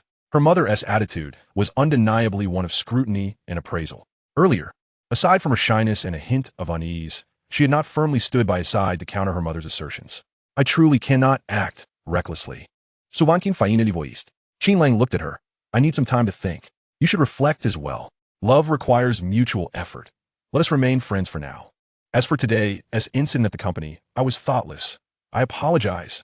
With that, he ceased to look at her and started the car. The low roar of the engine resonated sharply in the stillness of the night. The Panamera gradually pulled away, ultimately vanishing around the corner. Su Wanqing stood rooted in place, the evening breeze tousling her hair, yet she seemed utterly oblivious. Qin Lang's final words, let us remain friends for now, and I'm sorry, pierced her heart like a cold dagger, not out of anger, but from a profound and unmistakable sense of loss. He had not engaged in an argument or placed blame. Rather, with a calm disappointment, he had pronounced the death sentence on their nascent relationship. She finally realized that her earlier hesitation and silence, in his eyes, equated to an implicit acceptance of her mother's framework of value exchange. Furthermore, her admission of being unable to act recklessly had irrevocably closed off her path. Tears cascaded down her cheeks unbidden, not from grievance, but from a belated, overwhelming sense of regret and heartache. Ning Shiwei cautiously approached, offering her a tissue, her voice trembling slightly. Sister Wanqing, why did you say that earlier? Su Wanqing accepted the tissue, vigorously wiping away her tears. I spoke the truth. I truly cannot be as pure as he is. Given my family situation and my mother's expectations, I cannot afford to plunge in without consideration. But it seems I've lost him. The car sped down the street. Qin Lang still harboring some anger. Perhaps he could endure it. Yet he did not wish to. The pressure of 2.5 billion was immense. He was not a child. Thus he understood Su Wanqing and her mother's perspective. However, tonight had deeply affected him. If the mother and daughter duo were to privately assess his worth, he could accept that. But to scrutinize him in front of his face? They had no right. Damn it, I'm done talking about this. Qin Lang's mind was in turmoil. Upstairs, Lin Yashian remained seated at the dining table, staring at the nearly untouched food in a daze. Hearing the door open, she looked up to see her daughter, with reddened eyes and a lost expression, returning alone, causing her heart to sink. "Where's little Qin?" she hurriedly inquired. Su Wanqing stepped before her mother, meeting her gaze. "Mom, he left. He said, let us remain friends." Lin Yashian was taken aback. Just because I asked a few more questions? This child has such a temper. I was only thinking of your well-being." "For my well-being?" Su Wanqing interrupted, tears threatening to spill once more. "Mom, you mean well? But your notion of well is measured with a ruler, calculated with an abacus. You assess his family background, tally his future prospects, treating his feelings for our family as a negotiable commodity." Lin Yashian was stunned into silence by her daughter's torrent of words, left speechless for a long moment. Su Wanqing wiped her tears, her tone resolute. "Mom, my feelings are my own responsibility. In the future, please do not evaluate anyone else like this. If there is a future." Chapter 63, New Task. The next day, Qin Lang had just signed an agreement with the Hongmeng Group and was on his way back. Su Wanqing drove a Bentley, accompanied by Ning Shiwei, back to school. "Shiwei, please return this bracelet and the car keys to Qin Lang for me." Su Wanqing handed the items to her. Ning Shiwei shook her head. "Oh, sister, it's just a minor disagreement. It doesn't have to be this way. I understand. But I've already lost him," Su Wanqing said, tears welling up once more. "Oh, a little couple quarreled?" Yang Rui suddenly appeared, with Zhou Taichung standing behind him like a loyal sidekick. It must be said, Zhou Taichung genuinely liked Su Wanqing. Seeing her in such a state made his heart pang with unnecessary emotions. "Wanqing, who bullied you? Was it Qin Lang?" Ning Shiwei hastily concealed the bracelet and keys behind her, casting an annoyed glare at Yang Rui. "What business is it of yours? Spare me your schadenfreude." Su Wanqing swiftly wiped away the moisture from the corners of her eyes. "Yang, please have some self-respect. My affairs are of no concern to you." Yang Rui retorted. "Sister Su, don't put on a brave face. It's not worth shedding tears over such a person. What is Qin Lang after all? Just a nouveau riche who likely acquired his wealth through dubious means. Look at our vice president Zhou. Now, that's genuine affection." Su Wanqing composed herself, asserting, "I have sincere feelings for Zhou Taichung as well." "What?" Zhou Taichung exclaimed, his face lighting up with surprise. Su Wanqing added, "Sincere feelings of indifference. I hope to merely remain an acquaintance in the future." Just then, Qin Lang returned, parking beside the Bentley. His expression was grim as he approached. "Oh." Yang Rui was about to throw out a taunt when Qin Lang, pointing directly at him, erupted, "What the hell are you talking about? You sound like a eunuch. Being so whiny. What did you say?" Yang Rui was taken aback. This wasn't like Qin Lang at all. Qin Lang took a step closer. "I just had a breakup. I'm not happy. So what if I curse you?" He was no longer intimidated by their numbers. Moments ago, Su Wanqing had utilized 5 skill points. Martial Arts, Beginner, 1. Extraordinary Physiological Attractiveness, Intermediate, 1. Exceptional Memory, Intermediate, 1. Remarkable Creativity, Beginner, 1. Superb Gaming Skills, Beginner, 1. At this moment, a surge of unexplainable anger simmered within Qin Lang, making everyone appear as if they owed him 8 million. He swiftly approached, not allowing anyone a moment to react. Seizing the Van Cleef Arpels box from Ning Shiwei's hands and slamming it onto the Bentley's hood with alarming force. "Returning it? Su Wanqing, when did it become your place to decide when I get back my gift?" Su Wanqing protested, "But we've ended things. Qin Lang counted. Consider it a gift for a friend. You still intend to join my company, don't you? Keep the car. Take it back. Take it back." Ning Shiwei urged Su Wanqing softly. "Yes, just being difficult. He surely hasn't forgotten you. Just let him vent his frustrations." Hearing Ning Shiwei's words, Su Wanqing found them somewhat reasonable, yet she believed Qin Lang was merely throwing a childish tantrum. "Fine, I'll return it to you later." She attempted to probe further. However, in the next moment, Qin Lang delivered a sharp slap directly to Yang Rui's face. Everyone was stunned. How did he resort to violence? Qin Lang was not insane.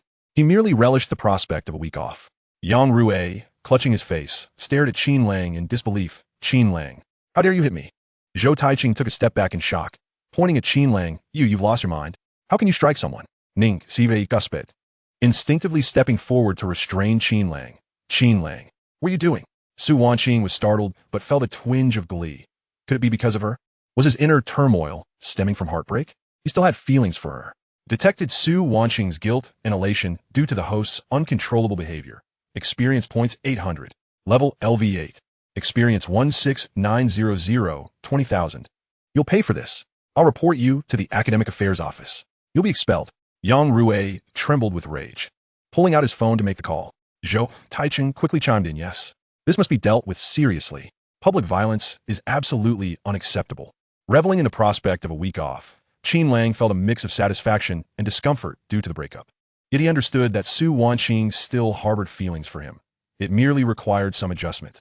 As anticipated, the situation unfolded just as Qin Lang had predicted. Yang Rui and Zhou Taichung united to file a report with undeniable evidence of the incident, which had severe repercussions. Despite Su Wanqing and Ning Shiwei's efforts to defend Qin Lang, his unapologetic demeanor and refusal to express regret, claiming he simply disliked Yang Rui, incited genuine ire from the school authorities. The verdict was swift. Qin Lang received a written reprimand and a 1-week suspension to return home for reflection. The news spread like wildfire, leaving the entire school in shock.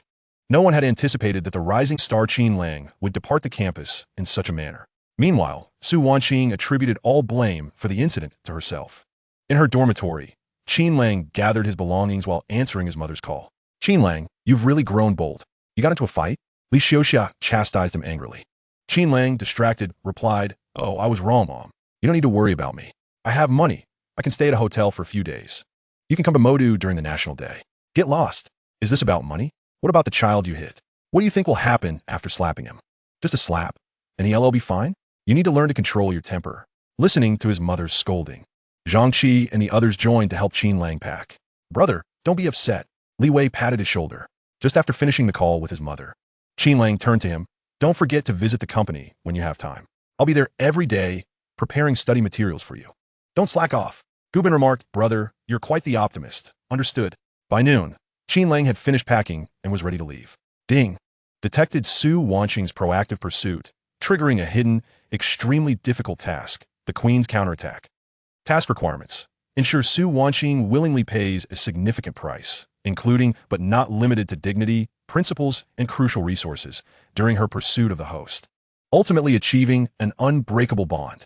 Task rewards. Experience points 10,000, cash 100 million, 5 lottery draws. Task failure punishment. Su Wanqing's favorability permanently locked. Relationship downgraded to an icy state. Current task progress, 0. The system notification appeared once more. Qin Lang was utterly astonished to find that another task had been triggered. Chapter 64, Genuine Feelings. Just as Qin Lang was stowing his suitcase in the Porsche Panameра's trunk, Su Wanqing and Ning Shiwei awaited him downstairs. Do you need help? Su Wanqing inquired, curious whether Qin Lang's anger had subsided. Having just received a new task, Qin Lang knew he couldn't afford to display hostility toward the girls. His ire was not directed at Su Wanqing, but rather at her mother. No need, Wanqing. I was also in the wrong yesterday. My temper flared up. I need to calm down. I apologize. I have never given up on you. Qin Lang candidly expressed his true feelings, but we need time. We understand too little about each other. Su Wanqing saw an opening and quickly responded, Yes, I understand. I was also at fault yesterday, especially regarding my mother. I'll think it over. At that moment, a familiar yet somewhat urgent voice called from behind, Qin Lang. Wait, Classmate Qin Lang. He turned to see Professor Zhang jogging toward him, waving a manila envelope, his face aglow with excitement. Professor Zhang? Qin Lang was taken aback and halted his movements. Professor Zhang reached him, catching his breath, and energetically patted Qin Lang on the shoulder, voice booming. Good lad. I knew I could count on you. Tremendous news. He held up the envelope. That project we discussed, the core algorithm module you optimized, just received notification that it has won the grand prize in the National College Student Science and Technology Innovation Competition. The gold medal. Qin Lang was momentarily taken aback. He vaguely recalled that this competition was highly esteemed within the industry. Professor Zhang had previously mentioned it, but he had not given it much thought. A special award? That's splendid. Congratulations to the professor, and many thanks to the senior students. Congratulations for what? The true hero is you. Without your contribution, we would have been lucky to secure even a bronze award. Professor Zhang exclaimed, excitement evident as he extracted an envelope from his document bag and pressed it into Qin Lang's hands. This is a special bonus sanctioned by the school, 50,000 yuan. You are the sole recipient from the project team. Then, patting Qin Lang on the shoulder, Zhang added with a mischievous glint in his eyes. I know you made a mistake. I have informed the school. They will soon issue a notice commending you. It's fortunate that this incident didn't de-escalate. How fair. Just reprimanded and then praised in quick succession. Qin Lang chuckled. However, I cannot accept this money. Professor Zhang insisted, this is rightfully yours. You will need your senior students in the future. Qin Lang was certainly aware that he could not accept this money without merit. Ultimately, the beneficiary of the award-winning project would still be Professor Zhang, as the project could sell for hundreds of thousands, if not millions. The school gained prestige, while the students received a modest stipend. Yet Professor Zhang recognized Qin Lang's significance, and thus he was determined not to shortchange him. With this prestigious award, he effectively mitigated any potential negative repercussions from Qin Lang's earlier misstep, balancing the scales, if not tipping them in favor of merit over fault. Qin Lang understood the depth of this favor and grasped the envelope containing the 50,000 yuan with sincerity. "Thank you, Professor. I appreciate your kindness. Understanding is key. Young man, occasional impulsiveness is forgivable, but your talent must not be buried," Professor Zhang added, giving his arm a hearty pat before his demeanor softened as he noticed Su Wanqing and Ning Shiwei beside them. So Su and Ning are here as well. Perfect timing. You both should hear this. Qin Lang has brought great honor to our school and laboratory." Su Wanqing and Ning Shiwei stepped forward in unison. "Hello, Professor Zhang. We've heard the news. Congratulations to you and Qin Lang." Su Wanqing smiled, feeling a blend of pride for Qin Lang and a tinge of bittersweet jealousy. His world seemed to be expanding, while she felt as though she remained stagnant. Detected an increase in Su Wanqing's affection for the host. Experience 500. Level LV8. Experience 17400. 20,000. Current task progress 5. Once Professor Zhang departed, Su Wanqing's mood slightly improved. She began to perceive her situation with Qin Lang as a mere lover's quarrel, one that could undoubtedly be reconciled, especially with Ning Shiwei's support. She was determined to rekindle their relationship. Thus, the bracelet remained on her wrist, and the car continued to roll. However, she still resolved to inform her mother directly. "Mom, I've broken up with Qin Lang. You've lost a fine son-in-law," and she dismissed any concern for her mother's reaction. At that moment, she felt liberated from her family's constraints. Yet in the ensuing days, the absence of Qin Lang rendered school rather dull. The campus seemed to revert to its tranquil state. As night fell, the girls' dormitory gradually illuminated with warm lights. Ning Shiwei opened the door to her room, discovering a lively gathering inside. Wang Jieqi, Gao Nan, and a few other girls were crowded together, and the focus was evidently on Lu Yun, who animatedly recounted something, her voice noticeably elevated, clearly aiming to captivate everyone's attention while occasionally glancing at the newly arrived Ning Shiwei.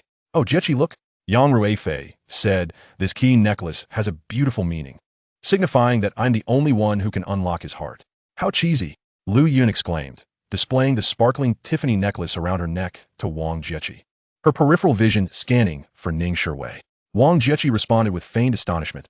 "Wow, a Tiffany piece." Lu Yun, Yang Ruifei's apology is filled with sincerity. Gao Nan chimed in. "Exactly. Arguments aside, he immediately expressed his feelings through actions. That's commendable." The other girls echoed their sentiments, showering Lu Yun with compliments, expressing envy, and remarking on how well she had managed to hold on to him. Ning Shiwei, however, walked expressionlessly to her desk, placed her bag down, and began to tidy her belongings, wholly ignoring the bustling chatter. That necklace, she noted with a fleeting glance, was merely one of the cheapest offerings from the brand, costing only a few thousand yuan. Her disdain for Lu Yun deepened, finding her antics tiresome and insincere. "Voiwai, is Qin Lang all right?" Wang Jieqi inquired with concern. In truth, both she and Gao Nan leaned towards supporting Ning Shiwei, even feeling a sense of aversion towards Lu Yun. Such a person, calculating and capricious, was driven by trivial gains and wept at the slightest setback. "He's fine, just taking a few days at home." Today, Professor Zhang mentioned their research project won an award. A notice will likely be released soon, commending him across the school. However, given the recent reprimand, it might be best to wait a couple of days before the accolades. Ning Shiwei responded. "Oh, Qin Lang is truly impressive." Gao Nan's tone softened considerably, sincerity evident in her words. They were the type of friends who readily provided emotional support. They could handle Lu Yun's antics and play along if necessary. But at this moment, they genuinely admired Qin Lang. "What's so special about it?" Lu Yun retorted dramatically, sensing the seriousness in Wang Jieqi and Gao Nan's voices, which carried an undercurrent of genuine sentiment. Chapter 65. Is the task daunting? Wang Jieqi and Gao Nan's smiles faded slightly as they exchanged glances, choosing not to engage with Lu Yun's remarks. They knew she was merely reacting defensively to Ning Shiwei's comment about Qin Lang's award. Ning Shiwei, however, was too indifferent, focused on organizing her desk, as if Lu Yun were invisible. Seeing that no one was responding, Lu Yun felt her pride wounded. In an attempt to regain control of the conversation, she raised her voice again, Yang Ruifei, said that these student competitions are just trivial affairs. Those with real talent have long been involved in major projects with their families. His father is currently negotiating a collaboration worth over 100 million and plans to expose him to such experiences. As she continued, her confidence swelled, as if Yang Ruifei's family background was her only weapon. Moreover, whether or not such awards hold any value is debatable.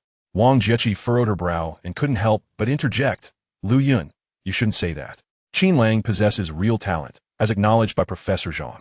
Gao-nen gently tugged at Lu Yun's sleeve, whispering, all right. Lu Yun perhaps refrained from saying more. Finally, Ning Shiwei ceased her task, turned to face Lu Yun, and boldly declared, Lu Yun, let me tell you something. Stop your passive-aggressive remarks.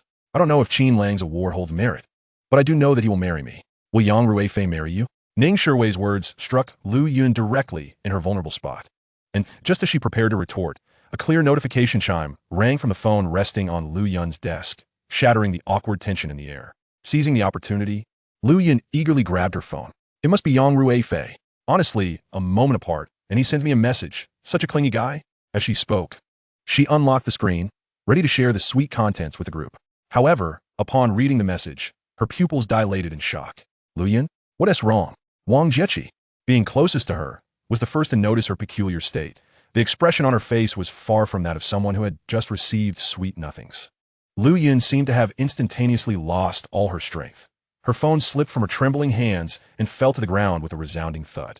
She slumped in her chair, her lips quivering, her complexion as pale as a sheet of paper. Gao-nen bent down to retrieve the phone, casting a curious glance at the screen, only to be struck dumb, instinctively reading aloud with incredulity. Yang Ruei, the game is over. You no longer hold any interest for me. Do not bother me again. The necklace is a parting gift. Although Yang Ruei was somewhat of a rogue, he was not foolish. In matters of romance, he always ensured to cover his tracks, avoiding any potential complications. Moreover, coming from a wealthy family, he never resorted to deceitful liaisons. His interactions were strictly business, with monetary aspects duly addressed. He excelled in this regard. Moments later, Lu Yun erupted into a heart-wrenching wail, her voice rife with despair and devastation. No. Why? Why? Everything was fine this afternoon. He even gifted me a necklace. After uttering those words, she felt utterly humiliated. She dashed out swiftly, while Gao-nen attempted to follow. Yun, calm down. Wang Jiechi intercepted her. Let her be. Who has the time to play along with her incessant drama? Gao-nen chuckled. I was only pretending. Lu Yun is utterly exhausting. We must limit her visits in the future. Ning Siveis me that. Oh, have the snacks run out? Shall I go buy some more? Wang Jiechi opened a nearby communal cabinet. Wei, it's only been a short while, and you haven't even finished half. I wonder when Lang Gu will return. Well, it's the last day before the National Day holiday. He should be back in time for the celebration. In the office, Qin Lang gazed at two signs, Lang Yao Technology, Qingwei Entertainment. The companies had officially registered without any ceremony. In the over 200 square meter office, he was the sole occupant, fervently typing away at his code, with a makeshift single bed at his feet. At that moment, he relished the solitude, especially with a glimmer of hope shining ahead. The next day, at 9 in the morning, Qin Lang stretched lazily from his single bed and glanced at the 100,000 yuan in his account. The previous night, the system had undergone an upgrade. Following the official launch of Douyin, large-scale promotions commenced. His follower count began to surge beyond previous growth rates, leading to an influx of emotional value provided by a multitude of fans, facilitating rapid upgrades. However, the live streaming feature was still unavailable, but that too would likely come soon. Level LV9, experience 1830,000. Daily reward, 100,000 yuan. Account, Qin Lang, follower count, 4,279. At that moment, a message pinged in the group chat. Gubin, second brother. You want to believe what I saw today? Qin Lang, Zato Kana, Miyuan and Hana, Yayo Mizuki? Gubin, get lost. I saw Yang Ruei and that Lin Jiayao you mentioned together. Qin Lang. Oh, I see. Zhang Qi. Qin Lang, do you have any film materials of those three teachers? I'd like to learn. Li Wei. 1. Gubin, we're discussing serious matters. Sister Wei Wei's classmate, Lu Yun, stirred up quite a ruckus. There is also someone named Wang Lei. Hilarious. Isn't it? A love quadrangle? Total chaos. Qin Lang, causing a scene at school? Aren't they afraid of the teachers seeing? Li Wei, it was posted in the group. A verbal war has begun online. Just then, the doorbell rang. Qin Lang rose to answer, finding Su Wanqing at the door. What brings you here? He queried, astonished. Su Wanqing replied. I'm in my third year. My studies aren't so demanding. I only have one class today, and it's in the afternoon. She held a thermos. This is what I brought home this morning. My mother asked me to give it to you. Qin Lang stepped aside to let Su Wanqing enter, eyeing the thermos with a raised brow. Auntie? ISNT, he hesitated, contemplating how to express that she didn't think much of him, but refrained, deeming it unnecessary to contest with an elder, especially Su Wanqing's mother. Su Wanqing evidently grasped the unspoken words. Yes, just that way. Her attitude towards you is one of observation. She doesn't want to create awkwardness. But what do you mean? Qin Lang inquired. Having just received a new task, he thought if she were to confess now, it would equate to a windfall of $1 billion. However, still, the moment was lost. Su Wanqing remained as tactful as ever. You understand my feelings. I don't. You do. Hurry and eat. I'll handle matters at home. Upon opening the thermos, a rich aroma of chicken soup wafted out, enhanced with goji berries and red dates. Clearly made with thoughtfulness. Please thank Annie for me. Qin Lang's tone softened as he took a sip, the flavor indeed delightful. However, my motivation lies primarily in my own ambitions. He glanced at Su Wanqing, adding, and for those who truly love me. I know, the girl mumbled, lowering her head, whispering, I don't want to argue with you, but I will cherish those who love me well. Upon her arrival, her mother had advised her to maintain a cautious distance from Qin Lang. Do not drift apart, but also do not get too close. Discuss it again in 2 years. Su Wanqing rolled her eyes at her mother. She was well aware of Lin Yaxian's intentions. Nonetheless, she had resolved in her heart to pursue a future with Qin Lang. Qin Lang understood that this would be a lengthy endeavor. Qin Lang. He continued eating while glancing at the screen, nonchalantly responding. Huh? What is it? I like you. I truly like you. It's a feeling I've never experienced before. And I want to be with you for a lifetime. The porridge he had just swallowed nearly shot out of Qin Lang's mouth. Chapter 66, Materialism. Qin Lang almost spat out the chicken soup, coughing uncontrollably, his eyes wide with disbelief as he stared at Su Wanqing. Ding. Detected Su Wanqing's heartfelt confession and her ultimate binding intention. The Queen's reversal task has been exceeded. Task reward settlement. Experience 10,000. Cash 100 million. Skill points 5. Lottery chances 5. Level LV 9. Experience 11. 830,000. Additional achievement. Speedrun King. Reward cash 2 million. A series of system notifications rang out like heavenly music, yet felt like heavy blows to Qin Lang's heart. 1 billion. It was completed just like that.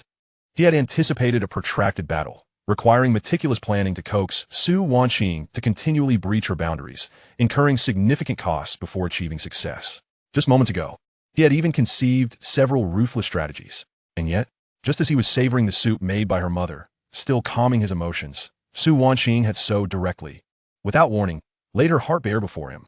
Was this task truly so easy? Was it not supposed to be exceedingly difficult? System, you have betrayed me.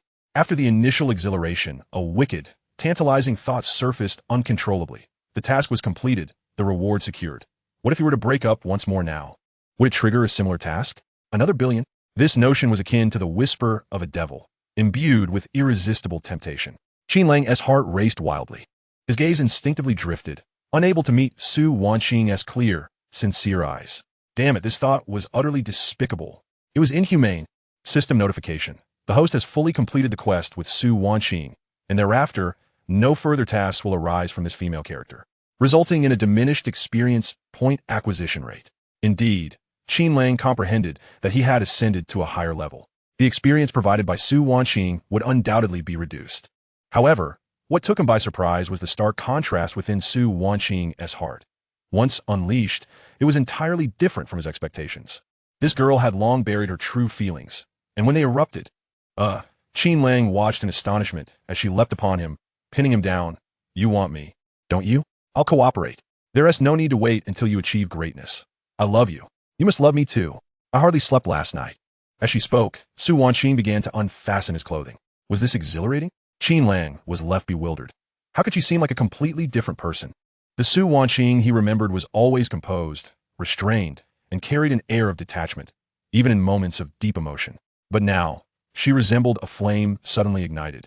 Her gaze fervent and her movements urgent. Wanqing, wait a moment. Qin Lang attempted to grasp her hand, which was undoing his buttons, his voice slightly hoarse. This is the company, I don't care. Su Wanqing's voice was insistent. There's only the two of us here. Gu Bin and the others are in class. I want you, right now. I am not a commodity for you to evaluate. I am a living person. I love you, and you must want me too. Prove it to me. Qin Lang realized that she was not merely seeking a physical union. Rather, she was employing an extreme method to affirm her love, both to him and to herself. Her affection was pure, irrational, and brimming with vitality. Qin Lang ceased to resist. Instead, he took the initiative, pulling her close and kissing her deeply. All right, as you wish. In the ensuing moments, Su Wanqing cast aside all modesty and shyness, indulging in her desires to the fullest. Within the confined space, the temperature soared, leaving only hurried breaths, suppressed moans, and the tremors of souls colliding. However, after a long while, the clock pointed to 11:30. Su Wanqing grew fearful, hesitant, and regretful. No, I can't. I'm exhausted. Qin Lang held her close. Just one last time. I have to return. Give me another half an hour. I'm so tired and it hurts. Time passed in an indeterminate stretch, and the storm gradually calmed. Su Wanqing curled up in Qin Lang's embrace. Her cheeks flushed and her body languid. She likely wouldn't be attending the afternoon class. The two lay on a small office sofa. Qin Lang, do me a favor. What is it? Qin Lang lowered his head to kiss the top of her head. Don't tell my mom that we're together. I want you to make her regret it. Su Wanqing shifted closer. Make her regret it. Qin Lang chuckled. What a cliché scenario. How would you make her regret it? Drive a Bentley to your doorstep? Or invite her out and flaunt a bank card with 100 million in front of her? He thought she was merely being capricious, wanted to vent and show off. Su Wanqing propped herself up, looking seriously at Qin Lang. I want her to know that being with you brings happiness, rather than settling for some wealthy man. And as for where you'd find 100 million, even if you truly had it, even 10 billion, I wouldn't want you to throw money at her. My father made mistakes, and I don't want to bear the burden. I have my own life. Qin Lang tousled her hair. 100 million? Who knows?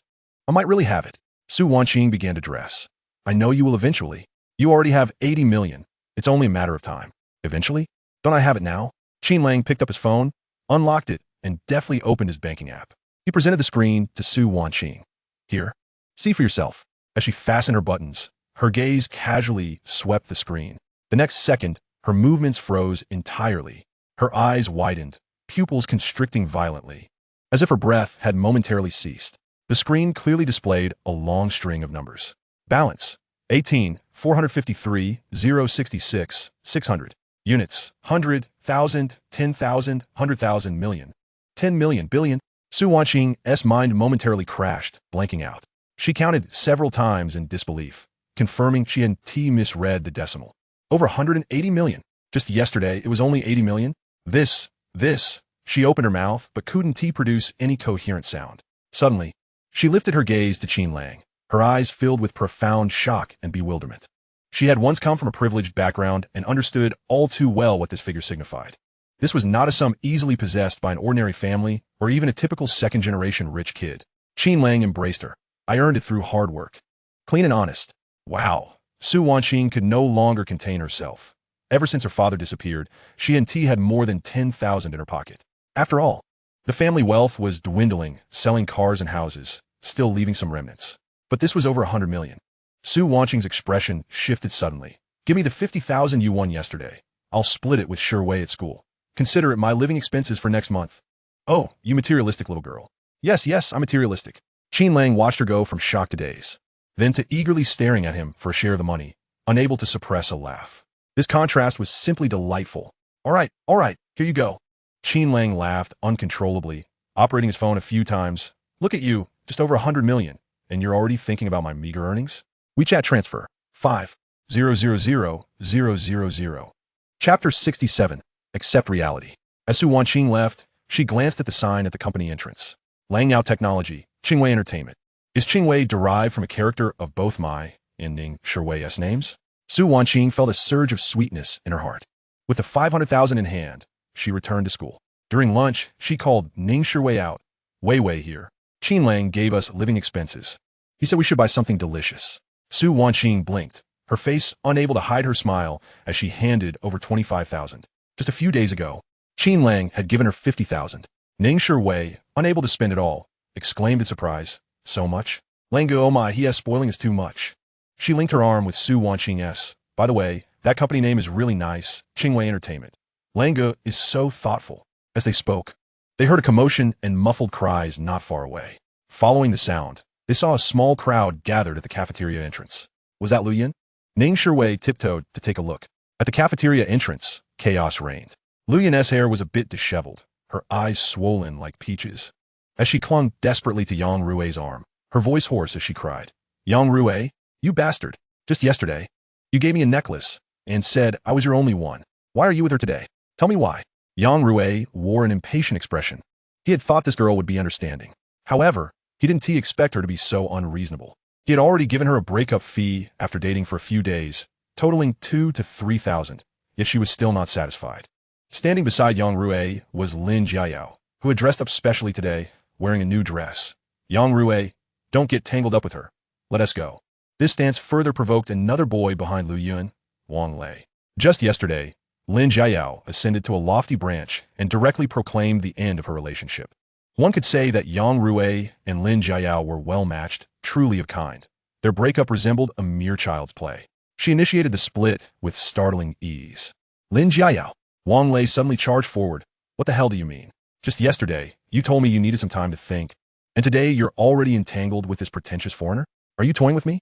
Wang Lei, we are finished. Am I not entitled to embark on a new romance?" Lin Jiayao replied with an unsettling calmness. Wang Lei trembled with rage. "What do you take me for? A backup? An ATM? Used and discarded? And you, Yang Rui, you specifically seek out the remnants of others, don't you? Having learned from Qin Lang's teachings." Yang Rui managed to maintain his composure this time, responding instead with a measured tone. "Let us refrain from harsh words. Tell me, how much have you spent on Jiayao? I will reimburse you." Lin Jiayao, grasping his arm, interjected, "It's barely 2,000. Here, I'll give you 4,000. No need for change. Having money makes you impressive, does it?" Wang Lei seethed with embarrassment, particularly humiliated by such monetary derision. His pride stemmed from being slightly better off than many students from ordinary families, with a monthly allowance of 5,000, while most of his peers survived on around 2,000. Yet, in this instance, his advantage was utterly crushed, leaving him feeling defeated. Money alone does not make you superior. You need not shout so loudly. Look around you. Even if I am in the wrong, having money equates to truth. Yang Rui gestured towards the bystanders. They, and everyone else, will not look down upon me. Rather, they will envy my wealth. Indeed, this was an era that mocked poverty while revering wealth. Yang Rui's conquest of another's girlfriend would not invite scorn, but admiration from many males who aspired to pursue whomever they wished, knowing full well it was merely a fleeting dalliance, not a serious commitment. The onlookers murmured in astonishment. Whoa, a double refund? How extravagant! Wang Lei had previously relied on his modest financial standing to woo women, but now he had met an impassable barrier. Yang Rui's tactic was ruthless, targeting the heart. Wang Lei yearned to vanish into the ground. He had done nothing wrong, yet he found himself the one wounded and humiliated. Suddenly, a thought struck him, someone who could stand toe-to-toe with Yang Rui. Qin Lang. Wang Lei nodded, adopting a defiant demeanor. "Fine. If you're so bold, flaunt your bravado in front of Qin Lang. Does the sting of his slap still linger? You only bully us honest folks. Why not seek Qin Lang instead?" Indeed, the moment Qin Lang's name was invoked, the atmosphere shifted palpably. Yang Rui could feel the eyes of the crowd upon him, mirroring the scrutiny directed towards the now disgraced Wang Lei.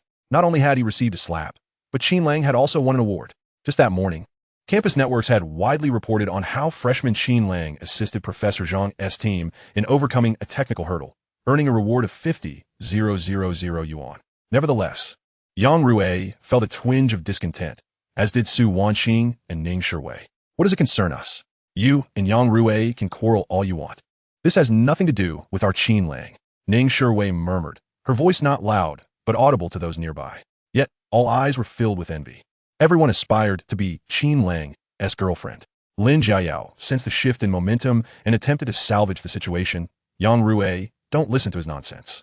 Let us leave." Yang Rui swallowed his anger, but remained agitated, pointing an accusatory finger at Wang Lei. "My business with Qin Lang is not over.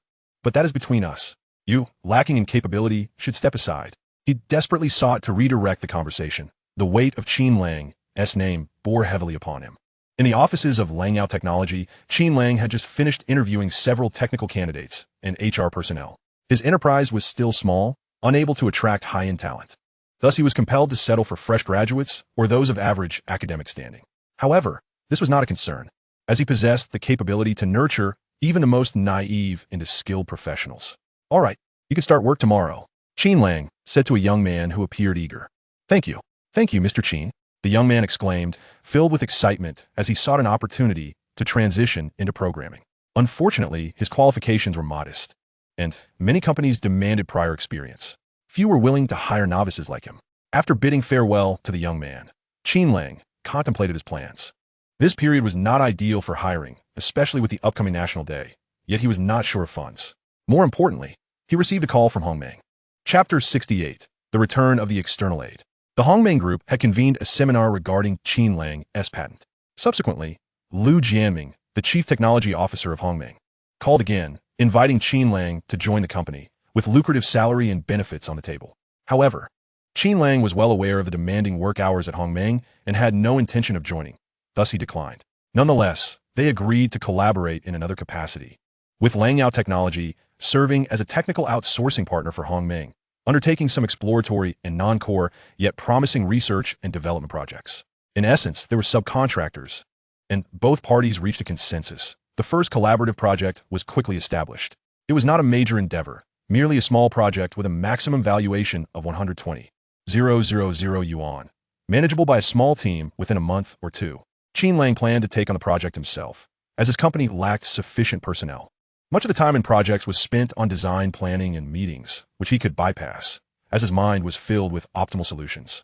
Development and coding would typically consume time on bug fixes and logical reasoning, but such issues were virtually non-existent for him. In his hands, the code was nearly flawless, passing with ease. After a brief respite, he realized he had 5 skill points and 5 lottery draws remaining. Martial arts, intermediate, 1. Superb comprehension, advanced, 1. Exceptional creativity, intermediate, 1.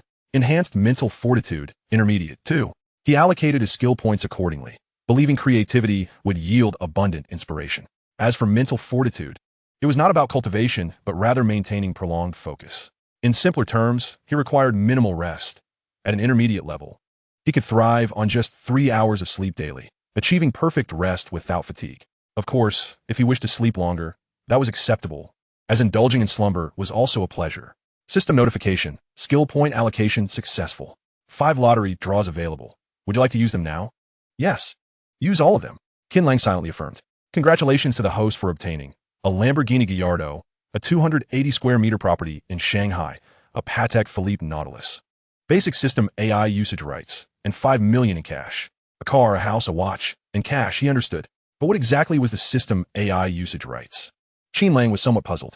System notification. Basic system AI is an AI provided by this system that requires no prompts and can assist the host in completing simple tasks such as copywriting, coding, video editing, etc. Upon reaching an intermediate level, one can unleash a plethora of creativity. Completing literary works and pioneering technological developments becomes feasible. At the highest level, one can continuously enhance their capabilities, achieving the pinnacle of technological design blueprints, such as controlled nuclear fusion and quantum entangled brain-machine symbiotic systems. Given enough time, interstellar travel and time travel would pose no challenge. Enough. Let us not exaggerate with the overly sweet, extravagant tales of wealth and romance. Interstellar travel is unnecessary. Qin Lang concluded his conversation with the system. Thus, he found himself capable of expediting his efficiency, perhaps even single-handedly managing a company. Yet, certain menial tasks still required human intervention. Therefore, Qin Lang was curious to test how to utilize this AI system. Following the prompts, he fixed his gaze upon his computer. To his astonishment, it began to operate autonomously, generating code at will. Within 10 minutes, what would have taken him at least 10 days to complete was entirely finished. This was nothing short of a tailor-made cheat for me. Qin Lang marveled at the screen displaying the automatically generated, logically coherent, and highly efficient code, feeling utterly astounded. He attempted to run it himself, and, indeed, it functioned flawlessly. However, he could not present this to the Hongmeng Group. The task had just been assigned, and he had completed it in an instant. How could he explain that? The agreed-upon time frame was a month, so he decided to wait until after the National Day holiday to address it. Yet this elementary AI inherently lacked creativity. Now, Qin Lang was asking it to generate ideas beyond his comprehension. That was simply unattainable. Hence, any project would have to remain within his understanding for the AI to provide valid responses. In the evening, Su Wanqing, Ning Shiwei, and Gubin all arrived. How on earth do I write this? Gubin lamented as he stared at his computer. It wasn't Qin Lang's assigned task, but rather a school assignment. After more than a week of classes, he was utterly bewildered by the first assignment. Zhang Qi was equally dumbfounded, barely able to scrape together a score of 30. Li Wei wore a confused expression. Has anyone finished? Can I borrow your answers?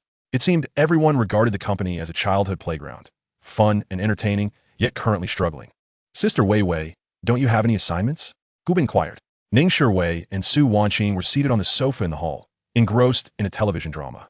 In our art college, we don't have assignments like yours. We just need to practice diligently. At most, we have some English vocabulary to memorize. After speaking, Ning Shiwei picked up a bag of snacks from the table to munch on. Li Wei glanced at Qin Lang, who was also observing them. Then at the tasks on Gu Bin's computer screen. Unable to suppress his exasperation, he sighed, away, Binzi, cheesy. It's not that I don't want to help you, but this is ridiculously simple. I'm genuinely anxious for you. He was truly weary of teaching his friends. For him, the problems were as easy as 2-3. Yet, when it came to the question, what is 32 flipped? They were utterly stumped. It wasn't arrogance on his part, as they had only been studying for a little over a week. How difficult could the teacher's questions be? It was purely a matter of their lack of diligence in their studies. Simple. Gu Bin nearly leaped up. Second brother, this looks like a foreign language to me. You call this simple? How about we grab a snack? I bought plenty. Qin Lang moved over to a nearby table piled high with snacks.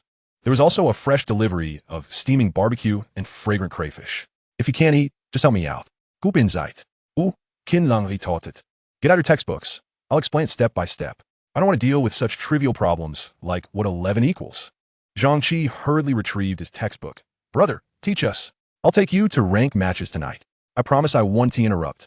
You can carry me. Just wait, and you'll see my prowess. Qin Lang had previously selected the advanced gaming skills, beginner, perk, not for any particular reason, but just to unwind with some gaming over the past few days. However, he discovered his skills were indeed lacking. He endured the taunts of his roommates. But when he faced ridicule from opposing players in-game after losing matches, he could no longer tolerate it.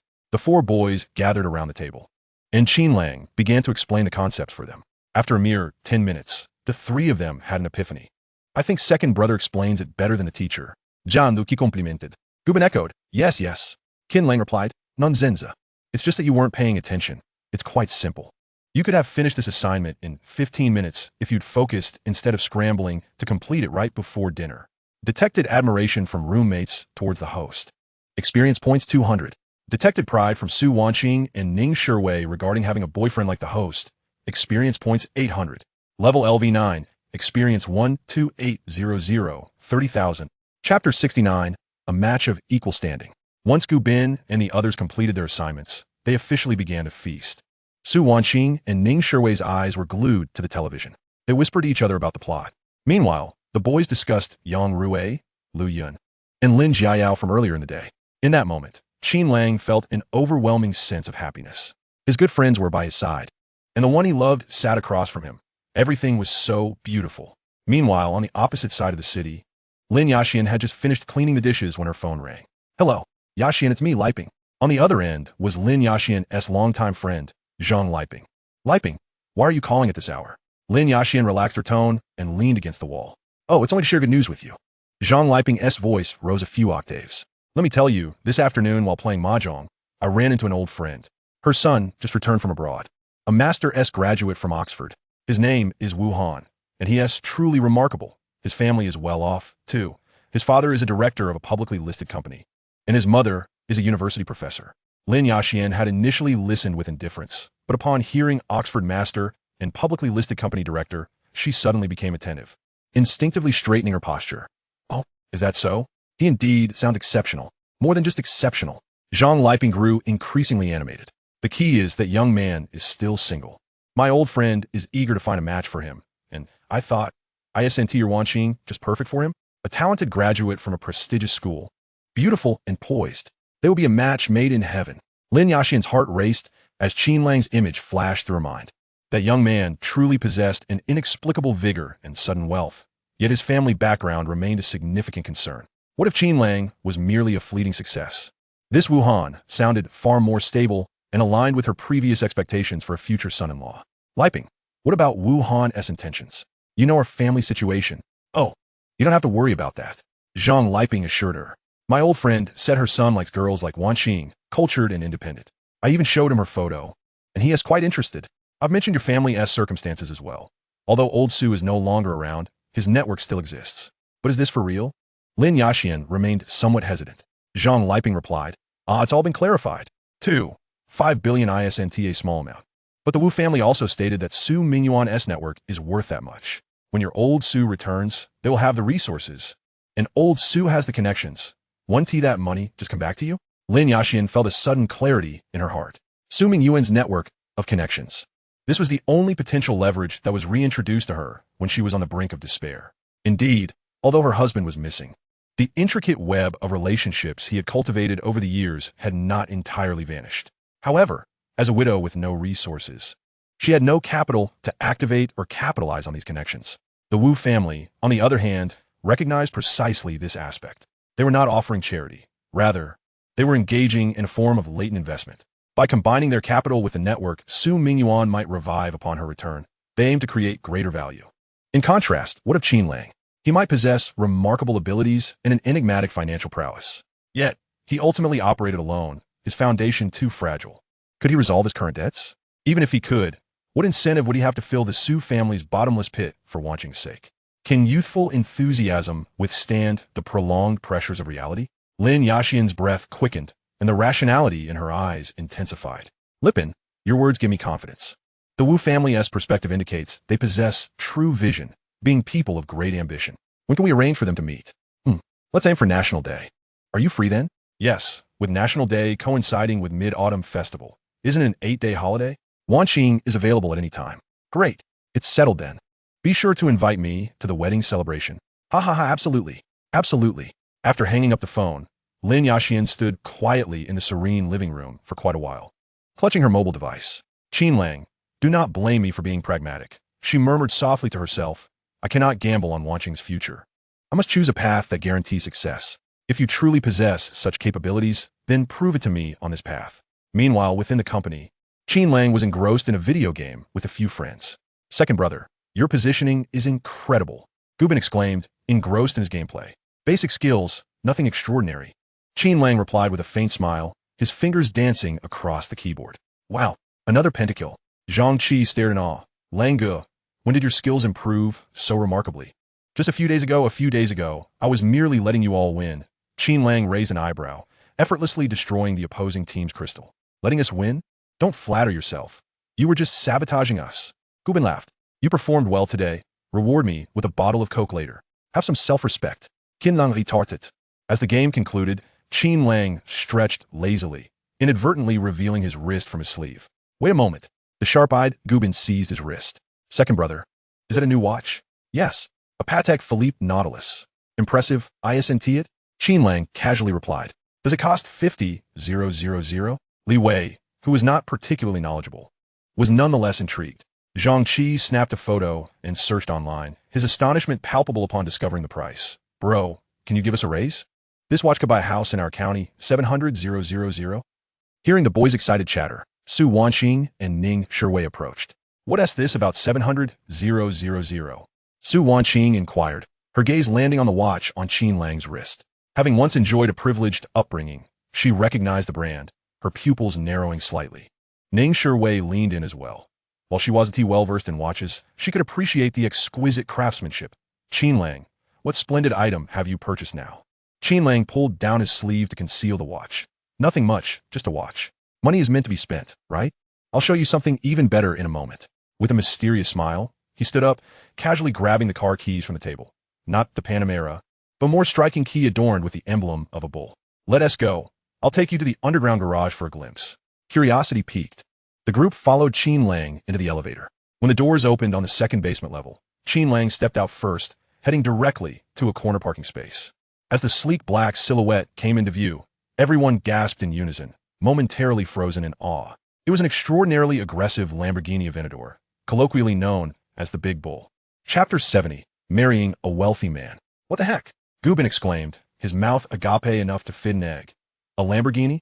The Big Bull. Second brother, is this yours? Li Wei, an avid car enthusiast, turned crimson with excitement, stammering, Aventador, V12 engine, over 700 horsepower.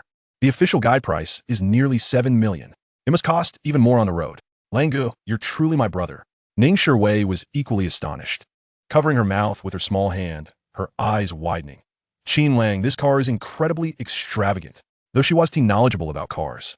The Lamborghini emblem and its striking design made its value unmistakable. Su Wanqing remained relatively composed, though her eyes betrayed her shock. How long had it been? He had acquired 3 cars already? Yang Rui also owned a sports car, and previously, she felt Qin Lang was overshadowed. Now, however, Qin Lang had caught up. Detected Gu Bin, Zhang Qi, and Li Wei's extreme shock and reverence towards the host's wealth level, experience points, 800. Detected Ning Shiwei and Su Wanqing's surprise and overwhelming sense of pride, experience points, 1,000. Level LV9, experience 14600, 30,000. The group glanced at the license plate, confirming their suspicions. MOAS 8888. Gu Bin, Zhang Qi, and Li Wei hurriedly squeezed into the car, excitedly exploring every inch, exclaiming in awe, so cool, amazing. Meanwhile, Ning Shiwei and Su Wanqing stood outside, observing the boys, who were as exhilarated as children with a new toy. Second brother, how does this compare to Yang Rui's Lamborghini? Gu Bin, ever the instigator, asked. Qin Lang chuckled lightly, his tone calm, yet imbued with unwavering confidence. His is the entry-level model. Mine is the true beast. What do you think? Total domination? Absolutely. Janu Ki nodded vigorously. Filled with pride, after a brief period of playful banter, Qin Lang finally ushered the reluctant group out of the car. However, in the end, Su Wanqing took the car for a spin. The 2 girls, seated in the Lamborghini, reveled in the roar of the engine as they circled the school several times before returning. Qin Lang, meanwhile, drove the Bentley to drop off Gu Bin and the others. Yet he could not return to the dormitory, parking at the school gate. I want to go in. You all get some rest. I've sent you a mini project to practice. All right, don't worry, second brother. Li Wei assured him with determination. I'll keep an eye on them. Okay, I'll head back first. After dropping off his friends, Qin Lang returned to the company, where he planned to stay for the next few days. Tomorrow, he intended to check on the 280 square meter property gifted by the system, to see what was lacking and to prepare accordingly. His parents would be visiting in a few days, and he planned to have them move indirectly. As for Su Wanqing, after dropping off Ning Shiwei, she drove the Lamborghini home. Previously, without a car and reluctant to trouble her mother for rides, she had opted to stay at school. But now, with a car at her disposal, she looked forward to spending more time at home. In truth, the current residence was merely a rental for her and her mother, as they had long sold their previous mansion. The roar of the Lamborghini's engine echoed jarringly beneath the old residential complex, drawing curious neighbors to peek through their windows. Su Wanqing parked the car a little farther away, bag in hand as she ascended the stairs. Just as her key turned in the lock, the door swung open from the inside. Lin Yaxian stood at the threshold. Wanqing, why are you back? What was that noise outside just now? Oh, it's nothing. Just a few bikers tearing through the streets. I took a taxi back, Su Wanqing said dismissively. Lin Yaxian followed her into the living room, tentatively inquiring, what about Qin Lang's car? Su Wanqing approached the dining table and poured herself a glass of water, her back turned to her mother, infused with a hint of defiance. We broke up. Don't I need to return it? Broken up? Lin Yaxian's voice bore no significant surprise, even hinting at a trace of secret delight. Su Wanqing turned to face her mother, asserting, yes, after the breakup, no matter how exceptional Qin Lang is, it no longer concerns me. If he makes a fortune in the future, it has nothing to do with me. I am indifferent. Recalling that day's events stirred her anger, and she continued, I'll just marry a man who is, say, 20 years older and fabulously wealthy. Even 30 years older would suffice. It would save me from bearing children. Who knows? My stepson might even be older than I am. Mom, could you help me find a widower? Lin Yaxian was left astounded by her daughter's words. Gazing at Su Wanqing's beautiful face twisted with a reckless expression, feeling both exasperation and urgency. Wanqing, what nonsense are you spouting? What do you mean by 20 or 30 years older? And what about widowers? Su Wanqing shrugged, adopting a nonchalant demeanor as she slumped onto the sofa. I'm not crazy, just being realistic. Aren't you the one who values practicality the most? Find a wealthy old man and bypass all the struggles. It's practical. Isn't it? Love? Can it feed you? Just like you and Dad. Wasn't tea that quite practical back then? And now? You, how can you think like this? I want you to have a good life, but not at the cost of demeaning yourself. Lin Yaxian quickly sat beside her daughter. She pulled out her phone and opened a picture. Wanqing, listen to your mother. Stop saying these angry words. By the way, I have something important to discuss with you. Your Aunt Li Ping has introduced you to a particularly good young man. Su Wanqing lazily asked, how good? Is he wealthier than Qin Lang? More handsome? More capable? Lin Yaxian slapped her shoulder playfully. Oh, you only know about Qin Lang. Just look at how handsome this young man is. Oxford University, just returned to the country. His father is a board member of a publicly listed company. and his mother is a university professor, a true scion of a scholarly family with substantial wealth. The key is, he doesn't mind our family's situation and values your father's previous connections. Su Wanqing glanced at the picture, nodded, and took her mother's phone. Mom, I believe you about his family being good. I believe he went to Oxford, but does this guy have any connection to being handsome? Lin Yashin began to look displeased. Well, he's still better than Qin Lang. What does being handsome even matter? Su Wanqing removed her jacket, exposing her shoulder, and purposely made a seductive expression. Mom, look at me. If I were to pursue a super rich 60-year-old, I'd absolutely have the confidence. What does being handsome matter? We should focus on wealth, right? Lin Yashin observed her daughter, realizing she was deliberately trying to provoke her. Oh, my heart. She feigned. You're going to give me a heart attack.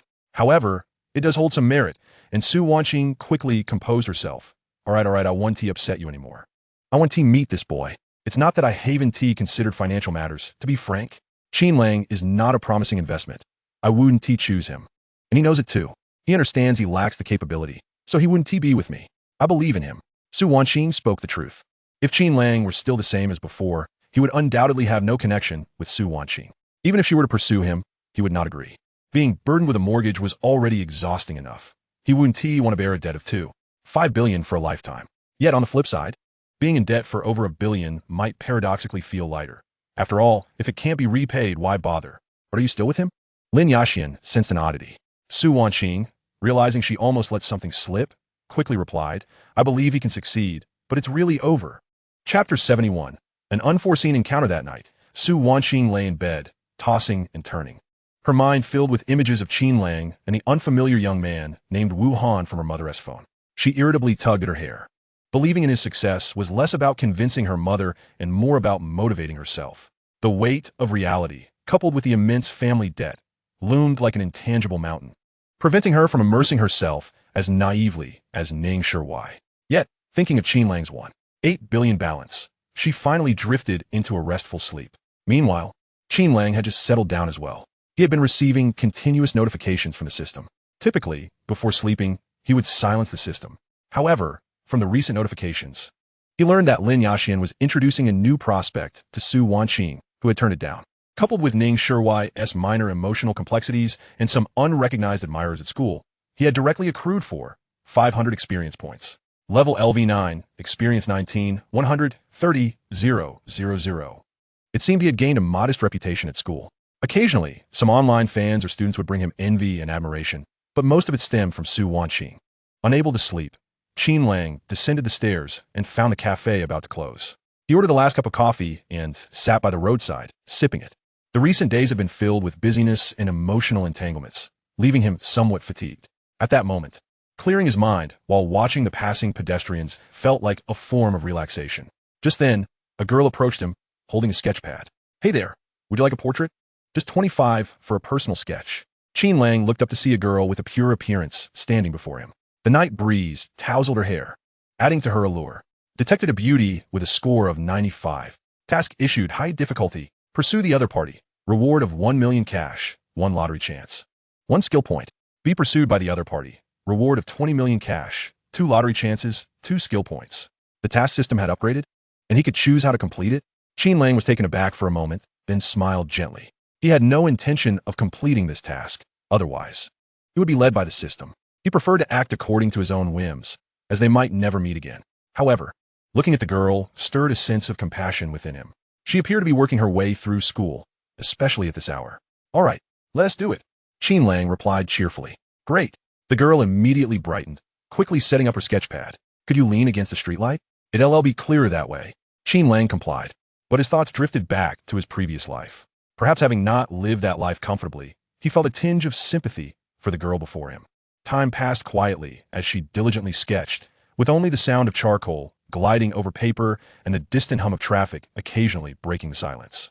After a while, she paused, scrutinizing her work, seemingly satisfied. She carefully removed the drawing and handed it to Qin Lang. It's done. Let me know if you like it. Qin Lang accepted the drawing. In it, he stood under the streetlight, his posture upright, with the background blurred, accentuating his character. It's beautifully done, thank you. He genuinely complimented, feeling a fondness for seeing his first sketch. Then he inquired, are you working your way through school? Which institution do you attend? The girl pointed to a nearby location. The Shanghai Academy of Drama. Art major? Performance major. Art is just a hobby. A professional art student charges 80 per sketch.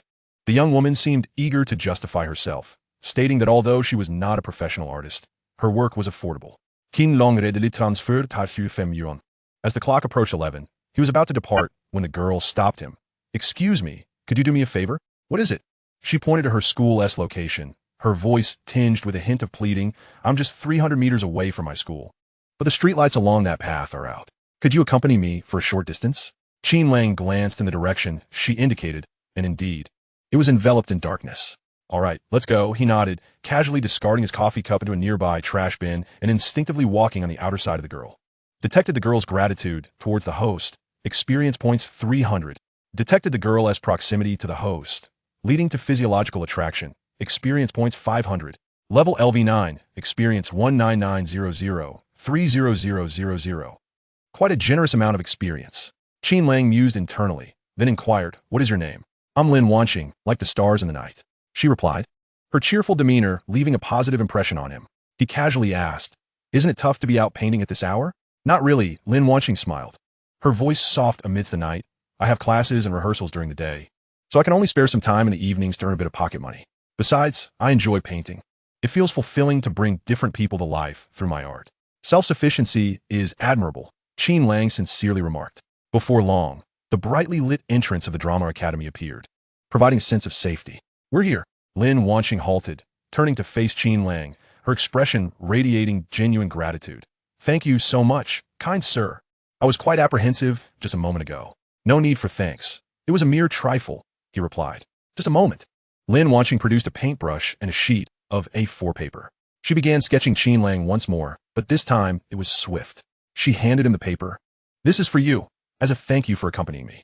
Qin Lang accepted the paper, revealing a simplistic yet expressive cartoon rendition of himself. "This is wonderful. Thank you. So shall we say goodbye?" Suddenly, he recalled his task, pursuing or being pursued by a girl. He hesitated for 2 seconds, but ultimately refrained from requesting to add her as a friend, simply replying, "Goodbye." Detected Lin Wanqing's reluctance to part from the host.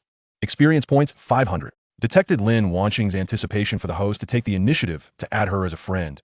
Experience points 500. Detected Lin Wanqing's intense curiosity about the host. Experience points 600. Level LV9. Experience 21,530,000. She is curious about me? Perhaps it was the influence of enhanced physiological attraction. Intermediate, unbeknownst to Qin Lang, yet it was evident to her.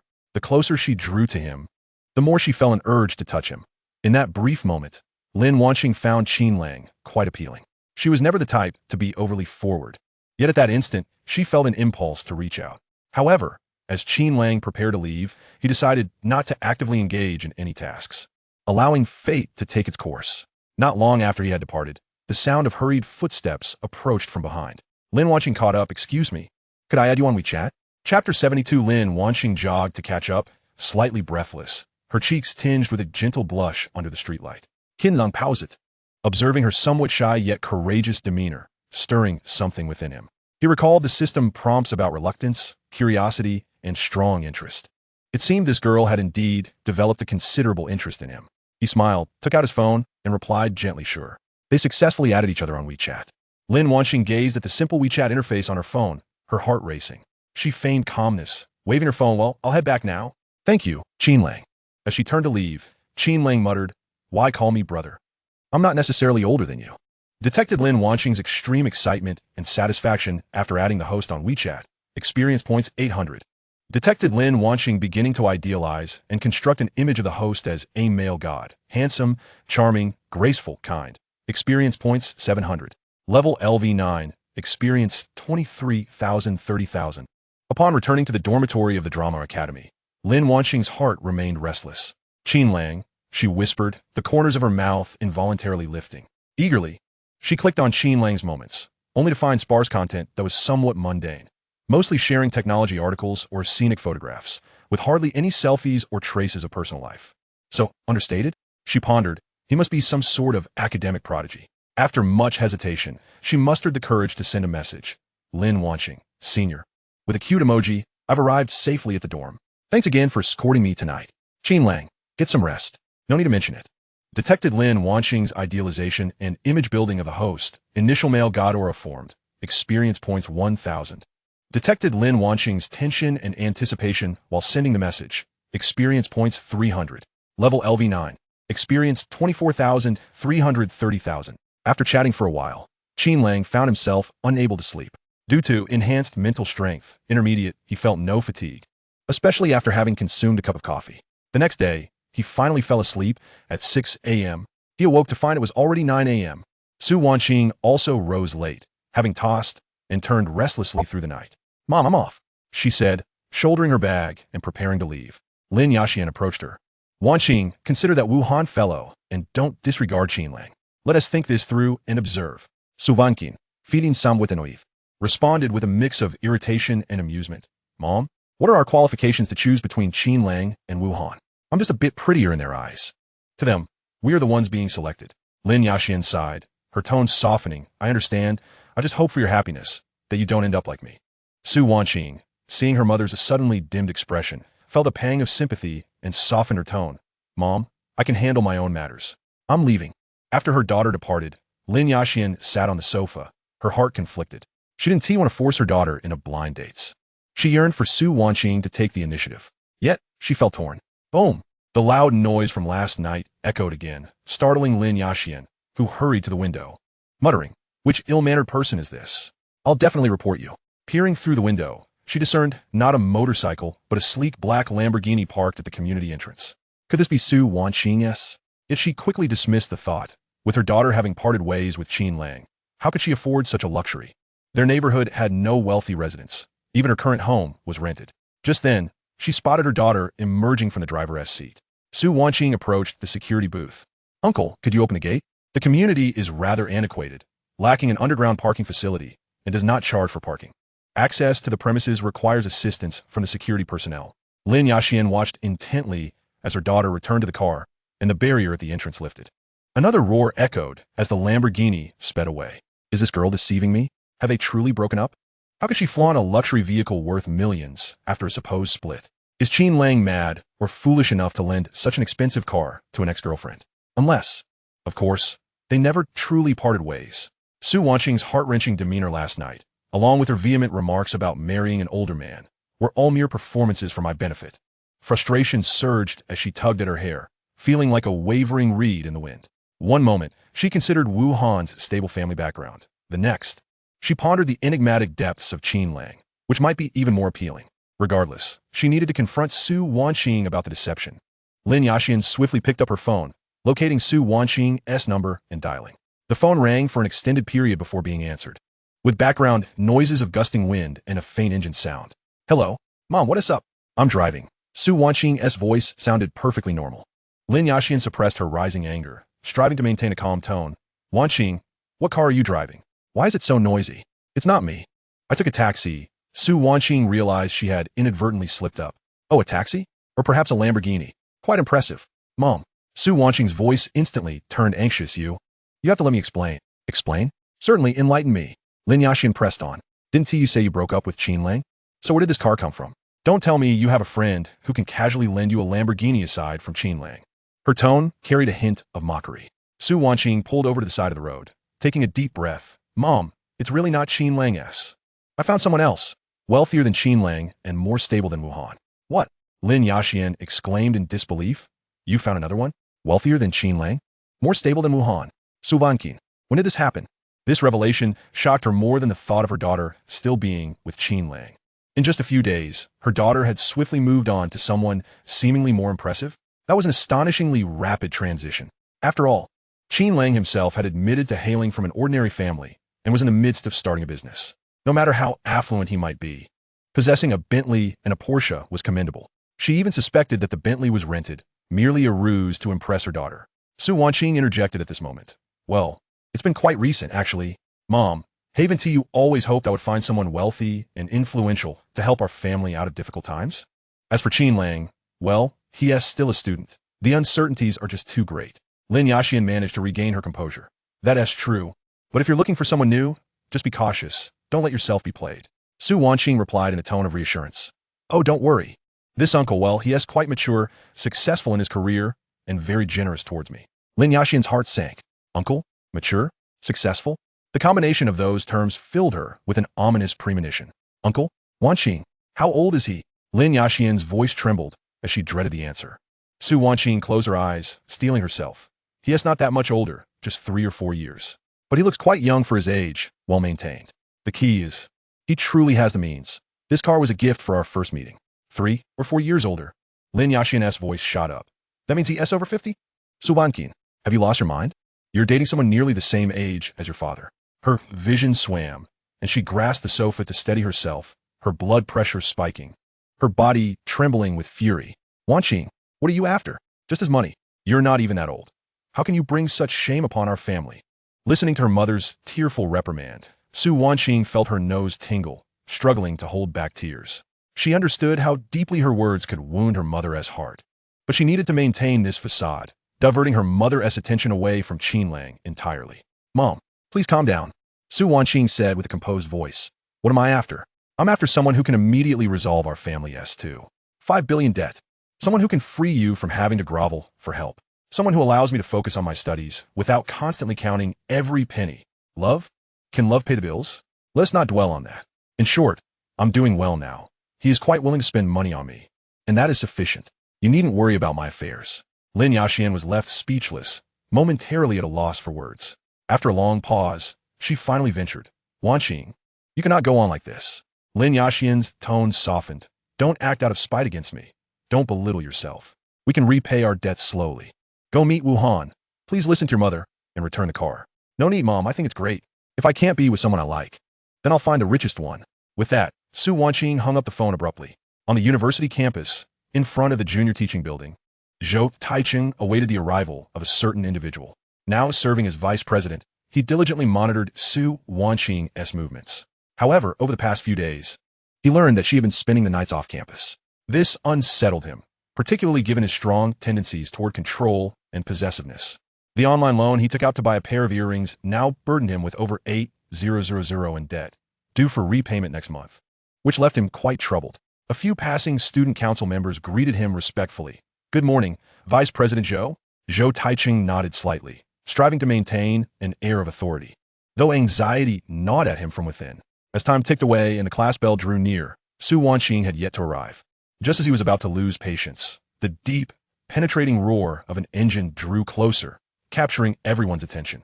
All eyes turned toward the sound, and they beheld a sleek, all-black Lamborghini Aventador, halting at the temporary parking area in front of the teaching building. The scissor doors slowly ascended.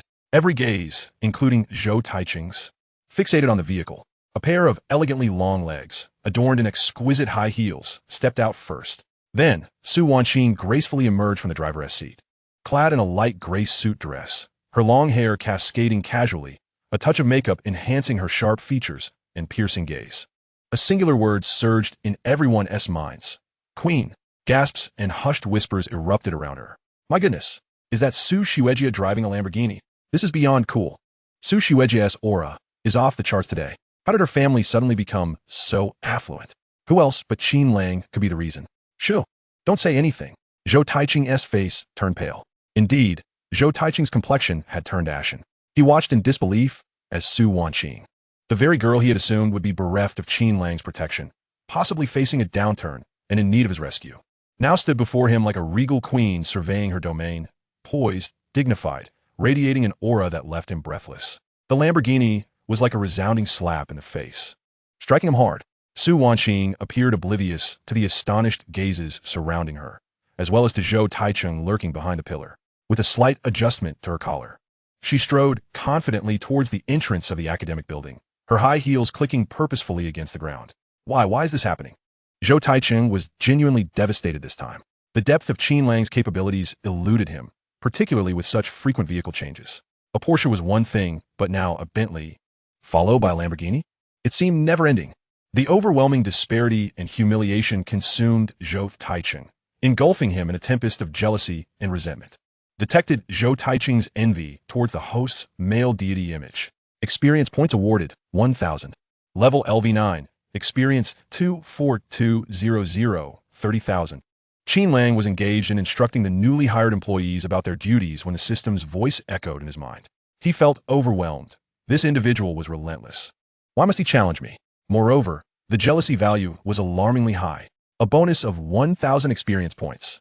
You all carry on. I have a matter to attend to. Qin Lang instructed before departing the company. Over the past 2 days, he had recruited a personnel officer, a receptionist, and 4 technicians. However, he now had to pick up his parents and view a property. At the Hangzhou airport in the magical metropolis, Qin Lang had booked tickets for his parents. Upon their reunion, he intended to embrace them, but his mother, Li Xiuxia, jabbed a finger at his forehead. Qin Lang, have you gained some audacity to fight with others at school? And you got suspended for reflection.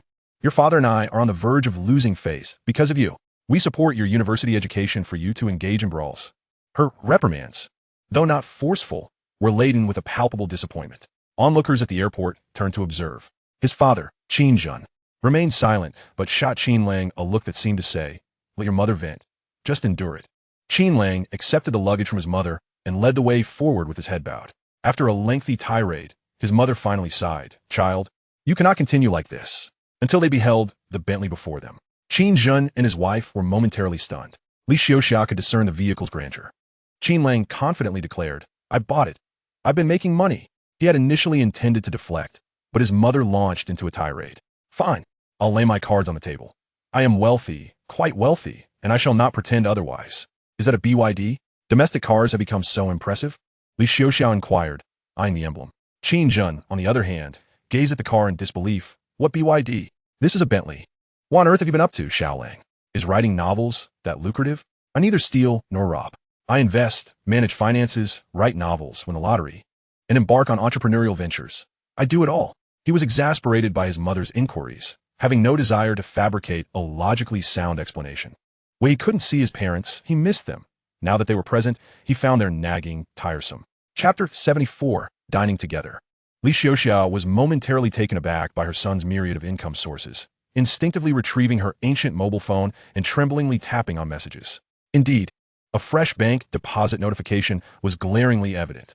Your account ending in 7689 has received 1 renminbi, 000,000. Balance, 1 million. It truly was 1 million.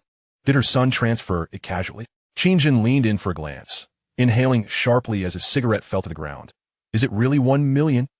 Observing his parents' astonished silence, the irritation from earlier dissipated within Qin Lang. He half-pushed, half-urged his still-stunned parents into the expansive back seat of the Bentley.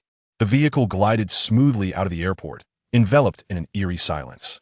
Li Xiuxia and Qin Jun settled into the remarkably comfortable leather seats. Unsure of where to place their hands and feet, they surveyed the exquisite, opulent interior and the vibrant scenery of the metropolis beyond the windows, feeling as though they were lost in a surreal dream. All prior concerns and criticisms regarding fights, suspensions, and misbehavior paled in comparison to the tangible reality of 1 million cash in this luxurious vehicle. "My son, you have truly grown up, my dear boy." Li Xiuxia affectionately ruffled Qin Lang's hair from the back seat. Qin Lang chuckled. "Mom, are you no longer scolding me?" "Well, fighting is still wrong." Li Xiuxia pondered for a moment. "But if they seek trouble, you cannot be at a disadvantage. Give them a good beating." Qin Lang nodded. "Rest assured, Mom, I never instigate trouble. This time, I was merely retaliating against that fellow who provoked me." Detected the extreme shock and significant worldview impact on parents Li Xiuxia and Qin Jun. Experience points awarded, 800. Level LV9, experience 25,000, 30,000. As the car entered the lush, secure, high-end community, Li Xiuxia and Qin Jun were once more astounded. Stepping into the spacious, exquisitely decorated 280-square-meter riverside mansion, resembling something out of a magazine cover, they found themselves utterly speechless. "Is this truly our home?" Li Xiuxia stood at the entrance, almost hesitant to step inside. Qin Lang was equally bewildered. This was his first visit. He had been in apartments of 400 to 500 square meters, even 700 to 800. He had expected the 280 square meters to be average. However, the opulence of the decor was staggering, and the 270-degree river view left him equally awestruck. "Damn, come in," Qin Lang urged, feeling quite pleased with himself. Qin Jun cautiously changed into slippers and approached the massive floor-to-ceiling windows, gazing at the magnificent panorama of the Huangpu River and the Lujiazui skyline. After a while, he asked Xiao Lang, "How much did this house cost?" Qin Lang had no idea of the price. It was a gift from the system, so he deftly redirected the conversation. He located the document folder in the study, pulled out the red property certificate, and presented it to his parents. "Dad, Mom, look, clear ownership, my name on the title.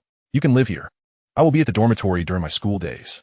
Li Xiaoxia took the property certificate, tracing the clear seal and her son's name with her fingers, muttering, "Oh my. Did you take out a loan?" "No. Oh my goodness. What has happened?" "No. I'm feeling a bit dizzy. My son has truly succeeded. Tremendously succeeded. Mom, it's just that. I can hardly process this." This visit had indeed brought her son countless surprises. Detected parents Li Xiaoxia and Qin Zhen's doubts completely dissipated, transformed into extreme pride and reassurance. Experience points awarded, 500.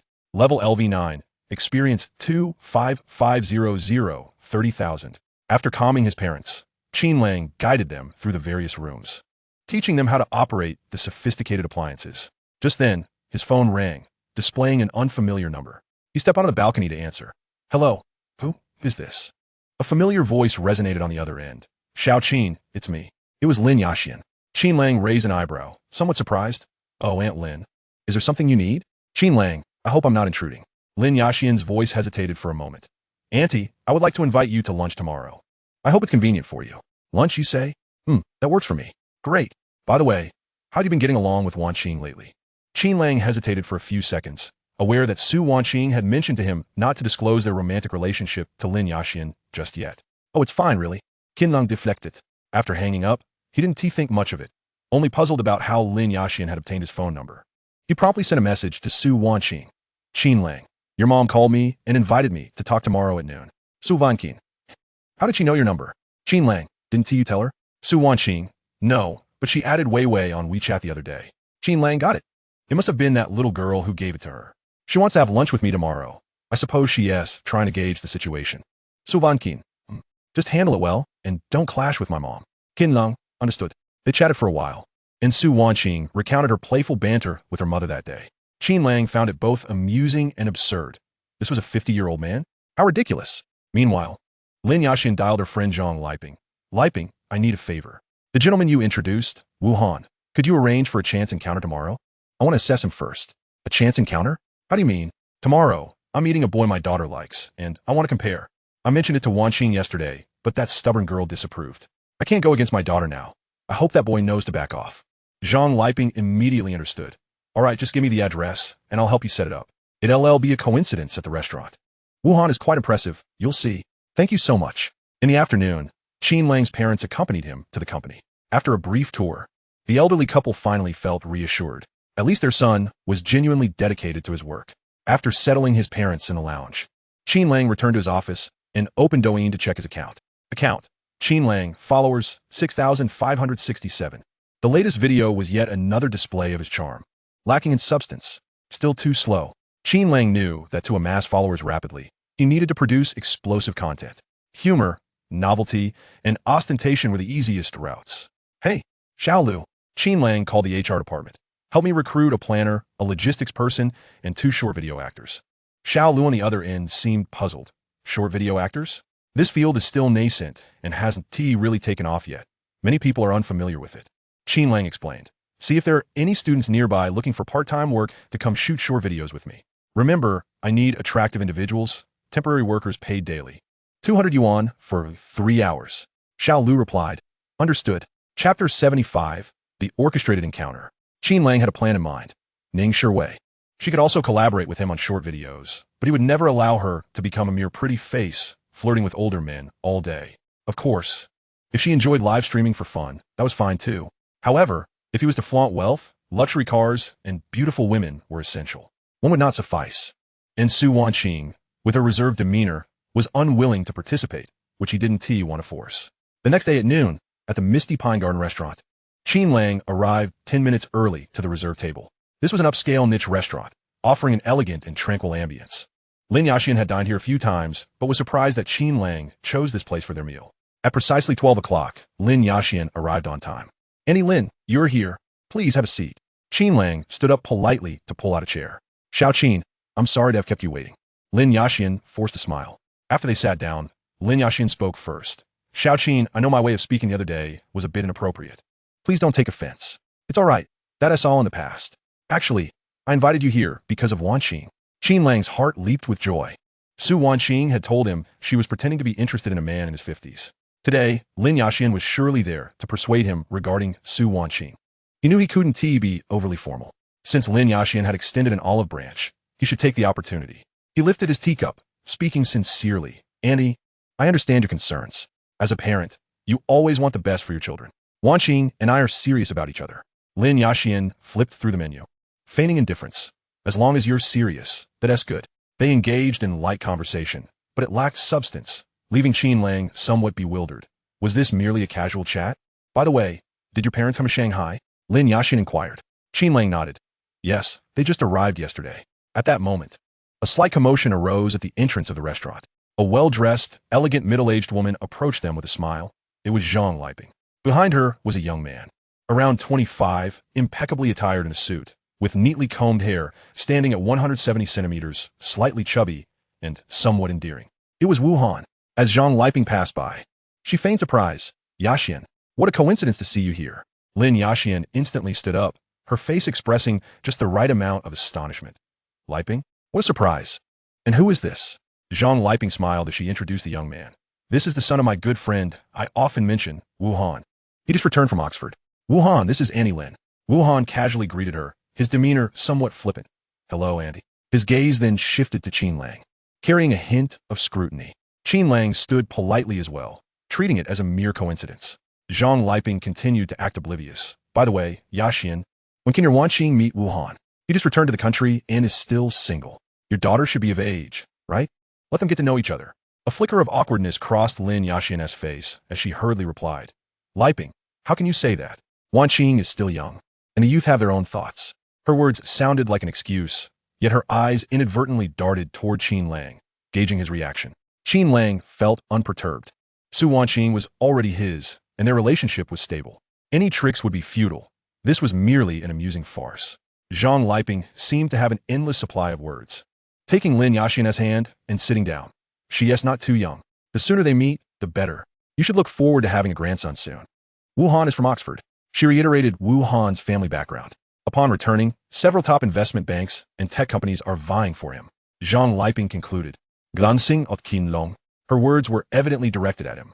Lin Yashian felt a pang of regret. This was too blatant. Qin Lang also sensed that this was no mere coincidence. He turned his gaze to Wu Han, noting that this fellow was rather short, unattractive, and even slightly balding, a pitiful sight for someone in their 20s. Qin Lang maintained his composure, simply returning to his seat calmly. Wu Han then spoke up. Andy Zhang, shall we go eat?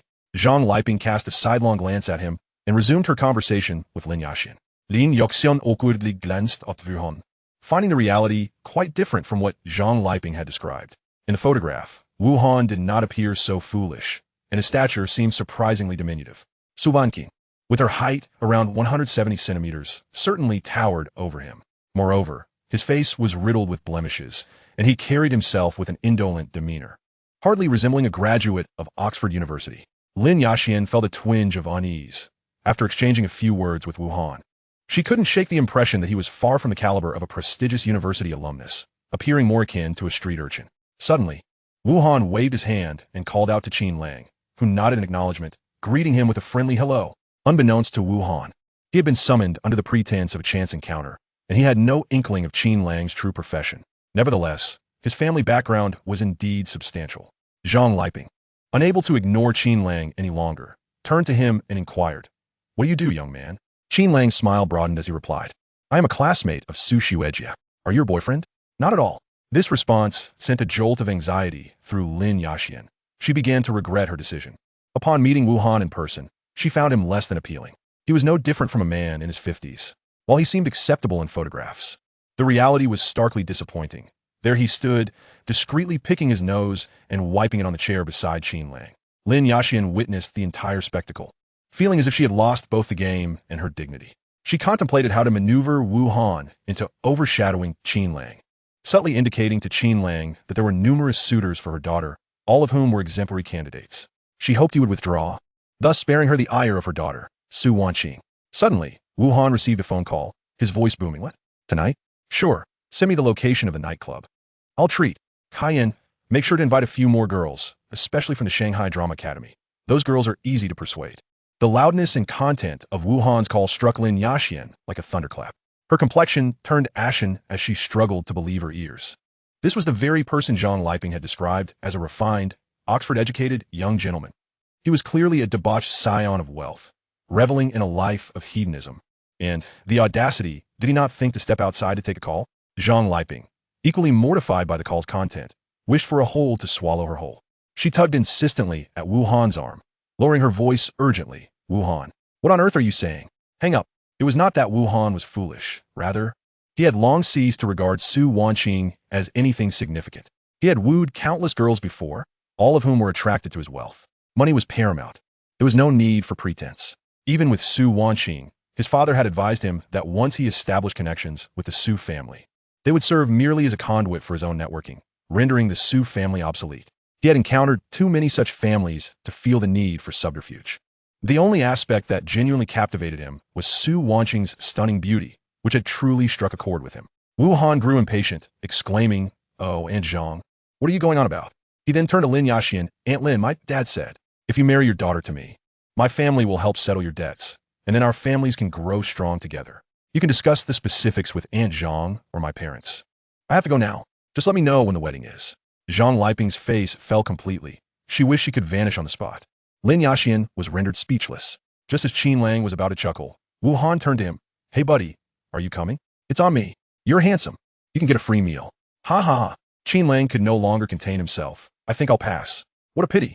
Wu Han left without a backward glance, clearly indifferent to what Zhang Liping and Lin Yaxian thought. Is this what Oxford produces? Qin Lang mused, watching Wu Han's retreating figure, finding it hard to fathom. Zhang Liping confirmed yes. The Oxford College is indeed in England. Ha ha ha. Qin Lang erupted in laughter at the mention of that name. Is that the institution where you can buy a diploma without even setting foot on a campus? It's the infamous diploma mill that has nothing to do with the real University of Oxford. In a previous life, it had made headlines. A notorious sham university, entirely disconnected from the esteemed Oxford University, it had merely yet to face its reckoning. Lin Yaxian also came to a realization. She had once envisioned sending Su Wanqing abroad for further studies and had kept an eye on such institutions, aware that distinguishing between the real and the fake was often challenging. "Liping, you've gone too far," she muttered under her breath. Yet Zhang Liping retorted, "But their family background is genuine." The atmosphere had grown palpably awkward. Just then, the dishes were served. Qin Lang looked at the two women. "Aunt Zhang, Aunt Lin. This isn't just a coincidence, is it?" Instantly, both Zhang Liping and Lin Yaxian turned pale. Had this young man caught on? Rising, Qin Lang glanced at the dishes on the table. "Aunties, I've already paid. Please enjoy your meal. I have things to attend to, so I'll take my leave." "Hey, Xiaoqin," Lin Yaxian called out, hastily getting up to pursue him, but the young man had already vanished from sight. Inside his car, Qin Lang started the engine and soon left the restaurant, dialing Su Wanqing's number. "Hello, how'd it go? My mom didn't make things difficult for you, did she?" Qin Lang asked, barely concealing his amusement. "You won't believe who I ran into?" Su Wanqing inquired. "Who?" "Wu Han. You know him, right?" "Of course. I told you I wouldn't pay him any mind." "Well, I understand, but today was quite amusing. That guy is something else, right in front of your mom. He mentioned going to a nightclub and inviting a few girls." Qin Lang recounted the events in detail. Su Wanqing had previously informed him that her mother intended to introduce her to Wu Han. Initially, Qin Lang had thought it a mere coincidence, but as the situation unfolded, it became increasingly bizarre. On the other end of the line, Su Wanqing fell silent for a moment before erupting into uncontrollable laughter, gasping for breath. "Oh my goodness. This is utterly absurd. Where did Aunt Zhang find such a character? Oxford College? Ha ha ha. How did my mom react?" Your mom turned green at the mention of it. "I imagine she is currently having a reckoning with Zhang Liping." Qin Lang replied lightly. "I think she is completely disillusioned now, having shot herself in the foot." Su Wanqing stifled her laughter, her tone shifting to one of sincerity and warmth. "Qin Lang, I'm so sorry for putting you through this. My mom is just too anxious." "It's no trouble." Qin Lang leaned back in his chair. "I didn't lose anything. I actually sympathize with your mom. She needs money, and I'm just an ordinary kid. That's the reality." After hanging up the call, Su Wanqing received a message from her mother. "Lin Yaxian, Mom was wrong. You've broken it off with that old man. We'd rather beg than let you marry someone like him. He.s. just toying with you, and once he tires of you, he LL cast you aside. The car is still his." Su Wanqing, what about Wu Han? Lin Yaxian, Wu Han has a decent family, but he.s. a fool. We'll find someone else. There's no rush. Why don't you apologize to Qin Lang and help me with my apology? Su Wanqing, why? Lin Yaxian, if Qin Lang truly cares for you and is willing to face our family circumstances to be with you, then I wholeheartedly support your relationship. Please reach out to Qin Lang this afternoon and and be a bit more amiable. I seem to have irked him again today. I find myself often in a muddle lately. So, do help me apologize. Su Wanqin, oh, understood. As Su Wanqing gazed at the message from her mother, she found herself in a state of bemusement, caught between laughter and tears. The swiftness of this change in attitude was nothing short of astonishing. One moment, her mother was fervently advocating for Wuhan. The next, she was practically tossing Wuhan and that old man into the rubbish heap, even encouraging her to mend fences with Qin Lang. Setting down her phone, a smile involuntarily crept onto Su Wanqing's lips. Although her mother's words came a tad late, they signified a form of acknowledgement and concession. A few days later, on a crisp morning, Qin Lang packed his belongings. Dad, Mom, I'm heading to school. Qin Jun emerged from the bedroom clad in sleepwear, responding, All right, off you go. Oh, by the way, Dad, are you returning home now? Qin Lang inquired. Qin Jun replied, Of course, I must return. Our work unit is quite relaxed. But the current performance is dismal. We hardly have any tasks, and I anticipate my salary this month will barely reach 2,000 yuan. Had he uttered such words previously, Qin Jun would have refrained, fearing his son would worry. He himself had to endure, possibly even taking on side jobs. However, with their financial burdens alleviated and their son having transferred hundreds of thousands to them recently, he felt at liberty to speak candidly. Moreover, due to the lack of work, his request for a 2-week leave was readily approved, with only a minor deduction of 700 to 800 yuan. Today marked the end of Qin Lang's break, coinciding with the day before National Day, and he was finally able to return to school. Chapter 77. The Temptation of the Male God. Once again, he arrived in that Bentley, gliding into the school grounds. Detected, some students disappointed that the host vehicle is a rental. Experience points, 200. Detected, some girls eagerly anticipating the host's descent from the car to present a diamond ring in pursuit of romance. Experience points, 500. Detected, some girls keenly wishing to be acquainted with the host. Experience points, 500. Upon reaching the teaching building, he halted the vehicle and stepped out. Many slowed their pace. The absence of Qin Lang over the past few days had rendered the school rather dull and uneventful. Detected, some girls attempting to capture the host's attention. Experience points, 500. Level, LV10, experience, 240,000. Daily reward, 120,000 yuan. Congratulations to the host for reaching level 10, granting an additional lottery draw. Lottery time. Ignoring the gazes around him, Qin Lang briskly strode into the teaching building, conversing with the system. Congratulations to the host for winning. Complete manufacturing blueprints and process parameters for a 4-nanometer lithography machine. What the heck? Another intriguing item? Qin Lang had grown accustomed to these surprises. Currently, he lacked the capacity to manage such things. It hadn't been long since the system had arrived, barely a month. More time was required. Returning to the familiar classroom, the students' gazes inevitably turned towards him. Hey. Second brother. Gubin waved his hand. Qin Lang frowned and approached, whispering, Didn't I tell you to keep a low profile at school? Aren't you still trying to earn money from Yang Rui? Earn money? That brat hasn't been paying us any mind. Do you even know? Yang Rui and Lin Jiayao have a show today. What show? A love song performance. Li Wei Gaimdin. Qin Lang returned to his seat. What does that have to do with me? Cheesy, may I borrow your textbook? Ifurgot mina. Zhang Qi protested. Borrow what? You're still studying? Just grab an A4 paper and pretend. Qin Lang paid no mind. Lin Jiayao was no longer a concern to him. Let be as it may. After pondering for a moment, Li Wei finally spoke. Second brother, there's something I'm unsure whether to say. Then don't say it. All right, I'll say it anyway. Lin Jiayao mentioned you pursued her, but was rejected. Essentially, you were her former admirer. A rumor, unverified. Qin Lang remained silent, merely staring at Li Wei in disbelief. Gu Bin, observing his expression, quickly added, See, it must be false. Second brother didn't even know about this. Qin Lang retorted, Damn it, it's true. I chased her for over 2 months and got nowhere. The trio exclaimed in unison. Zhang Qi raised an eyebrow. Second brother, you can't be serious. You're a male god. How can you be a mere admirer? Li Wei hurriedly added, Exactly. I'm out there bragging and you're in the same dormitory. How am I supposed to boast about that? Gu Bin interjected, Wait. Second brother, what is the appeal of someone like Lin Jiayao? Qin Lang smirked, Of course, I wanted to sleep with her. Damn it, but it didn't happen, haha.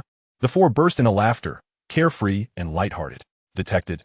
The host facing his past candidly, his aura undiminished, experience points, 300.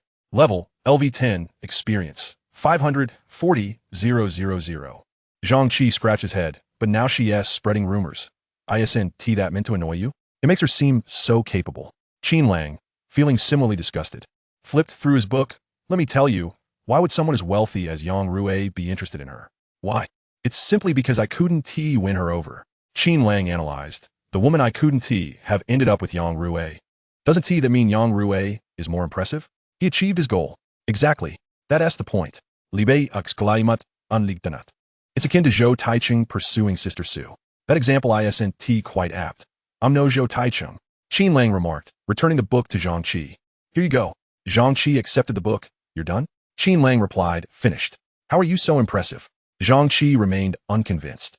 Suspecting the boy was merely playing tricks, Gubin suddenly recalled the department's evening event. Hey, at 3 p.m., there's a program in the department.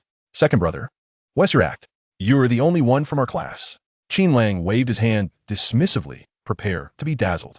What? Gubin asked, curiosity piqued. Zhang Qi remarked, oh, it's obvious, love songs. With second brother's looks and the title of Love Song Prince, he'll surely captivate a throng of girls. Qin Lang burst into laughter. Wrong? It's not the mushy love stuff. That's boring. By around 2 p.m., the school auditorium was already filled with numerous attendees from various departments, the atmosphere lively. The backdrop of the stage proclaimed the National Day cultural performance of the Computer Science Department. Originally, Qin Lang's act should have been canceled after his return home, as he had no time for rehearsal. However, many girls in the student council admired him and covertly assisted him. More importantly, upon reviewing the program list, the school leaders insisted that Qin Lang's act must proceed, as it perfectly aligned with the festive spirit of National Day. Qin Lang arrived not too early, dressed in a suit and tie, his demeanor serious. Gu Bin and the others sat in the audience, glancing at the program list, then stealing glances at Qin Lang, who, in public, appeared gentle and romantic, yet privately was carefree and nonchalant. Looking back at the program list, the Song of Strong Military Forces, Qin Lang, many students took note, beginning to murmur. What? The Song of Strong Military Forces? Am I hearing things? Qin Lang is singing that? Shouldn't he be performing something more sentimental? This vibe feels off.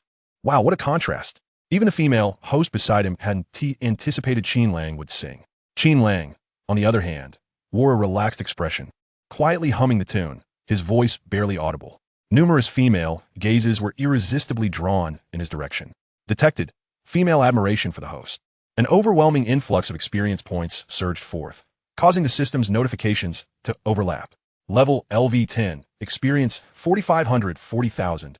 What a surprise! Qin Lang exclaimed with delight, having gained a direct 4,000 experience points. The two female hosts nearby gazed at him with an almost trance-like focus, inadvertently captivated. It was a given that the girls hosting the gala would be stunningly beautiful. Yet, Qin Lang paid them no mind at that moment. Music filled the auditorium as the sound equipment was being adjusted. The two female hosts swallowed nervously, unable to divert their eyes. The melody was Curved Eyelashes by Cindy Wong. As the music began, Qin Lang swayed gently like a well-behaved child, embodying the essence of a charming and carefree young man. One of the female hosts could not help but exclaim, utterly mesmerized. Qin Lang, slightly taken aback, turned to see what was happening. He hummed along softly. Your smile is like a crescent moon. The atmosphere is so romantic. I need your company. Detected, the admiration of the two female hosts for the host has reached its peak threshold. Under the influence of overwhelming physical attraction, they exhibit uncontrollable physiological reactions. Experience gained, 1,500. Level LV10, experience 6,000, 40,000. No way, Qin Lang thought. He was merely enjoying the music and swaying to it. He relished this ambience. Yet he had not anticipated it would excite the two female hosts so. Is simply looking at me enough to incite such excitement? Qin Lang pondered. System. What does uncontrollable physiological reaction mean? System. They want to be your girlfriend. They want to be your wife. They want to sleep beside you every day. All right, enough of that. Jeptur hetvenyords, Akish. One of the female hosts could no longer contain herself. She had never felt such a strong affection for a boy before. Moreover, today they held an advantage as the gala hosts. Their exquisite gowns and meticulously applied makeup elevated their beauty to new heights. Hello, she stammered, feeling a rush of saliva in her mouth, hastily swallowing it down. Hello. Qin Lang responded politely, gazing into her eyes. The host's face flushed, seemingly forgetting how to speak. Is there something you need? Qin Lang inquired. Oh, I. She fumbled for her phone, but was interrupted as a pair of hands covered Qin Lang's eyes from behind. Guess who I am? The girl behind him playfully teased, deliberately deepening her voice. Without a second thought, Qin Lang replied, a puppy. Haha, you're naughty. Ning Shiwei released her hands. Qin Lang turned and embraced her. What brings you here? Why are you in the backstage? He chuckled, playfully pinching her cheek. She was wearing a delightful short skirt today. I came to supervise. Ning Shuwei pouted, standing on tiptoe to plant a quick kiss on his cheek. In response, Qin Lang kissed her forehead. Brother Qin Lang, don't forget to cheer for me at the big school gala tonight. Of course. Qin Lang hugged her tightly as they whispered sweet nothings. Kiss me again. Ning Shuwei pouted, and Qin Lang complied without hesitation, leaning in for another kiss. The little girl then left, beaming with joy. Turning back to the female host from earlier, he asked, "Oh right, what were you saying before?" The host took a moment to regain her composure. "Oh, I was wondering if you could kiss me?" Qin Lang was taken aback. Huh? As soon as her words left her lips, her face flushed crimson, akin to the glow of a sunset, reaching all the way to her ears. She wished she could find a hole in the ground to hide in, frantically waving her phone, stumbling over her words. "No, I meant to ask if you could add me on WeChat. I misspoke. Really? Do you believe me?" She felt as though she were suffocating, her mind blank. It was a disaster, her image utterly shattered. Was there any difference from public humiliation? Qin Lang, momentarily stunned, couldn't he help but chuckle. Classmate. That was quite a unique opening line. As he spoke, he naturally pulled out his phone, unlocked it, and displayed the QR code. "You want to add me on WeChat? Right? Go ahead, scan it." Thank you." The host hurriedly scanned the code. Ding ding. However, 2 scanning sounds echoed in the air. The other female host, feeling a bit shy, murmured, "I'd like to add you too, if that is all right." "Sure." The first host, having just added Qin Lang, noticed her companion seizing the opportunity, her face growing even more flustered. She instinctively nudged her friend's arm, whispering, "Hey, why are you jumping in?" The second host, quickly operating her phone, retorted softly, "Is it only okay for you to add him?" He noticed her fingers tremble slightly as she scanned the code, clearly not as composed as she appeared. Detected. The 2 female hosts are caught in a complex blend of collective embarrassment and secret joy. Experience gained. 666. Detected. The host's calm demeanor further highlights his unspoken charisma. Experience gained. 300. Level LV10. Experience 86, 54, 40,000. The program began, and Qin Lang felt no anxiety. These were merely trivial matters. Even if his singing was off-key, he would not be bothered, especially since he possessed singing skill beginner. The things that once troubled you will one day be recounted with a smile. For him, these moments would transform into cherished memories. A clear announcement resonated from the stage. Next up, the Song of the Strong Army, performed by Qin Lang. He swiftly took to the stage, foregoing any formal greetings or the awkward interactions others often engaged in. He was merely there to accrue experience or fulfill a task. Many gazes were filled with curiosity and scrutiny, wondering how this wealthy second-generation youth, rumored to drive luxury cars and be surrounded by beauties, would perform Song of the Strong Army. The prelude resonated, a powerful march rhythm.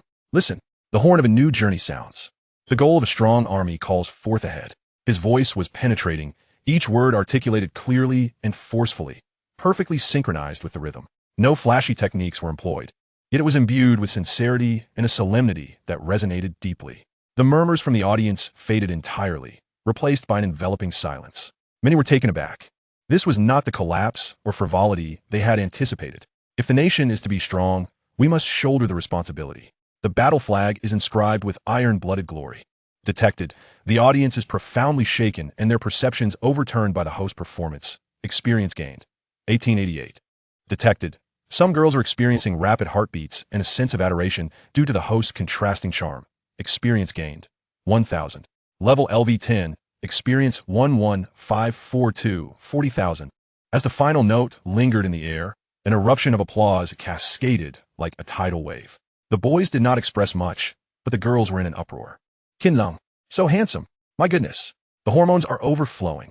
Who recorded that? Send it to me quickly. The contact information will be exchanged later. It's available in the group chat. Just add it. Detected a significant admiration and affection from numerous girls towards the host. Experience points 2,500. Level LV10. Experience 14042, 40,000. Indeed, this is a splendid place to earn experience. Qin Lang felt immensely satisfied. He did not wish to be perceived through a singular impression in the minds of these young ladies. To be remembered, he had to offer them something extraordinary.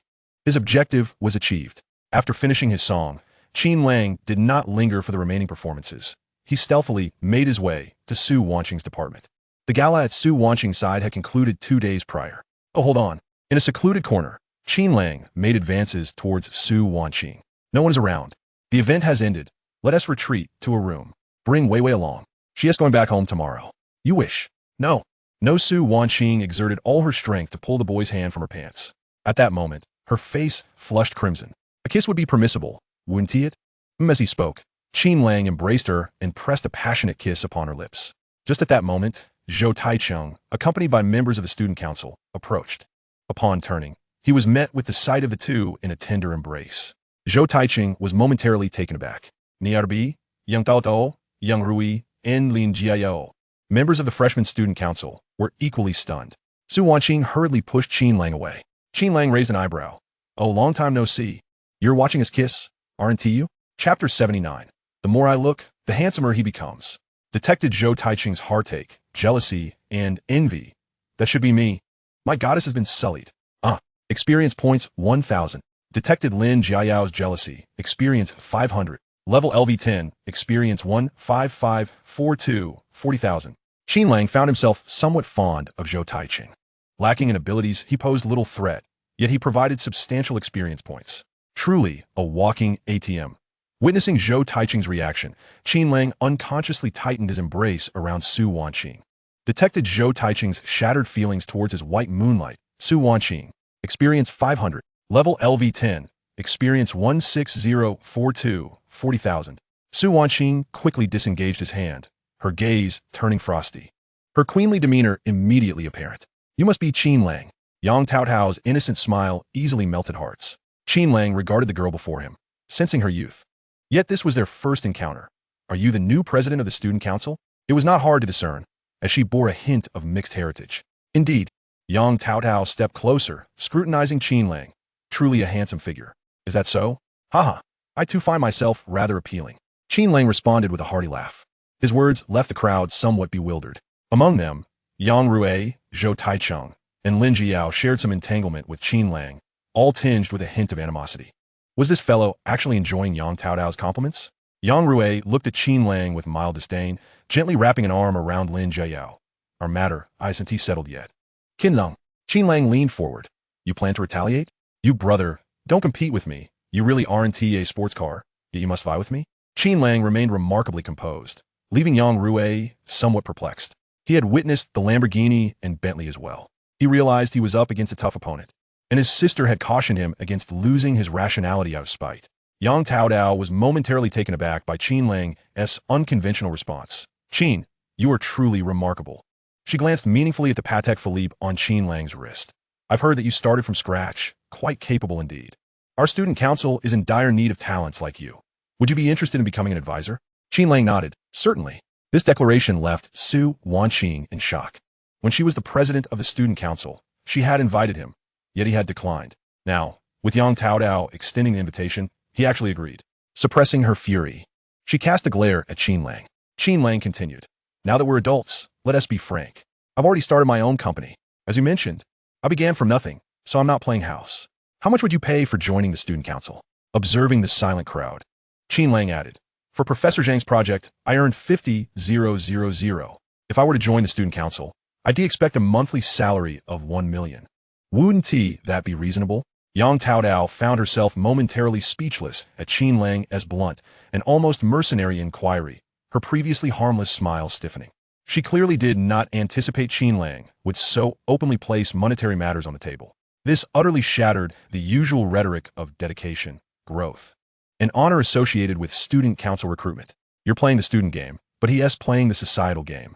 A profound silence enveloped the surroundings. Zhou Taichung scoffed.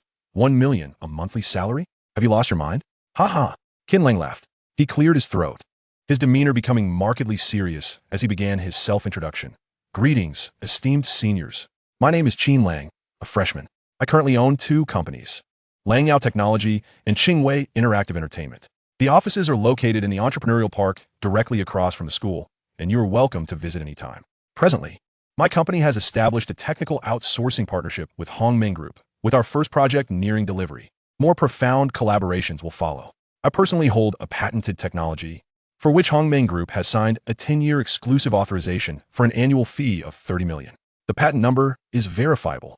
I am fluent in English, familiar with French, Korean, German, and Spanish, and proficient in programming languages such as Java, C, jQuery, and PHP. He provided an extensive introduction, then confidently stated, "I accept skill interviews."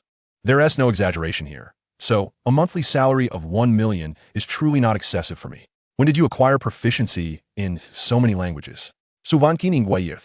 Puzzled. Haha, it's the burden of genius. Qin Lang replied with a nonchalant smile. Exceptional comprehension, advanced, exceptional memory, intermediate. With both abilities combined, I learned swiftly. The group before him wanted to accuse him of boasting, while Yang Tao Tao, testing him with a few phrases in French, was met with Qin Lang's fluent response. Shot cascaded through Yang Tao Tao. Shame enveloped Yang Rui. Reluctance and disbelief clouded Lin Jiayao. Jealousy, shame, and a sense of inferiority, mixed with an unwillingness to accept that he would undoubtedly surpass them in the future, consumed Zhou Taiqing. Su Wanqing's chest instinctively swelled with pride. Having such an exceptional boyfriend was indeed a source of pride. Detected the astonishment and various complex emotions from the crowd. The image of the male god has elevated. Experience 1200. Level LV10. Experience 16742. 40,000. After the initial shock, the sparkle in Yang Tao Tao's eyes intensified. Rather than harboring any displeasure, she took a step forward, her face blossoming into a radiant, innocent smile. Qin, your introduction was splendid. The student council cannot offer you any salary, but I can provide you with something even better. Huh? Qin Lang was confused. What could the student council possibly offer?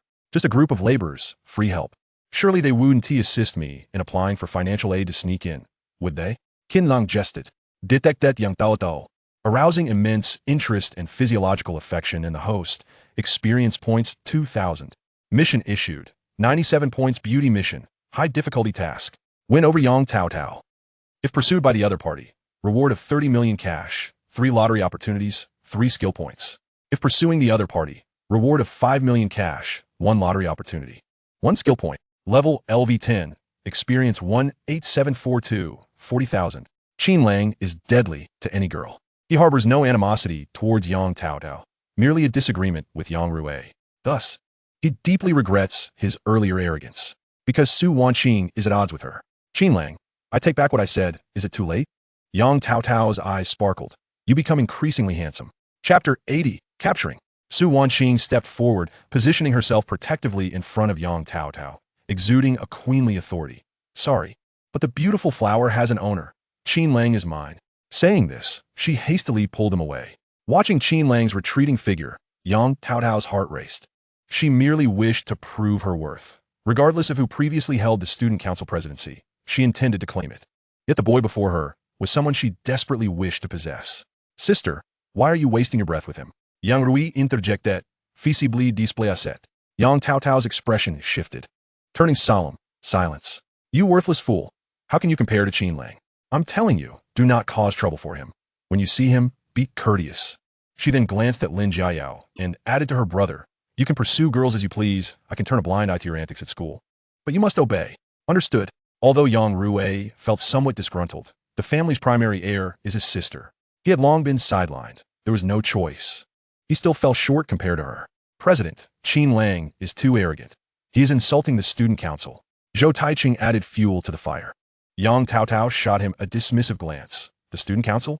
Huh, such a trivial stage. What does it even matter? I'm merely playing around. Qin Lang, now that's a mountain worth conquering. Conquer? You wish to conquer Qin Lang? Yang Rui exclaimed in astonishment. He is an enemy. Don't be so black and white. This guy is quite intriguing. I may not necessarily want to conquer him. Yang Tao Tao chuckled, shifting the tone of the conversation. I could also be conquered by him. Let us see what he is capable of. With that, Yang Tao Tao departed. Lin Jiayao felt a pang of discomfort. She looked at Yang Rui and suddenly noticed a hint of impatience in his gaze towards her. Su Wanqing led Qin Lang away, maintaining a good distance until they rounded the corner of the teaching building. What were you babbling about with her? Su Wanqing Turnith, casting a playful yet reproachful look at Qin Lang. And a million monthly salary? Why not just say a billion? Qin Lang playfully pinched her cheek. I was just teasing her. Teasing her? She has practically smitten with you, Su Wanqing remarked, fully aware of Yang Tao Tao's earlier gaze. It was almost palpable. That evening, the school auditorium was ablaze with light, the festive atmosphere of the National Day celebration electrifying. The stage lights danced, music soared, and the dance team, led by Ning Shiwei, elevated the ambience to a crescendo with their performance of Blazing Flames. As the lead dancer, Ning Shiwei moved with grace. Each leap and twirl infused with strength and beauty. Incomparable, truly stunning. Qin Lang sat in his seat, pride swelling as he watched his girlfriend shine on stage. How fortunate he felt to have such an exceptional girl as his own. Su Wanqing waved a glow stick, swaying to the rhythm of the music. Meanwhile, Lin Yaxian was growing increasingly restless at home. She had sent numerous messages to her daughter, yet received no reply. The thought of her precious daughter, a prized gem, having to face a man in his 50s was unbearable. Unable to contain herself, she had repeatedly urged Su Wanqing, but her entreaties had fallen on deaf ears. Consequently, she resolved to visit the school personally to confront that shameless old fool. Descending the stairs, Lin Yaxian armed herself with a feather duster and got into her car, heading straight for the school. "You old bastard, I'm coming for you," she cursed, her heart heavy with anger. The school's gala eventually concluded. Ning Shiwei emerged with an air of confidence, having recently become quite bold. "You've worked hard. Tonight, I'll treat everyone. Bring all your classmates," Qin Lang announced generously. He then called out to Gu Bin and Zhang Qi. "Join us. Tomorrow, essay holiday. Let us not return until we're drunk." "All right."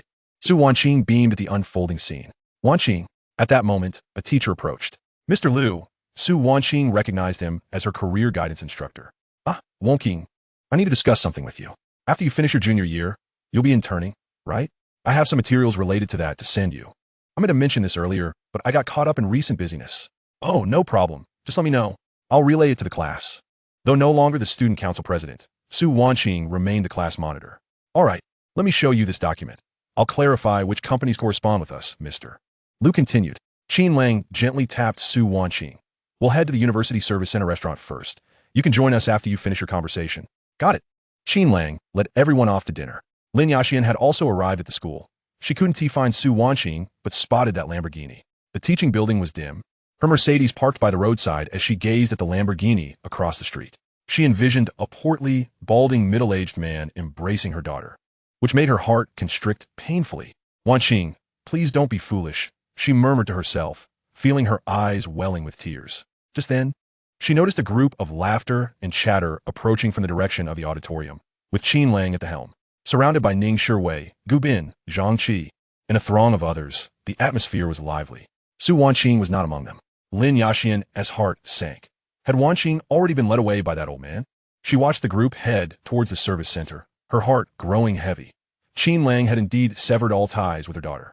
Moments later, Su Wanqing appeared, accompanied by a man who appeared to be in his 40s or 50s. They were engrossed in conversation over a tablet. Lin Yaxian's eyes turned red instantly. She fixated on the man standing beside her daughter, wearing glasses and leaning over the tablet with Su Wanqing. That was him, that seemingly genteel yet duplicitous old man. Fury surged within her, and Lin Yaxian could no longer restrain her rationality. She forgot the feather duster entirely. Grabbing her bag, she exclaimed, "You all should strive to obtain a certification next semester. It will greatly aid in your future careers. You need to have thorough discussions with your classmates regarding their job prospects." "Don't worry, Mr. Liu," she replied. "All right, you should hurry to eat. That little boyfriend of yours must be waiting impatiently." "Oh, Qin Lang, I also heard from Professor Zhang about how remarkable he is. You might consider learning from him or inviting him to your class to share his experiences, as it would be beneficial." Su Wanqing felt a surge of joy. She hadn't anticipated that Qin Lang's reputation had spread among the faculty. The two were engrossed in conversation. A figure dashed towards them. Chapter 81, A Misunderstanding. "You old fool, how dare you touch my daughter? I will not let this go," Lin Yaxian screamed, seizing her handbag and swinging it fiercely. "Mom!" Su Wanqing was utterly taken aback by this sudden turn of events, her voice rising in alarm. The teacher, Mr. Liu, was caught completely off guard. Receiving several solid blows to his back and arms, his glasses askew, and his tablet crashing to the ground. He stumbled back in disarray, both shocked and furious. "You, what are you doing? Who are you? Who am I? I am her mother. You shameless wretch. Just because you have a bit of filthy money, you think you can deceive my daughter? I will end you." Lin Yaxian had completely lost her composure. "Mom, stop. This is Mr. Liu. He is our department's career guidance counselor." Su Wanqing, both anxious and furious, desperately attempted to restrain her mother, but Lin Yaxian, in her rage, possessed remarkable strength. "A teacher? Then I shall hit you harder. I will go to the principal's office to set this right. How can a so-called teacher drive a Lamborghini? Wanqing, get out of the way. I must teach this old rogue a lesson today." The commotion immediately drew the attention of diners in a nearby restaurant. The noise was simply too loud. Su Wanqing clung tightly to her mother. Mr. Liu quickly retreated to a safe distance. Qin Lang was the first to rush out, followed closely by Gu Bin, Zhang Qi, Ning Shiwei, and others. Auntie, stop! What is going on? Qin Lang sprinted forward, swiftly grasping Lin Yaxian's wrist. Qin Lang? Let go of me. It's this old fool. He deceived Wanqing. Lin Yaxian gasped, pointing at the disheveled Mr. Liu, her eyes reddening. Upon seeing Qin Lang, Lin Yaxian's fury intensified, and her heart sank. She did not wish for Qin Lang to know about this incident. Perhaps if she could hide it, her daughter might reconcile with him. But now that Qin Lang had appeared, her anger flared even more, wishing fervently to annihilate the man before her. Qin Lang, bewildered by the unfolding chaos, along with Gu Bin and the others, firmly restrained Lin Yaxian. Su Wanqing hurriedly clarified. Mom, this is our class teacher. That car belongs to Qin Lang. I deliberately provoke you. I haven't been seeing anyone else. I've been with Qin Lang all along. Like a thunderbolt striking overhead. Lin Yaxian froze, her grip slackening, and her handbag fell to the ground. Ah, Auntie, Qin Lang has figured it out. He must have thought that Mr. Liu was a fabricated character, a man in his 50s. Yet he also realized they had taken things too far, as this had escalated. Auntie, I haven't broken up with Wanqing. I'm so sorry. Lin Yaxian looked at Qin Lang, then at the sports car, pointing at it. That's yours? Qin Lang awkwardly replied. Ah yes, it's mine. She really liked it, so I'll let her take it for a spin. Lin Yaxian, panting heavily, took some time to regain her composure. Finally, she slapped Qin Lang's arm lightly, the force not strong. You child, Wanqing is being reckless. Are you going to indulge her too? Yes. It's my fault. Qin Lang could only placate her. Lin Yaxian felt utterly embarrassed, her face alternating between crimson and pale, wishing she could vanish on the spot. However, upon learning that her daughter was not being courted by some man in his 50s, her heart felt considerably lighter. Regaining her senses, Lin Yaxian said, Wanqing, I was previously rather materialistic. As long as you and little Qin are happy together, that's what matters. I owe you both an apology. Qin Lang suddenly interjected. What about Wu Han? Yes, just a fool. How can he compare to you? At that moment, Mr. Liu, observing a nearby family making dumplings, indignantly exclaimed, Is no one going to address my situation? Everyone suddenly snapped back to reality. The most affected party was still standing aside.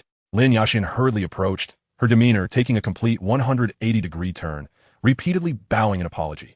I'm so sorry. I'm truly sorry, Mr. Liu. Look at me. I was so confused. I misunderstood you. I will make amends. I'll cover the cost of your tablet, your medical expenses, and compensation for emotional distress. I'll pay double. Su Wanqing also quickly followed suit, apologizing. Mr. Liu, I'm really sorry. It's all because of me that my mother misunderstood and caused you trouble. Qin Lang also bowed, though he was internally elated about the unfolding drama. Nonetheless, he spoke sincerely. Mr. Liu, it is our fault. I will cover your losses and personally visit in a few days to apologize. Mr. Liu, arranging his disheveled hair, sighed in relief. Parents striking teachers is a serious matter, but I won't hold it against you. Just take care of the tablet with the Academic Affairs Office. It's school property. And to this parent, could we please clarify matters before resorting to violence next time? Yes, Mr. Liu, you're absolutely right. We will surely reflect deeply. Lin Yaxian quickly concurred, feeling a weight lift off her shoulders, though her sense of shame only intensified. Qin Lang, Mr.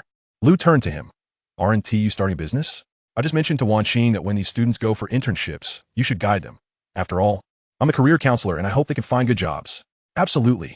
Qin Lang readily agreed. After Mr. Liu departed, only their family remained. Qin Lang assisted Lin Yaxian. Annie, let us go inside and eat. I've ordered a feast. Lin Yaxian still felt uneasy. Qin Lang, that car is truly yours? Isn't it?